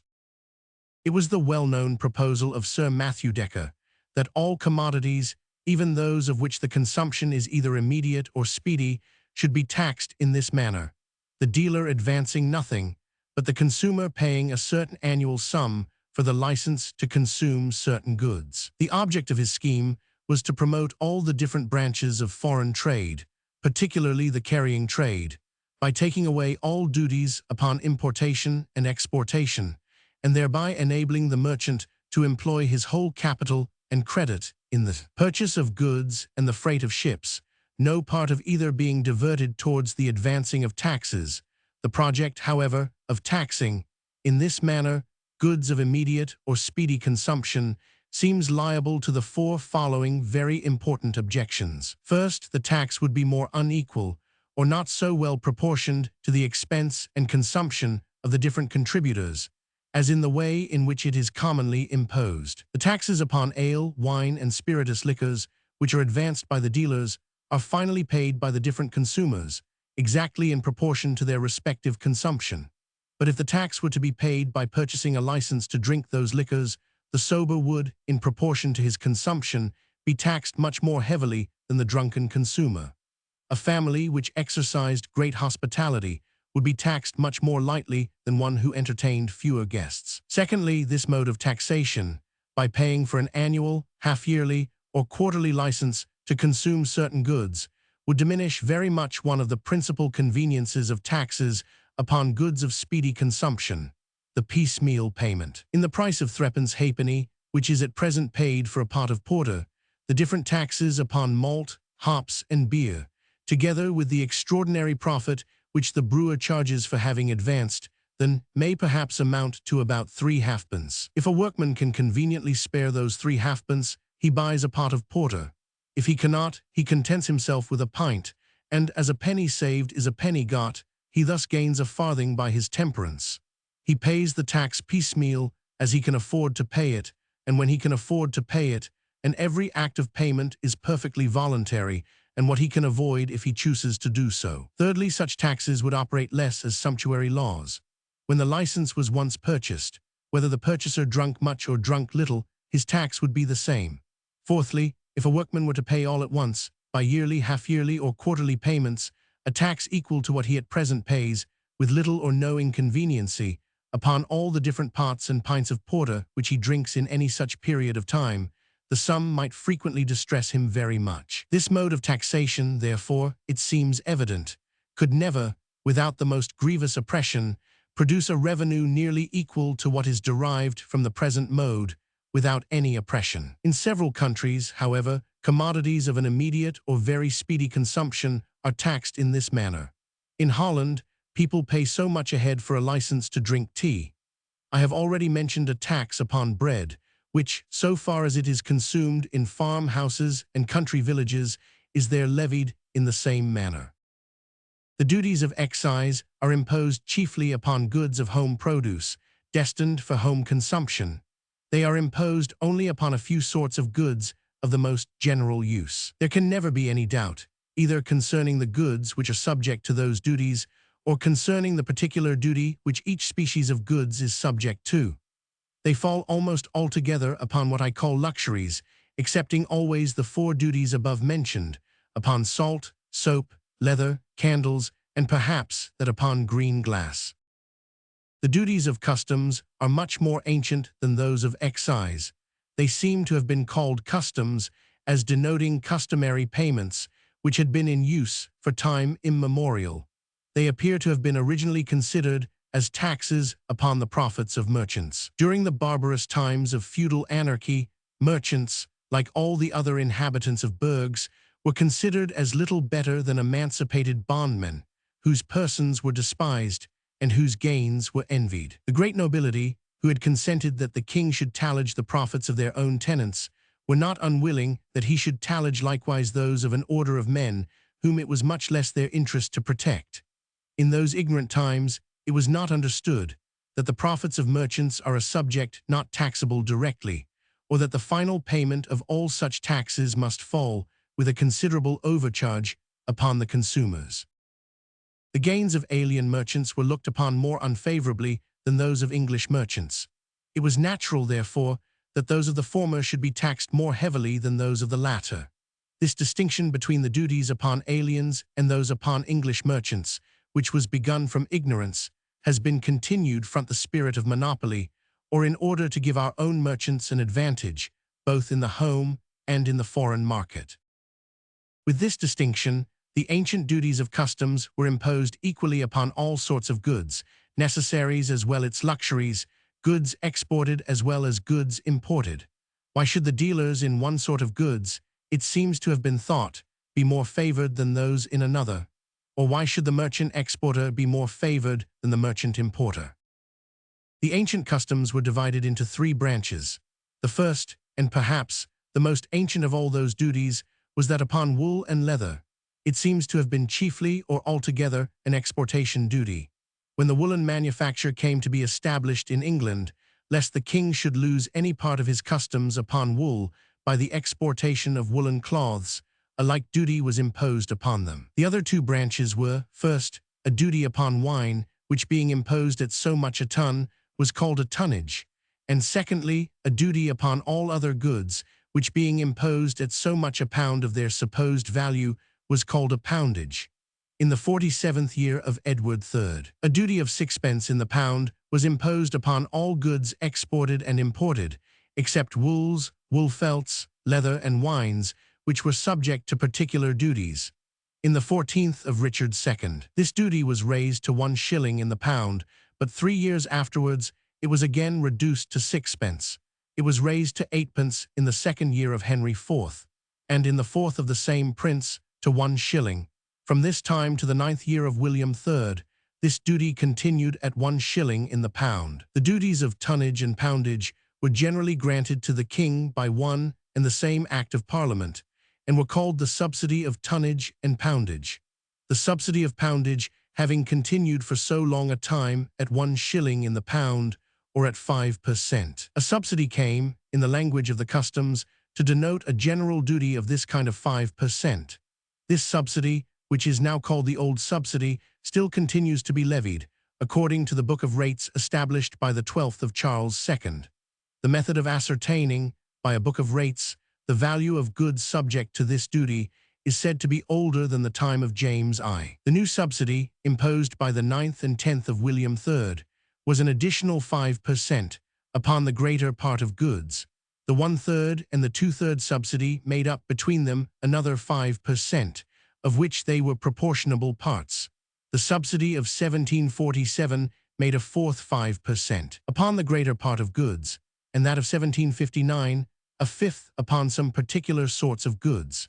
Besides those 5 subsidies, a great variety of other duties have occasionally been imposed upon particular sorts of goods, in order sometimes to relieve the exigencies of the state, and sometimes to regulate the trade of the country, according to the principles of the mercantile system. That system has come gradually more and more into fashion. The old subsidy was imposed indifferently upon exportation, as well as importation. The 4 subsequent subsidies, as well as the other duties which have since been occasionally imposed upon particular sorts of goods, have, with a few exceptions, been laid altogether upon importation. The greater part of the ancient duties which had been imposed upon the exportation of the goods of home produce and manufacture have either been lightened or taken away altogether. In most cases, they have been taken away. Bounties have even been given upon the exportation of some of them. Drawbacks, too, sometimes of the whole, and in most cases, of a part of the duties which are paid upon the importation of foreign goods, have been granted upon their exportation. Only half the duties imposed by the old subsidy upon importation are drawn back upon exportation, but the whole of those imposed by the latter subsidies and other imposts are, upon the greater parts of the goods, drawn back in the same manner. This growing favor of exportation and discouragement of importation have suffered only a few exceptions, which chiefly concern the materials of some manufactures. These are merchants and manufacturers are willing should come as cheap as possible to themselves and as dear as possible to their rivals and competitors in other countries. Foreign materials are, upon this account, sometimes allowed to be imported duty-free. Spanish wool, for example, flax, and raw linen yarn. The exportation of the materials of home produce, and of those which are the particular produce of our colonies, has sometimes been prohibited, and sometimes subjected to higher duties. The exportation of English wool has been prohibited. That of beaver skins, of beaver wool, and of gum senega has been subjected to higher duties. Great Britain, by the conquests of Canada and Senegal, having got almost the monopoly of those commodities. That the mercantile system has not been very favorable to the revenue of the great body of the people, to the annual produce of the land and labor of the country, I have endeavored to show in the 4th book of this inquiry. It seems not to have been more favorable to the revenue of the sovereign, so far, at least, as that revenue depends upon the duties of customs. In consequence of that system, the importation of several sorts of goods has been prohibited altogether. This prohibition has, in some cases, entirely prevented, and in others has very much diminished, the importation of those commodities by reducing the importers to the necessity of smuggling. It has entirely prevented the importation of foreign woolens, and it has very much diminished that of foreign silks and velvets. In both cases, it has entirely annihilated the revenue of customs which might have been levied upon such importation. The high duties which have been imposed upon the importation of many different sorts of foreign goods in order to discourage their consumption in Great Britain have, in many cases, served only to encourage smuggling, and in all cases have reduced the revenues of the customs below what more moderate duties would have afforded. The saying of Dr. Swift, that in the arithmetic of the customs, 2 and 2, instead of making 4, make sometimes only 1, holds perfectly true with regard to such heavy duties, which never could have been imposed, had not the mercantile system taught us, in many cases, to employ taxation as an instrument not of revenue, but of monopoly. The bounties which are sometimes given upon the exportation of home produce and manufactures, and the drawbacks which are paid upon the re-exportation of the greater part of foreign goods, have given occasion to many frauds, and to a species of smuggling more destructive of the public revenue than any other. In order to obtain the bounty or drawback, the goods, it is well known, are sometimes shipped and sent to sea, but soon afterwards clandestinely re-landed in some other part of the country. The defalcation of the revenue of customs occasioned by bounties and drawbacks, of which a great part are obtained fraudulently, is very great. The gross produce of the customs, in the year which ended on the 5th of January 1755, amounted to £5,068,000. The bounties which were paid out of this revenue, though in that year there was no bounty upon corn, amounted to £167,806. The drawbacks, which were paid upon debentures and certificates, to £2,156,800. Bounties and drawbacks together amounted to £2,324,600. In consequence of these deductions, the revenue of the customs amounted only to £2,743,400, from which deducting £287,900 for the expense of management, in salaries and other incidents, the neat revenue of the customs for that year comes out to be £2,455,500. The expense of management amounts, in this manner, to between 5 and 6% upon the gross revenue of the customs, and to something more than 10% upon what remains of that revenue after deducting what is paid away in bounties and drawbacks. Heavy duties being imposed upon almost all goods imported, our merchant importers smuggle as much, and make entry of as little as they can. Our merchant exporters, on the contrary, make entry of more than they export, sometimes out of vanity, and to pass for great dealers in goods which pay no duty gain a bounty back. Our exports, in consequence of these different frauds, appear upon the custom house books greatly to overbalance our imports, to the unspeakable comfort of those politicians who measure the national prosperity by what they call the balance of trade.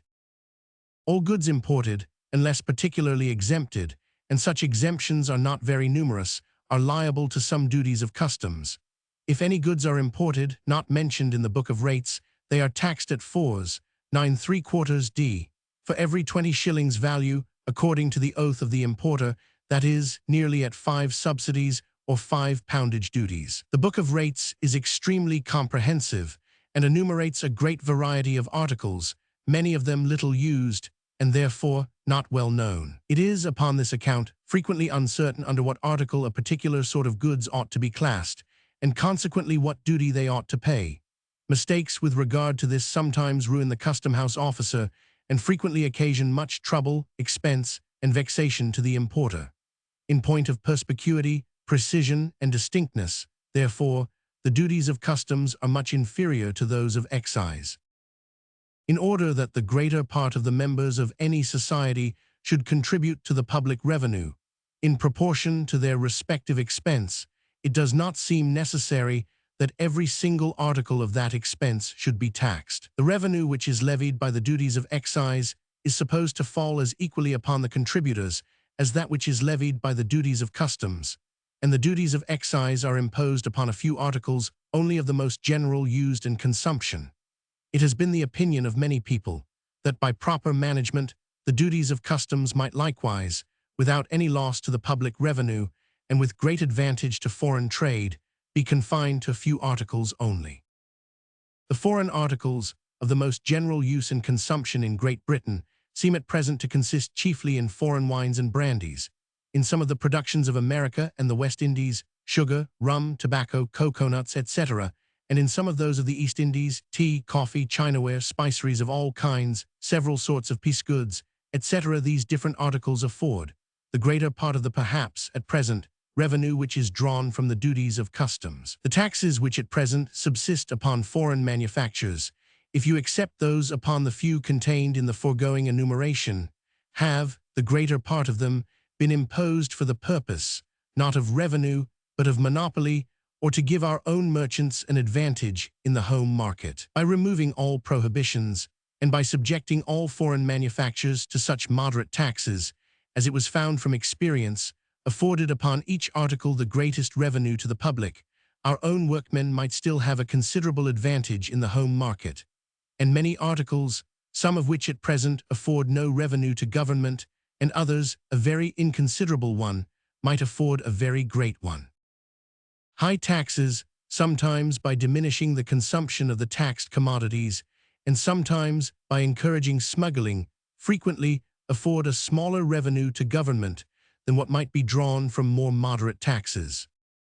When the diminution of revenue is the effect of the diminution of consumption, there can be but one remedy, and that is the lowering of the tax. When the diminution of revenue is the effect of the encouragement given to smuggling, it may perhaps be remedied in two ways, either by diminishing the temptation to smuggle or by increasing the difficulty of smuggling.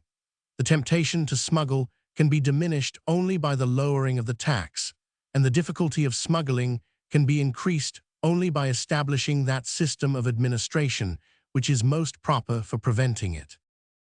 The excise laws, it appears, I believe, from experience, obstruct and embarrass the operations of the smuggler much more effectually than those of the customs.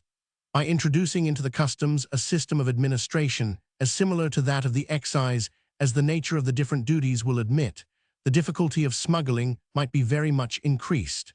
This alteration, it has been supposed by many people, might very easily be brought about. The importer of commodities liable to any duties of customs, it has been said, might, at his option, be allowed either to carry them to his own private warehouse, or to lodge them in a warehouse, provided either at his own expense or at that of the public, but under the key of the custom-house officer, and never to be opened but in his presence. If the merchant carried them to his own private warehouse, the duties to be immediately paid, and never afterwards to be drawn back, and that warehouse to be at all times subject to the visit and examination of the custom-house officer, in order to ascertain how far the quantity contained in it corresponded with that for which the duty had been paid. If he carried them to the public warehouse, no duty to be paid till they were taken out for home consumption.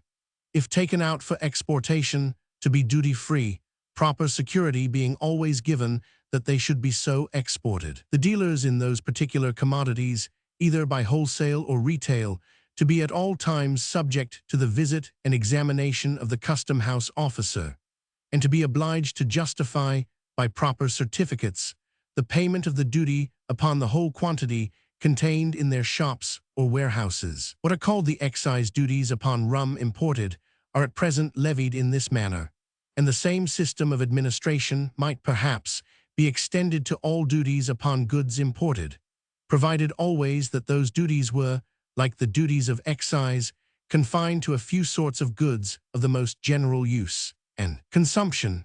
If they were extended to almost all sorts of goods, as at present, public warehouses of sufficient extent could not easily be provided, and goods of a very delicate nature, or of which the preservation required much care and attention, could not safely be trusted by the merchant in any warehouse but his own.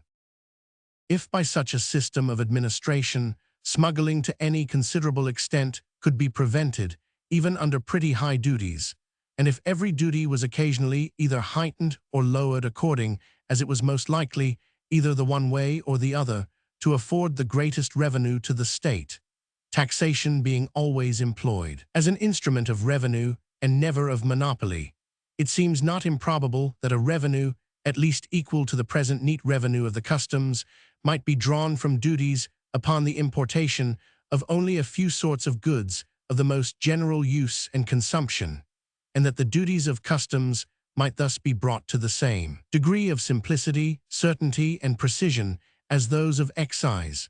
What the revenue at present loses by drawbacks upon the re-exportation of foreign goods, which are afterwards relanded and consumed at home, would, under this system, be saved altogether. If to this saving, which would alone be very considerable, were added the abolition of all bounties upon the exportation of home produce, in all cases in which those bounties were not in reality drawbacks of some duties of excise which had before been advanced, it cannot well be doubted but that the neat revenue of customs might, after an alteration of this kind, be fully equal to what it had ever been before.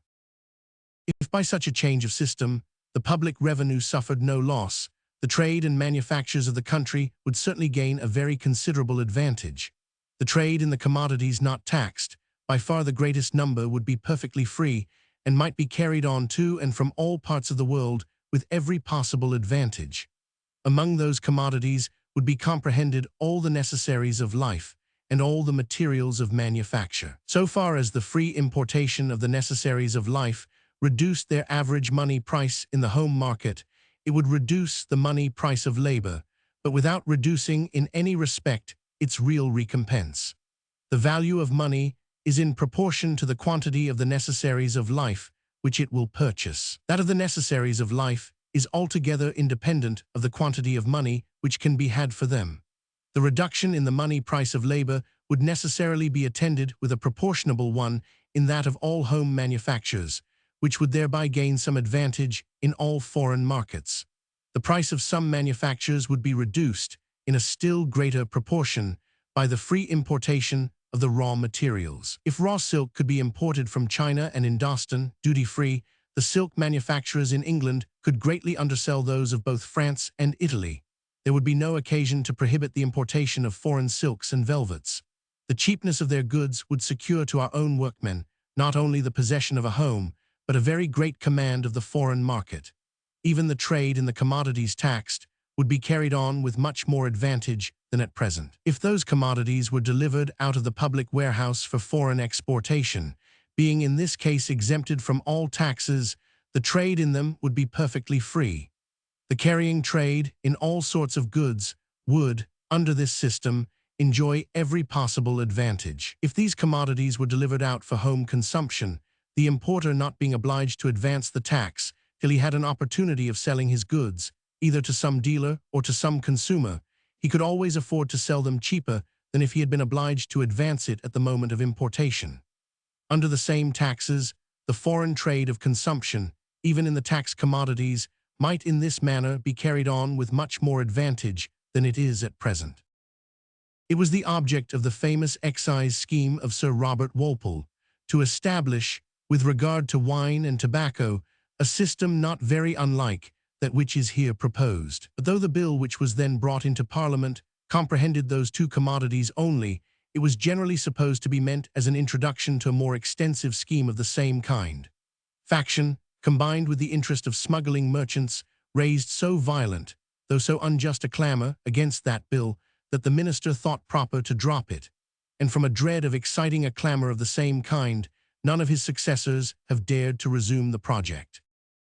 The duties upon foreign luxuries, imported for home consumption, though they sometimes fall upon the poor, fall principally upon people of middling or more than middling fortune. Such are, for example, the duties upon foreign wines, upon coffee, chocolate, tea, sugar, etc.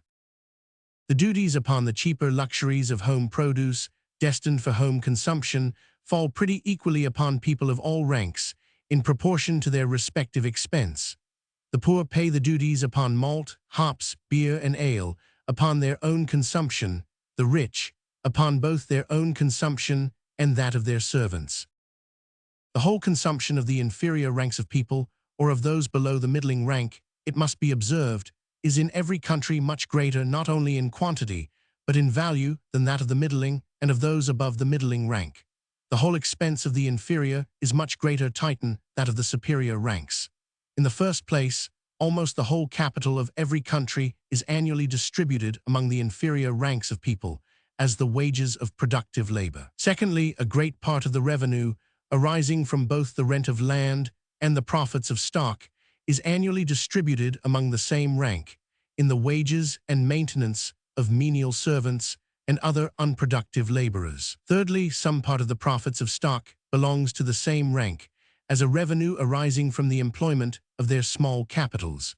The amount of the profits annually made by small shopkeepers, tradesmen, and retailers of all kinds is everywhere very considerable and makes a very considerable portion of the annual produce. Fourthly and lastly, some part even of the rent of land belongs to the same rank, a considerable part to those who are somewhat below the middling rank, and a small part even to the lowest rank, common laborers sometimes possessing in property an acre or two of land. Though the expense of those inferior ranks of people, therefore, taking them individually, is very small, yet the whole mass of it, taking them collectively, amounts always to by much the largest portion of the whole expense of the society. What remains of the annual produce of the land and labor of the country, for the consumption of the superior ranks, being always much less, not only in quantity, but in value. The taxes upon expense, therefore, which fall chiefly upon that of the superior ranks of people, upon the smaller portion of the annual produce, are likely to be much less productive than either those which fall indifferently upon the expense of all ranks, or even those which fall chiefly upon that of the inferior ranks, than either those which fall indifferently upon the whole annual produce, or those which fall chiefly upon the larger portion of it. The excise upon the materials and manufacture of homemade fermented and spirituous liquors is, accordingly, of all the different taxes upon expense, by far the most productive, and this branch of the excise falls very much, perhaps principally, upon the expense of the common people. In the year which ended on the 5th of July, 1775, the gross produce of this branch of the excise amounted to £3,341,837, 9. It must always be remembered, however, that it is the luxuries and not the necessary expense of the inferior ranks of people that ought ever to be taxed. The final payment of any tax upon their necessary expense would fall altogether upon the superior ranks of people, upon the smaller portion of the annual produce, and not upon the greater. Such a tax must, in all cases, either raise the wages of labor or lessen the demand for it. It could not raise the wages of labor without throwing the final payment of the tax upon the superior ranks of people. It could not lessen the demand for labor without lessening the annual produce of the land and labor of the country, the fund upon which all taxes must be finally paid. Whatever might be the state to which a tax of this kind reduced the demand for labor, it must always raise wages higher than they otherwise would be in that state, and the final payment of this enhancement of wages must, in all cases, fall upon the superior ranks of people. Fermented liquors brewed and spirituous liquors distilled, not for sale, but for private use, are not in Great Britain liable to any duties of excise. This exemption, of which the object is to save private families from the odious visit and examination of the tax-gatherer, occasions the burden of those duties to fall frequently much lighter upon the rich than upon the poor. It is not, indeed, very common to distill for private use, though it is done sometimes, but in the country, many middling and almost all rich and great families brew their own beer. Their strong beer, therefore, costs them 8 shillings a barrel less than it costs the common brewer, who must have his profit upon the tax, as well as upon all the other expense which he advances. Such families, therefore, must drink their beer at least 9 or 10 shillings a barrel cheaper than any liquor of the same quality can be drank by the common people, to whom it is everywhere more convenient to buy their beer, by little and little, from the brewery or the alehouse.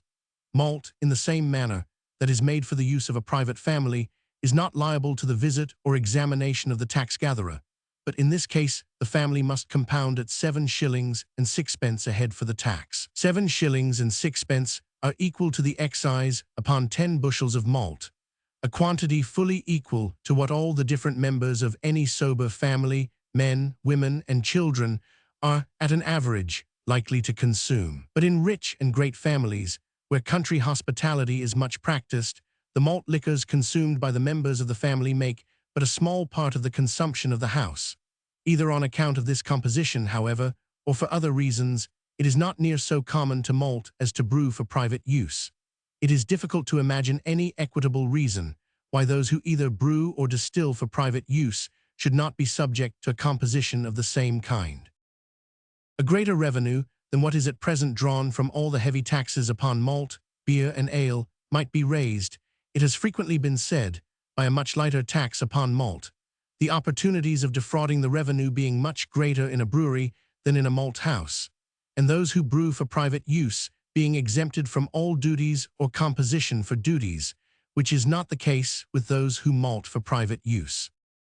In the Porter Brewery of London, a quarter of malt is commonly brewed into more than 2.5 barrels, sometimes into 3 barrels of porter.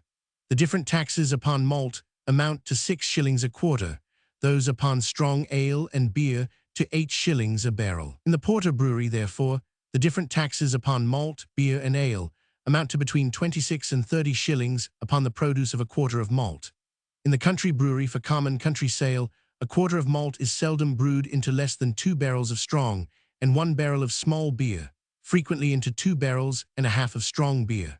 The different taxes upon small beer amount to 1 shilling and 4pence a barrel. In the Country Brewery, therefore, the different taxes upon malt, beer, and ale seldom amount to less than 23 shillings and 4pence, frequently to 26 shillings, upon the produce of a quarter of malt. Taking the whole kingdom at an average, therefore, the whole amount of the duties upon malt, beer, and ale cannot be estimated at less than 24 or 25 shillings upon the produce of a quarter of malt. But by taking off all the different duties upon beer and ale, and by trebling the malt tax, or by raising it from 6 to 18 shillings upon the quarter of malt, a greater revenue, it is said, might be raised by this single tax than what is at present drawn from all those heavier taxes. In 1772, the old malt tax produced £722,023, 11. The additional £356,776, 7.93. In 1773, the old tax produced £561,627, 3.7. The additional £278,650, 15 pounds, 3.75. In 1774, the old tax produced £624,614, 17 pounds, 5.75. The additional £310,745, 2.8. In 1775, the old tax produced £657,357, 0.8. The additional £323,785, 12 pounds, 6.25. £4,5,855,580, 12.03. Average of these 4 years, £958,895, 3.0. In 1772, the country excise produced £1,243,120, 5.3. The London Brewery, £408,260, 7.23. In 1773, the country excise £1,245,808, 3.3. The London Brewery, £405,406, 17.10. In 1774, the country excise £1,246,373, 14 pounds, 5.5. The London Brewery, £320,601, 18.0. In 1775, the country excise £1,214,583, 6.1. The London Brewery, £463,670, 7.0. £6,547,832, 19. Average of these 4 years, £1,636,958, 4.9. to which adding the average malt tax, 958,895, 3.0 a quarter.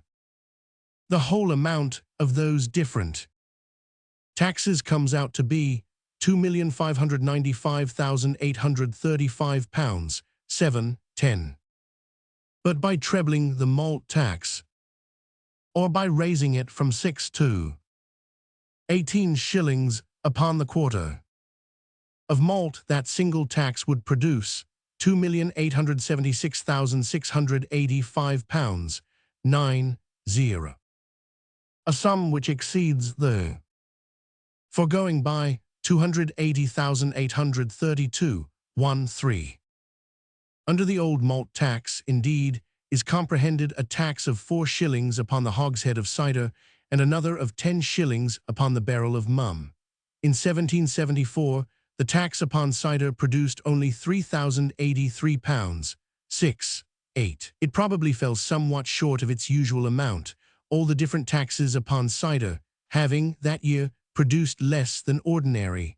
The tax upon mum, though much heavier, is still less productive, on account of the smaller consumption of that liquor. But to balance whatever may be the ordinary amount of those two taxes, there is comprehended under what is called the country excise, first, the old excise of 6 shillings and 8pence upon the hogshead of cider; secondly, a like tax of 6 shillings and 8pence upon the hogshead of verjuice; thirdly, another of 8 shillings and 9pence upon the hogshead of vinegar; and lastly, a fourth tax of 11pence upon the gallon of mead or metheglin. The produce of those different taxes will probably much more than counterbalance that of the duties imposed by what is called the annual malt tax upon cider and mum. Malt is consumed not only in the brewery of beer and ale, but in the manufacture of low wines and spirits.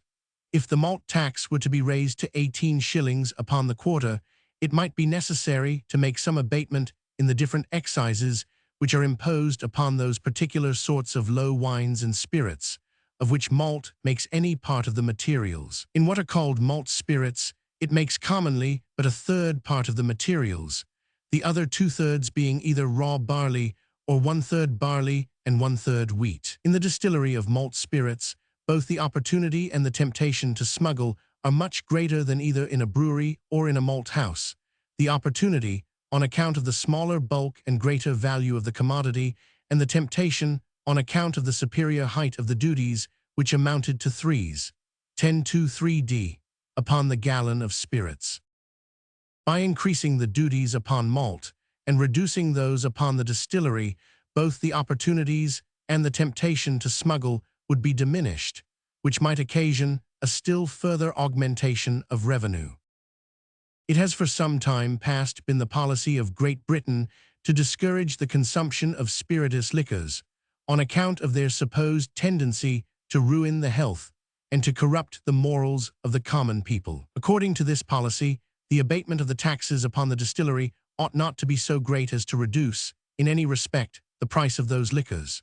Spirituous liquors might remain as dear as ever, while at the same time the wholesome and invigorating liquors of beer and ale might be considerably reduced in their price. The people might thus be in part relieved from one of the burdens of which they at present complain the most, while at the same time the revenue might be considerably augmented. The objections of Dr. Davenant to this alteration in the present system of excise duties seem to be without foundation. Those objections are that the tax, instead of dividing itself, as at present, pretty equally upon the profit of the maltster, upon that of the brewer, and upon that of the retailer, would, so far as it affected profit, fall altogether upon that of the maltster, that the maltster could not so easily get back the amount of the tax in the advanced price of his malt, as the brewer and retailer in the advanced price of their liquor, and that so heavy a tax upon malt might reduce the rent and profit of barley land. No tax can ever reduce, for any considerable time, the rate of profit in any particular trade, which must always keep its level with other trades in the neighborhood. The present duties upon malt, beer, and ale do not affect the profits of the dealers in those commodities, who all get back the tax with an additional profit, in the enhanced price of their goods. A tax, indeed, may render the goods upon which it is imposed so dear as to diminish the consumption of them. But the consumption of malt is in malt liquors, and a tax of 18 shillings upon the quarter of malt could not well render those liquors dearer than the different taxes, amounting to 24 or 25 shillings, do at present. Those liquors, on the contrary, would probably become cheaper, and the consumption of them would be more likely to increase than to diminish. It is not very easy to understand why it should be more difficult for the maltster to get back 18 shillings in the advanced price of his malt than it is at present for the brewer to get back 24 or 25, sometimes 30 shillings in that of his liquor. The maltster, indeed, instead of a tax of 6 shillings, would be obliged to advance one of 18 shilling upon every quarter of malt. But the brewer is at present obliged to advance a tax of 24 or 25, sometimes 30 shillings, upon every quarter of malt which he brews. It could not be more inconvenient for the maltster to advance a lighter tax than it is at present for the brewer to advance a heavier one. The maltster does not always keep in his granaries a stock of malt, which it will require a longer time to dispose of than the stock of beer and ale which the brewer frequently keeps in his cellars. The former, therefore, may frequently get the returns of his money as soon as the latter. But whatever inconveniency might arise to the maltster from being obliged to advance a heavier tax, it could easily be remedied by granting him a few months longer credit than is at present commonly given to the brewer. Nothing could reduce the rent and profit of barley land, which did not reduce the demand for barley, but a change of system, which reduced the duties upon a quarter of malt brewed into beer and ale from 24 and 25 shillings to 18 shillings, would be more likely to increase than diminish that demand. The rent and profit of barley land, besides, must always be nearly equal to those of other equally fertile and equally well cultivated land. If they were less, some part of the barley land would soon be turned to some other purpose, and if they were greater, more land would soon be turned to the raising of barley. When the ordinary price of any particular produce of land is at what may be called a monopoly price, a tax upon it necessarily reduces the rent and profit of the land which grows it. A tax upon the produce of those precious vineyards, of which the wine falls so much short of the effectual demand, that its price is always above the natural proportion to that of the produce of other equally fertile and equally well cultivated land, would necessarily reduce the rent and profit of those vineyards. The price of the wines being already the highest that could be got for the quantity commonly sent to market, it could not be raised higher without diminishing that quantity, and the quantity could not be diminished without still greater loss, because the lands could not be turned to any other equally valuable produce. The whole weight of the tax, therefore,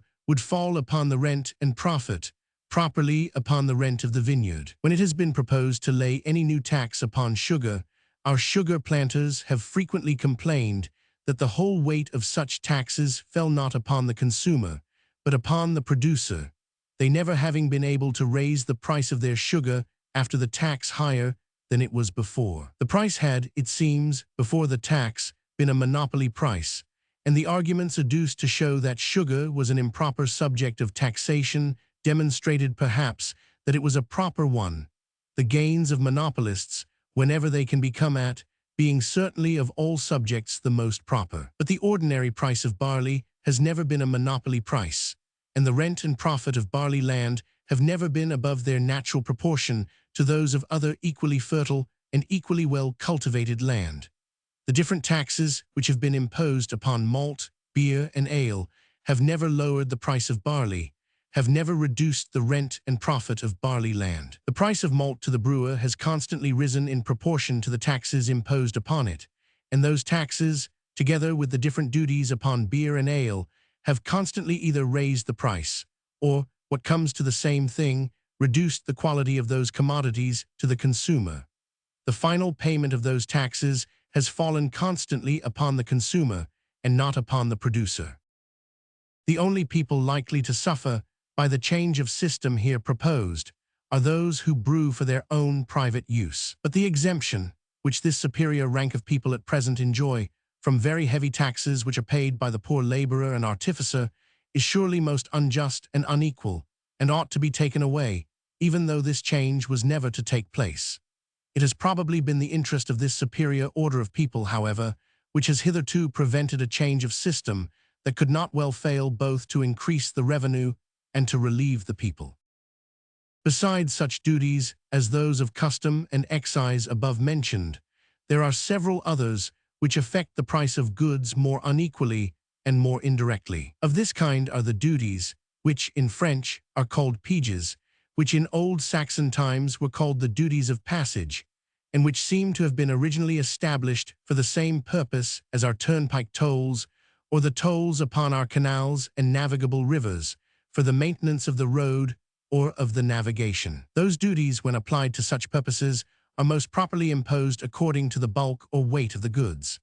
As they were originally local and provincial duties, applicable to local and provincial purposes, the administration of them was, in most cases, entrusted to the particular town, parish, or lordship in which they were levied, such communities being, in some way or other, supposed to be accountable for the application. The sovereign, who is altogether unaccountable, has in many countries assumed to himself the administration of those duties, and though he has in most cases enhanced very much the duty, he has in many entirely neglected the application.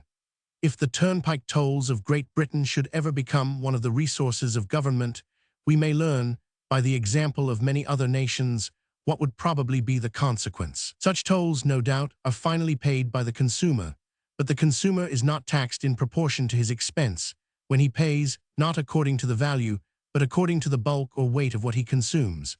When such duties are imposed, not according to the bulk or weight, but according to the supposed value of the goods, they become properly a sort of inland customs or excise, which obstruct very much the most important of all branches of commerce, the interior commerce of the country. In some small states, duties similar to those passage duties are imposed upon goods carried across the territory, either by land or by water, from one foreign country to another. These are in some countries called transit duties. Some of the little Italian states which are situated upon the Po, and the rivers which run into it, derive some revenue from duties of this kind, which are paid altogether by foreigners, and which perhaps are the only duties that one state can impose upon the subjects of another, without obstruction in any respect, the industry or commerce of its own. The most important transit duty in the world is that levied by the King of Denmark upon all merchant ships which pass through the Sound. Such taxes upon luxuries, as the greater part of the duties of customs and excise, though they all fall indifferently upon every different species of revenue, and are paid finally, or without any retribution, by whoever consumes the commodities upon which they are imposed, yet they do not always fall equally or proportionally upon the revenue of every individual. As every man's humor regulates the degree of his consumption, every man contributes rather according to his humor than proportion to his revenue. The profuse contribute more, the parsimonious less, than their proper proportion. During the minority of a man of great fortune, he contributes commonly very little, by his consumption, towards the support of that state from whose protection he derives a great revenue. Those who live in another country contribute nothing by their consumption towards the support of the government of that country, in which is situated the source of their revenue. If in this latter country there should be no land tax, nor any considerable duty upon the transference either of movable or immovable property, as is the case in Ireland, such absentees may derive a great revenue from the protection of a government, to the support of which they do not contribute a single shilling. This inequality is likely to be greatest in a country of which the government is, in some respects, subordinate and dependent upon that of some other. The people who possess the most extensive property in the dependent will, in this case, generally choose to live in the governing country. Ireland is precisely in this situation, and we cannot therefore wonder that the proposal of a tax upon absentees should be so very popular in that country. It might perhaps be a little difficult to ascertain either what sort or what degree of absence would subject a man to be taxed as an absentee, or at what precise time the tax should either begin or end. If you accept, however, this very peculiar situation, any inequality in the contribution of individuals which can arise from such taxes is much more than compensated by the very circumstance which occasions that inequality, the circumstance that every man's contribution is altogether voluntary, it being altogether in his power either to consume or not to consume the commodity taxed. Where such taxes, therefore, are properly assessed, and upon proper commodities, they are paid with less grumbling than any other. When they are advanced by the merchant or manufacturer, the consumer, who finally pays them, soon comes to confound them with the price of the commodities and almost forgets that he pays any tax. Such taxes are, or may be perfectly certain, or may be assessed, so as to leave no doubt concerning either what ought to be paid, or when it ought to be paid, concerning either the quantity or the time of payment. Whatever uncertainty there may sometimes be, either in the duties of customs in Great Britain or in other duties of the same kind in other countries, it cannot arise from the nature of those duties, but from the inaccurate or unskillful manner in which the law that imposes them is expressed. Taxes upon luxuries generally are, and always may be, paid piecemeal, or in proportion as the contributors have occasion to purchase the goods upon which they are imposed. In the time and mode of payment, they are, or may be, of all taxes the most convenient. Upon the whole, such taxes, therefore, are perhaps as agreeable to the first of the four general maxims concerning taxation as any other. They offend in every respect against the fourth. Such taxes, in proportion to what they bring into the public treasury of the state, always take out, or keep out, of the pockets of the people more than almost any other taxes. They seem to do this in all the four different ways in which it is possible to do it. First, the levying of such taxes, even when imposed in the most judicious manner, requires a great number of custom house and excise officers, whose salaries and perquisites are a real tax upon the people, which brings nothing into the treasury of the state. This expense, however, it must be acknowledged, is more moderate in Great Britain than in most other countries. In the year which ended on the 5th of July, 1775, the gross produce of the different duties, under the management of the Commissioners of Excise in England, amounted to £5,507,308, £18, 8 a quarter, which was levied at an expense of little more than 5.5%. From this gross produce, however, there must be deducted what was paid away in bounties and drawbacks upon the exportation of excisable goods, which will reduce the neat produce below 5 millions. The levying of the salt duty and excise duty, but under a different management, is much more expensive. The neat revenue of the customs does not amount to 2.5 millions, which is levied at an expense of more than 10%. In the salaries of officers and other incidents, but the perquisites of custom house officers are everywhere much greater than their salaries, at some ports more than double or triple those salaries. If the salaries of officers and other incidents, therefore, amount to more than 10%, upon the neat revenue of the customs, the whole expense of levying that revenue may amount, in salaries and perquisites together, to more than 20 or 30%. The officers of excise receive few or no perquisites, and the administration of that branch of the revenue, being of more recent establishment, is in general less corrupted than that of the customs, into which length of time has introduced and authorized many abuses. By charging upon malt the whole revenue which is at present levied by the different duties upon malt and malt liquors, a saving, it is supposed, of more than £50,000 might be made in the annual expense of the excise. By confining the duties of customs to a few sorts of goods, and by levying those duties according to the excise laws, a much greater saving might probably be made in the annual expense of the customs. Secondly, such taxes necessarily occasion some obstruction or discouragement to certain branches of industry. As they always raise the price of the commodity taxed, they so far discourage its consumption and consequently its production. If it is a commodity of home growth or manufacture, less labor comes to be employed in raising and producing it. If it is a foreign commodity of which the tax increases in this manner the price, the commodities of the same kind which are made at home may thereby, indeed, gain some advantage in the home market, and a greater quantity of domestic industry may thereby be turned toward preparing them. But though this rise of price in a foreign commodity may encourage domestic industry in one particular branch, it necessarily discourages that industry in almost every other. The dearer the Birmingham manufacturer buys his foreign wine, the cheaper he necessarily sells that part of his hardware with which, or what comes to the same thing, with the price of which he buys it. That part of his hardware, therefore, becomes of less value to him, and he has less encouragement to work at it. The dearer the consumers in one country pay for the surplus produce of another, the cheaper they necessarily sell that part of their own surplus produce with which, or what comes to the same thing, with the price of which they buy it. That part of their own surplus produce becomes of less value to them, and they have less encouragement to increase its quantity. All taxes upon consumable commodities, therefore, tend to reduce the quantity of productive labor below what it otherwise would be, either in preparing the commodities taxed, if they are home commodities, or in preparing those with which they are purchased, if they are foreign commodities. Such taxes, too, always alter, more or less, the natural direction of national industry and turn it into a channel always different from, and generally less advantageous, than that in which it would have run of its own accord.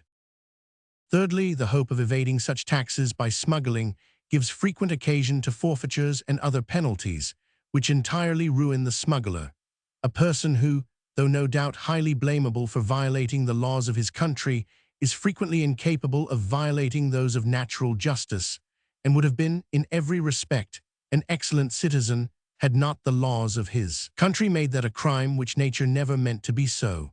In those corrupted governments, where there is at least a general suspicion of much unnecessary expense and great misapplication of the public revenue, the laws which guard it are little respected. Not many people are scrupulous about smuggling, when, without perjury, they can find an easy and safe opportunity of doing so. To pretend to have any scruple about buying smuggled goods, though a manifest encouragement to the violation of the revenue laws, and to the perjury which almost always attends it, would, in most countries, be regarded as one of those pedantic pieces of hypocrisy, which, instead of gaining credit with anybody, serve only to expose the person who affects to practice them to the suspicion of being a greater knave than most of his neighbors. By this indulgence of the public, the smuggler is often encouraged to continue a trade, which he is thus taught to consider as in some measure innocent, and when the severity of the revenue laws is ready to fall upon him, he is frequently disposed to defend with violence what he has been accustomed to regard as his just property. From being at first, perhaps, rather imprudent than criminal, he at last, too, often becomes one of the hardiest and most determined violators of the laws of society. By the ruin of the smuggler, his capital, which had before been employed in maintaining productive labor, is absorbed either in the revenue of the state or in that of the revenue officer, and is employed in maintaining unproductive to the diminution of the general capital of the society and of the useful industry which it might otherwise have maintained. Fourthly, such taxes, by subjecting at least the dealers in the taxed commodities to the frequent visits and odious examination of the tax-gatherers, expose them sometimes, no doubt, to some degree of oppression, and always to much trouble and vexation. And though vexation, as has already been said, is not strictly speaking expense, it is certainly equivalent to the expense at which every man would be willing to redeem himself from it.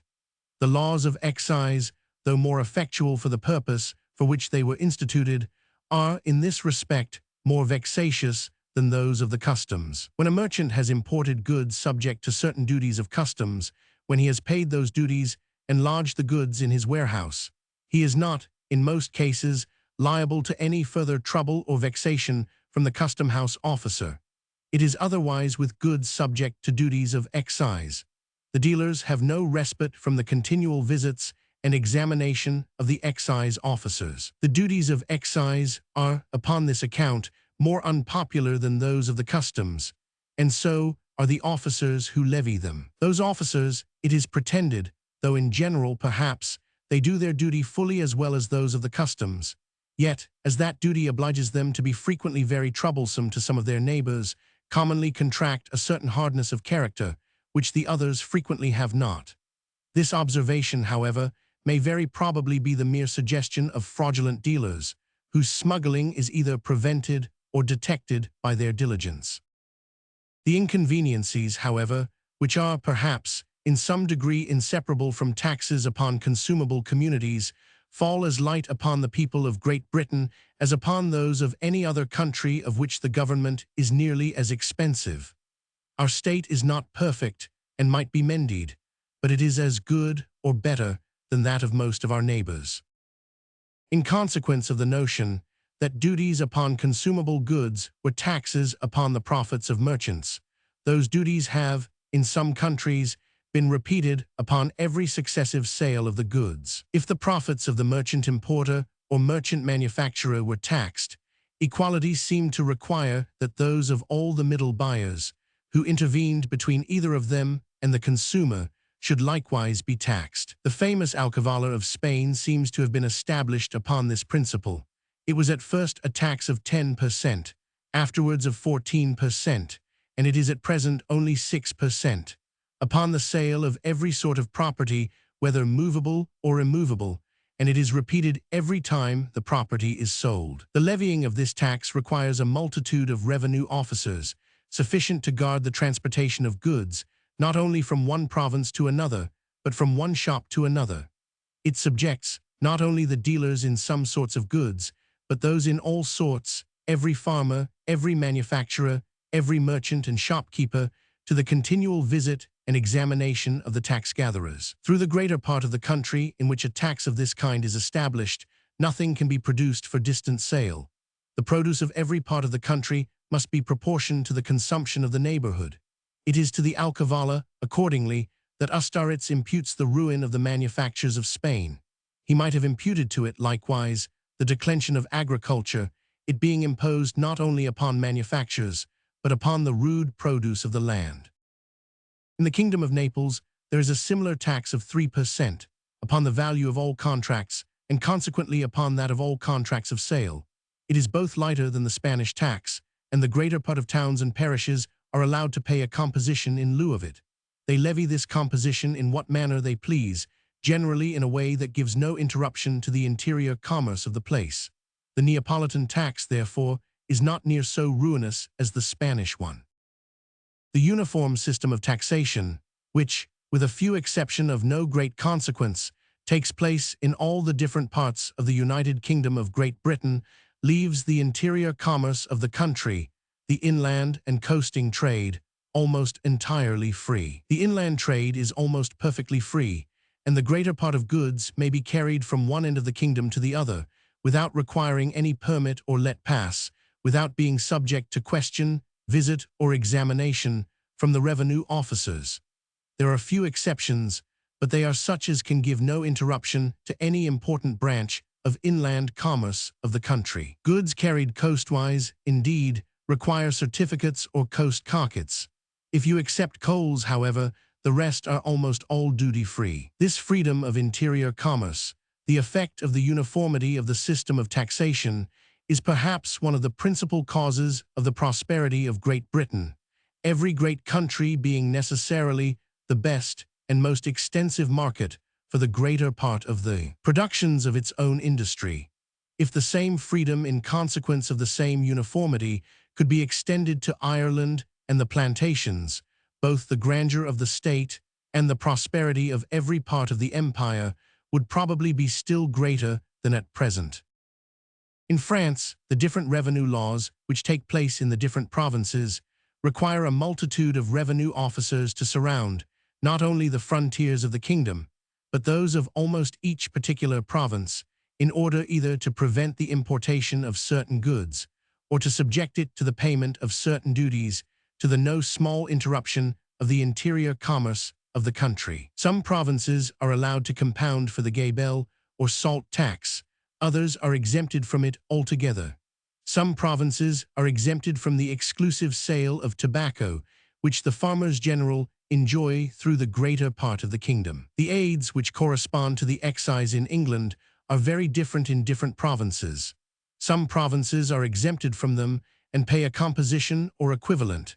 In those in which they take place and are in farm, there are many local duties which do not extend beyond a particular town or district. The traits which correspond to our customs divide the kingdom into three great parts. First, the provinces subject to the tariff of 1664, which are called the provinces of the five great farms, and under which are comprehended Picardy, Normandy, and the greater part of the interior provinces of the kingdom. Secondly, the provinces subject to the tariff of 1667, which are called the provinces reckoned foreign, and under which are comprehended the greater part of the frontier provinces.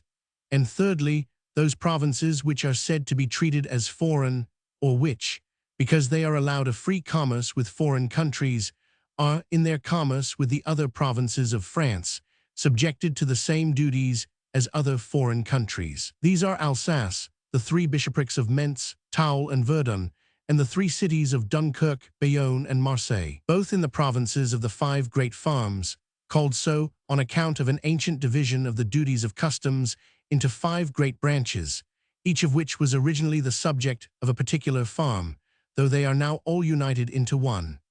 And in those which are said to be reckoned foreign, there are many local duties which do not extend beyond a particular town or district. There are some such even in the provinces which are said to be treated as foreign, particularly in the city of Marseille. It is unnecessary to observe how much both the restraints upon the interior commerce of the country and the number of the revenue officers must be multiplied in order to guard the frontiers of those different provinces and districts which are subject to such different systems of taxation. Over and above the general restraints arising from this complicated system of revenue laws, the commerce of wine, after corn, perhaps, the most important production of France, is, in the greater part of the provinces, subject to particular restraints arising from the favor which has been shown to the vineyards of particular provinces and districts, above those of others. The provinces most famous for their wines, it will be found, I believe, are those in which the trade in that article is subject to the fewest restraints of this kind. The extensive market which such provinces enjoy encourages good management both in the cultivation of their vineyards and in the subsequent preparation of their wines. Such various and complicated revenue laws are not peculiar to France. The little Duchy of Milan is divided into 6 provinces, in each of which there is a different system of taxation with regard to several different sorts of consumable goods. The still smaller territories of the Duke of Parma are divided into 3 or 4, each of which has, in the same manner, a system of its own. Under such absurd management, nothing but the great fertility of the soil and happiness of the climate could preserve such countries from soon relapsing into the lowest state of poverty and barbarism. Taxes upon consumable commodities may either be levied by an administration, of which the officers are appointed by government and are immediately accountable to government, of which the revenue must, in this case, vary from year to year, according to the occasional variations in the produce of the tax, or they may be let in farm for rent certain, the farmer being allowed to appoint his own officers, who, though obliged to levy the tax in the manner directed by the law, are under his immediate inspection, and are immediately accountable to him. The best and most frugal way of levying a tax can never be by farm. Over and above what is necessary for paying the stipulated rent, the salaries of the officers, and the whole expense of administration, the farmer must always draw from the produce of the tax a certain profit, proportioned at least to the advance which he makes, to the risk which he runs, to the trouble which he is at, and to the knowledge and skill which it requires to manage so very complicated a concern. Government, by establishing an administration under their own immediate inspection, of the same kind with that which the farmer establishes, might at least save this profit, which is almost always exorbitant. To farm any considerable branch of the public revenue requires either a great capital or a great credit, circumstances which would alone restrain the competition for such an undertaking to a very small number of people. Of the few who have this capital or credit, a still smaller number have the necessary knowledge or experience, another circumstance which restrains the competition still further. The very few who are in condition to become competitors find it more for their interest to combine together, to become co-partners instead of competitors, and when the farm is set up to auction, to offer no rent but what is much below the real value. In countries where the public revenues are in farm, the farmers are generally the most opulent people. Their wealth would alone excite the public indignation, and the vanity which almost always accompanies such upstart fortunes, the foolish ostentation with which they commonly display that wealth, excite that indignation still more. The farmers of the public revenue never find the laws too severe, which punish any attempt to evade the payment of a tax. They have no bowels for the contributors, who are not their subjects, and whose universal bankruptcy, if it should happen the day after the farm is expired, would not much affect their interest. In the greatest exigencies of the state, when the anxiety of the sovereign for the exact payment of his revenue is necessarily the greatest, they seldom fail to complain that without laws more rigorous than those which actually took place, it will be impossible for them to pay even the usual rent. In those moments of public distress, their commands cannot be disputed. The revenue laws, therefore, become gradually more and more severe. The most sanguinary are always to be found in countries where the greater part of the public revenue is in farm, the mildest in countries where it is levied under the immediate inspection of the sovereign. Even a bad sovereign feels more compassion for his people than can ever be expected from the farmers of his revenue. He knows that the permanent grandeur of his family depends upon the prosperity of his people, and he will never knowingly ruin that prosperity for the sake of any momentary interest of his own. It is otherwise with the farmers of his revenue, whose grandeur may frequently be the effect of the ruin, and not of the prosperity of his people. A tax is sometimes not only farmed for a certain rent, but the farmer has, besides, the monopoly of the commodity taxed. In France, the duties upon tobacco and salt are levied in this manner. In such cases, the farmer, instead of one, levies two exorbitant profits upon the people, the profit of the farmer and the still more exorbitant one of the monopolist. Tobacco being a luxury, every man is allowed to buy or not to buy as he chooses, but salt being a necessary, every man is obliged to buy of the farmer a certain quantity of it, because, if he did not buy this quantity of the farmer, he would, it is presumed, buy it of some smuggler. The taxes upon both commodities are exorbitant. The temptation to smuggle, consequently, is to many people irresistible, while at the same time, the rigor of the law and the vigilance of the farmers' officers render the yielding to the temptation almost certainly ruinous. The smuggling of salt and tobacco sends every year several hundred people to the galleys, besides a very considerable number whom it sends to the gibbet. Those taxes, levied in this manner, yield a very considerable revenue to government. In 1767, the farm of tobacco was let for 22,541,278 livres a year, that of salt for 36,492,404 livres. The farm, in both cases, was to commence in 1768 and to last for 6 years. Those who consider the blood of the people as nothing, in comparison with the revenue of the prince, may, perhaps, approve of this method of levying taxes. Similar taxes and monopolies of salt and tobacco have been established in many other countries, particularly in the Austrian and Prussian dominions and in the greater part of the states of Italy.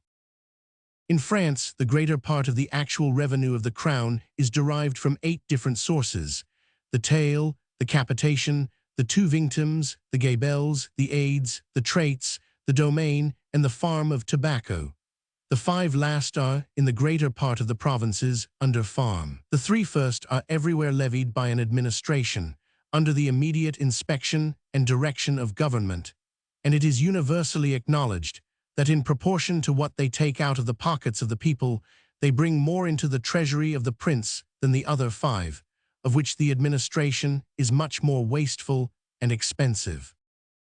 The finances of France seem, in their present state, to admit of 3 very obvious reformations. First, by abolishing the taille and the capitation, and by increasing the number of the victims, so as to produce an additional revenue equal to the amount of those other taxes, the revenue of the crown might be preserved, the expense of collection might be much diminished, the vexation of the inferior ranks of people, which the taille and capitation occasion, might be entirely prevented, and the superior ranks might not be more burdened than the greater. Part of them are at present.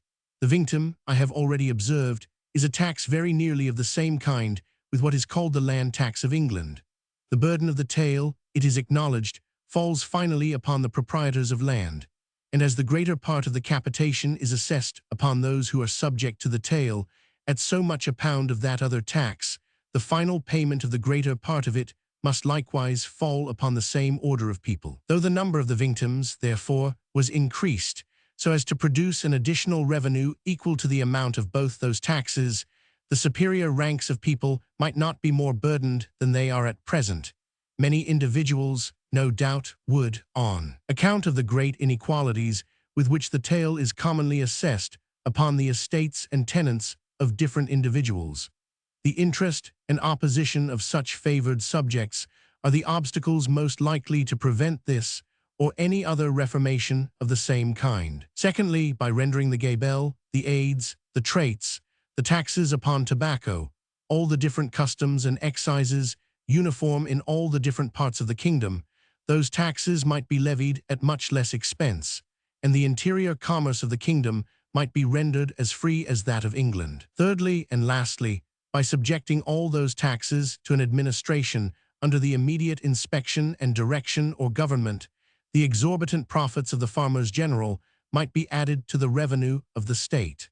The opposition arising from the private interest of individuals is likely to be as effectual for preventing the two last as the first-mentioned scheme of reformation.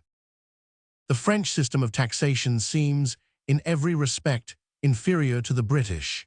In Great Britain, 10 millions sterling are annually levied upon less than 8 millions of people, without its being possible to say that any particular order is oppressed. From the collections of the Abbé Expelly and the observations of the author of the essay upon the legislation and commerce of corn, it appears probable that France, including the provinces of Lorraine and Bar, contains about 23 or 24 millions of people, 3 times the number, perhaps, contained in Great Britain. The soil and climate of France are better than those of Great Britain. The country has been much longer in a state of improvement and cultivation, and is, upon that account, better stocked with all those things which it requires a long time to raise up and accumulate, such as great towns and convenient and well-built houses, both in town and country. With these advantages, it might be expected that in France a revenue of 30 millions might be levied for the support of the state, with as little inconvenience as a revenue of 10 millions is in Great Britain. In 1765, and the whole revenue paid into the treasury of France, according to the best, though I acknowledge very imperfect accounts which I could get of it, usually run between 308 and millions of livres. That is, it did not amount to 15 millions sterling, not the half of what might have been expected, had the people contributed in the same proportion to their numbers as the people of Great Britain. The people of France, however, it is generally acknowledged, are much more oppressed by taxes than the people of Great Britain. France, however, is certainly the great empire in Europe, which, after that of Great Britain, enjoys the mildest and most indulgent government. In Holland, the heavy taxes upon the necessaries of life have ruined, it is said, their principal manufacturers, and are likely to discourage, gradually, even their fisheries and their trade in shipbuilding.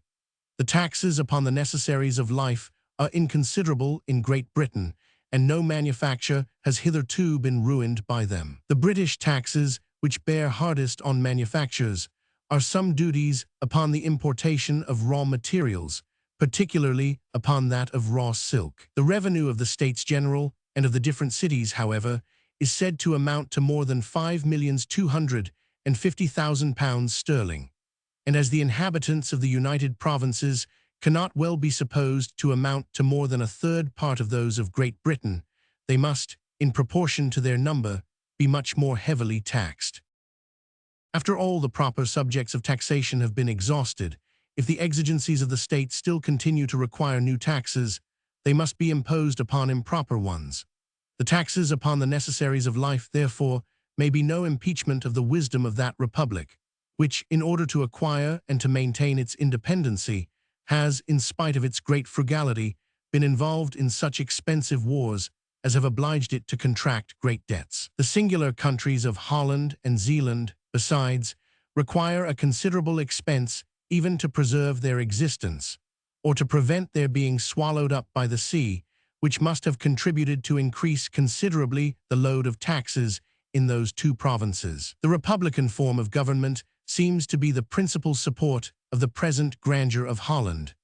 The owners of great capitals, the great mercantile families, have generally either some direct share or some indirect influence in the administration of that government. For the sake of the respect and authority which they derive from this situation, they are willing to live in a country where their capital, if they employ it themselves, will bring them less profit, and if they lend it to another, less interest, and where the very moderate revenue which they can draw from it will purchase less of the necessaries and conveniencies of life than in any other part of Europe. The residence of such wealthy people necessarily keeps alive, in spite of all disadvantages, a certain degree of industry in the country. Any public calamity which should destroy the republican form of government, which should throw the whole administration into the hands of nobles and of soldiers, which should annihilate altogether the importance of those wealthy merchants, would soon render it disagreeable to them to live in a country where they were no longer likely to be much respected. They would remove both their residence and their capital to some other country, and the industry and commerce of Holland would soon follow the capitals which supported them. Chapter 3. Of Public Debts. In that rude state of society which precedes the extension of commerce and the improvement of manufactures, when those expensive luxuries which commerce and manufactures can alone introduce are altogether unknown, the person who possesses a large revenue, I have endeavored to show in the third book of this inquiry, can spend or enjoy that revenue in no other way than by maintaining nearly as many people as it can maintain. A large revenue may at all times be said to consist in the command of a large quantity of the necessaries of life. In that rude state of things, it is commonly paid in a large quantity of those necessaries, in the materials of plain food and coarse clothing, in corn and cattle, in wool and raw hides. When neither commerce nor manufactures furnish anything for which the owner can exchange the greater part of those materials which are over and above his own consumption, he can do nothing with the surplus, but feed and clothe nearly as many people as it will feed and clothe. A hospitality in which there is no luxury, and a liberality in which there is no ostentation, occasion, in this situation of things, the principal expenses of the rich and the great. But these I have likewise endeavored to show, in the same book, are expenses by which people are not very apt to ruin themselves. There is not, perhaps, any selfish pleasure so frivolous, of which the pursuit has not sometimes ruined even sensible men. A passion for cockfighting has ruined many, but the instances, I believe, are not very numerous, of people who have been ruined by a hospitality or liberality of this kind, though the hospitality of luxury and the liberality of ostentation have ruined many. Among our feudal ancestors, the long time during which estates used to continue in the same family sufficiently demonstrates the general disposition of people to live within their income. Though the rustic hospitality, constantly exercised by the great landholders, may not, to us in the present times, seem consistent with that order which we are apt to consider as inseparably connected with good economy, yet we must certainly allow them to have been at least so far frugal as not commonly to have spent their whole income. A part of their wool and raw hides they had generally an opportunity of selling for money. Some part of this money, perhaps, they spent in purchasing the few objects of vanity and luxury with which the circumstances of the times could furnish them, but some part of it they seem commonly to have hoarded. They could not well, indeed, do anything else but hoard whatever money they saved. To trade was disgraceful to a gentleman, and to lend money at interest, which at that time was considered as usury and prohibited by law, would have been still more so. In those times of violence and disorder, besides, it was convenient to have a hoard of money at hand, that in case they should be driven from their own home, they might have something of known value to carry with them to some place of safety. The same violence which made it convenient to hoard, made it equally convenient to conceal the hoard. The frequency of treasure trove, or of treasure found, of which no owner was known, sufficiently demonstrates the frequency, in those times, both of hoarding and of concealing the hoard. Treasure trove was then considered as an important branch of the revenue of the sovereign. All the treasure trove of the kingdom would scarce, perhaps, in the present times, make an important branch of the revenue of a private gentleman of a good estate. The same disposition to save and to hoard prevailed in the sovereign as well as in the subjects. Among nations to whom commerce and manufacture are little known, the sovereign, it has already been observed in the fourth book, is in a situation which naturally disposes him to the parsimony requisite for accumulation. In that situation, the expense, even of a sovereign, cannot be directed by that vanity which delights in the gaudy finery of a court. The ignorance of the times affords but few of the trinkets in which that finery consists. Standing armies are not then necessary, so that the expense, even of a sovereign, like that of any other great lord, can be employed in scarce anything but bounty to his tenants and hospitality to his retainers. But bounty and hospitality very seldom lead to extravagance, though vanity almost always does.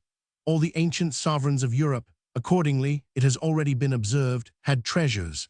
Every Tartar chief, in the present times, is said to have one.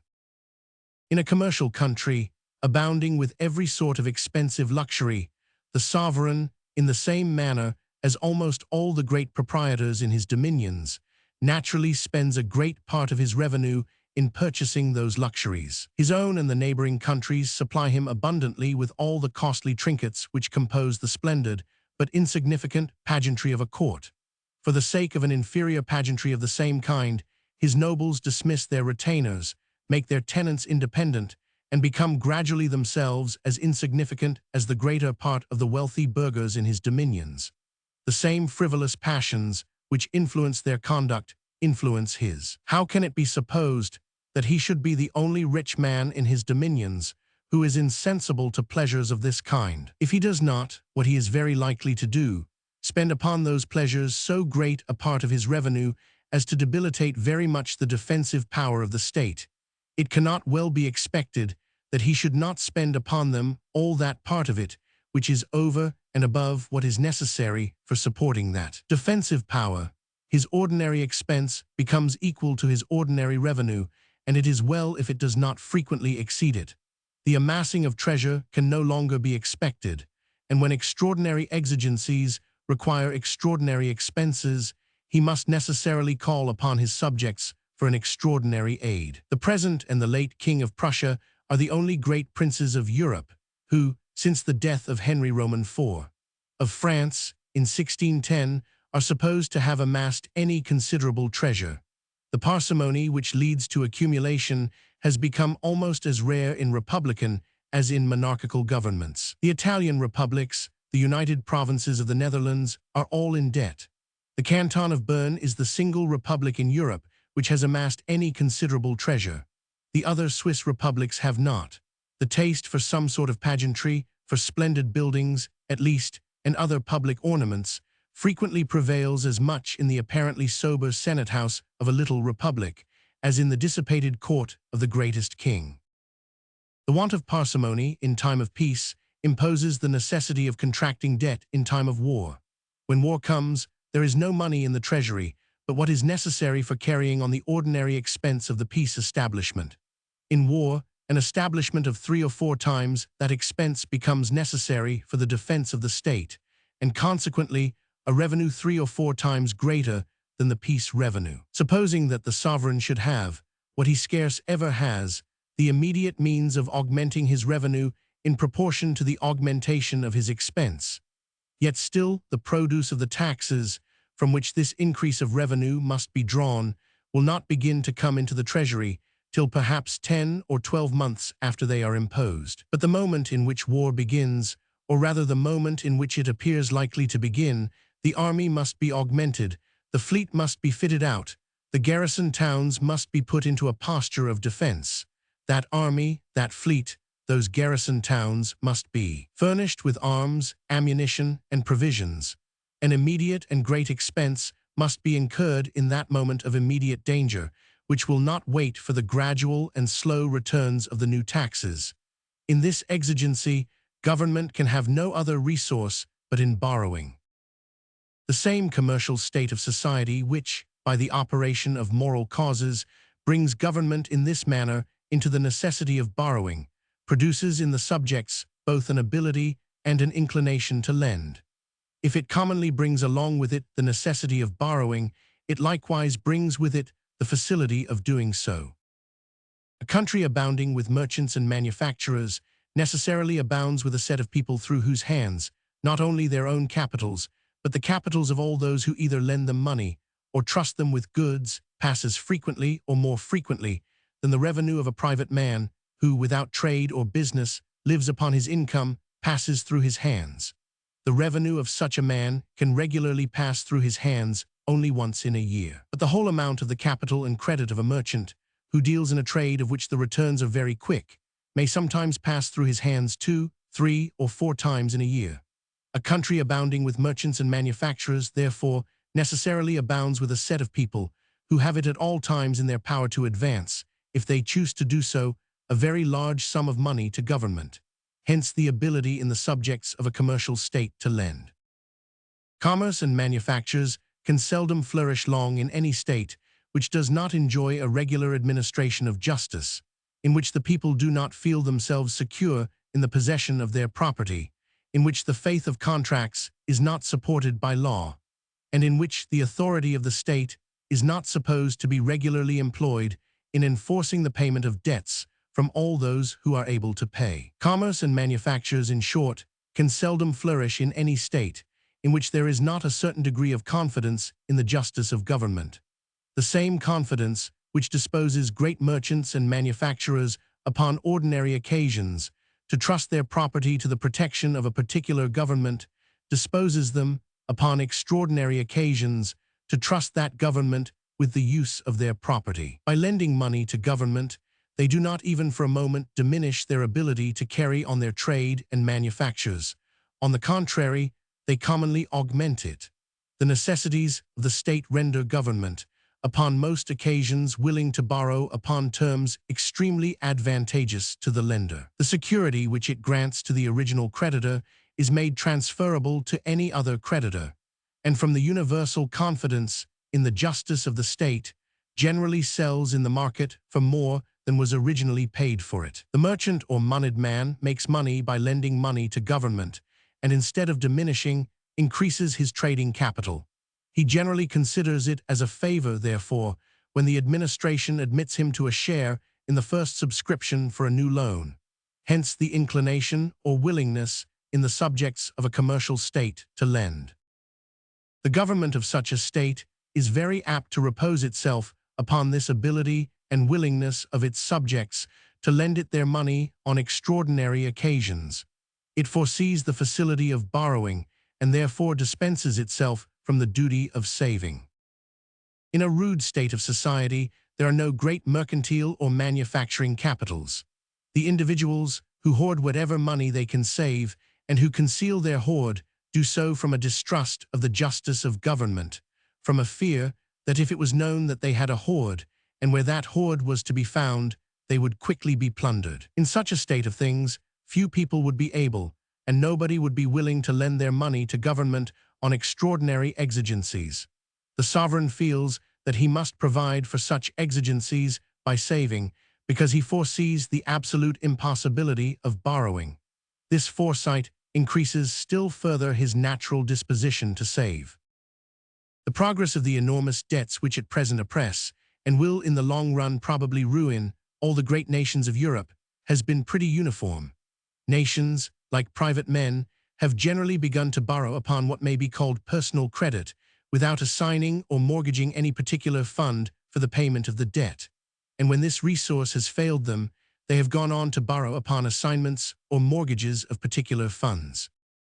What is called the unfunded debt of Great Britain is contracted in the former of those two ways. It consists partly in a debt which bears, or is supposed to bear, no interest, and which resembles the debts that a private man contracts upon account, and partly in a debt which bears interest, and which resembles what a private man contracts upon his bill or promissory note. The debts which are due, either for extraordinary services, or for services either not provided for, or not paid at the time when they are performed, part of the extraordinaries of the army, navy, and ordnance, the arrears of subsidies to foreign princes, those of seamen's wages, etc., usually constitute a debt of the first kind. Navy and exchequer bills, which are issued sometimes in payment of a part of such debts, and sometimes for other purposes, constitute a debt of the second kind. Exchequer bills bearing interest from the day on which they are issued, and Navy bills 6 months after they are issued. The Bank of England, either by voluntarily discounting those bills at their current value, or by agreeing with government for certain considerations to circulate exchequer bills, that is, to receive them at par, paying the interest which happens to be due upon them, keeps up their value and facilitates their circulation, and thereby frequently enables government to contract a very large debt of this kind. In France, where there is no bank, the state bills billets debt have sometimes sold at 60 and 70% discount. During the Great Recoinage in King William's time, when the Bank of England thought proper to put a stop to its usual transactions, exchequer bills and tallies are said to have sold from 25 to 60% discount, owing partly, no doubt, to the supposed instability of the new government established by the Revolution, but partly, too, to the want of the support of the Bank of England.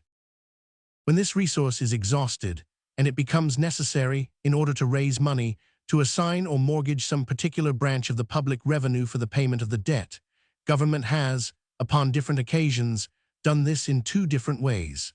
Sometimes it has made this assignment or mortgage for a short period of time, only a year or a few years, for example, and sometimes for perpetuity. In the one case, the fund was supposed sufficient to pay, within the limited time, both principal and interest of the money borrowed.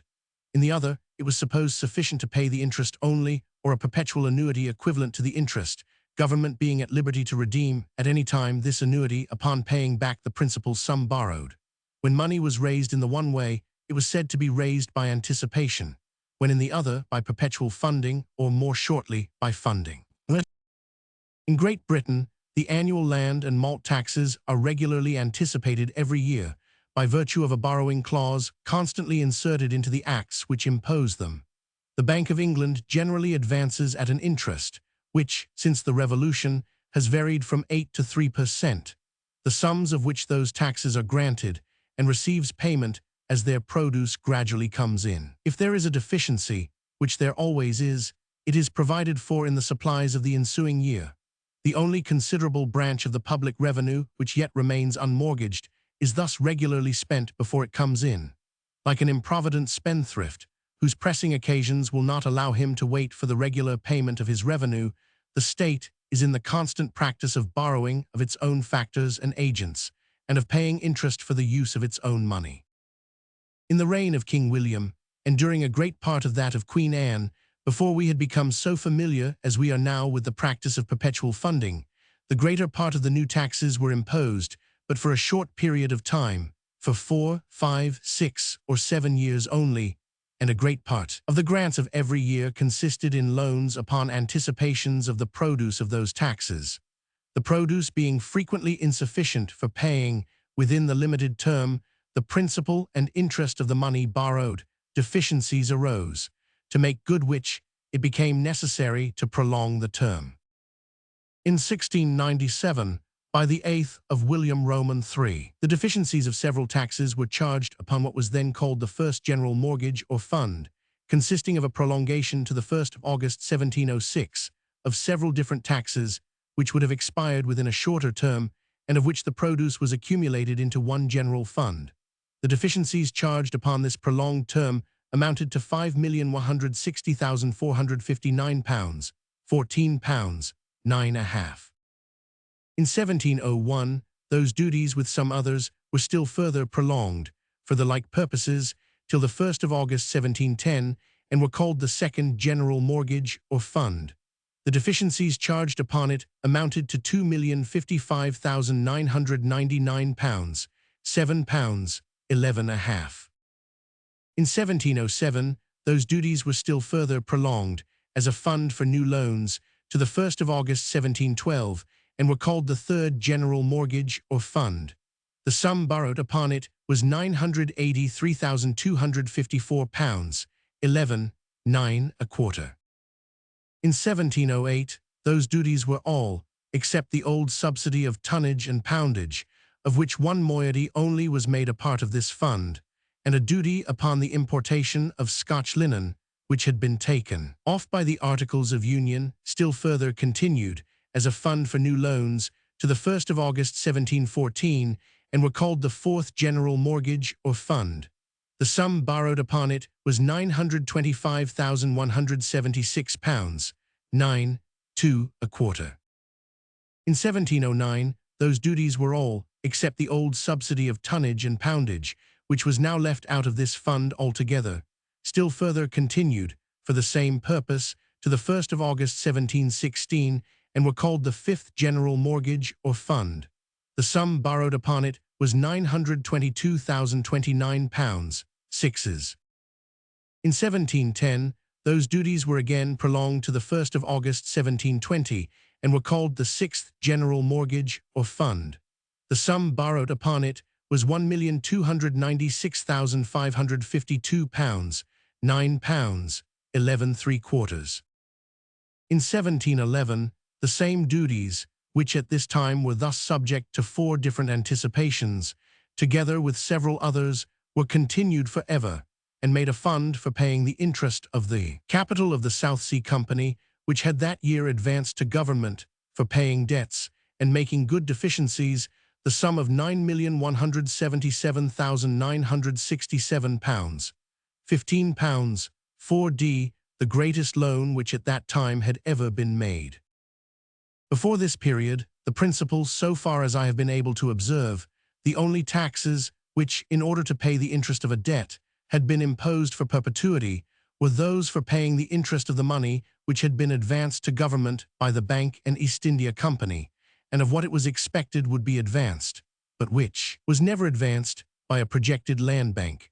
The bank fund at this time amounted to £3,375,027, 17, 10½, for which was paid an annuity or interest of £206,501, £15, 5d. The East India Fund amounted to £3,200,000, for which was paid an annuity or interest of £160,000, the bank fund being at 6%, the East India Fund at 5%, interest.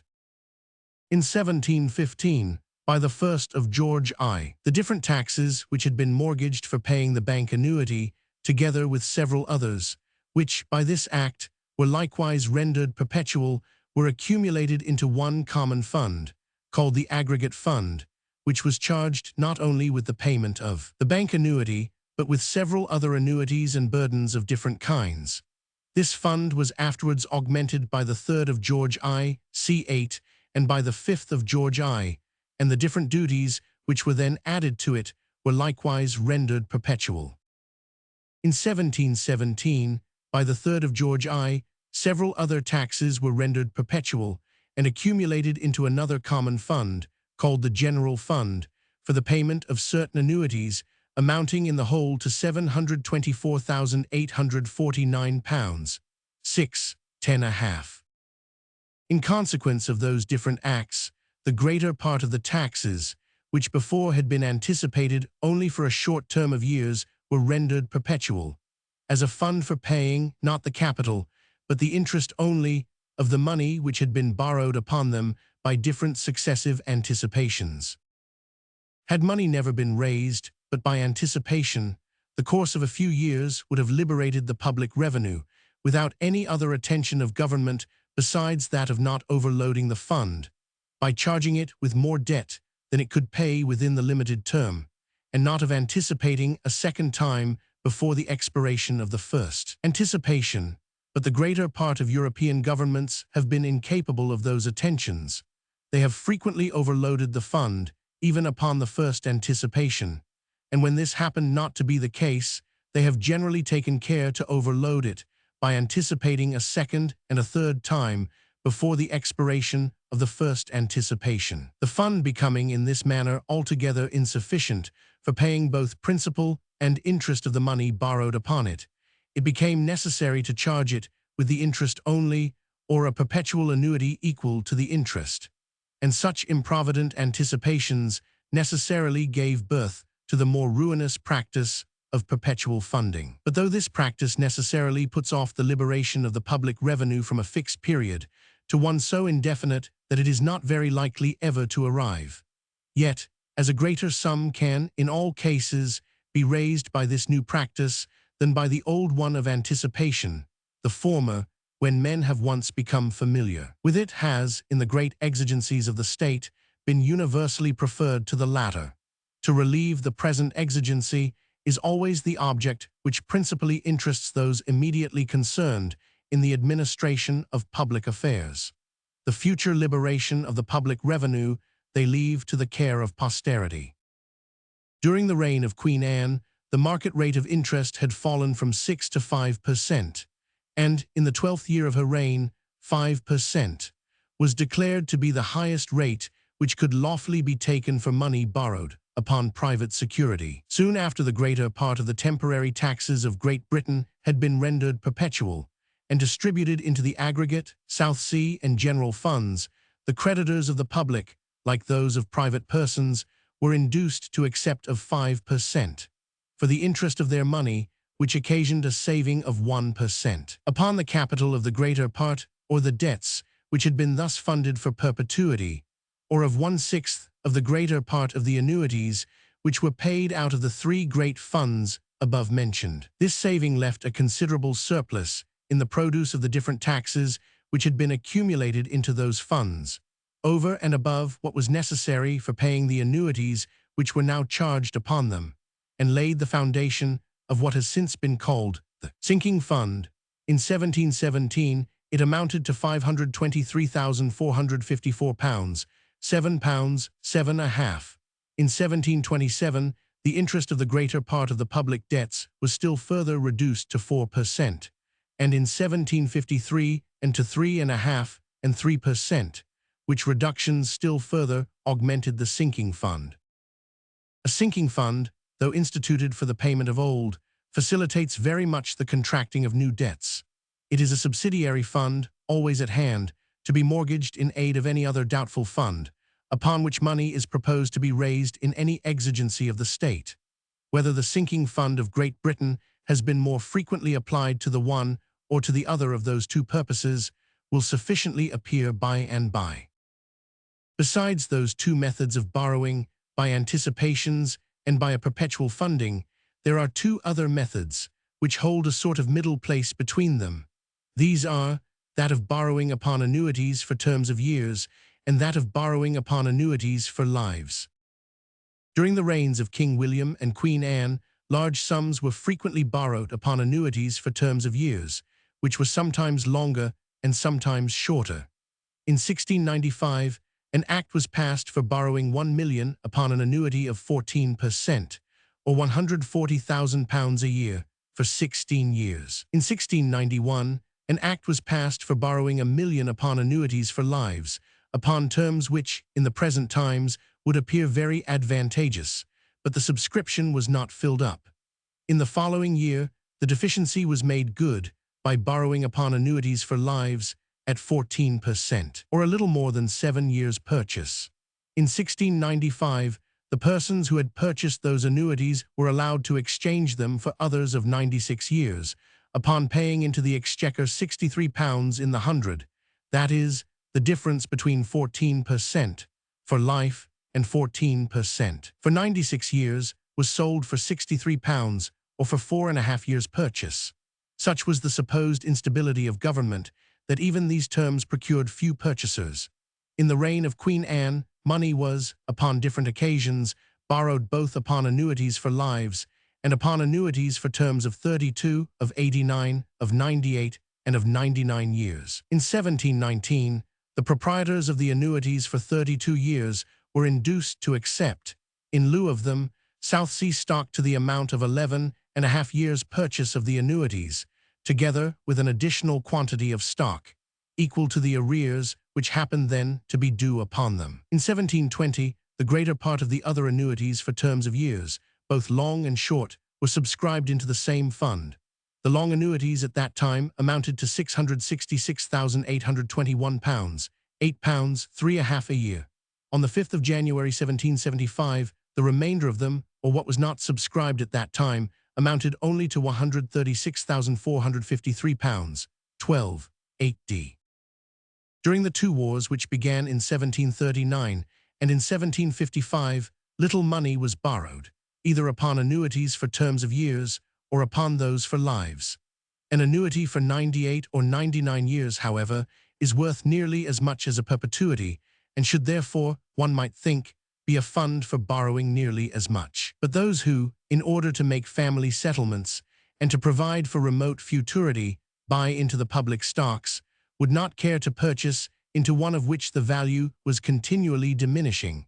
And such people make a very considerable proportion, both of the proprietors and purchasers of stock. An annuity for a long term of years, therefore, though its intrinsic value may be very nearly the same with that of a perpetual annuity, will not find nearly the same number of purchasers. The subscribers to a new loan, who mean generally to sell their subscription as soon as possible, prefer greatly a perpetual annuity, redeemable by Parliament, to an irredeemable annuity, for a long term of years, of only equal amount. The value of the former may be supposed always the same, or very nearly the same, and it makes, therefore, a more convenient transferable stock than the latter. During the two last-mentioned wars, annuities, either for terms of years or for lives, were seldom granted, but as premiums to the subscribers of a new loan, over and above the redeemable annuity or interest, upon the credit of which the loan was supposed to be made. They were granted, not as the proper fund upon which the money was borrowed, but as an additional encouragement to the lender. Annuities for lives have occasionally been granted in two different ways, either upon separate lives or upon lots of lives, which, in French, are called tontines, from the name of their inventor. When annuities are granted upon separate lives, the death of every individual annuitant disburdens the public revenue, so far as it was affected by his annuity. When annuities are granted upon tontines, the liberation of the public revenue does not commence till the death of all the annuitants comprehended in one lot, which may sometimes consist of 20 or 30 persons, of whom the survivors succeed to the annuities of all those who die before them, the last survivor succeeding to the annuities of the whole lot. Upon the same revenue, more money can always be raised by tontines than by annuities for separate lives. An annuity with a right of survivorship is really worth more than an equal annuity for a separate life. And from the confidence which every man naturally has in his own good fortune, the principle upon which is founded the success of all lotteries, such an annuity generally sells for something more than it is worth. In countries where it is usual for government to raise money by granting annuities, tontines are, upon this account, generally preferred to annuities for separate lives.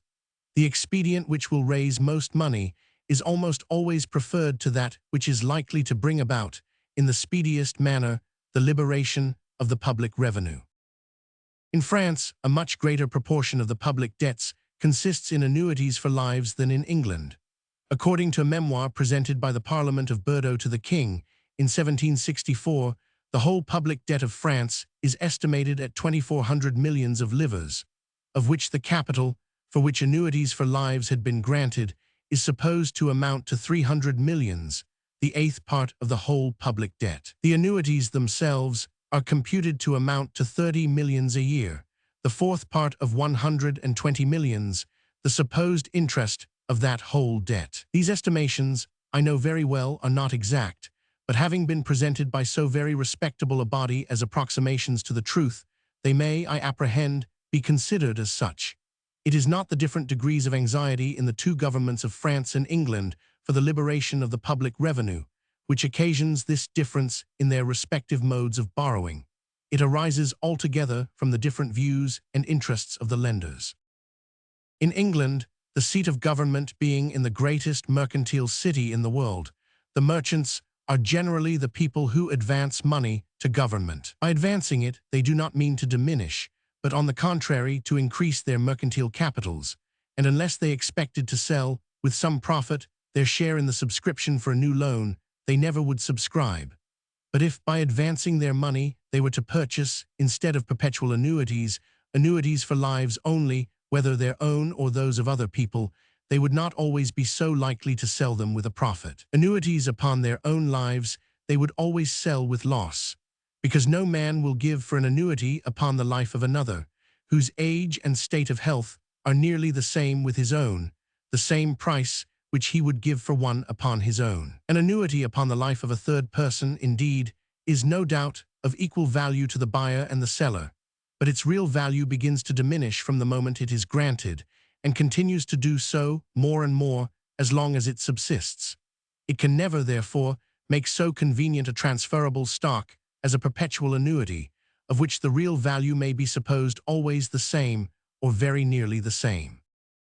In France, the seat of government not being in a great mercantile city, merchants do not make so great a proportion of the people who advance money to government. The people concerned in the finances, the farmers general, the receivers of the taxes which are not in farm, the court bankers, etc., make the greater part of those who advance their money in all public exigencies.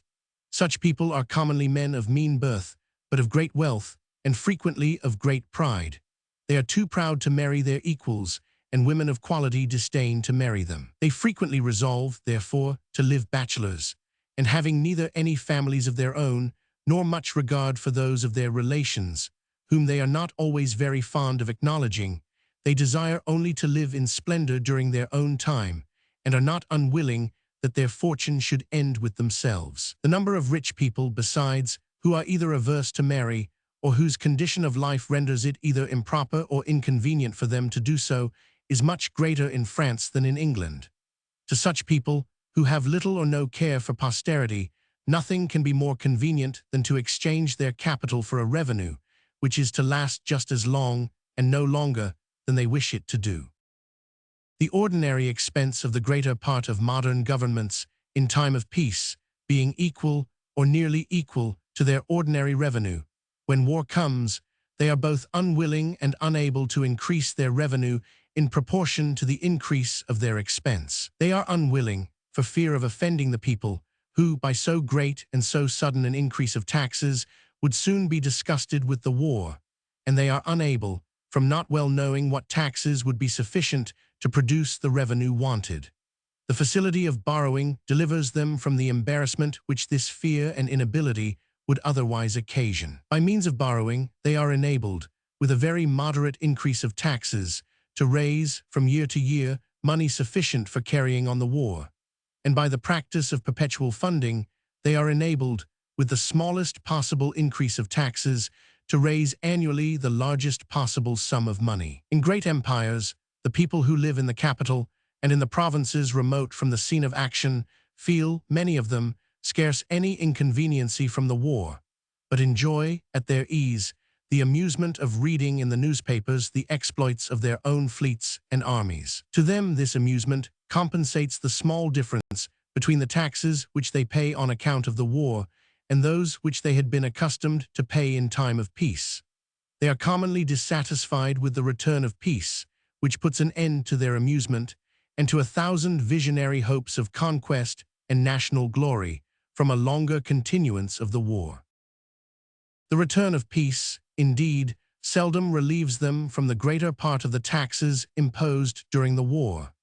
These are mortgaged for the interest of the debt contracted in order to carry it on. If over and above paying the interest of this debt and defraying the ordinary expense of government, the old revenue, together with the new taxes, produce some surplus revenue, it may, perhaps, be converted into a sinking fund for paying off the debt. But in the first place, this sinking fund, even supposing it should be applied to no other purpose, is generally altogether inadequate for paying, in the course of any period during which it can reasonably be expected that peace should continue, the whole debt contracted during the war.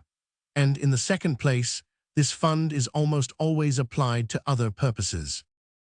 The new taxes were imposed for the sole purpose of paying the interest of the money borrowed upon them.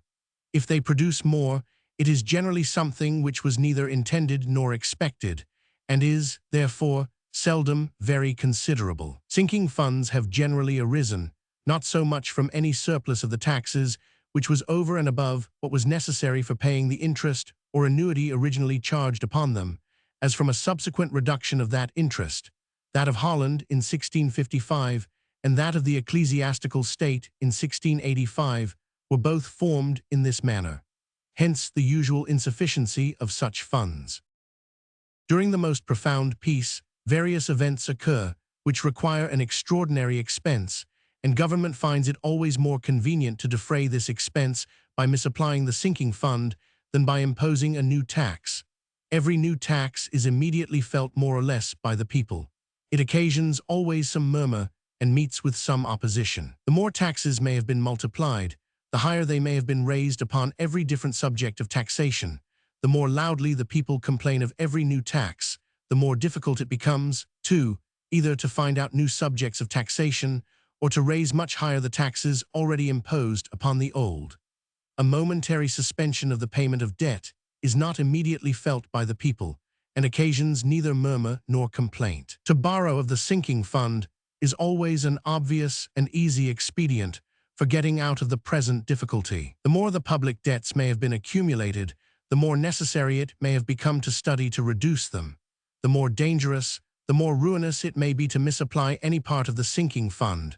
The less likely is the public debt to be reduced to any considerable degree.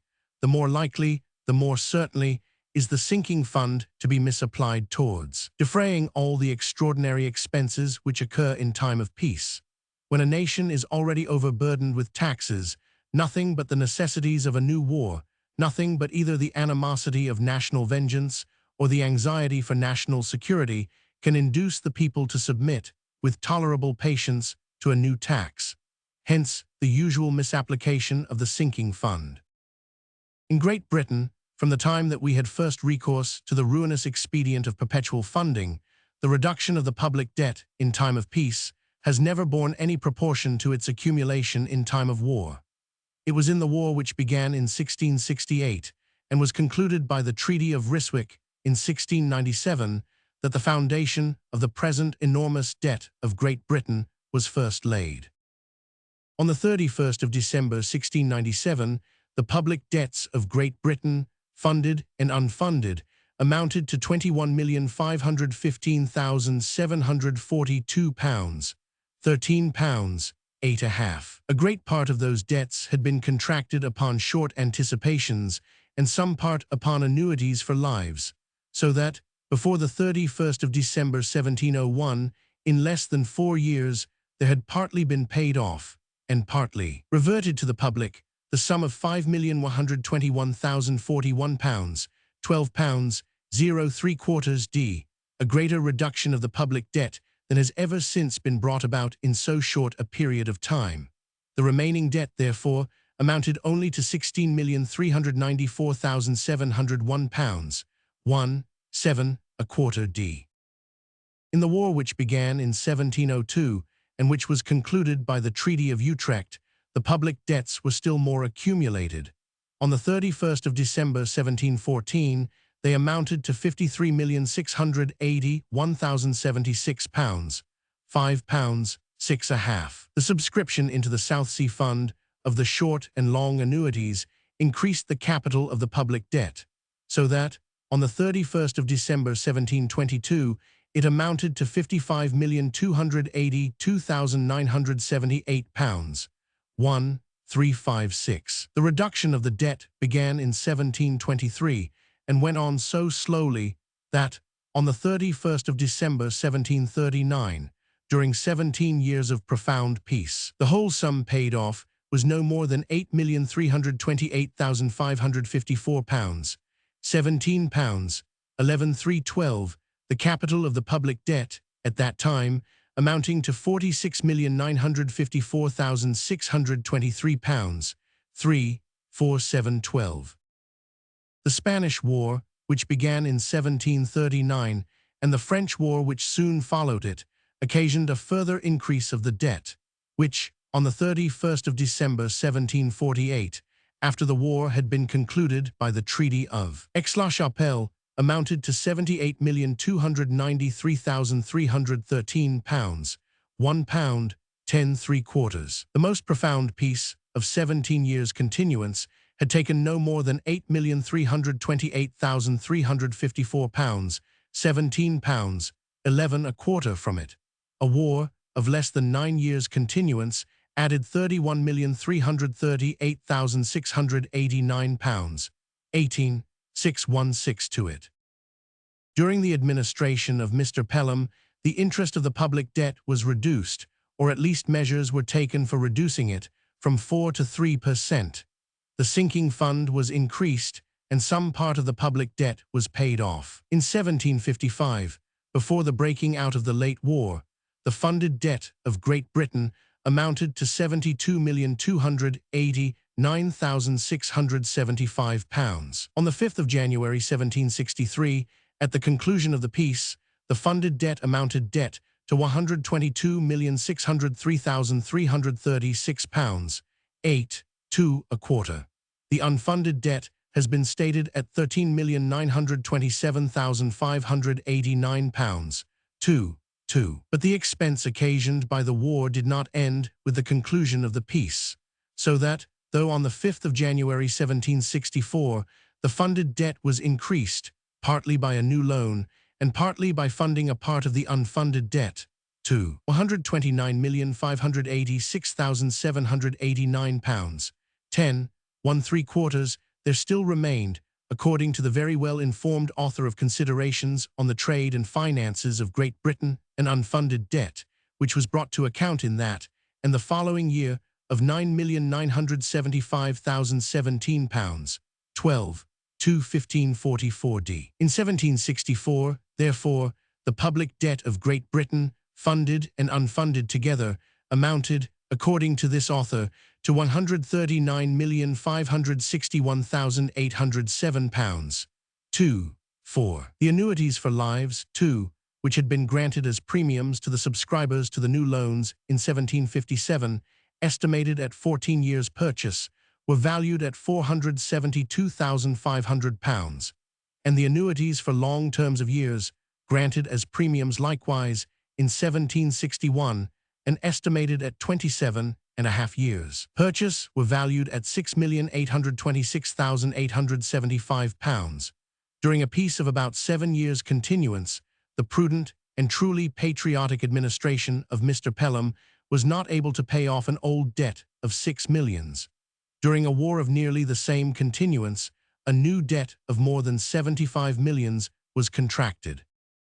On the 5th of January 1775, the funded debt of Great Britain amounted to £124,996,086, £1, 6.25d. The unfunded, exclusive of a large civil list debt, to £4,150,236, 3.1178, both together to £129,146,322, 5.6. According to this account, the whole debt paid off, during 11 years of profound peace, amounted only to £10,415,476, £16, 978.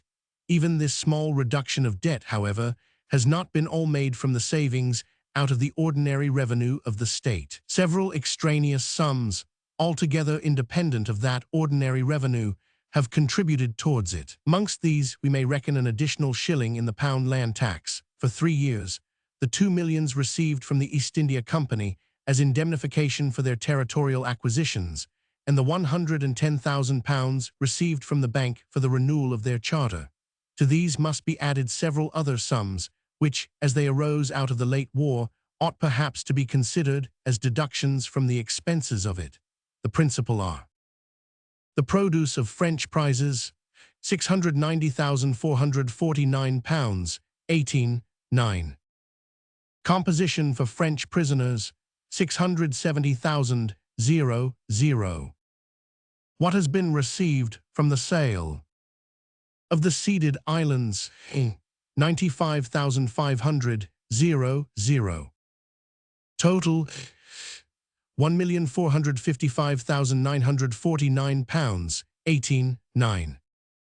If we add to this sum the balance of the Earl of Chatham's and Mr. Calcraft's accounts, and other army savings of the same kind, together with what has been received from the bank, the East India Company, and the additional shilling in the pound land tax, the whole must be a good deal more than 5 millions. The debt, therefore, which, since the peace, has been paid out of the savings from the ordinary revenue of the state, has not, 1 year with another, amounted to £500,000 a year. The sinking fund has, no doubt, been considerably augmented since the peace, by the debt which had been paid off, by the reduction of the redeemable 4% to 3%, and by the annuities for lives which have fallen in.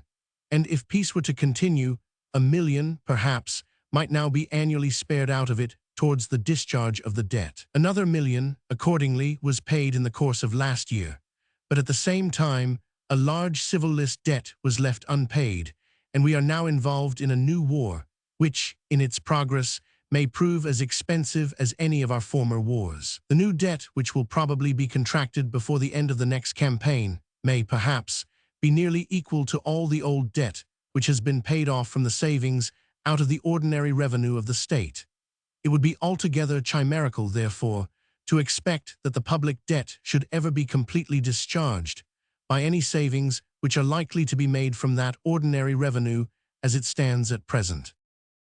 The public funds of the different indebted nations of Europe, particularly those of England, have, by one author, been represented as the accumulation of a great capital, superadded to the other capital of the country, by means of which its trade is extended, its manufactures are multiplied, and its lands cultivated and improved, much beyond what they could have been by means of that other capital only. He does not consider that the capital which the first creditors of the public advanced to government was, from the moment in which he advanced it, a certain portion of the annual produce, turned away from serving in the function of a capital to serve in that of a revenue, from maintaining productive laborers to maintain unproductive ones, and to be spent and wasted, generally in the course of the year, without even the hope of any future reproduction.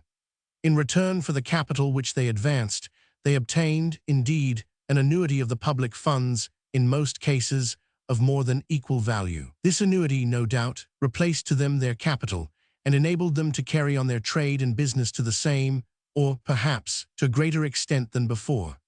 That is, they were enabled, either to borrow of other people a new capital upon the credit of this annuity, or by selling it, to get from other people a new capital of their own, equal or superior to that which they had advanced to government. This new capital, however, which they in this manner either bought or borrowed of other people, must have existed in the country before, and must have been employed, as all capitals are, in maintaining productive labor. When it came into the hands of those who had advanced their money to government, though it was, in some respects, a new capital to them, it was not so to the country, but was only a capital withdrawn from certain employments, in order to be turned towards others. Though it replaced to them what they had advanced to government, it did not replace it to the country.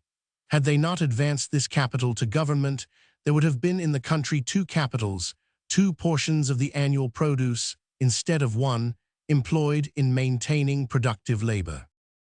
When, for defraying the expense of government, a revenue is raised within the year, from the produce of free or unmortgaged taxes, a certain portion of the revenue of private people is only turned away from maintaining one species of unproductive labor, towards maintaining another. Some part of what they pay in those taxes might, no doubt, have been accumulated into capital, and consequently employed in maintaining productive labor, but the greater part would probably have been spent, and consequently employed in maintaining unproductive labor. The public expense, however, when defrayed in this manner, no doubt hinders, more or less, the further accumulation of new capital, but it does not necessarily occasion the destruction of any actually existing capital. When the public expense is defrayed by funding, it is defrayed by the annual destruction of some capital which had before existed in the country, by the perversion of some portion of the annual produce which had before been destined for the maintenance of productive labor, towards that of unproductive labor. As in this case, however, the taxes are lighter than they would have been, had a revenue sufficient for defraying the same expense been raised within the year. The private revenue of individuals is necessarily less burdened, and consequently their ability to save and accumulate some part of that revenue into capital is a good deal less impaired. If the method of funding destroys more old capital, it at the same time hinders less the accumulation or acquisition of new capital than that of defraying the public expense by a revenue raised within the year. Under the system of funding, the frugality and industry of private people can more easily repair the breaches which the waste and extravagance of government may occasionally make in the general capital of the society. It is only during the continuance of war, however, that the system of funding has this advantage over the other system.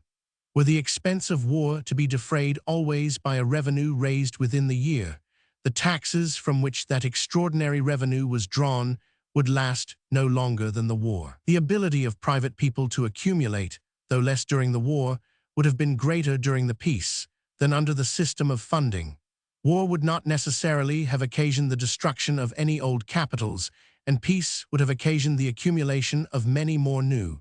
Wars would, in general, be more speedily concluded and less wantonly undertaken. The people feeling, during continuance of war, the complete burden of it, would soon grow weary of it, and government, in order to humor them, would not be under the necessity of carrying it on longer than it was necessary to do so. The foresight of the heavy and unavoidable burdens of war would hinder the people from wantonly calling for it when there was no real or solid interest to fight for. The seasons during which the ability of private people to accumulate was somewhat impaired would occur more rarely and be of shorter continuance. Those, on the contrary, during which that ability was in the highest vigor would be of much longer duration than they can well be under the system of funding. When funding, besides, has made a certain progress, the multiplication of taxes which it brings along with it sometimes impairs as much the ability of private people to accumulate, even in time of peace, as the other system would in time of war. The peace revenue of Great Britain amounts at present to more than 10 millions a year. If free and unmortgaged, it might be sufficient, with proper management and without contracting a shilling of new debt, to carry on the most vigorous war. The private revenue of the inhabitants of Great Britain is at present as much encumbered in time of peace. Their ability to accumulate is as much impaired as it would have been in the time of the most expensive war had the pernicious system of funding never been adopted. In the payment of the interest of the public debt, it has been said, it is the right hand which pays the left. The money does not go out of the country. It is only a part of the revenue of one set of the inhabitants which is transferred to another, and the nation is not a farthing the poorer. This apology is founded altogether in the sophistry of the mercantile system, and, after the long examination which I have already bestowed upon that system, it may, perhaps, be unnecessary to say anything further about it. It supposes, besides, that the whole public debt is owing to the inhabitants of the country, which happens not to be true, the Dutch, as well as several other foreign nations, having a very considerable share in our public funds. But though the whole debt were owing to the inhabitants of the country, it would not, upon that account, be less pernicious. Land and capital stock are the two original sources of all revenue, both private and public. Capital stock pays the wages of productive labor, whether employed in agriculture, manufactures, or commerce. The management of those two original sources of revenue belongs to two different sets of people, the proprietors of land and the owners or employers of capital stock. The proprietor of land is interested, for the sake of his own revenue, to keep his estate in as good condition as he can, by building and repairing his tenants' houses, by making and maintaining the necessary drains and enclosures, and all those other expensive improvements which it properly belongs to the landlord to make and maintain. But by different land taxes, the revenue of the landlord may be so much diminished, and by different duties upon the necessaries and conveniencies of life, that diminished revenue may be rendered of so little real value, that he may find himself altogether unable to make or maintain those expensive improvements. When the landlord, however, ceases to do his part, it is altogether impossible that the tenant should continue to do his. As the distress of the landlord increases, the agriculture of the country must necessarily decline.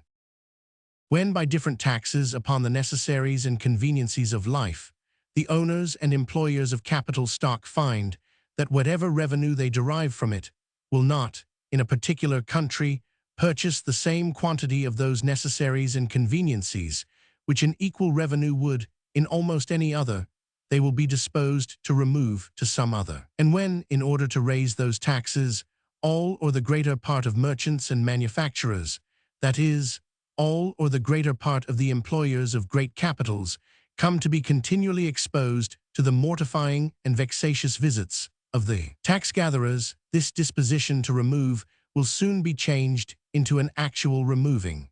The industry of the country will necessarily fall with the removal of the capital which supported it, and the ruin of trade and manufactures will follow the declension of agriculture. To transfer from the owners of those two great sources of revenue, land, and capital stock, from the persons immediately interested in the good condition of every particular portion of land, and in the good management of every particular portion of capital stock to another set of persons, the creditors of the public, who have no such particular interest, the greater part of the revenue arising from either must, in the long run, occasion both the neglect of land and the waste or removal of capital stock. A creditor of the public has, no doubt, a general interest in the prosperity of the agriculture, manufactures, and commerce of the country, and consequently in the good condition of its land and in the good management of its capital stock. Should there be any general failure or declension in any of these things, the produce of the different taxes might no longer be sufficient to pay him the annuity or interest which is due to him. But a creditor of the public, considered merely as such, has no interest in the good condition of any particular portion of land or in the good management of any particular portion of capital stock. As a creditor of the public, he has no knowledge of any such particular portion. He has no inspection of it. He can have no care about it. Its ruin may in some cases be unknown to him and cannot directly affect him. The practice of funding has gradually enfeebled every state which has adopted it. The Italian republics seem to have begun it. Genoa and Venice, the only two remaining which can pretend to an independent existence, have both been enfeebled by it. Spain seems to have learned the practice from the Italian republics, and its taxes being probably less judicious than theirs, it has, in proportion to its natural strength, been still more enfeebled. The debts of Spain are of very old standing. It was deeply in debt before the end of the 16th century, about 100 years before England owed a shilling. France, notwithstanding all its natural resources, languishes under an oppressive load of the same kind.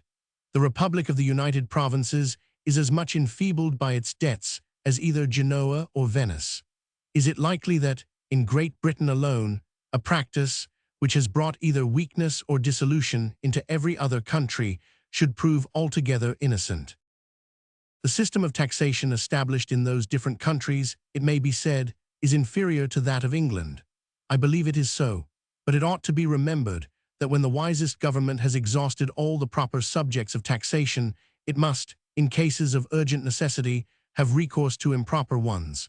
The wise Republic of Holland has, upon some occasions, been obliged to have recourse to taxes as inconvenient as the greater part of those of Spain. Another war, begun before any considerable liberation of the public revenue had been brought about, and growing in its progress as expensive as the last war, may, from irresistible necessity, render the British system of taxation as oppressive as that of Holland, or even as that of Spain. To the honor of our present system of taxation, indeed, it has hitherto given so little embarrassment to industry, that during the course even of the most expensive wars, the frugality and good conduct of individuals seem to have been able, by saving and accumulation, to repair all the breaches which the waste and extravagance of government had made in the general capital of the society. At the conclusion of the late war, the most expensive that Great Britain ever waged, her agriculture was as flourishing, her manufacturers as numerous and as fully employed, and her commerce as extensive as they had ever been before. The capital, therefore, which supported all those different branches of industry, must have been equal to what it had ever been before. Since the peace, agriculture has been still further improved. The rents of houses have risen in every town and village of the country, a proof of the increasing wealth and revenue of the people, and the annual amount of the greater part of the old taxes, of the principal branches of the excise and customs, in particular, has been continually increasing, an equally clear proof of an increasing consumption, and consequently of an increasing produce, which could alone support that consumption.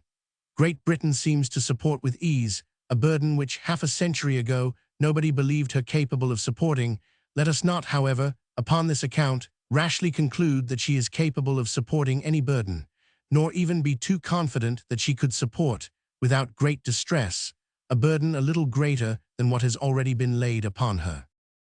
When national debts have once been accumulated to a certain degree, there is scarce, I believe, a single instance of their having been fairly and completely paid. The liberation of the public revenue, if it has ever been brought about at all, has always been brought about by a bankruptcy, sometimes by an avowed one, though frequently by a pretended payment. The raising of the denomination of the coin has been the most usual expedient by which a real public bankruptcy has been disguised under the appearance of a pretended payment. If a sixpence, for example, should, either by Act of Parliament or royal proclamation, be raised to the denomination of a shilling, and 20 sixpences to that of a pound sterling, the person who, under the old denomination, had borrowed 20 shillings or near 4 ounces of silver, would, under the new, pay with 20 sixpences or with something less than 2 ounces. A national debt of about 128 millions, near the capital of the funded and unfunded debt of Great Britain, might, in this manner, be paid with about 64 millions of our present money. It would indeed be a pretended payment only, and the creditors of the public would really be defrauded of 10 shillings in the pound of what was due to them. The calamity, too, would extend much further than to the creditors of the public, and those of every private person would suffer a proportionable loss, and this without any advantage, but in most cases with a great additional loss to the creditors of the public. If the creditors of the public, indeed, were generally much in debt to other people, they might in some measure compensate their loss by paying their creditors in the same coin in which the public had paid them. But in most countries, the creditors of the public are, the greater part of them, wealthy people who stand more in the relation of creditors than in that of debtors towards the rest of their fellow citizens.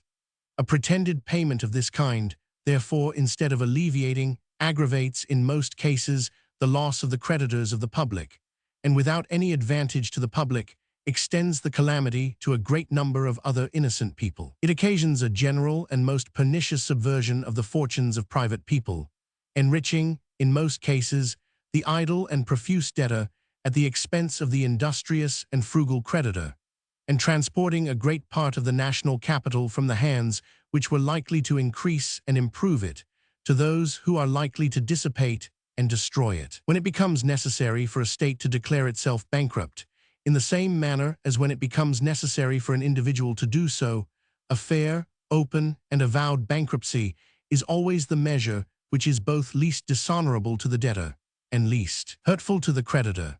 The honor of a state is surely very poorly provided for when, in order to cover the disgrace of a real bankruptcy, it has recourse to a juggling trick of this kind, so easily seen through, and at the same time so extremely pernicious.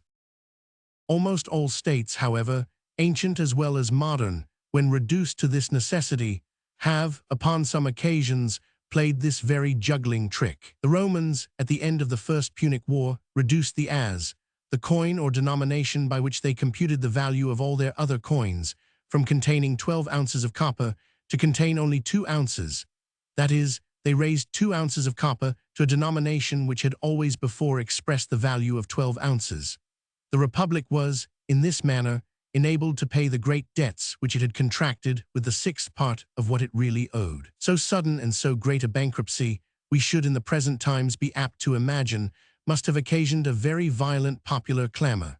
It does not appear to have occasioned any.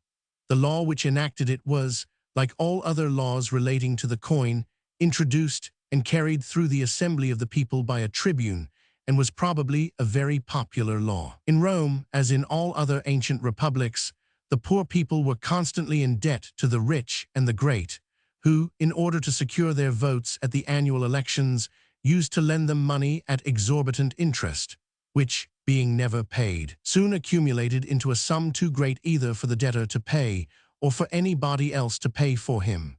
The debtor, for fear of a very severe execution, was obliged, without any further gratuity, to vote for the candidate whom the creditor recommended. In spite of all the laws against bribery and corruption, the bounty of the candidates, together with the occasional distributions of coin which were ordered by the Senate, were the principal funds from which, during the latter times of the Roman Republic, the poorer citizens derived their subsistence. To deliver themselves from this subjection to their creditors, the poorer citizens were continually calling out, either for an entire abolition of debts or for what they called new tables, that is, for a law which should entitle them to a complete acquittance upon paying only a certain proportion of their accumulated debts. The law which reduced the coin of all denominations to a sixth part of its former value, as it enabled them to pay their debts with a sixth part of what they really owed, was equivalent to the most advantageous new tables. In order to satisfy the people, the rich and the great were, upon several different occasions, obliged to consent to laws, both for abolishing debts and for introducing new tables, and they probably were induced to consent to this law partly for the same reason, and partly that, by liberating the public revenue, they might restore vigor to that government, of which they themselves had the principal direction. An operation of this kind would at once reduce a debt of £128 million to £21,333,333. 6. 8. In the course of the Second Punic War, the as was still further reduced, first from 2 ounces of copper to 1 ounce, and afterwards from 1 ounce to half an ounce, that is, to the 24th part of its original value. By combining the 3 Roman operations into one, a debt of 128 millions of our present money might in this manner be reduced all at once to a debt of £5,333,333. 6. 8. Even the enormous debt of Great Britain might in this manner soon be paid.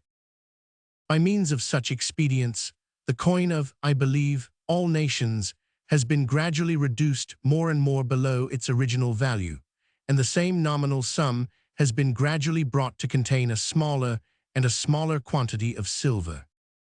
Nations have sometimes, for the same purpose, adulterated the standard of their coin, that is, have mixed a greater quantity of alloy in it. If in the pound weight of our silver coin, for example, instead of 18 penny weight, according to the present standard, there were mixed 8 ounces of alloy, a pound sterling or 20 shillings of such coin would be worth little more than 6 shillings and 8 pence of our present money. The quantity of silver contained in 6 shillings and 8 pence of our present money would thus be raised very nearly to the denomination of a pound sterling.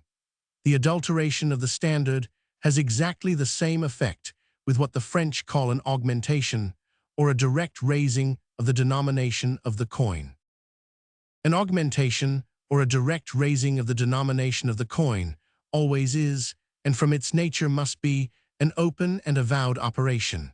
By means of it, pieces of a smaller weight and bulk are called by the same name, which had before been given to pieces of a greater weight and bulk. The adulteration of the standard, on the contrary, has generally been a concealed operation. By means of it, pieces are issued from the mint, of the same denomination, and as nearly as could be contrived, of the same weight, bulk, and appearance, with pieces which had been current before of much greater value. When King John of France, in order to pay his debts, adulterated his coin, all the officers of his mint were sworn to secrecy. Both operations are unjust, but a simple augmentation is an injustice of open violence, whereas an adulteration is an injustice of treacherous fraud. This latter operation, therefore, as soon as it has been discovered, and it could never be concealed very long, has always excited much greater indignation than the former. The coin, after any considerable augmentation, has very seldom been brought back to its former weight, but after the greatest adulterations, it has almost always been brought back to its former fineness. It has scarce ever happened that the fury and indignation of the people could otherwise be appeased. In the end of the reign of Henry Roman VIII, and in the beginning of that of Edward Roman VI, the English coin was not only raised in its denomination, but adulterated in its standard. The like frauds were practiced in Scotland during the minority of James Roman VI. They have occasionally been practiced in most other countries. That the public revenue of Great Britain can never be completely liberated, or even that any considerable progress can ever be made towards that liberation, while the surplus of that revenue, or what is over and above defraying the annual expense of the peace establishment, is so very small, it seems altogether in vain to expect. That liberation, it is evident, can never be brought about without either some very considerable augmentation of the public revenue or some equally considerable reduction of the public expense. A more equal land tax, a more equal tax upon the rent of houses, and such alterations in the present system of customs and excise as those which have been mentioned in the foregoing chapter, might, perhaps, without increasing the burden of the greater part of the people, but only distributing the weight of it more equally upon the whole, produce a considerable augmentation of revenue. The most sanguine projector, however, could scarce flatter himself that any augmentation of this kind would be such as could give any reasonable hopes, either of liberating the public revenue altogether, or even of making such progress towards that liberation in time of peace, as either to prevent or to compensate the further accumulation of the public debt in the next war. By extending the British system of taxation to all the different provinces of the empire, inhabited by people either of British or European extraction, a much greater augmentation of revenue might be expected. This, however, could scarce perhaps be done, consistently with the principles of the British Constitution, without admitting into the British Parliament, or, if you will, into the States General of the British Empire, a fair and equal representation of all those different provinces, that of each province bearing the same proportion to the produce of its taxes, as the representation of Great Britain might bear to the produce of the taxes levied upon Great Britain. The private interest of many powerful individuals, the confirmed prejudices of great bodies of people, seem, indeed, at present, to oppose to so great a change, such obstacles as it may be very difficult, perhaps altogether impossible, to surmount. Without, however, pretending to determine whether such a union be practicable or impracticable, it may not, perhaps, be improper, in a speculative work of this kind, to consider how far the British system of taxation might be applicable to all the different provinces of the empire, what revenue might be expected from it if so applied, and in what manner a general union of this kind might be likely to affect the happiness and prosperity of the different provinces comprehended within it. Such a speculation can, at worst, be regarded but as a new utopia, less amusing, certainly, but no more useless and chimerical than the old one. The land tax, the stamp duties, and the different duties of customs and excise constitute the four principal branches of the British taxes. Ireland is certainly as able, and our American and West India plantations more able, to pay a land tax than Great Britain.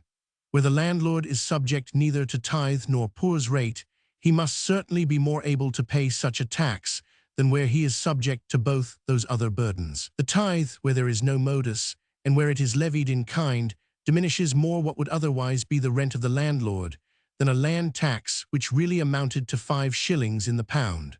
Such a tithe will be found, in most cases, to amount to more than a fourth part of the real rent of the land, or of what remains after replacing completely the capital of the farmer, together with his reasonable profit. If all moduses and all impropriations were taken away, the complete church tithe of Great Britain and Ireland could not well be estimated at less than 6 or 7 millions.